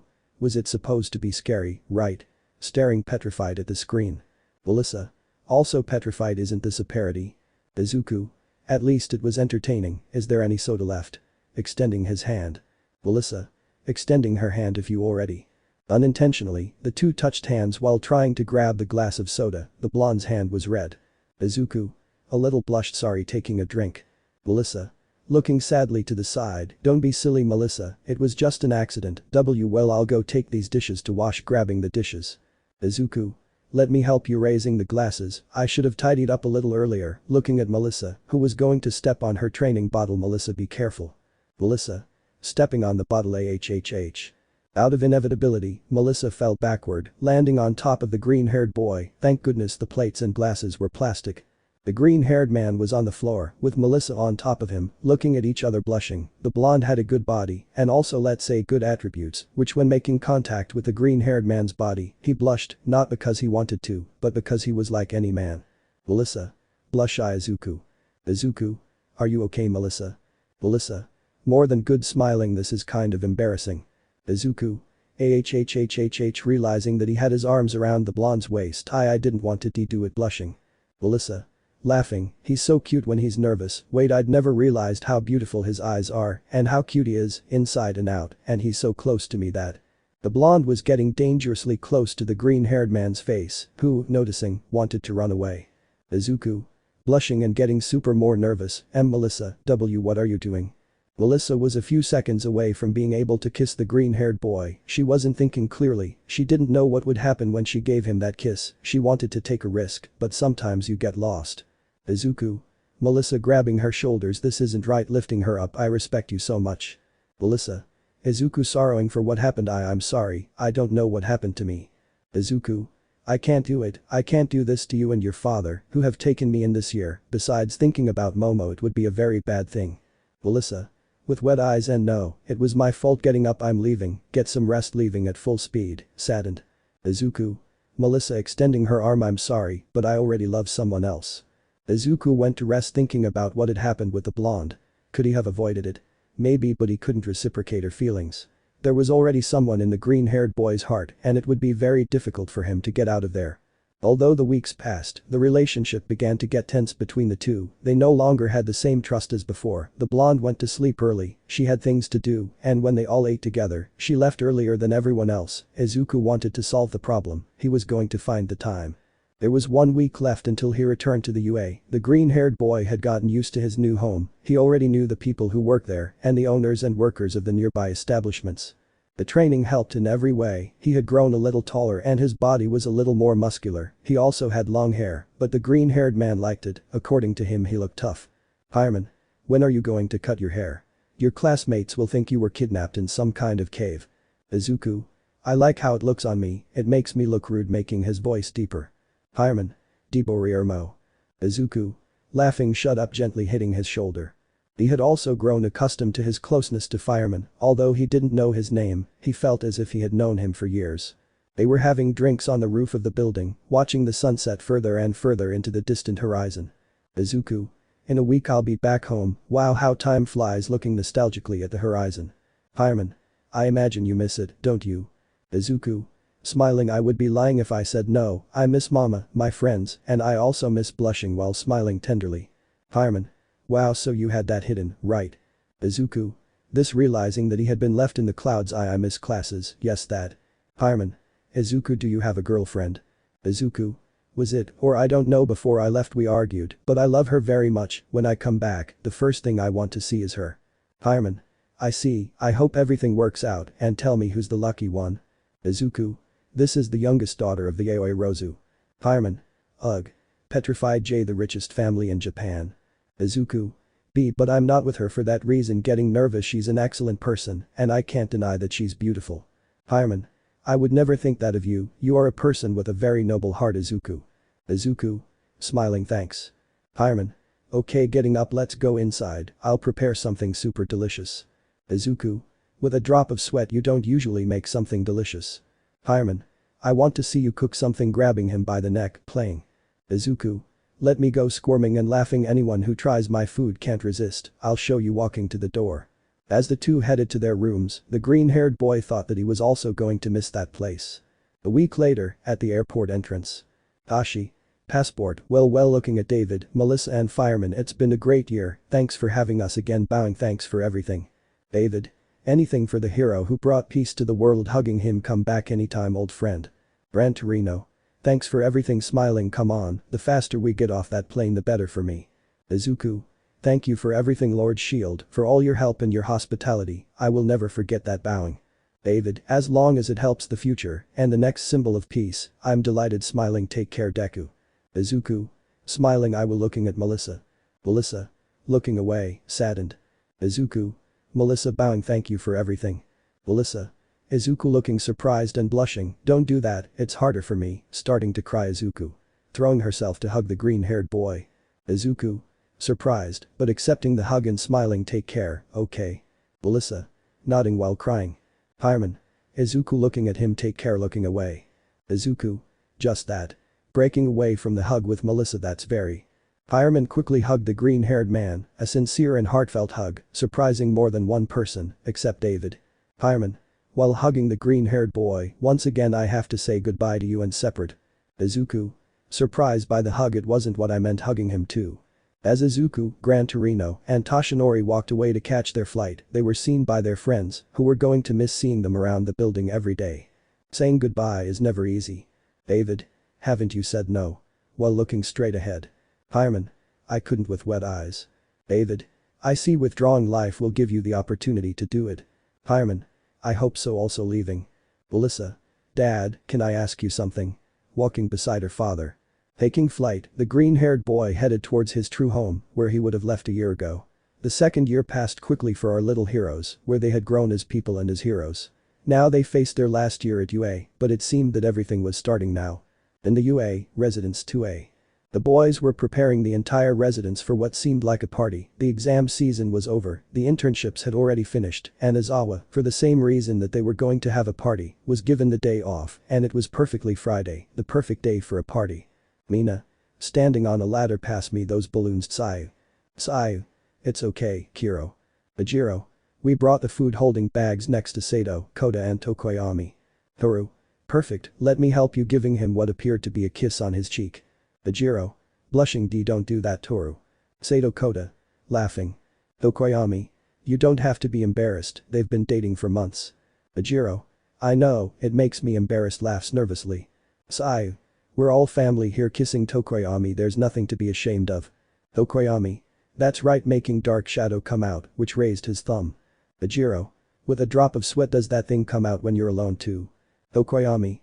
First, his name is Dark Shadow, and second, blushing a little, of course it's not like we're alone much. Haminari. Our relationship problems, sighing happily as he entered. Ajiro.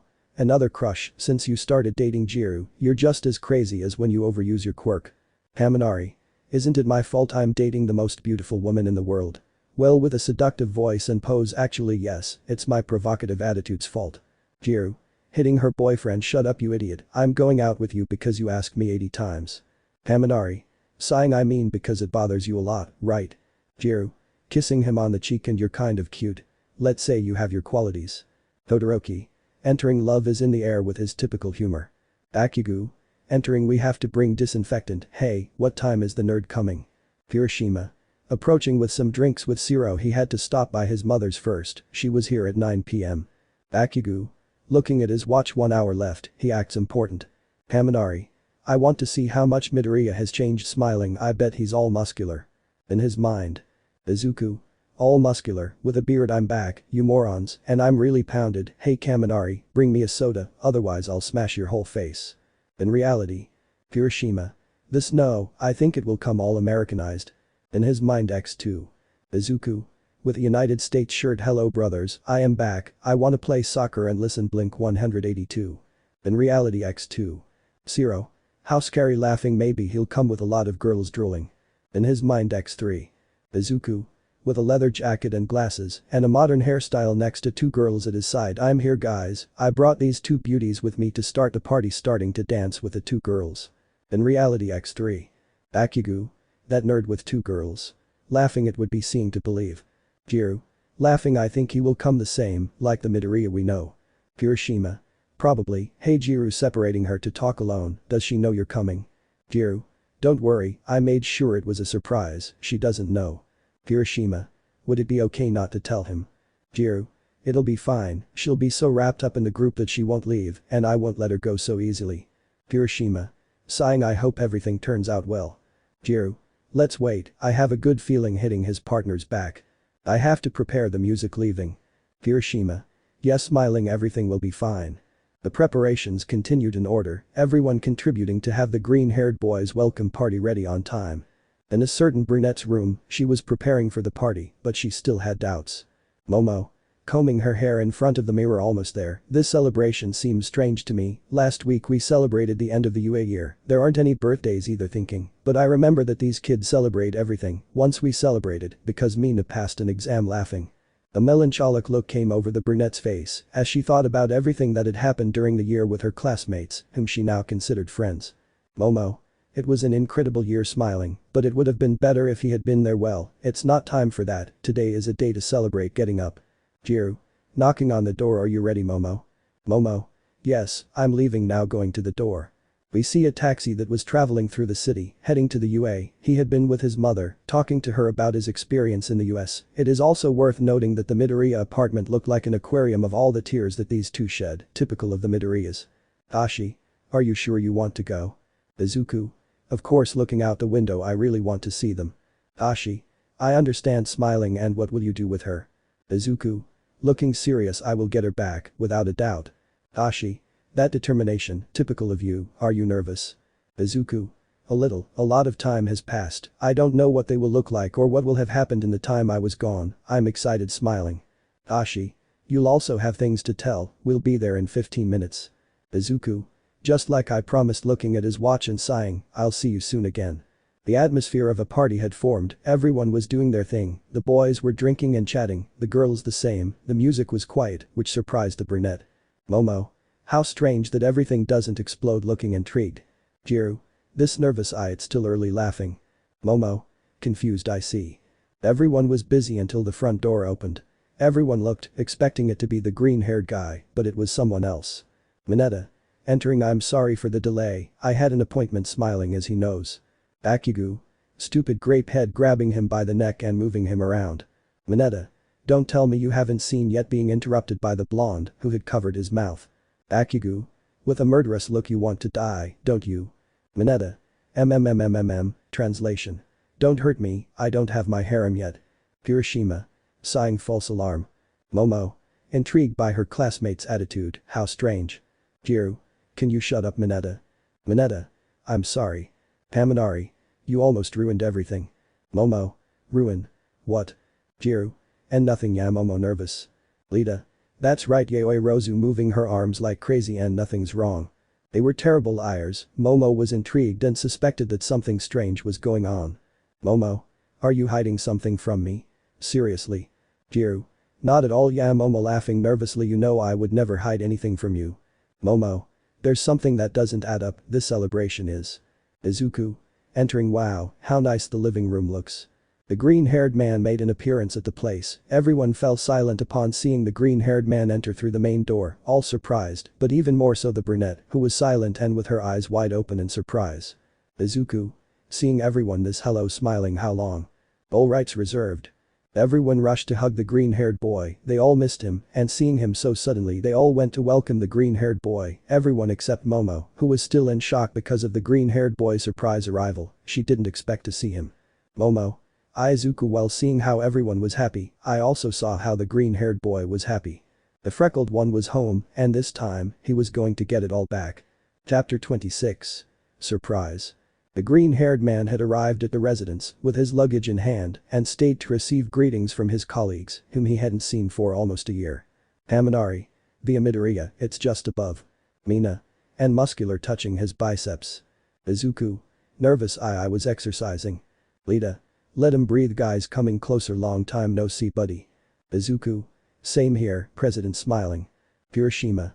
Brother hugging him how long, it's true you're a little taller taking his and the green-haired boy's measurement with his hand. Izuku. Just a little smiling, it's a pleasure to see you all again. Seiya. Do you have to go back or are you staying? Kiro. Izuku. I'm staying, we'll finish last year together. Bakugu. Approaching the green-haired boy, step aside, let me pass. Standing in front of the green-haired boy, Deku looking at him seriously. Izuku. Kaken Mirandolo Serio. Everyone felt the tension in the air, a clash of gazes between these two, so that if anyone walked in, they'd think they were about to have a fight.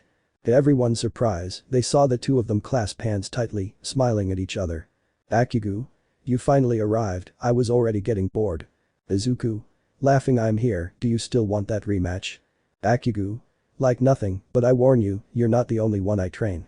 Izuku. I'll be waiting for you, Kaken. Bakugu. Smiling, it's nice to see you again, Deku. Everyone was happy to see the scene, they all greeted Izuku one by one, he had N''T changed at all since he left, he was still their beloved companion. While this was happening, a brunette nervously watched the situation. Should she go there? She didn't know what to do at that moment. She wanted to hug him. She had missed him a lot, but she didn't forget how he had left, the arguments, and how their relationship had cooled. She thought it was prudent to stay where she was. Izuku. Thanks guys, looking around the room, is this for me? Mina. We wanted to throw you a welcome party together. Uraraka. Deku is here already. Approaching quickly. Izuku.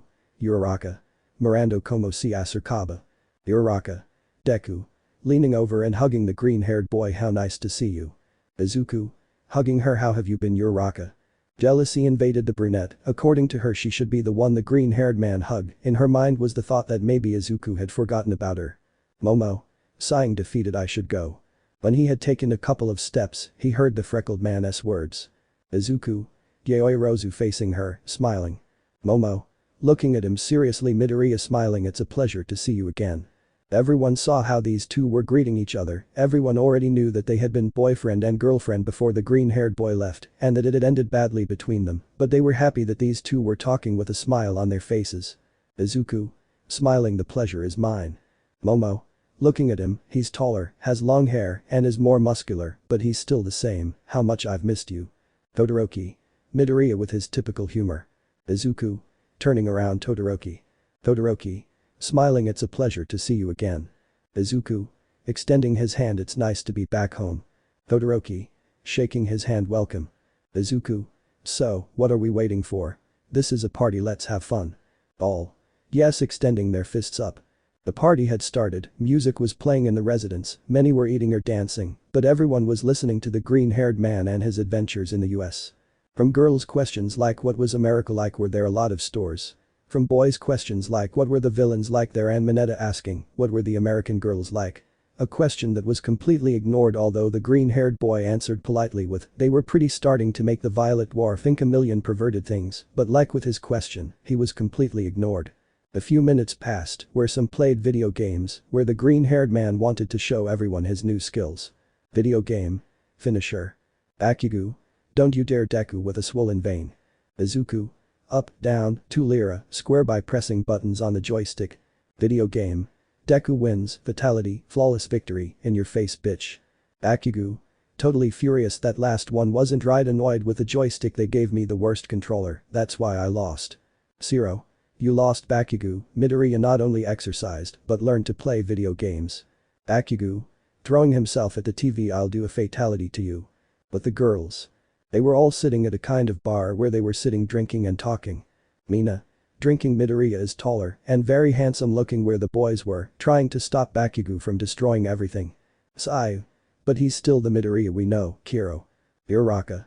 It's clear that she's grown, I can't wait to see what she learned in America. Jiru. I guess he learned a new state to add to his smash, laughing. Toru. That's true, I think it will be a New Year's smash. Mina. I propose a Florida smash, throwing a fist. Jiru. They sound pathetic taking a drink. While they were having fun, Momo moved her glass of ice around, looking sad and melancholic at her glass. Jiru. Realizing hey what's going on? Speaking quietly so they wouldn't hear her. Momo. I should be happy, Kayaka, but I can't stop being like this, I feel like he forgot me. Jiru. Are you crazy? He came to greet you. He must be crazy to come hug you, but you know he can't. Besides, it must be a bit weird for him after so much time. Have fun and you'll talk to him later. Momo. Smiling, you're right, I'll fix things with him later. Mina. Too much talking and video games, getting up, it's time to dance. Getting up. The lights had gone out, a colorful disco ball adorned the entire room, and cheerful music made everyone who participated move their bodies. Whether they were in a couple or single, it didn't matter. Everyone danced. While they were dancing, the red-haired man noticed that the brunette was sitting alone, sipping on her drink, so he wanted to approach her. Izuku. Approaching her, what is a young lady like you doing so alone at this party? Momo. Smiling, I am not really in the mood for parties playing with her. Izuki. And that. Sitting next to him, I don't want to bother you. Momo. Smiling, no problem. Izuku. So what's wrong? A party like that cheers anyone up, what's causing you pain? Momo. It's just that an old love came back to the city today as a surprise, I didn't expect it. Izuku. But was it a good surprise? Taking a drink. Momo. Yes, very good, everyone missed him around here, he is loved by everyone. Izuku. And you missed him? Momo. Looking away, I missed him, but I don't know what to do now. Izuku. He said he was an old love, isn't he now? Momo. Looking at him, it is, I don't know if I will be his love. Izuku. You'll have to ask him, he'd be happy to talk to you. Momo. Smiling, are you his emissary? Izuku. I am his defender. Momo. I see, although he left me sad when he left, I had decided to forget about him for my own good, but he comes and makes a mess of my head and heart, seeing him again makes me happy, but I don't understand how he feels. Izuku. We'll have to ask him. Smiling, I understand from what little I know him, that the person he's missed the most is you. Momo. Looking at him, tell me, should I follow my mind, or follow my heart? Izuku. Looking at her, there is no better path than taking the path of the heart. Momo. The heart can make mistakes. Izuku. But you will never regret it if you try with all your heart. Momo. Getting closer, what if I lose? Izuku. Getting closer, and if you win you must be damn lucky. Momo. I guess, but stopping it still hurts that he's gone. Izuku. Looking blushing to the side, it hurt him to leave. Momo. And why did he leave? Izuku. To learn to protect what he loves most, mainly you. Momo.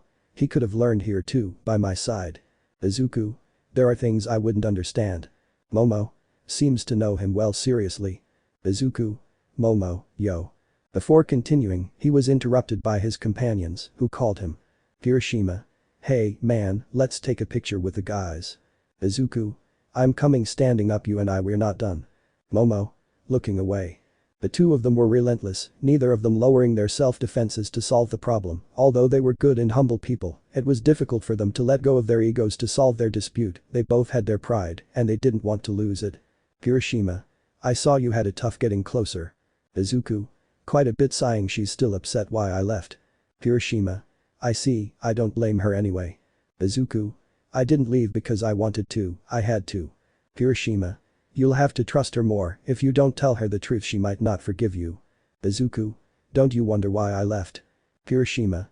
I know you went to train, why even to America, you will only know that, as long as you have returned as Midoriya himself, it is enough to celebrate. Smiling. Izuku. Smiling, let's take a picture. He was enjoying being back, he had forgotten how much he enjoyed the company of his companions. First a photo with all the boys, then a photo with the girls where the blush caused by the proximity of their classmates could not be missed. After a few minutes of fun, the front door rang. Lita. How strange. Who could it be at this hour? Approaching the door, good no ah. Asawa. But what do I see here, a party, it seems to be fun with its typical humor. Lita. Nervous Professor Asawa, what a coincidence, and no, it's not a party, it's a study night. Asawa. With lights and loud music. Lita. Some people like to listen to music while studying, laughing nervously. Asawa. Sighing, there's no problem having a party, I know Midoriya is here. Lita. Why, if you're here, do you want to come in? Asawa. It will be a few minutes. Entering, good night. Haminari Mina Kirishima. Adorado's Professor Asawa. Asawa.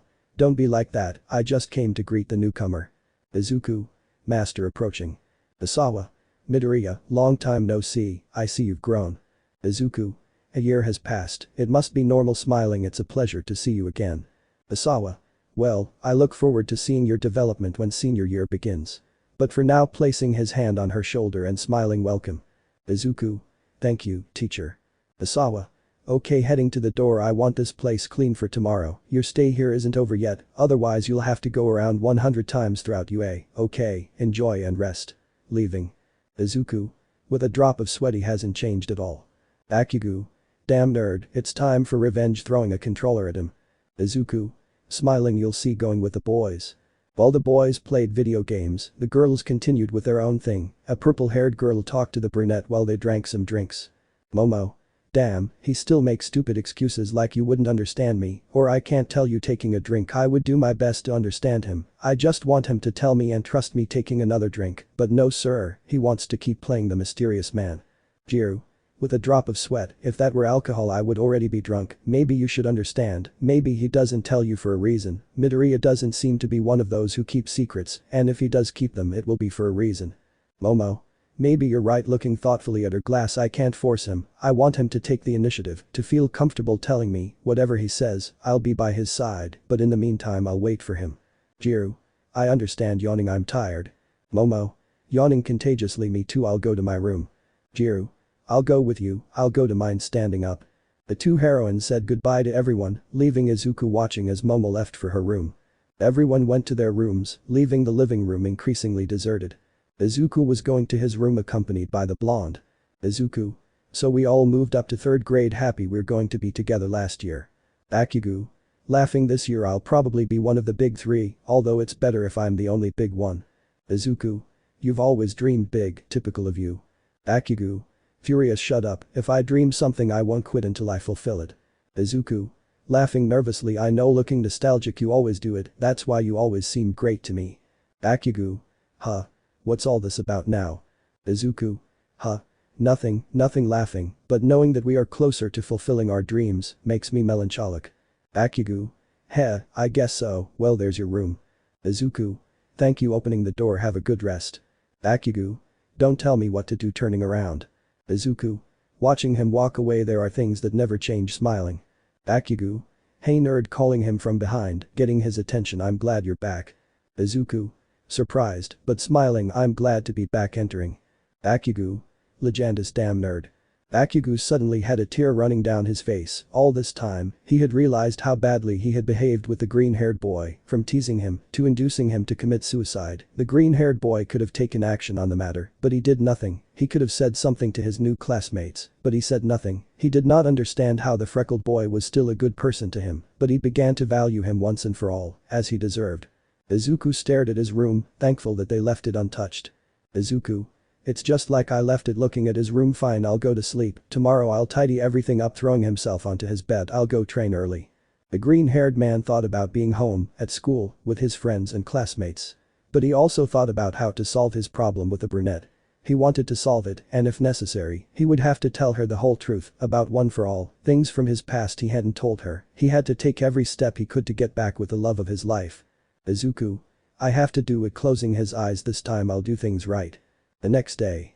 The green-haired man had left early to have his daily training session. Although he had arrived a day ago, he still had to have control and exercise his body. There was no rest. He would never know when a new evil would stalk society as a future symbol of peace. He had gone to the wooded area where he knew he could train peacefully without anyone bothering him or him bothering anyone.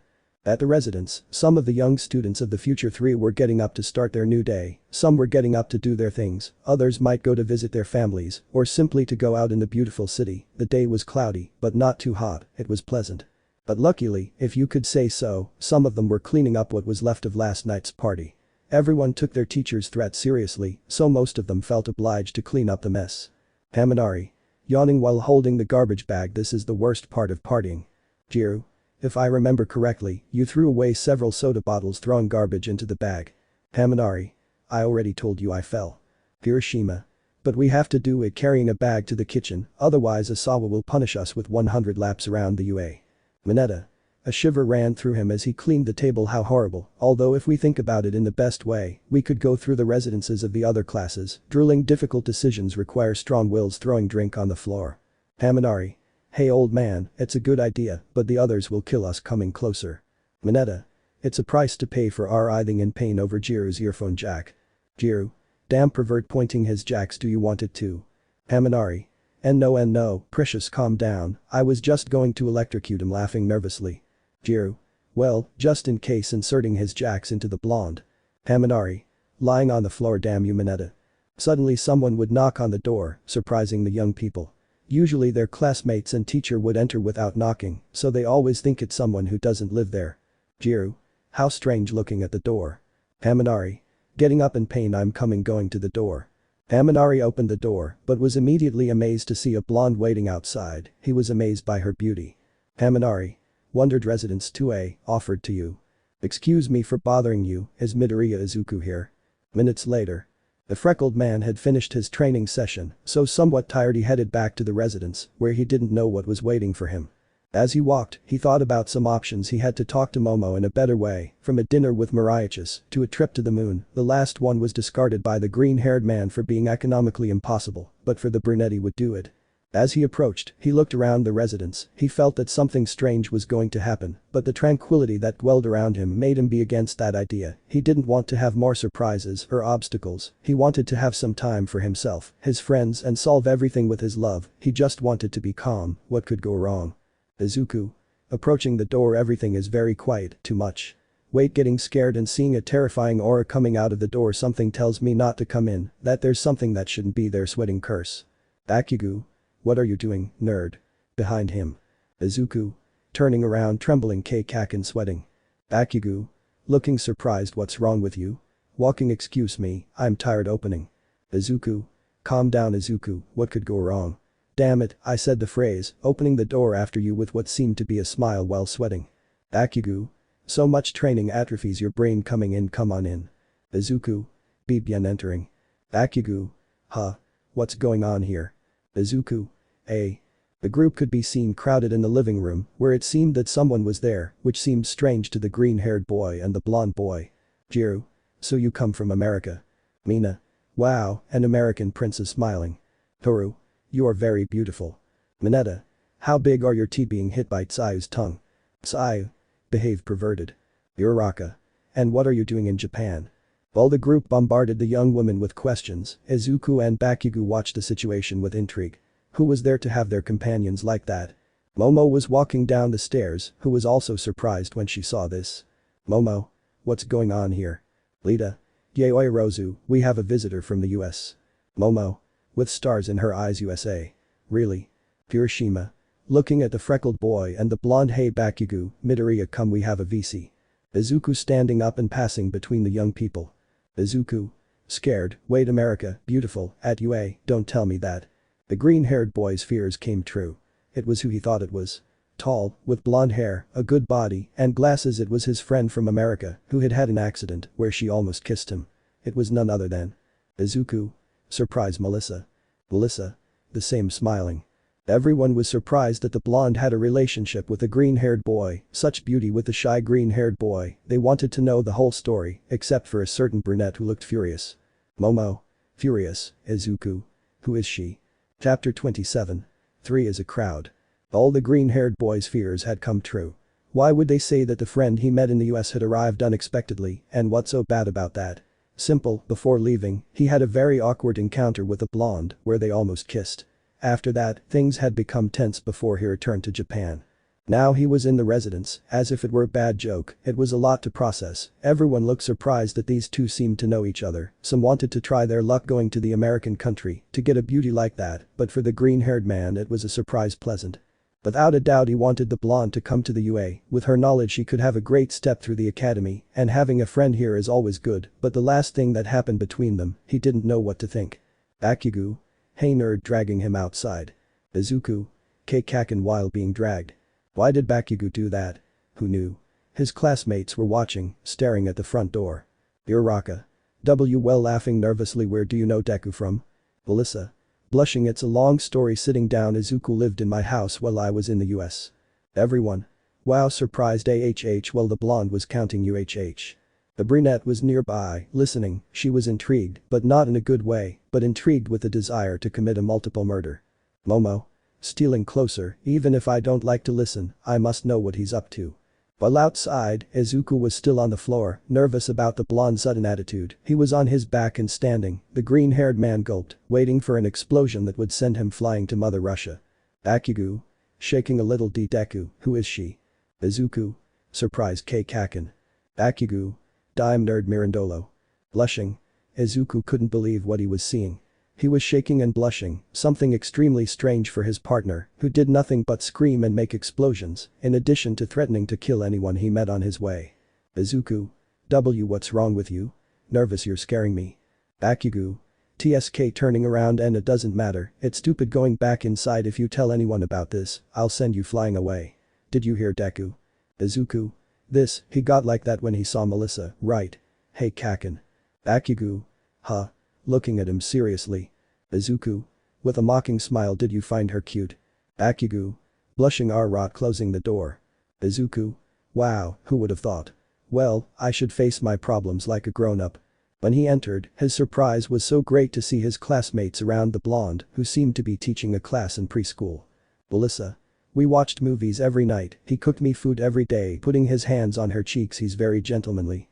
Noticing the green-haired boy's presence, Mineta and Kaminari looked at the green-haired boy with red eyes, getting scared, but they weren't so lucky when they saw Uraraka and Jiro looking at him the same way, with redder eyes, scaring him more, but it was heaven, compared to how Momo was, with black eyes and a threatening black aura, as if it were a black hole. Izuku was dead if he was careless. Izuku. Melissa going at high speed, you're coming with me, holding her wrist, making her blush and taking her away. Mineta. Damn, Midoriya biting a pillow on the couch, why is he so lucky? Momo. Izuku throwing himself to the ground, why you forgot about me, it's my fault. After all the spectacle, Izuku was in his room with Melissa, he didn't know where to take her to talk without anyone being there, although it was a double-edged sword, since his classmates and even worse Momo would think badly of him, but he wanted to solve the confusion as soon as possible, and the first step was to talk to the blonde. Izuku. Fine, I want answers, standing looking at her with his arms crossed. Melissa. Is that how you receive me? Well, in short, I'm going to study here. Izuku. Petrifying himself, but how? Melissa.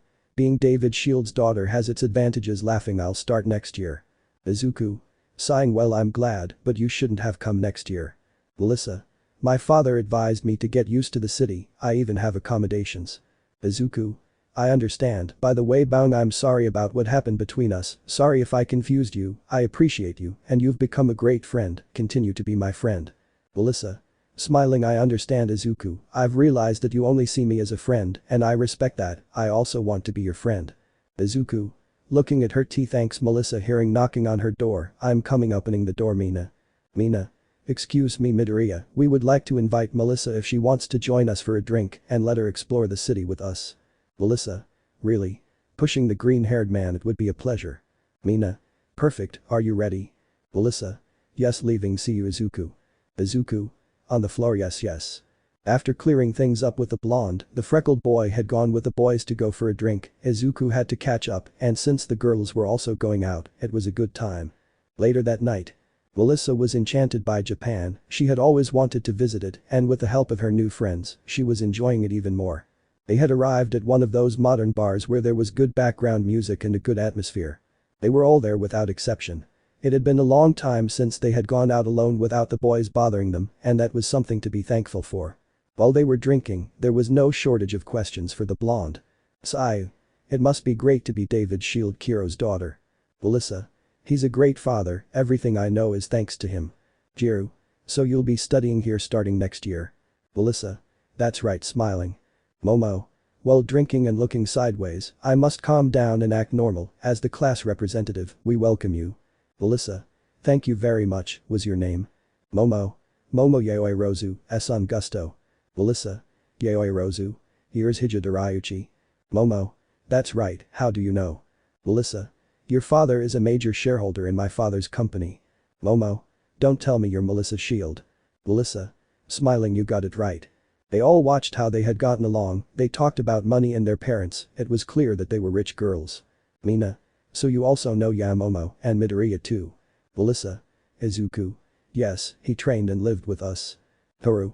And something happened between you two. Ouch. Jiro. Hitting the invisible girl's foot, good, I got it right. A chill ran down Momo's spine, looking at the blonde to wait for her response, she found her smiling melancholically while looking at her glass. Melissa. Izuku had become a great friend very quickly, he is kind, chivalrous, altruistic, always wants to help, he is an excellent person, sighing, I love his way of being, he is great in many ways. Everyone was amazed by the blonde, she seemed to know the green-haired boy, and yes, spending a year with him was obvious. Uraraka. Wow, you know Deku well. Mina. And what happened? Melissa. I had fallen in love with him without knowing it. Momo was stunned by the girl's confession. She could have been upset, but if she had learned anything, it was that she had to listen to the whole story before jumping to conclusions. Melissa. But I was rejected. Minatoru. What? Surprised. Uraraka. Smiling knowing what the green-haired boy had done. Momo. Surprised. Izuku, did you do it for me? Why do I always doubt you? Sadly looking at the floor. The black-haired woman felt a great burning in her chest, translating it into great guilt. The green-haired man had shown a million times that he loved her, but she always doubted him. She felt unworthy of someone like him being, or ever being with her. Melissa. Excuse me laughing, but I have to go to where I'm staying, I have to finish preparing my room. They all understood and knew it was already late, so they all agreed to go home. The black-haired girl still felt guilty, so the least she could do was take her to where she was staying. Momo. Melissa, if you want I'll take you. Melissa. Are you sure?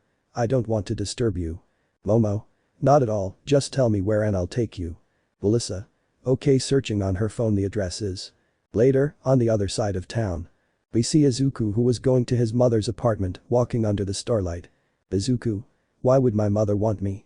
Well, walking it's strange, well, visiting my mother is always good, I'm here now. He thought he couldn't have any more surprises, but he was sorely mistaken. He opened the door and could hear his mother talking to someone. Intrigued, he approached to find out who it was. Inko. And here he is as a baby, look at his little friend laughing. Melissa. He was so cute. Izuku. Petrified, what's going on? Melissa. Izuku noticing the green-haired man's presence. Inko. Son, how nice to see you, you already know Melissa. Izuku.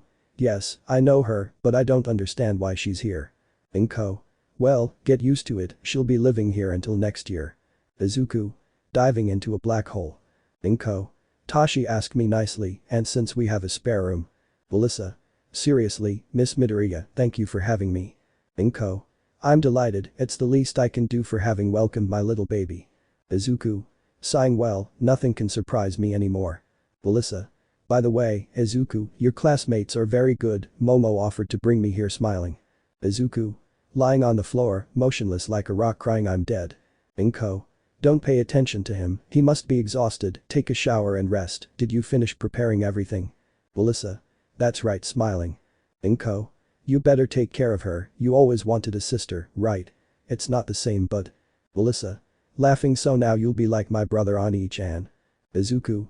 Blushing and looking away, it's not the same, why am I blushing? After dinner and a chat between the three of them, where Melissa told Inko about the US, where the older Midoriya was fascinated, dreaming of one day being able to visit, and also told her about her little one's adventures there. Izuku seeing this, smiled, he had nothing to fear, maybe it was better this way, he didn't like his mother being alone here, so a pleasant company like the blonde didn't do anything wrong. As I lay there watching news about heroes, which hadn't been updated in a long time, I was starting to feel tired, perhaps because of the hectic day I had to endure. Izuku. Using his cell phone, so MT Lady made her relationship with Kamui official. The truth is that it doesn't surprise me, they always joked about it, and there was a chemistry beyond that of coworkers. You have new messages. Izuku. New messages. Opening the app, it's from standing up and surprise Momo. Yaoyorozu, 10:10 p.m. Midoriya. Izuku, 22:12 p.m. Yaoyorozu, 22:12 p.m. I would like to have a chat with you, if you don't mind. Izuku, 22:13 p.m. Yes, no problem, I'd also like to talk to you. Yaoyorozu, 22:13 p.m. Okay, tomorrow at the cafe at 8 p.m, okay. Izuku, 22:14 p.m. I'll be there, see you tomorrow then. Yaoyorozu, 22:14 p.m. Until tomorrow. Izuku. While looking at his cell phone, wow, I thought she was angry, wait, she brought Melissa here, she must think we're engaged or something if we're living under the same roof, writhing on the floor and turning desperately, damn it, I'll never solve my problems with her like this. In Izuku's mind. Momo. So you're having your adventures in the US? And you're also living together? Holding some huge scissors, spread your legs wide. In reality. Izuku. Crying, I must stop thinking the same thing. After that typical excess of his, he got ready to sleep, thinking about tomorrow and what might happen, but no matter what he would fix things with the brunette. The next morning. The new day arrived, Inko was preparing breakfast, and Melissa was completing some papers for UA. Izuku was leaving his room, yawning and a little tired, since he couldn't sleep much because he thought about what could happen today. Melissa. Good morning, sleepyhead, laughing. Izuku. Good morning, scratching his abdomen under his shirt.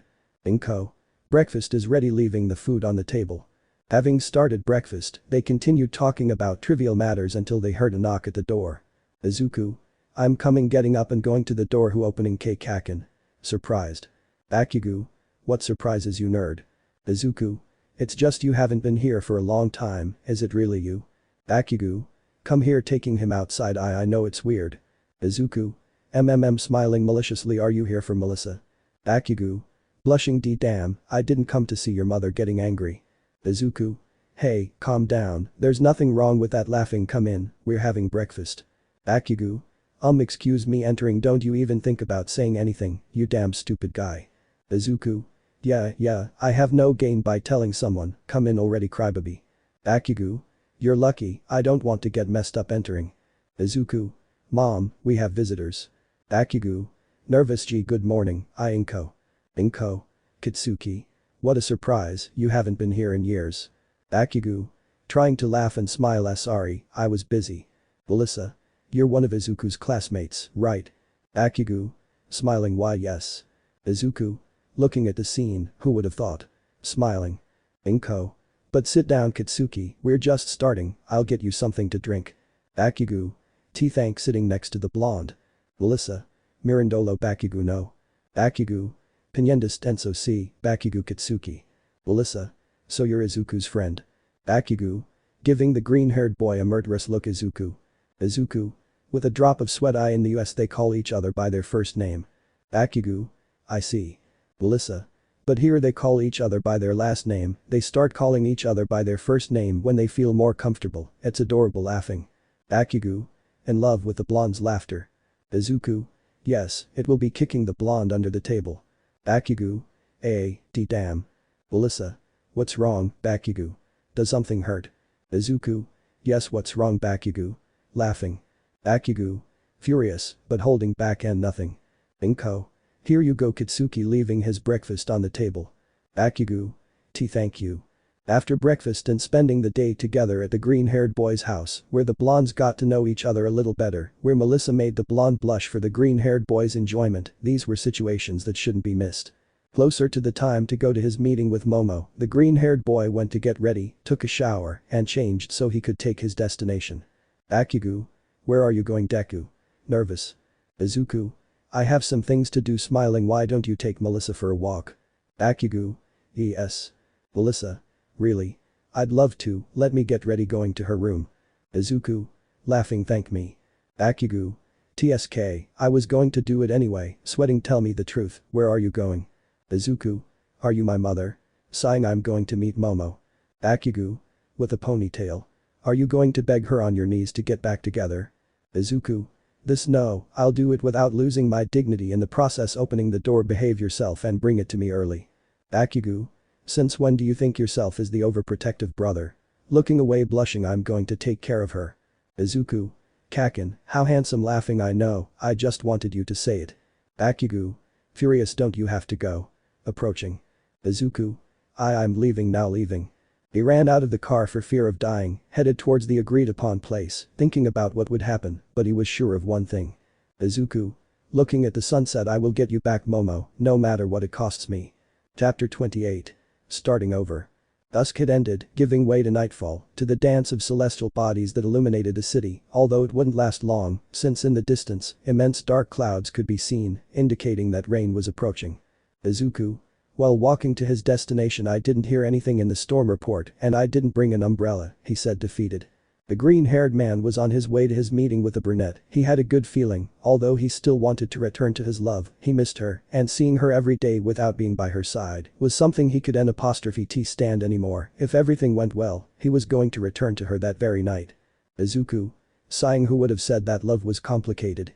He was close to reaching the cafe where he was going to meet the brunette. However, when he reached an alley, he stopped because he thought he heard someone screaming. Help, please. Izuku. Stopping what? Looking at the alley. Came from that alley. Approaching. Isn't there a hero patrolling? Good thing I have my license. Well, let's see what happens. He couldn't contain his sense of heroism. When he heard someone asking for help, he couldn't contain his desire to rescue whoever needed it. He thought that maybe it was going to take a while, some small-time ruffians who were trying to rob someone. As he got closer, he could see a couple being bullied by a group of 4 hooded men. He thought they were normal people without quirks, seeing that they only bullied with words. Man. Please, hurt me, but let her go, he begged scared. Boss. That's very considerate, but neither of you are going to leave until you've given us everything. Izuku, who was watching the scene, the big guy seems to be the boss. Well, it's time to be a hero, activating his quirk. A certain I brought my device thanks to Lord Shield. Well, this was it. From his pocket he took out a green box, which by placing it on his chest and pressing a button, the green-haired suit began to fit over his entire body, so it was ready. Izuku. This is very convenient, right, leaving the hiding place at high speed, knocking out one of the thugs. Boss. What the hell? Annoyed. Izuku. One down, landing, shouldn't they mess with someone their size? Boss. Heh, you say that, little one. Izuku. Test me, moving at high speed, knocking out the one who had the couple cornered run. Man. Thank you very much for this. Izuku. Looking at him with a smile, Deku, run now. Boss. They won't leave that easily, catch them, ordering his henchmen. Izuku. Damn, looking at the thugs, full cowl, 20% moving and knocking them out. Boss. Annoyed, TSK. Izuku. You're the only one left, give up, the professional heroes are coming, you better. Izuku, still with the full cowl activated, was interrupted by a large block of earth that came out of the wall, cutting his cheek. Boss. Laughing, I didn't think I'd have to use it, I'll fight seriously this time. In the cafeteria. Momo was waiting for the green-haired boy, sitting down with a sad expression, because she already knew what was going to happen. Flashback. 20 minutes ago. Jiru. Are you going to end up with Midoriya? Momo. As she arrived at the cafe, that's right. Jiru. Wait, are you sure about that? Momo.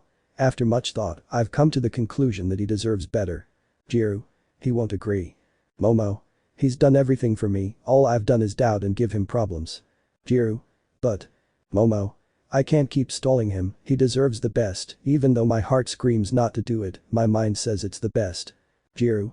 You've lived your whole life listening to your mind, you must start listening to your heart, listen, he loves you as you are, it's true that you have things to improve, but he loves you, but I will be supporting you in the decision you make. Momo.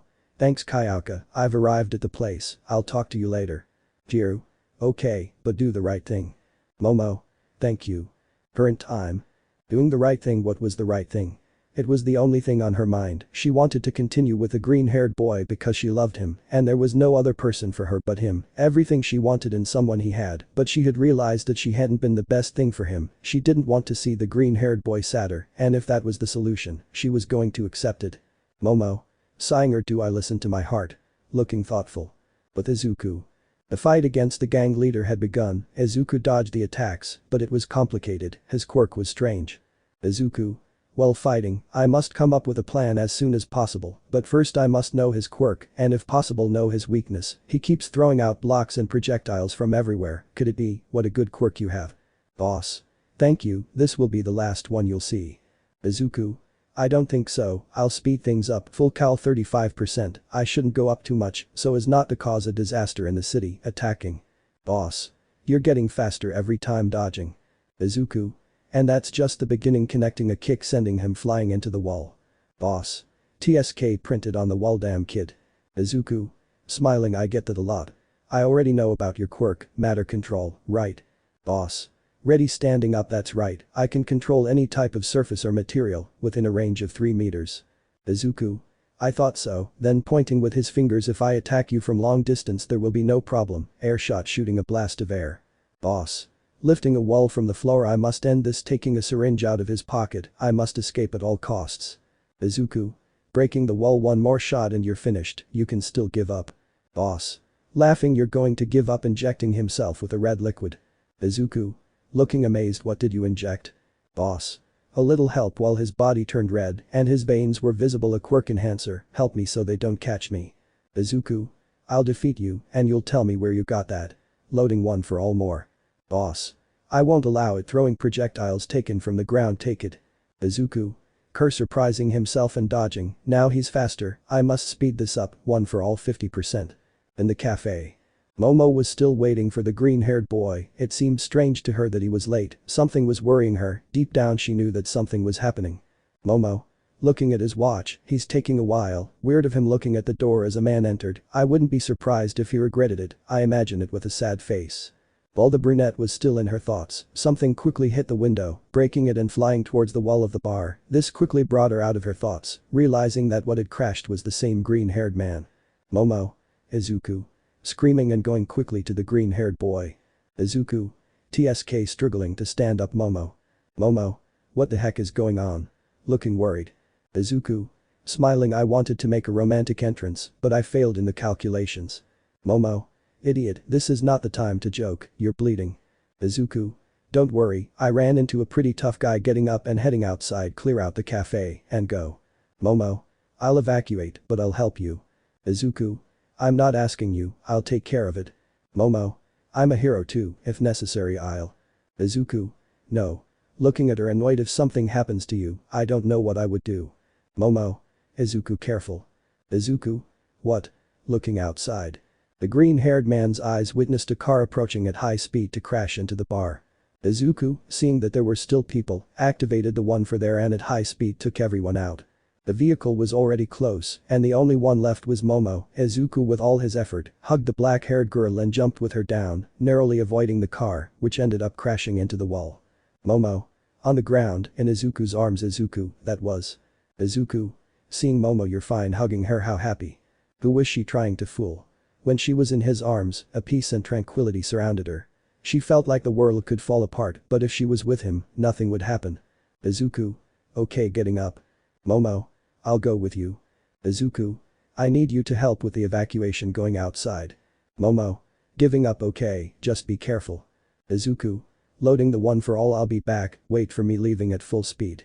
Momo. Looking as he left, my hero come back soon and be careful. Returning to the battle. The boss wanted to escape at all costs, but the side effects of the drug were taking their toll on his mind and body, and he could N''T control his quirk the way he wanted. Boss.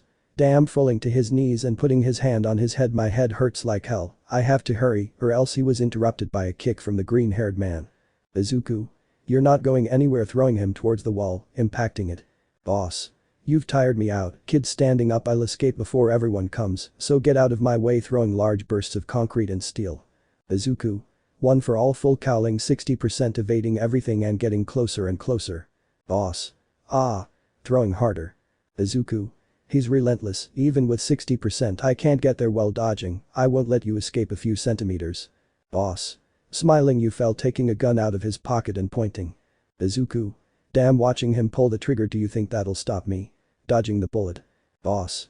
No, it's part of the plan pulling a block out of the ground with a sharp point you're not going to be able to dodge this. Izuku. TSK seeing how the spear was approaching. At that moment, a bomb was placed between them and exploded, making them retreat several meters back. Izuku fell several meters back due to the explosion. Izuku. What the Momo? Looking at the brunette. Momo. With a pair of grenades in her hands do you need help Deku? Izuku. I told you to stay standing up. Momo. They have already been evacuated and are being evacuated by our colleagues, some professional heroes are on the way. Boss. And no approaching I'm finished, but I won't leave you alive launching an attack on Momo. Momo. Dodging with great agility. Izuku. Wow surprised what a woman. Momo.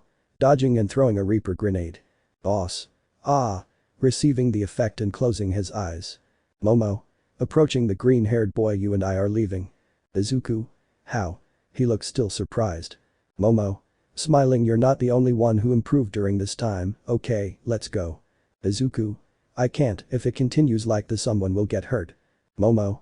You lost a lot of blood, come on, the professionals must be nearby. Izuku. Damn, I hate it when you're right standing up. Momo. It's just common sense, let's go helping him stand. Boss. They will not escape even with their eyes closed, but attacking from all sides. Momo. What's wrong with this guy? Well running with the green-haired man. Izuku. I don't know what it is, but when you were fighting, he injected himself with a red liquid, it seems to be a drug that enhanced his quirk. Momo. Is that possible? Looking surprised. Izuku. It seems so, we must know where he got it from. Momo be careful. Standing in front of Momo. The villain had jumped in front of them, he was irate, the drug had already wreaked havoc on his system, so he decided he was about to finish. Boss. Seconds left until the effect ends angry this will be my last attack. Die. Launching his attack with the last thing he had left. Izuku. I must protect her, one for all full cowl 80% launching himself to defeat him. Momo. Izuku watching how he launched an attack.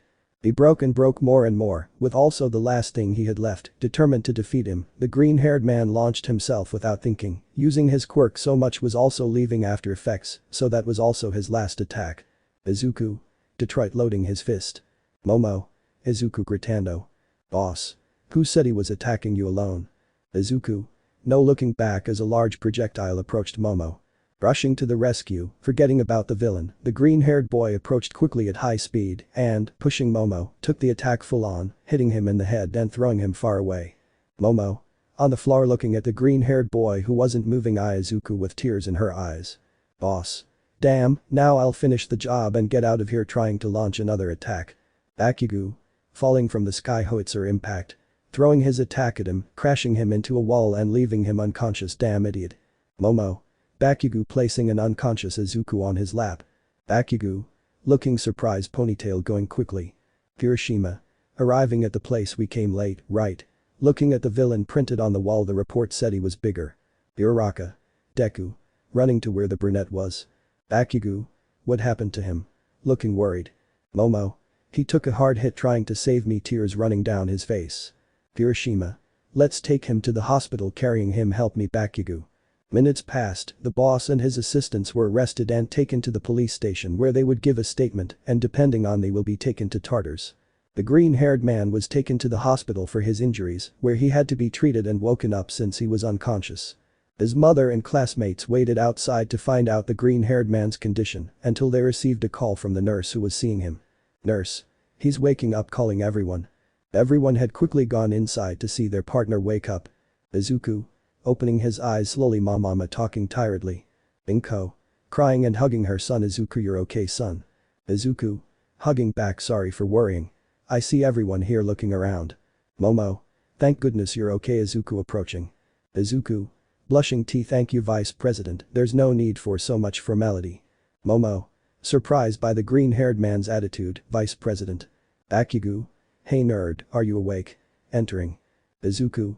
Kaken. Exalting himself. Bakugu. Huh. What the heck? I thought you were getting used to it by now. Momo. Intrigued, Midoriya, what is the last thing you remember? Izuku. Thinking the last thing I remember is having fainted in the USJ, tell me, scared, is Almight okay? This set off everyone's alarm bells, something was wrong, everyone in the room was thinking the same thing. The green-haired guy.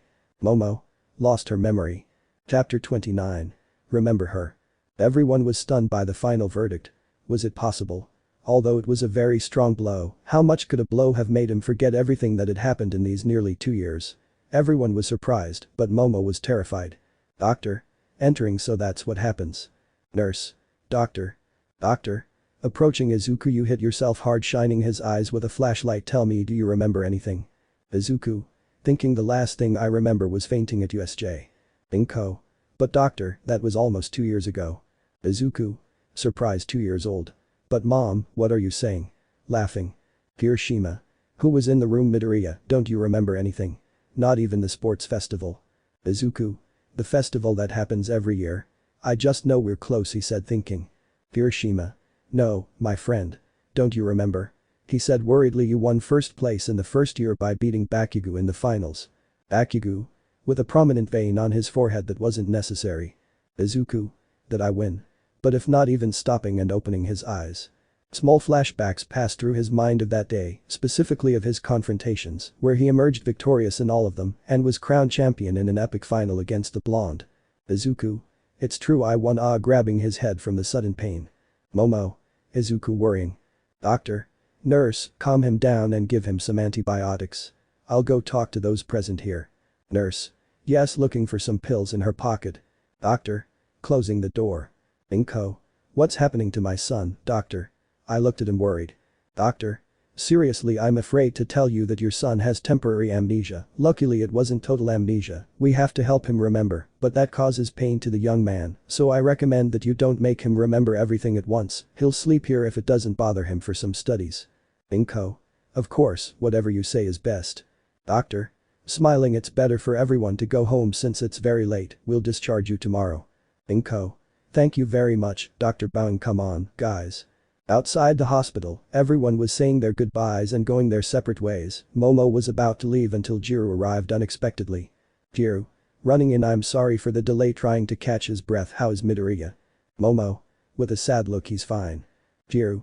Intrigued, shouldn't you be happier? Momo. Looking at her, he lost his memory. Jiru.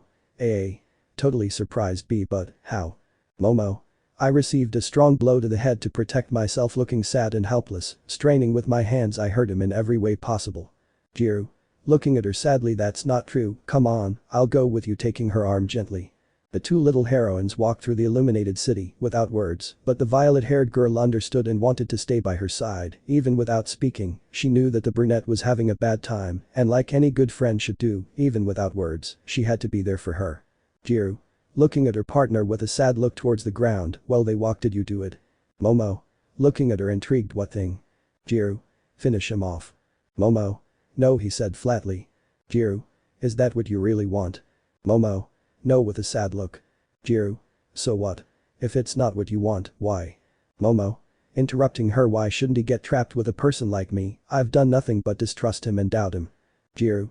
Nobody is born knowing, you are just inexperienced in love, and to tell the truth, I would have also doubted Midoriya on several occasions. Momo. Kayaka Daiho Mirando is su amiga. Jiru. I also doubt Kaminari many times, and he doesn't realize that sometimes he's clumsy, but I also have my mistakes, and no matter how many things we've been through, we still love each other. If it weren't for his interest and insistence, I wouldn't have realized that he's a wonderful person. Deep down laughing, you shouldn't give up, the strong can truly love. Momo. Looking thoughtful, I see, looking ahead and getting excited. Wait, Kayaka's starting to run.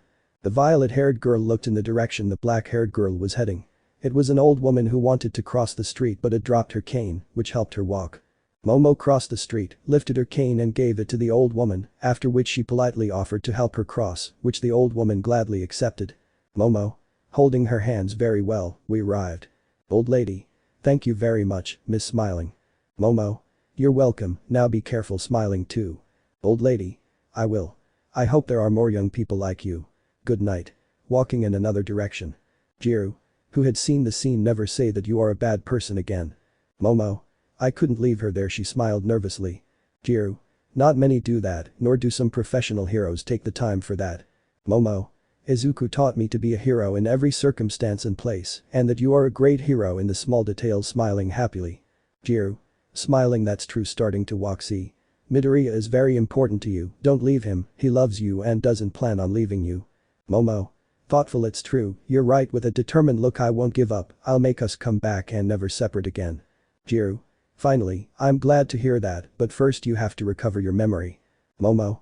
Petrifying herself, it's true, I had forgotten. Jiru. Laughing, he'll do it soon, come on, I invite you to sleep at home. Momo. Very well, smiling, let me warn you, taking out her cell phone. In the UA, Residence 2B. Meanwhile, the little heroes of Class B continued their daily lives as usual, although they were no less disastrous than those on the other side. Tetsu. Monoma furious, did you eat my dessert that I left in the refrigerator? Monoma. I have no idea, with his mouth full of chocolate. Tetsu. Containing his fury, at least if you're going to lie, wash your mouth, launching towards the blonde. Hendo. Entering, I have news. The Wace. President approaching with her companions. Hendo. Some classmates from Class A were attacked. Tetsu. Who were they? Hendo. They were Momo Yaoyorozu and Izuku Midoriya. The latter was hospitalized, diagnosed with temporary amnesia due to a blow to the head. Monoma. Standing up, ha. Those useless Class A guys can't stand up in a fight, they're sons of bitches, falling unconsciously. Hendo. Hitting the blonde, time to sleep. Everyone was surprised by the news, some worried and others didn't care much, but a certain brunette was happy with what she had heard. Yuri. A little distant, Midoriya is back. And he has temporary amnesia. He's too good, I must take advantage of this opportunity, this it turns me on. A few days later. The green-haired boy had been discharged, and his mother agreed to let him stay at the residence for a few days so he could continue his rehabilitation, and perhaps being with his colleagues, the memories would come back on their own. It was nighttime, the brunette was reading a book, but her mind kept thinking about the green-haired boy and her decision to bet on love again, to give it her all, and make the relationship with the green-haired boy one of the best. Momo. While sitting on her bed, reading, what a wonderful book Izuku gave me, looking with a nostalgic smile. While reading the book the green-haired man had given him, he couldn't help but turn the page when he came across the poem the green-haired man had read to him that night during one of their first calls. And next to the poem, a note written in red. So don't give up, Momo. That phrase always filled her with courage when she felt discouraged and wanted to throw in the towel. That phrase said by the green-haired man made her get up again. Momo. Smiling while looking at the ceiling, I won't give up, this time, let me fight for you. The desire to run and go find the green-haired boy so he can remember all the good times together, the bad ones too, but so he can remember her, everything their love. But he knew he couldn't, at least not yet, since too much information at once could be hard, so he decided to give it time, they would be able to be together again. Other days later. With the help of his mother and friends, the green-haired boy remembered a part of everything that had happened in those 2 years. His fight with Stain, his internship with Gran Torino, his trip to the US, and thanks to Almight and Gran Torino, he was able to recall his abilities, all little by little, so as not to ruin the green-haired boy's mind. But the most important thing was still missing. In Residence 2A. Everyone was doing their things, they still didn't have permission to leave the facilities, so they continued with their routine like every day. Haminari. Who entered the room yawning, how boring. Mineta. Who accompanied him, I wish I was home making a perverted face, I would have fun with my secret collection of men's magazines. Haminari. You have to invite me sometime, old man making his same face. Mineta. My male sanctuary cannot be perpetrated by an individual with a partner, I'm sorry. Haminari. Come on, old man, just for a while, Kayako won't find out, whispering to him. Jiru. I already found out, saying behind him. Haminari. Mineta. Turning around in terror. Jiru. With a murderous aura and with his jack pointing at the two of them, repeat to me, what were you going to do? Haminari. Nervous, it's nothing babe, just a video game, laughing nervously. Mineta. Sure nervous. Jiru. It's the new video game men's magazines, inserting her jacks, damn perverts. Haminari. Mineta. Oh, yeah, writhing in pain. While Kayako was still using her quirk on them, they heard a knock on the door. Haminari. Getting up as best he could, I'm going. When he opened the door, a brunette was well dressed in a hat and skirt, something that any man seeing would make him drool. Yui. Sorry to bother you, is Midoriya Izuku there? Haminari. Amazed by the girl's beauty, this yes, let me look for it, entering. Mineta. Approaching, who was it? Haminari. Nobody, just another beauty looking for Midoriya. Mineta. What? Speeding to the window and seeing her, damn it, throwing himself to the ground, why are all the beauties in the universe looking for Midoriya? I know I'll dye my hair green and break my bones on purpose. Haminari. Sighing, I'll go look for him, what about Kayaka? Mineta. He said he would go prepare breakfast for her and Yaoyorozu. Haminari. Okay, I'll be right back, walking towards the elevator.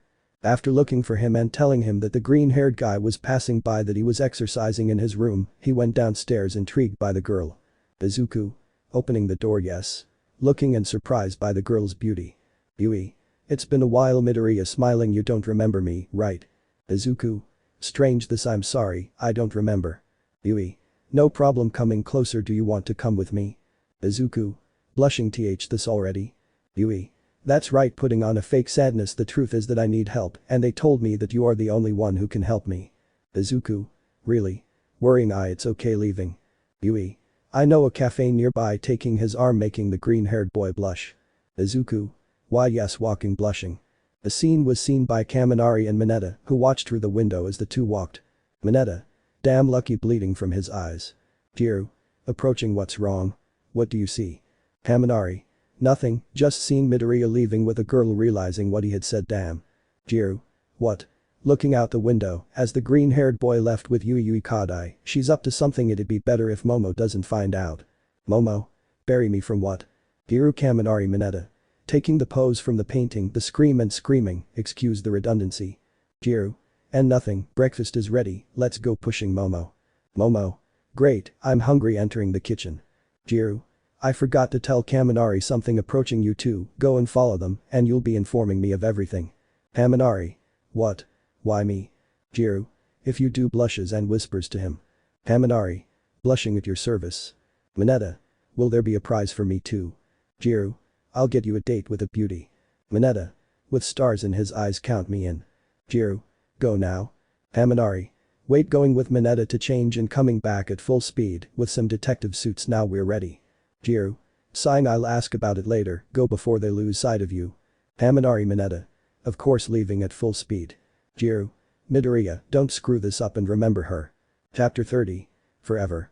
Far from the academy, we met a freckled man accompanying a brunette on the beautiful day that was in the city. Yui was happy to be accompanied by the green-haired man, although her plan of making him hers and no one else's was going to come to fruition as the day went on. For the green-haired man, he was somewhat surprised as he remembers he didn't have much luck with girls due to his nervousness, and the fact that a girl as beautiful as her would invite him was something that intrigued him. I knew I had lost my memory and that there were still some blank spaces, but I didn't remember her, even though I tried, still nothing. As they continued walking towards their destination, two individuals known as Mineta and Kaminari followed them closely. Jiro asked them to follow them and inform them about anything. Obviously, they weren't going to do it for free. Each one had their reward assured. They were hiding in different places as they moved forward. Mineta. Hiding in a corner, why am I doing this? Kaminari. Next to him, don't worry old man, you'll have a date guaranteed. Mineta. Turning red, oh yes, I hope it's with a beauty, like Melissa. Kaminari. I advise you not to do it, they are leaving, let's go getting closer. And this continued until they arrived at the cafeteria, where the green-haired boy sat next to her, and the two boys sat close, but without them noticing. Yui had to make sure she followed through on her plan if she wanted Izuku to become her boyfriend at the end of the day. Izuku. Sitting and well this. Yui. Yui Kadai Sanriendel. Izuku. Of course, Yui somewhat nervous and blushing, you said you had a problem and that I can help you, what is it about? Yui. Sighing, I've been doing badly on my exams and practices lately, I don't have good study habits, not to mention that I would like to learn a hand-to-hand fighting style, my quirk allows me to change the size of things, I wouldn't know how to use it in combat. Izuku. Excited, what a great quirk, you could use it for many things. Yui. Laughing, I have definitely gone to the right person, I would like you to help me with your ideas. Izuku. I'd love to, smiling, do you have a piece of paper? I'll jot down the ideas I'm having right now, like. Yui. Interrupting her, I'm sorry, I learn better by watching, and if someone explains it to me, that's why I would need some more personal classes. Looking at him seductively. Izuku. Blushing and getting nervous, this. Mineta. Observing him furiously, hidden, damn Midoriya, why do they all love the protagonist? Kaminari. Calm down, although he's right, taking out his cell phone, I'll give Kayaka a report of the situation so far. In Residence 2A, in Momo's room. There were the two friends, reading magazines and listening to music, although Jiro was still thoughtful and nervous about what was happening with the green-haired boy, she trusted him, but not the girl, so she was quite expectant. Momo. Kayaka. Calling her hey. Jiro. Coming back to reality, why yes yeah Momo. With obvious nervousness. Momo. Intrigued, is something wrong? Jiro. This it's just Kaminari with his typical stupidities, laughing. Momo. I see, I'll take a shower, and if you want we can do something after, since we have the day off. Jiro. If I keep her entertained, nothing will happen, I think it's a great idea, smiling. Momo. Okay, I won't be long, taking a towel and entering the bathroom. Jiro. Sighing tiredly, well, what's going on? Looking at her cell phone and getting angry, that damn bitch, I already knew, typing on her cell phone. Back at the cafeteria. Yui and Izuku continued their quick talk, where every now and then, Yui would seduce the green-haired boy with some kind of comment, which would lead the green-haired boy to blush like a tomato, but Izuku wasn't too worried, since he thought it was just her way of being, and who was he to judge? But he paid more attention to the quirk talk, and as his mind was coming up with improvements for the black-haired boys, Izuku didn't notice her ulterior motives. Yui. I hope you'll give me some training practice, just the two of us alone. Izuku. I'll confirm later, laughing nervously. Maxi. Here are your orders, and leaving the orders and looking at the freckled man, but it's you, green-haired boy, how long has it been since I last saw you? Izuku. Surprised, excuse me, but do I know you? Maxi. He sighed, defeated. True, on the news they said that the great hero Deku lost his memory in combat, I suppose you remember me. Looking at Yui out of the corner of your eye and looking back at the green-haired boy, you do well with women from what I see. Izuku. What? Intrigued. Maxi. Approaching her ear, what happened to the other brunette? That beauty you were with? Izuku. Black-haired. Beauty. Who? Maxi. You already know your partner, what was her name? I know, Moe. He felt how they hit his leg. Yui. With a vein in her forehead, don't you have to keep working? Maxi. Opening his eyes, it's true, see you, green-haired, by the way, you'll be great in the future, we trust in you. Smiling at him, see you later, leaving. Yui. These fans, they say all kinds of things, laughing nervously. Izuku. Looked at the table strangely, he almost said the name, but Mo said a brunette and a beauty, the only one who agrees with all that is the vice president. For days I have had traces of memory with a girl, but I can't remember whose face it is. Yui.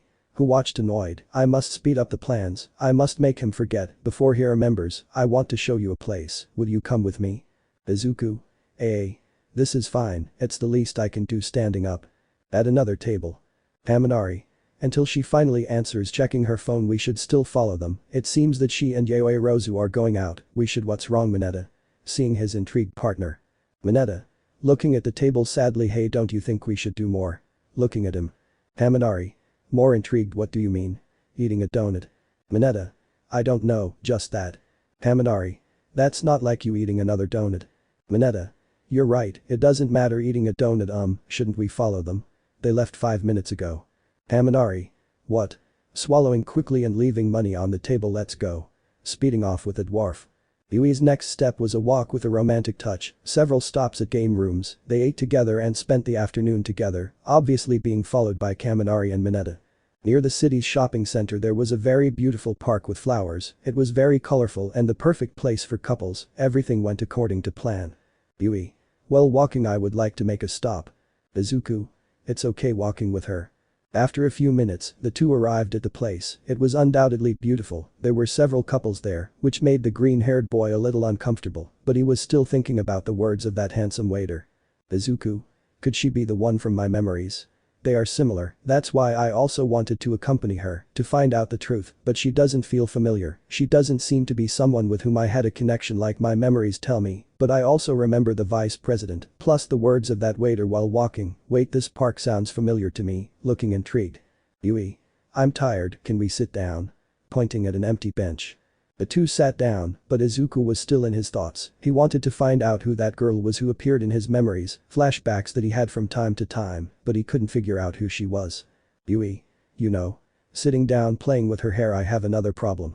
Izuku. Coming out of his thoughts, really? If you want, you can tell me. Yui.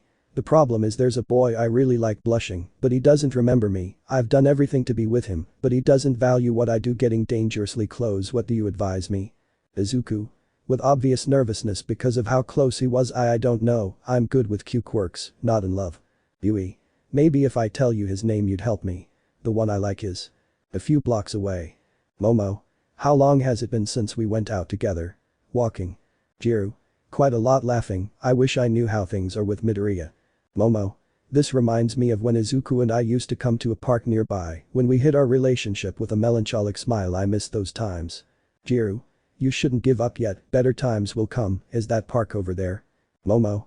That's right, we can go through there. Jiru. I have a bad feeling, let's go walking next to her.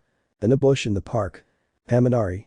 Hiding in the bush, I'm tired of this, but I must do it, I will be well rewarded with hearts in my eyes. Mineta. Don't forget about me with a perverted look, I hope that girl is a beauty. Kaminari. It's your turn to take a look. Mineta. Damn, fine, standing up and looking out, green alert, the individual is near the subject. Kaminari. Nervous, really? Taking out his cell phone, what should we do? I'll tell Kayaka. Mineta. It's not necessary. Kaminari. What are you saying? Why? Mineta. Because she's already in the park, lowering his head to see Kaminari with Yaoyorozu. Kaminari. What? Back with Izuku and Yui. Yui. The one I like, it's you, blushing, Midoriya. Izuku. Izuku. Totally blushing and surprised, so you. Yui. That's right, hugging him without warning, I'm the girl who was always with you, please, let's be together again. Obviously this was a lie, taking advantage of the memory problem, Yui wanted to get rid of the memories she had with Momo, and in the best case scenario, that in the green-haired boy's memory, she would be the one to replace the brunette. Izuku. This blushing and nervous from the hug, yes, seriously, it's you. Yui. Looking at him, maybe this will refresh your memory, kissing him. Izuku. Surprised by the kiss.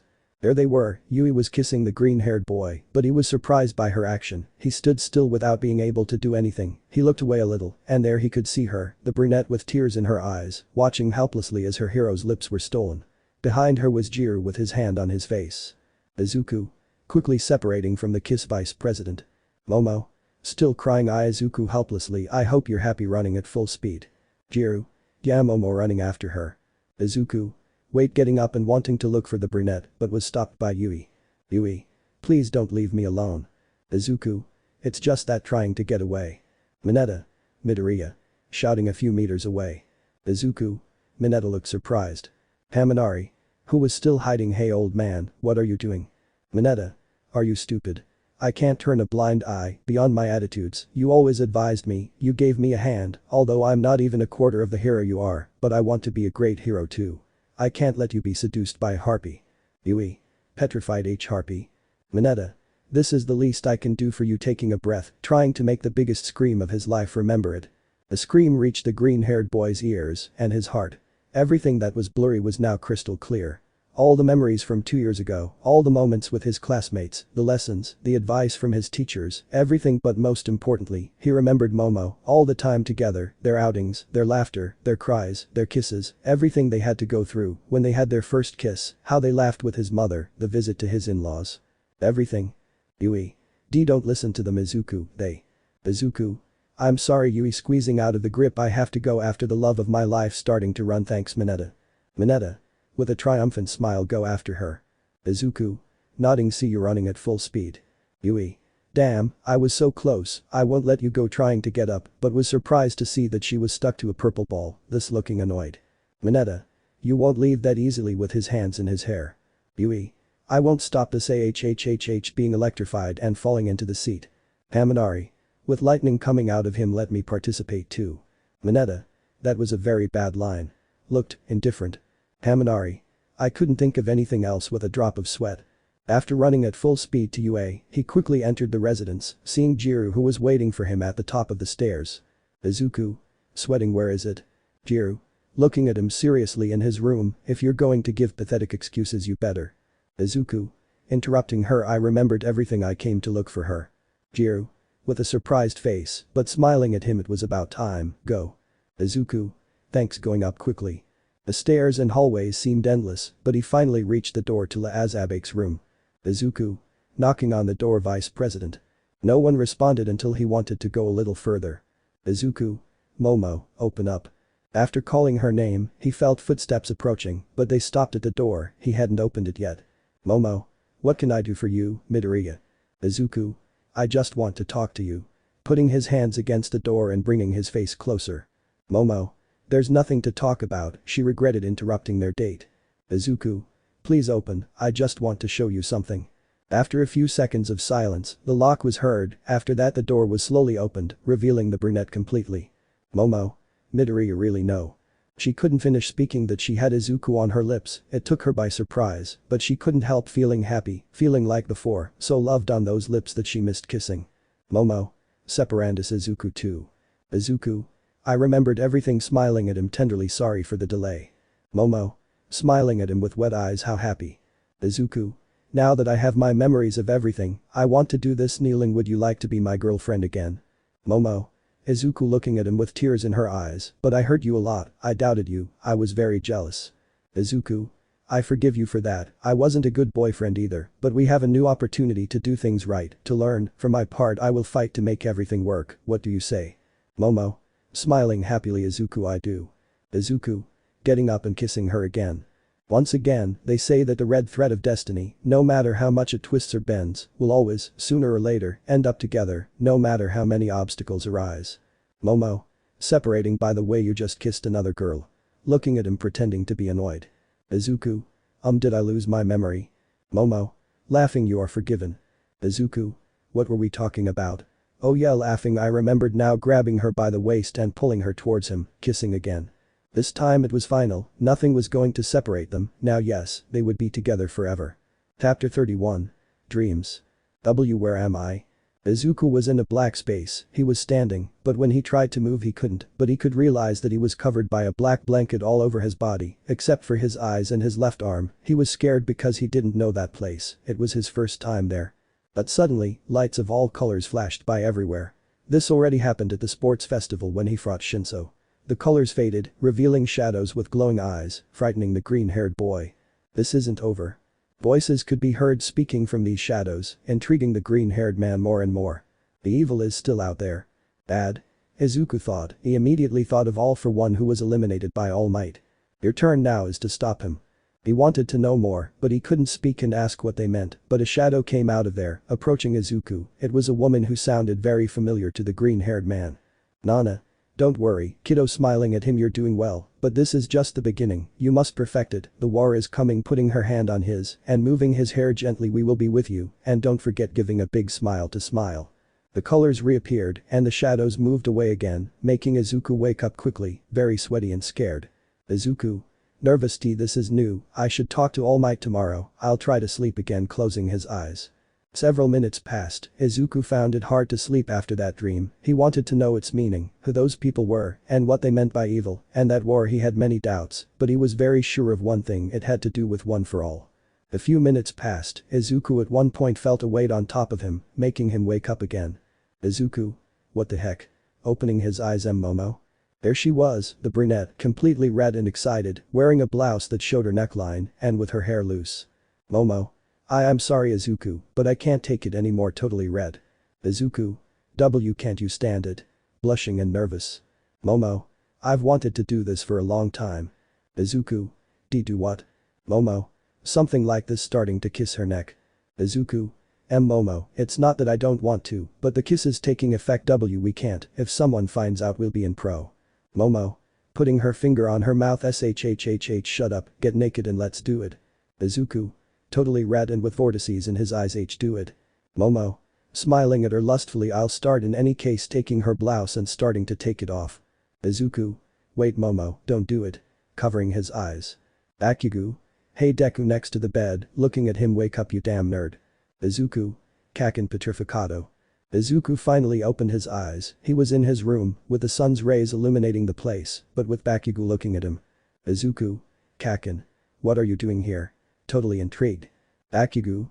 I was passing by here and I heard screams saying don't do it Momo, and since it bothered me a lot to hear screams so early, I decided to wake you up, I was about to wake you up with an explosion. Izuku. Sighing tiredly, well I guess thanks. Right, today is our first day. Bakugu. Going to the door, it seems you had a rough night. Opening the door, see you in the living room looking at him out of the corner of your eye, by the way Deku. Izuku. Huh? Looking at him intrigued, what did you say? Bakugu. Back turn, nothing, see you there leaving. Izuku. That was weird, okay, going to the bathroom to get ready for the first day entering. A few minutes passed. The green-haired boy had gotten ready and was making his way to the academy. His third and final year had finally begun. As he walked, he remembered everything that had happened these past 2 years and, with melancholy, looked up at the sky. His dream was much closer, but he didn't want to declare victory. Even though it was the final stretch, there was still time to go, especially with the dream he had. Clenching his fist, he walked expectantly toward the future, but he was no longer alone. Momo. Waiting for him at the entrance, honey, it's about time, smiling at him and giving him a kiss, sleepyhead. Izuku. Accepting the kiss, good morning beautiful, I'm sorry, shall we? Holding hands, they set off to go to their living room. They were already used to this. After they returned, they decided to give their best to make it work, and both were happy with each other. They didn't want anything else, as if they had always been predestined to meet and be together. The glances were not long in coming, jealous glances from the students towards Izuku for being with the most beautiful girl at UA, although there were also annoyed glances towards the brunette, but as had been said, they were already used to it. Momo. Did you sleep well last night? Looking at him.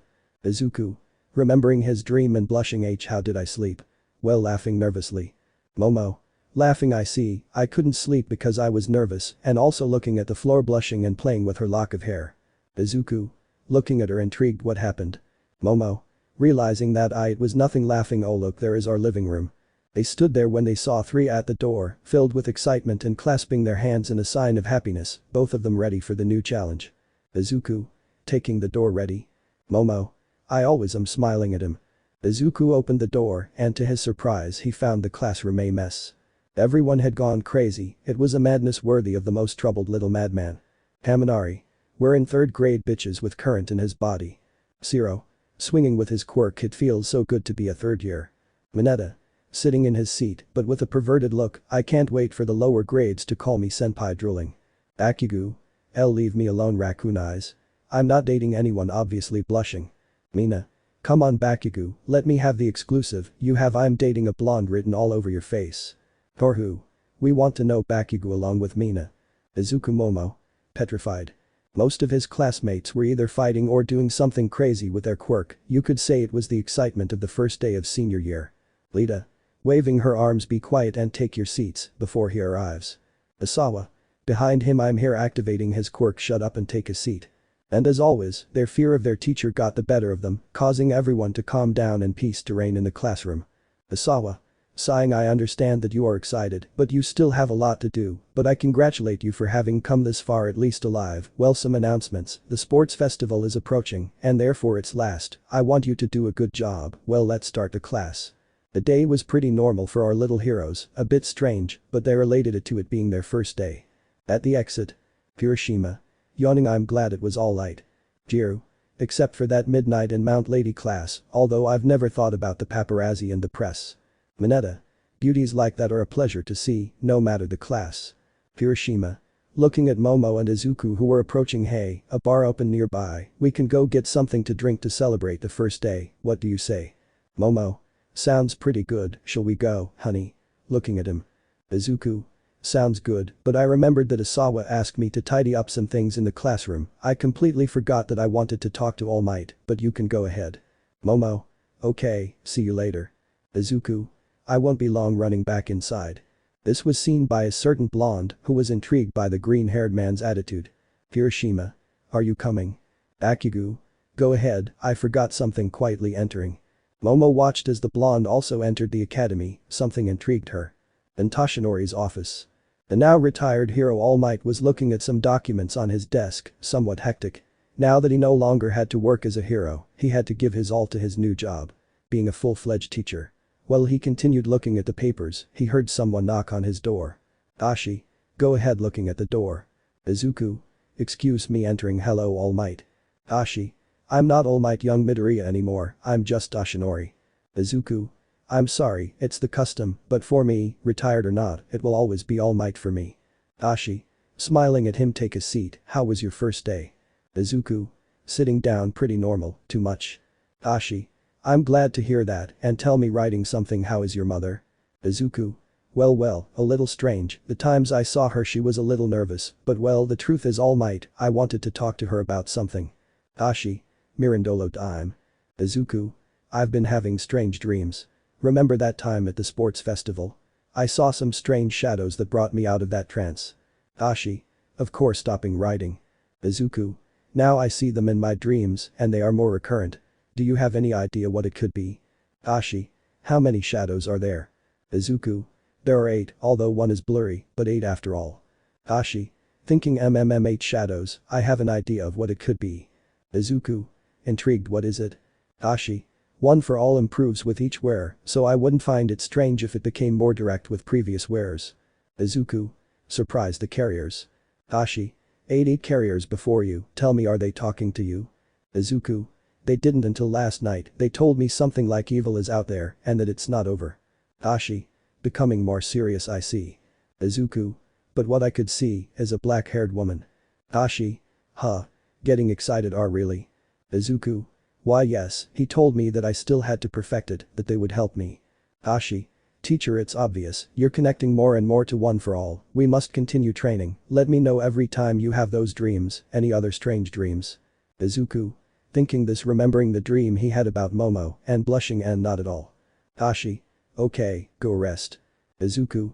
That's right, thanks for everything all. Bakugu. Entering. So that's what they were hiding. Izuku. Assistando Kaken. Ashi. Young Bakugu petrified. Bakugu. I knew it, I've been intrigued by something for a while. Izuku. And it's not like that. He moved his arms wildly. I was just wondering for my mother's number. Ashi.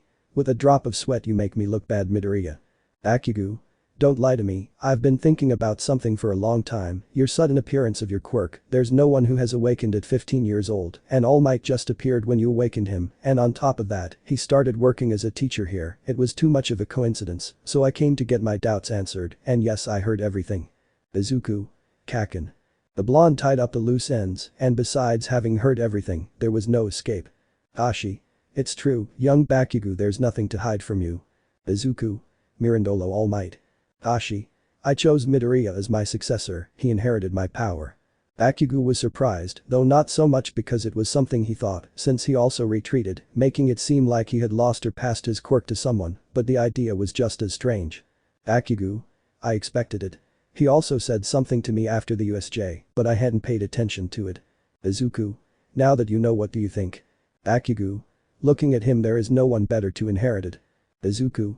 Surprised, huh? Bakugu. We've known each other since we were kids. I saw your desire to be a hero more than anyone else, and seeing that it has come true makes me happy, but that doesn't mean I've given up. Even if you received this old man's gift, you won't beat me. I'll have my revenge at the festival. Izuku. Looking at him, determined. I'll be waiting for him. Tashi. Coughing. Well, it's time to go. Bakugu. None of that now, you're going to tell me all this. After a few minutes. The two were walking towards the bar, where their friends were still waiting for them. Bakugu. One for all, inherited by many generations. Wow, too much information. Izuku. I know, laughing. I had to keep it a secret. Why? Bakugu. Yes, it's dangerous, I know. Does Ponytail know? Izuku. Not yet, I don't want to worry her, that's sure to happen. Bakugu. Do what you want, but you should do it. Izuku. When you tell yours, I will. Bakugu. Huh? What secret? Izuku. From your secret relationship. Bakugu. With his veins swollen, that Melissa. Izuku. Live with us, what do you want me to do? Bakugu. Furious, you cost someone and I'll kill you. Izuku. Scared, I would never do it. Bakugu. Well, laughing, it's funny, Midoriya Izuku, the nerd who cried years ago for not having a quirk, now has the strongest quirk in the world, the things of life. Izuku. Looking at him. Bakugu. But I have never met someone as brave as you, your thirst for justice, and your desire for no one to suffer, to help and save everyone, and having a small flashback of when Izuku wanted to help him in the river. Your big heart, please bring hope to this world. Izuku. No, we'll bring her together. Bakugu. Smiling, we'll do it, anyway it's our dream, isn't it? Izuku. Since we were children. Looking ahead, there is the place. Bakugu. Great, I'm starving. Izuku. Since Melissa started cooking for you, you've become more greedy. Bakugu. With several swollen veins. Damn, it tells you everything. Izuku. Sorry, I don't mean to. They entered the bar and had a pleasant moment together, and they knew that these moments would eventually end. Chapter 32. Training. The days passed, they were already adjusting to their new, and therefore final year, where it seemed that the classes were more complicated. They were no longer so much about fighting and combat, but about laws and how a hero should act and what he should do when he inserts himself into society. This for many was boring. Haminari. Sighing, these classes are very boring, they make me miss when they made us fight for our lives. Hiroshima. I guess it's important, we can't just go around like nothing's happening, there have to be rules. Haminari. Don't talk like you love it, since you started studying with Midoriya and climbed a few places in the student rankings, you forget about the poor. Mina. Although thanks to your private lessons, I was able to move up a few places, grabbing the Retide's arm. Zero. You've remained stable all these years, I'm really surprised you're still here scolding him. Haminari. Why does everyone act superior to me? If I recall correctly, you two were as bad as me, or worse. Jiru. Approaching, you will continue to be the same screwhead, that is what defines you best. Haminari. With a drop of sweat, I don't know if that's a compliment. Great, even my girlfriend makes fun of me. Jiru. Hugging him. If you improve your grades, you will have a prize. Haminari. Excited, prize? I want a prize, call me Denki Einstein with glasses. That who knows where he got them. Lita. Searching her desk, did anyone see my spare glasses? Asawa. Everyone sit down. Entering the classroom. Good, we are starting the year in a good way. I know the classes can be boring, it happened to me too in my third year, but I will help you completely outside. First announcement, the festival will be in a week, you will be able to train in special classes, and on your own you will do it too, obviously in moderation, and within the limits established within the UA. Well, let's start with the class. After a boring return class, the youngsters were planning their training regimen. Some groups were formed to get a little help and to make it more fun, according to Mina. But there was something they all had in common, they all asked the green-haired boy for help. All. Midoriya. Approaching all in a large group, surrounding the green-haired boy. Izuku. Gee guys, nervous because of everyone's proximity, what's wrong? Hiroshima. We know your intelligence and deduction regarding quirks. Haminari. And from your extensive and unquestionable notebook. Ajiro. Just some advice, if it's not too much to ask. Izuku. I know you want to do your best at the festival, but I don't think I'm the right one. Sato.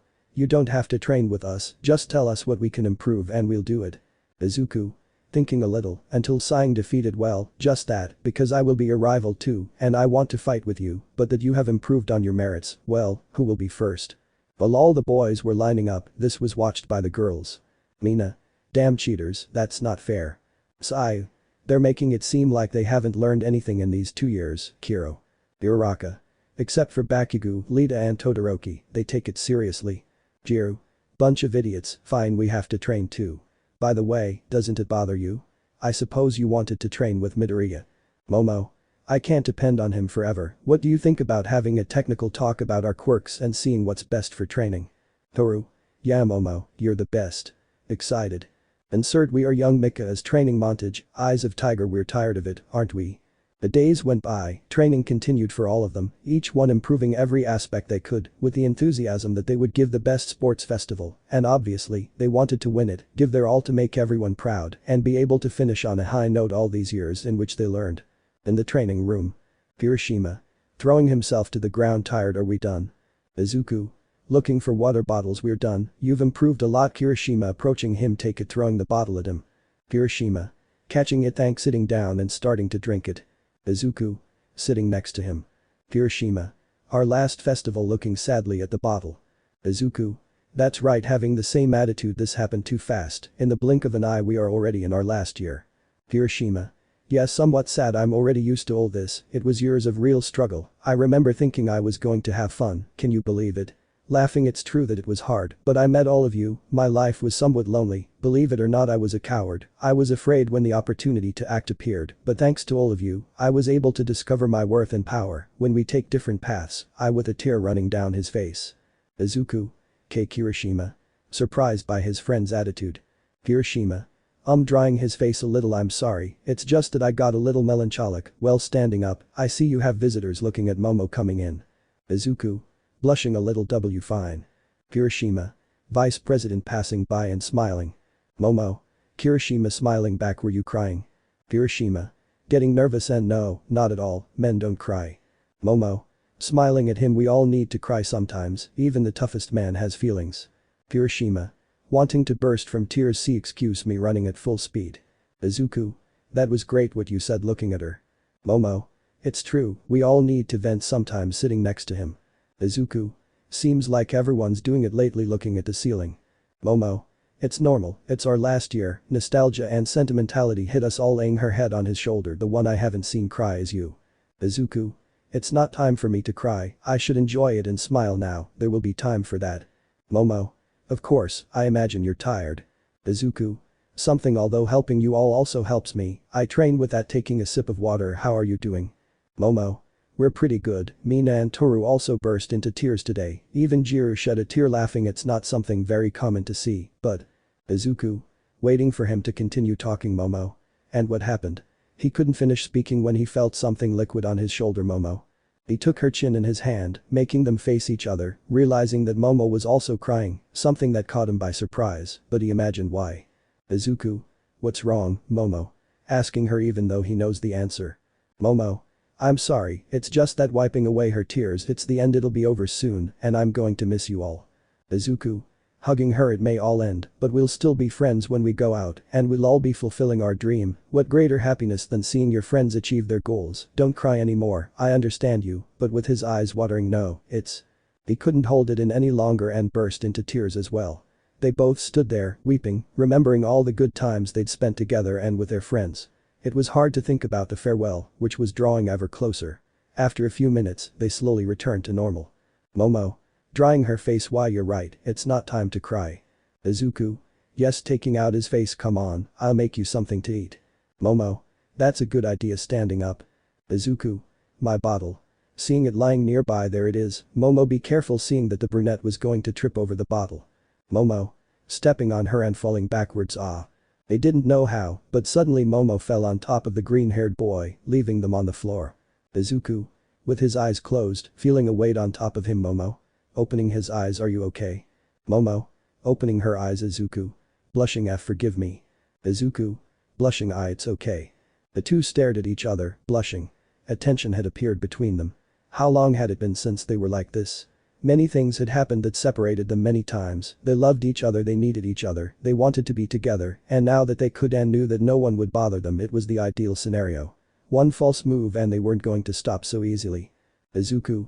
Staring at her you are very beautiful. Momo. You two looking at him with the same intensity.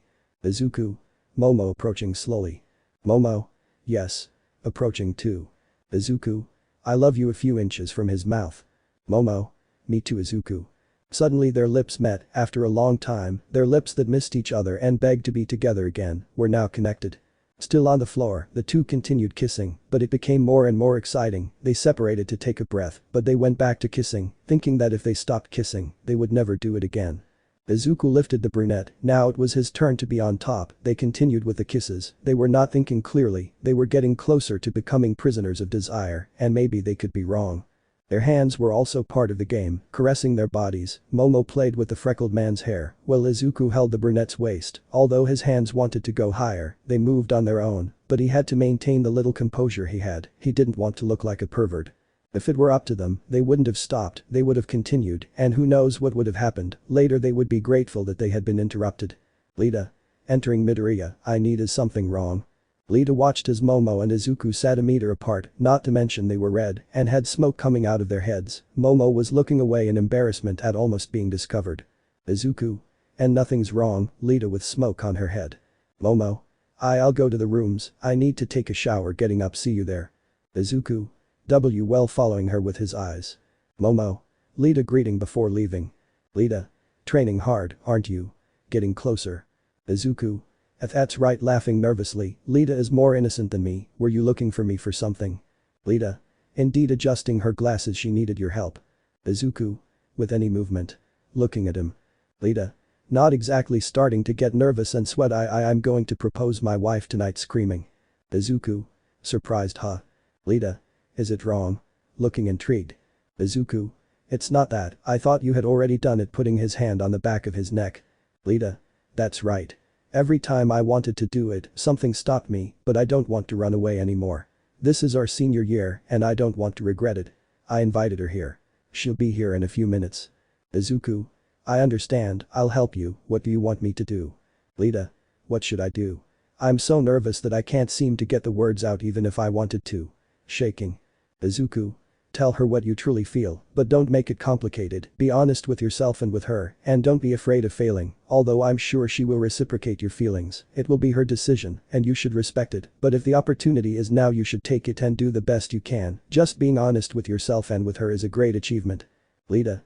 Wow, I feel better, thanks Midoriya. Wade activating his quirk and going quickly to the door. Damn, returning at full speed, it's coming. Izuku. Scared what? Lita. Quick, Midoriya hides, screaming nervously. Izuku. Why, yes, nervously looking for a hiding place, seeing the room where they kept the class materials. Good luck, going at full speed.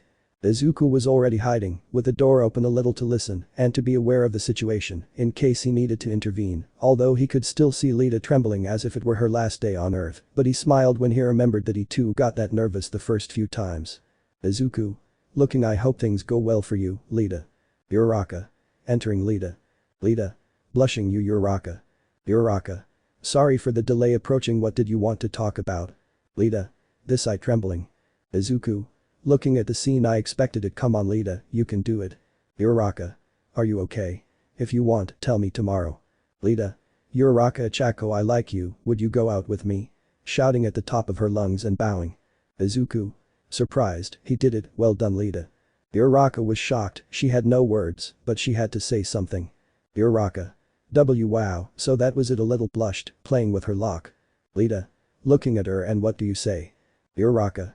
Thinking for a few seconds. Let me think about it. You flatter me, and I think I like you too, but let me think about it. Lita. A little blushed. Why, yes, of course. Uraraka.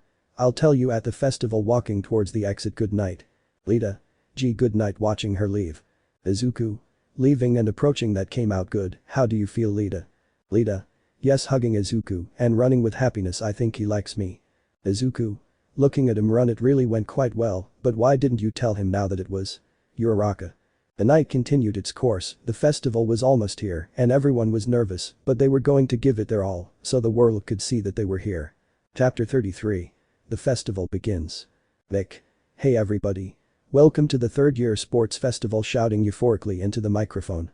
The crowd erupted upon hearing the blonde shout. Today was the sports festival, and like every year, spirits were sky high. Everyone was witnessing the most important spectacle of the year. Asawa.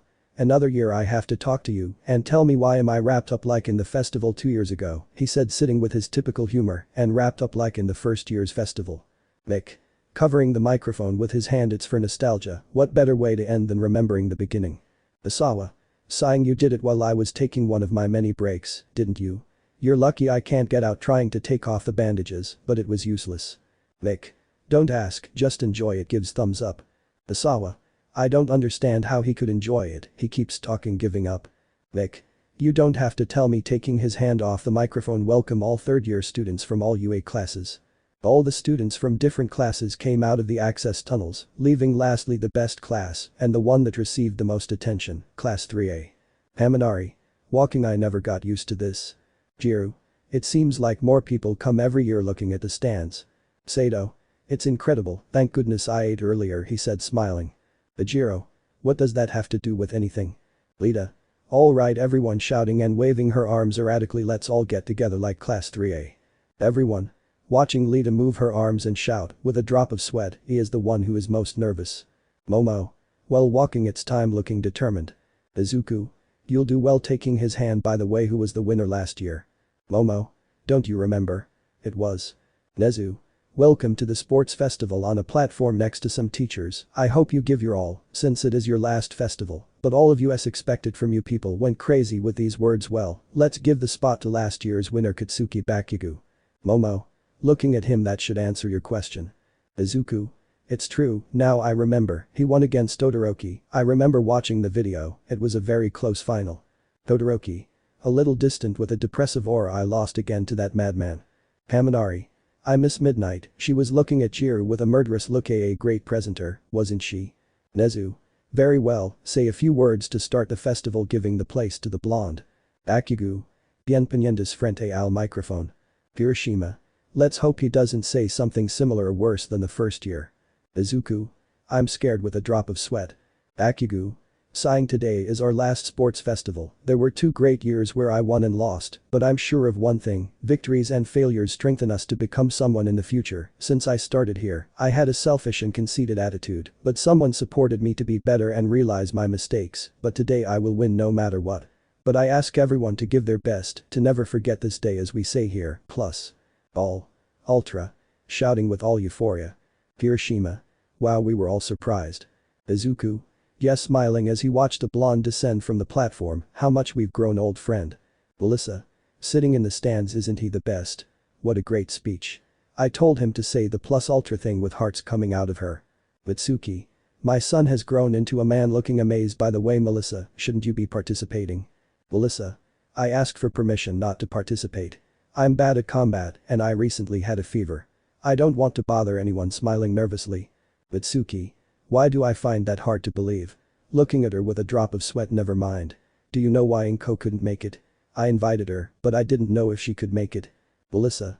She told me she was working and didn't know what time she'd be able to leave. Maybe I can come soon. At the Midoriya house. Inko was on her sofa with a cup of tea ready. She was a little nervous about her little son, but she had to support him. She thought about going, but she arrived late from work. Inko. Sitting on her sofa, with a cup of tea in her hands. I arrived late, but it hasn't started yet. You can do it, son. Taking a sip. Fireman. Entering through the balcony window. Has it started yet? Inko. Not yet. Can't you enter through the door like a normal person? Fireman. But you said that night I showed up, you better not show up around here again, or through that door. Well, you were throwing things at me with your quirk. Inko. That's not what I meant. Looking at the TV. Don't act like you're excited about Izuku. You can't just appear as if nothing happened. It doesn't matter if you've already been with him, but you owe him a lot. He's still waiting for you. Hisashi. Hisashi. I know, I've made a lot of mistakes, and the one that weighs on me the most is Izuku's. I'm still afraid to appear before him and say, hi, besides being fireman, I'm your missing father. Should we spend Christmas together? I promise I will. Inko. You better. Taking another sip. Hisashi. Seeing a VIP pass for the festival, which was given to the family members of the participants. Why don't you go to the festival? Inko. It's a bit late to go, I guess all the doors are closed. Hisashi. But you have a VIP pass, I'm sure they'll let you in. It's their last festival, and I'm sure they'll need your support. I'll stay and watch over them. Inko. Are you sure? Taking a few moments to think. What the hell? Getting up from the couch and grabbing her things. You better not touch anything. Opening the door and thanks. Closing the door with all her might. Hisashi. smiling that woman never changes, while taking out a beer that he left on the balcony and lying down on the mattress comfortably. Some peace and quiet is good for a change. Taking a sip of his beer. Back at the festival. Nezu. Okay, let's see what the first challenge is. Showing the screen. It will be the screen stopped quickly showing the first game obstacle course. Izuku. It can't be with a drop of sweat. Nezu. It will be a race around the stadium with several stages with different obstacles. The first one to reach the finish line wins. Everyone get in position.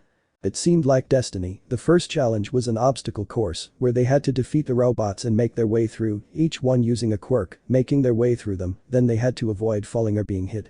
Everyone was crowding together to reach the finish line, but for the group of heroes, it was easy to cross. Quickly, everyone on lane 3 was reaching the finish line, but 3 were close to crossing the finish line. They teased each other to make them fall so there would be a winner. Bakugu.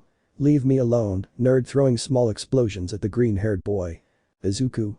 That's cheating, dodging it. Todoroki. This year I will win, throwing ice at them so they would stay frozen. Behind them, the other students who remained walked carefully so as not to touch the mines that were on the floor. Jiru. These pesky mines again. Using his quirk to detect nearby mines. Kaminari. I don't understand how those 3 managed to finish second, walking annoyed. Momo.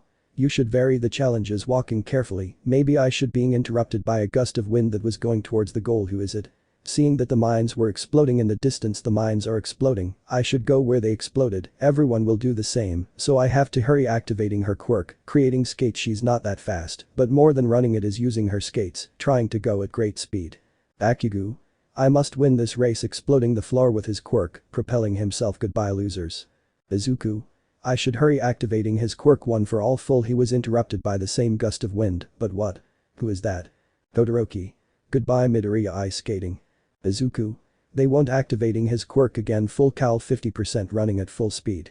There were a couple of meters left for the goal. The 3 were close to arriving. Bakugu from the sky with his explosions, Midoriya and Todoroki from the ground using their quirks. They wanted to win all 3, but it was quite late already. There was a winner. Mick. The winner of the obstacle race is Tenya. Lita shouting with great impetus. The cameras showed Lita standing in smoke from braking at high speed, adjusting his glasses and smiling, to the celebration of the crowd. Bakugu. No. Falling hard to the ground. Izuku. Arriving tired. Lita, congratulations. Lita. Thanks. Midoriya smiling at him. Todoroki. Also arriving, so it was you, well done, with his typical humor. Momo. Breaking and approaching the group. Well done Lita, although I think you activated a few mines. Lita. Laughing nervously. I know it's that. All. Lita. They all shouted with some burns. Nezu. Congratulations to everyone for arriving, and bad luck to those who were left out, but don't worry, there will be activities for those who were eliminated. We'll have a few minutes of rest. They all went to gather some energy before the second challenge. They would eat something and return to the stadium where the festival would continue. Outside the stadium, there was a VIP area for students with various food stalls where they could order whatever they wanted. Izuku. In a line waiting for food. You've improved a lot lately Lita, it was great. Lita. It bothered me that I hadn't won a race in previous years. With my quirk, I should have. I'm sorry I did that to my teammates, but sometimes I have to think about the fact that I want to win. After all, I promised my brother. You were good, too. Kirishima. Luckily I activated my quirk at the last moment. With the impulses from the explosions I was able to arrive in time. Flashback. We see Kirishima bouncing, thanks to the mine explosions. Kirishima. Bouncing in the air with his quirk activated. Ow. End of the flashback. Kirishima. It wasn't very manly, but giving a thumbs up and smiling, I managed to make it into the top 10. Izuku. I've always admired your optimism, Kirishima, but it's great that you've lasted so long. You've improved too. Uraraka. Lita getting her attention and getting closer. Lita. Uraraka surprised. Uraraka. Congratulations on winning. A little blushed. See you running in the opposite direction. Kirishima. And that. Looking intrigued. Lita. Blushing. Did you see that Midoriya? It was great, I congratulate myself, that's a good omen. Totally excited. Izuku. Why yes, smiling at her and watching Uraraka walk away with the girls. What's wrong Uraraka? Elsewhere in the stadium. We see Todoroki leaving the bathrooms and heading towards where everyone was, but as he went up the stairs, Endeavor's father was waiting for him. The atmosphere suddenly became tense. They looked at each other for a second, but resigned himself. Todoroki continued walking until he was at her side. Todoroki. I'm sorry I lost, with some sarcasm. Endeavor. Shoto, that's not it. Todoroki. I know, you want to fix everything you did to us," he continued on his way. "Endeavor. You did well." Todoroki. "Sorry I didn't hear you stopping." Endeavor. "You've done well, you're getting stronger." Todoroki. "TSK, I know, but that doesn't matter to you," continuing walking. Endeavor. Shoto turning around and seeing that he wasn't there. "Damn, it's going to be complicated." In the stands. Melissa. "Here's the food," Mitsuki giving it. Mitsuki. "That's it, kiddo, scoring points with your mother-in-law." Melissa. "It's not because whatever." Sitting down. Inko. Running to where they were. "Hello." Melissa. Inko. "Surprise." Mitsuki. "Inko, I knew you'd come." Laughing. "Sit down." Inko. "Sitting down. Am I late?" Melissa. "The first part ended a few minutes ago. Izuku came in third," she said before eating. Inko. "That's great." Taking a bottle of water. "How did Momo and Bakugu do?" Melissa. "Momo finished 5th and Bakugu 2nd, it was a great race." Mitsuki. "Reminds me of our high school." Inko talking with food in her mouth, always the Midoriyas below the Bakugu. Laughing. Inko. "With a slightly swollen vein, it may be that in athletics you have surpassed me, but I was always one of the first in academics, and because of that, Izuku became champion in the first year, and against whom he won, against a Bakugu." Mitsuki. "With the most swollen vein this year my baby will win, if not, I'll make him sleep outside." Butting foreheads with Inko, the two were annoyed and growled, and a black aura emanated from them. Melissa. "No need to fight, you both are amazing." Trying to calm them down. Mitsuki. "Ha ha ha ha. What memories." Laughing. "I would never get upset with you." Inko. Inko. "I would never fight with my best friend from high school." Laughing. "Look, they're coming back." On the stadium field. Nezu. "Congratulations to those who passed the first part, it's time to move on to the next phase." Showing the screen. Izuku. "If it's cavalry battle, I'm leaving." Momo. Quickly kissing his cheek. "Congratulations for passing." Izuku. Looking at her. "You too, I'll see you in the finals." Momo. Smiling at him. "We'll see each other there." Nezu. And the next stage is slowly stopping. Battle Royal. Hiroshima. Battle Royal. Surprised. Haminari. Like a certain video game. Zero. I saw a school bus outside, let's go. Walking towards the exit. Nezu. It won't be that way, young people. I'll ask you to move away from the circle that's drawn. Indeed, there was a huge circle in the field, everyone paid attention and went beyond the limit. Nezu. Ready. Taking out a device with a button and pressing it. Some floodgates opened in the ground, a terrain with very dense vegetation rose up, revealing that it was an artificially created jungle. It was enormous, it ended up settling in the field, as if it had always been there. Izuku. Totally amazed. Wow. Nezu. Each of you will have a ribbon with the points you earned. The first will have 1,000,000 points, and you will go down by position. You will all have 10 minutes to plan and position yourself within the jungle. You will have 30 minutes to survive or get more points, but I advise you to get more points for those who are lower in the classification. Go get your ribbons, and by the way, you will have 3 opportunities to use your quirk. Be wise in your decision." Everyone enters the jungle. The participants headed inland, undoubtedly a tough test for our young heroes. Let me know in the comments below if you guys want the next part. Also check out my other video that has been shown and left. Thank you for watching. If you enjoyed this video, please like and share this video. And have a fantastic day. Bye.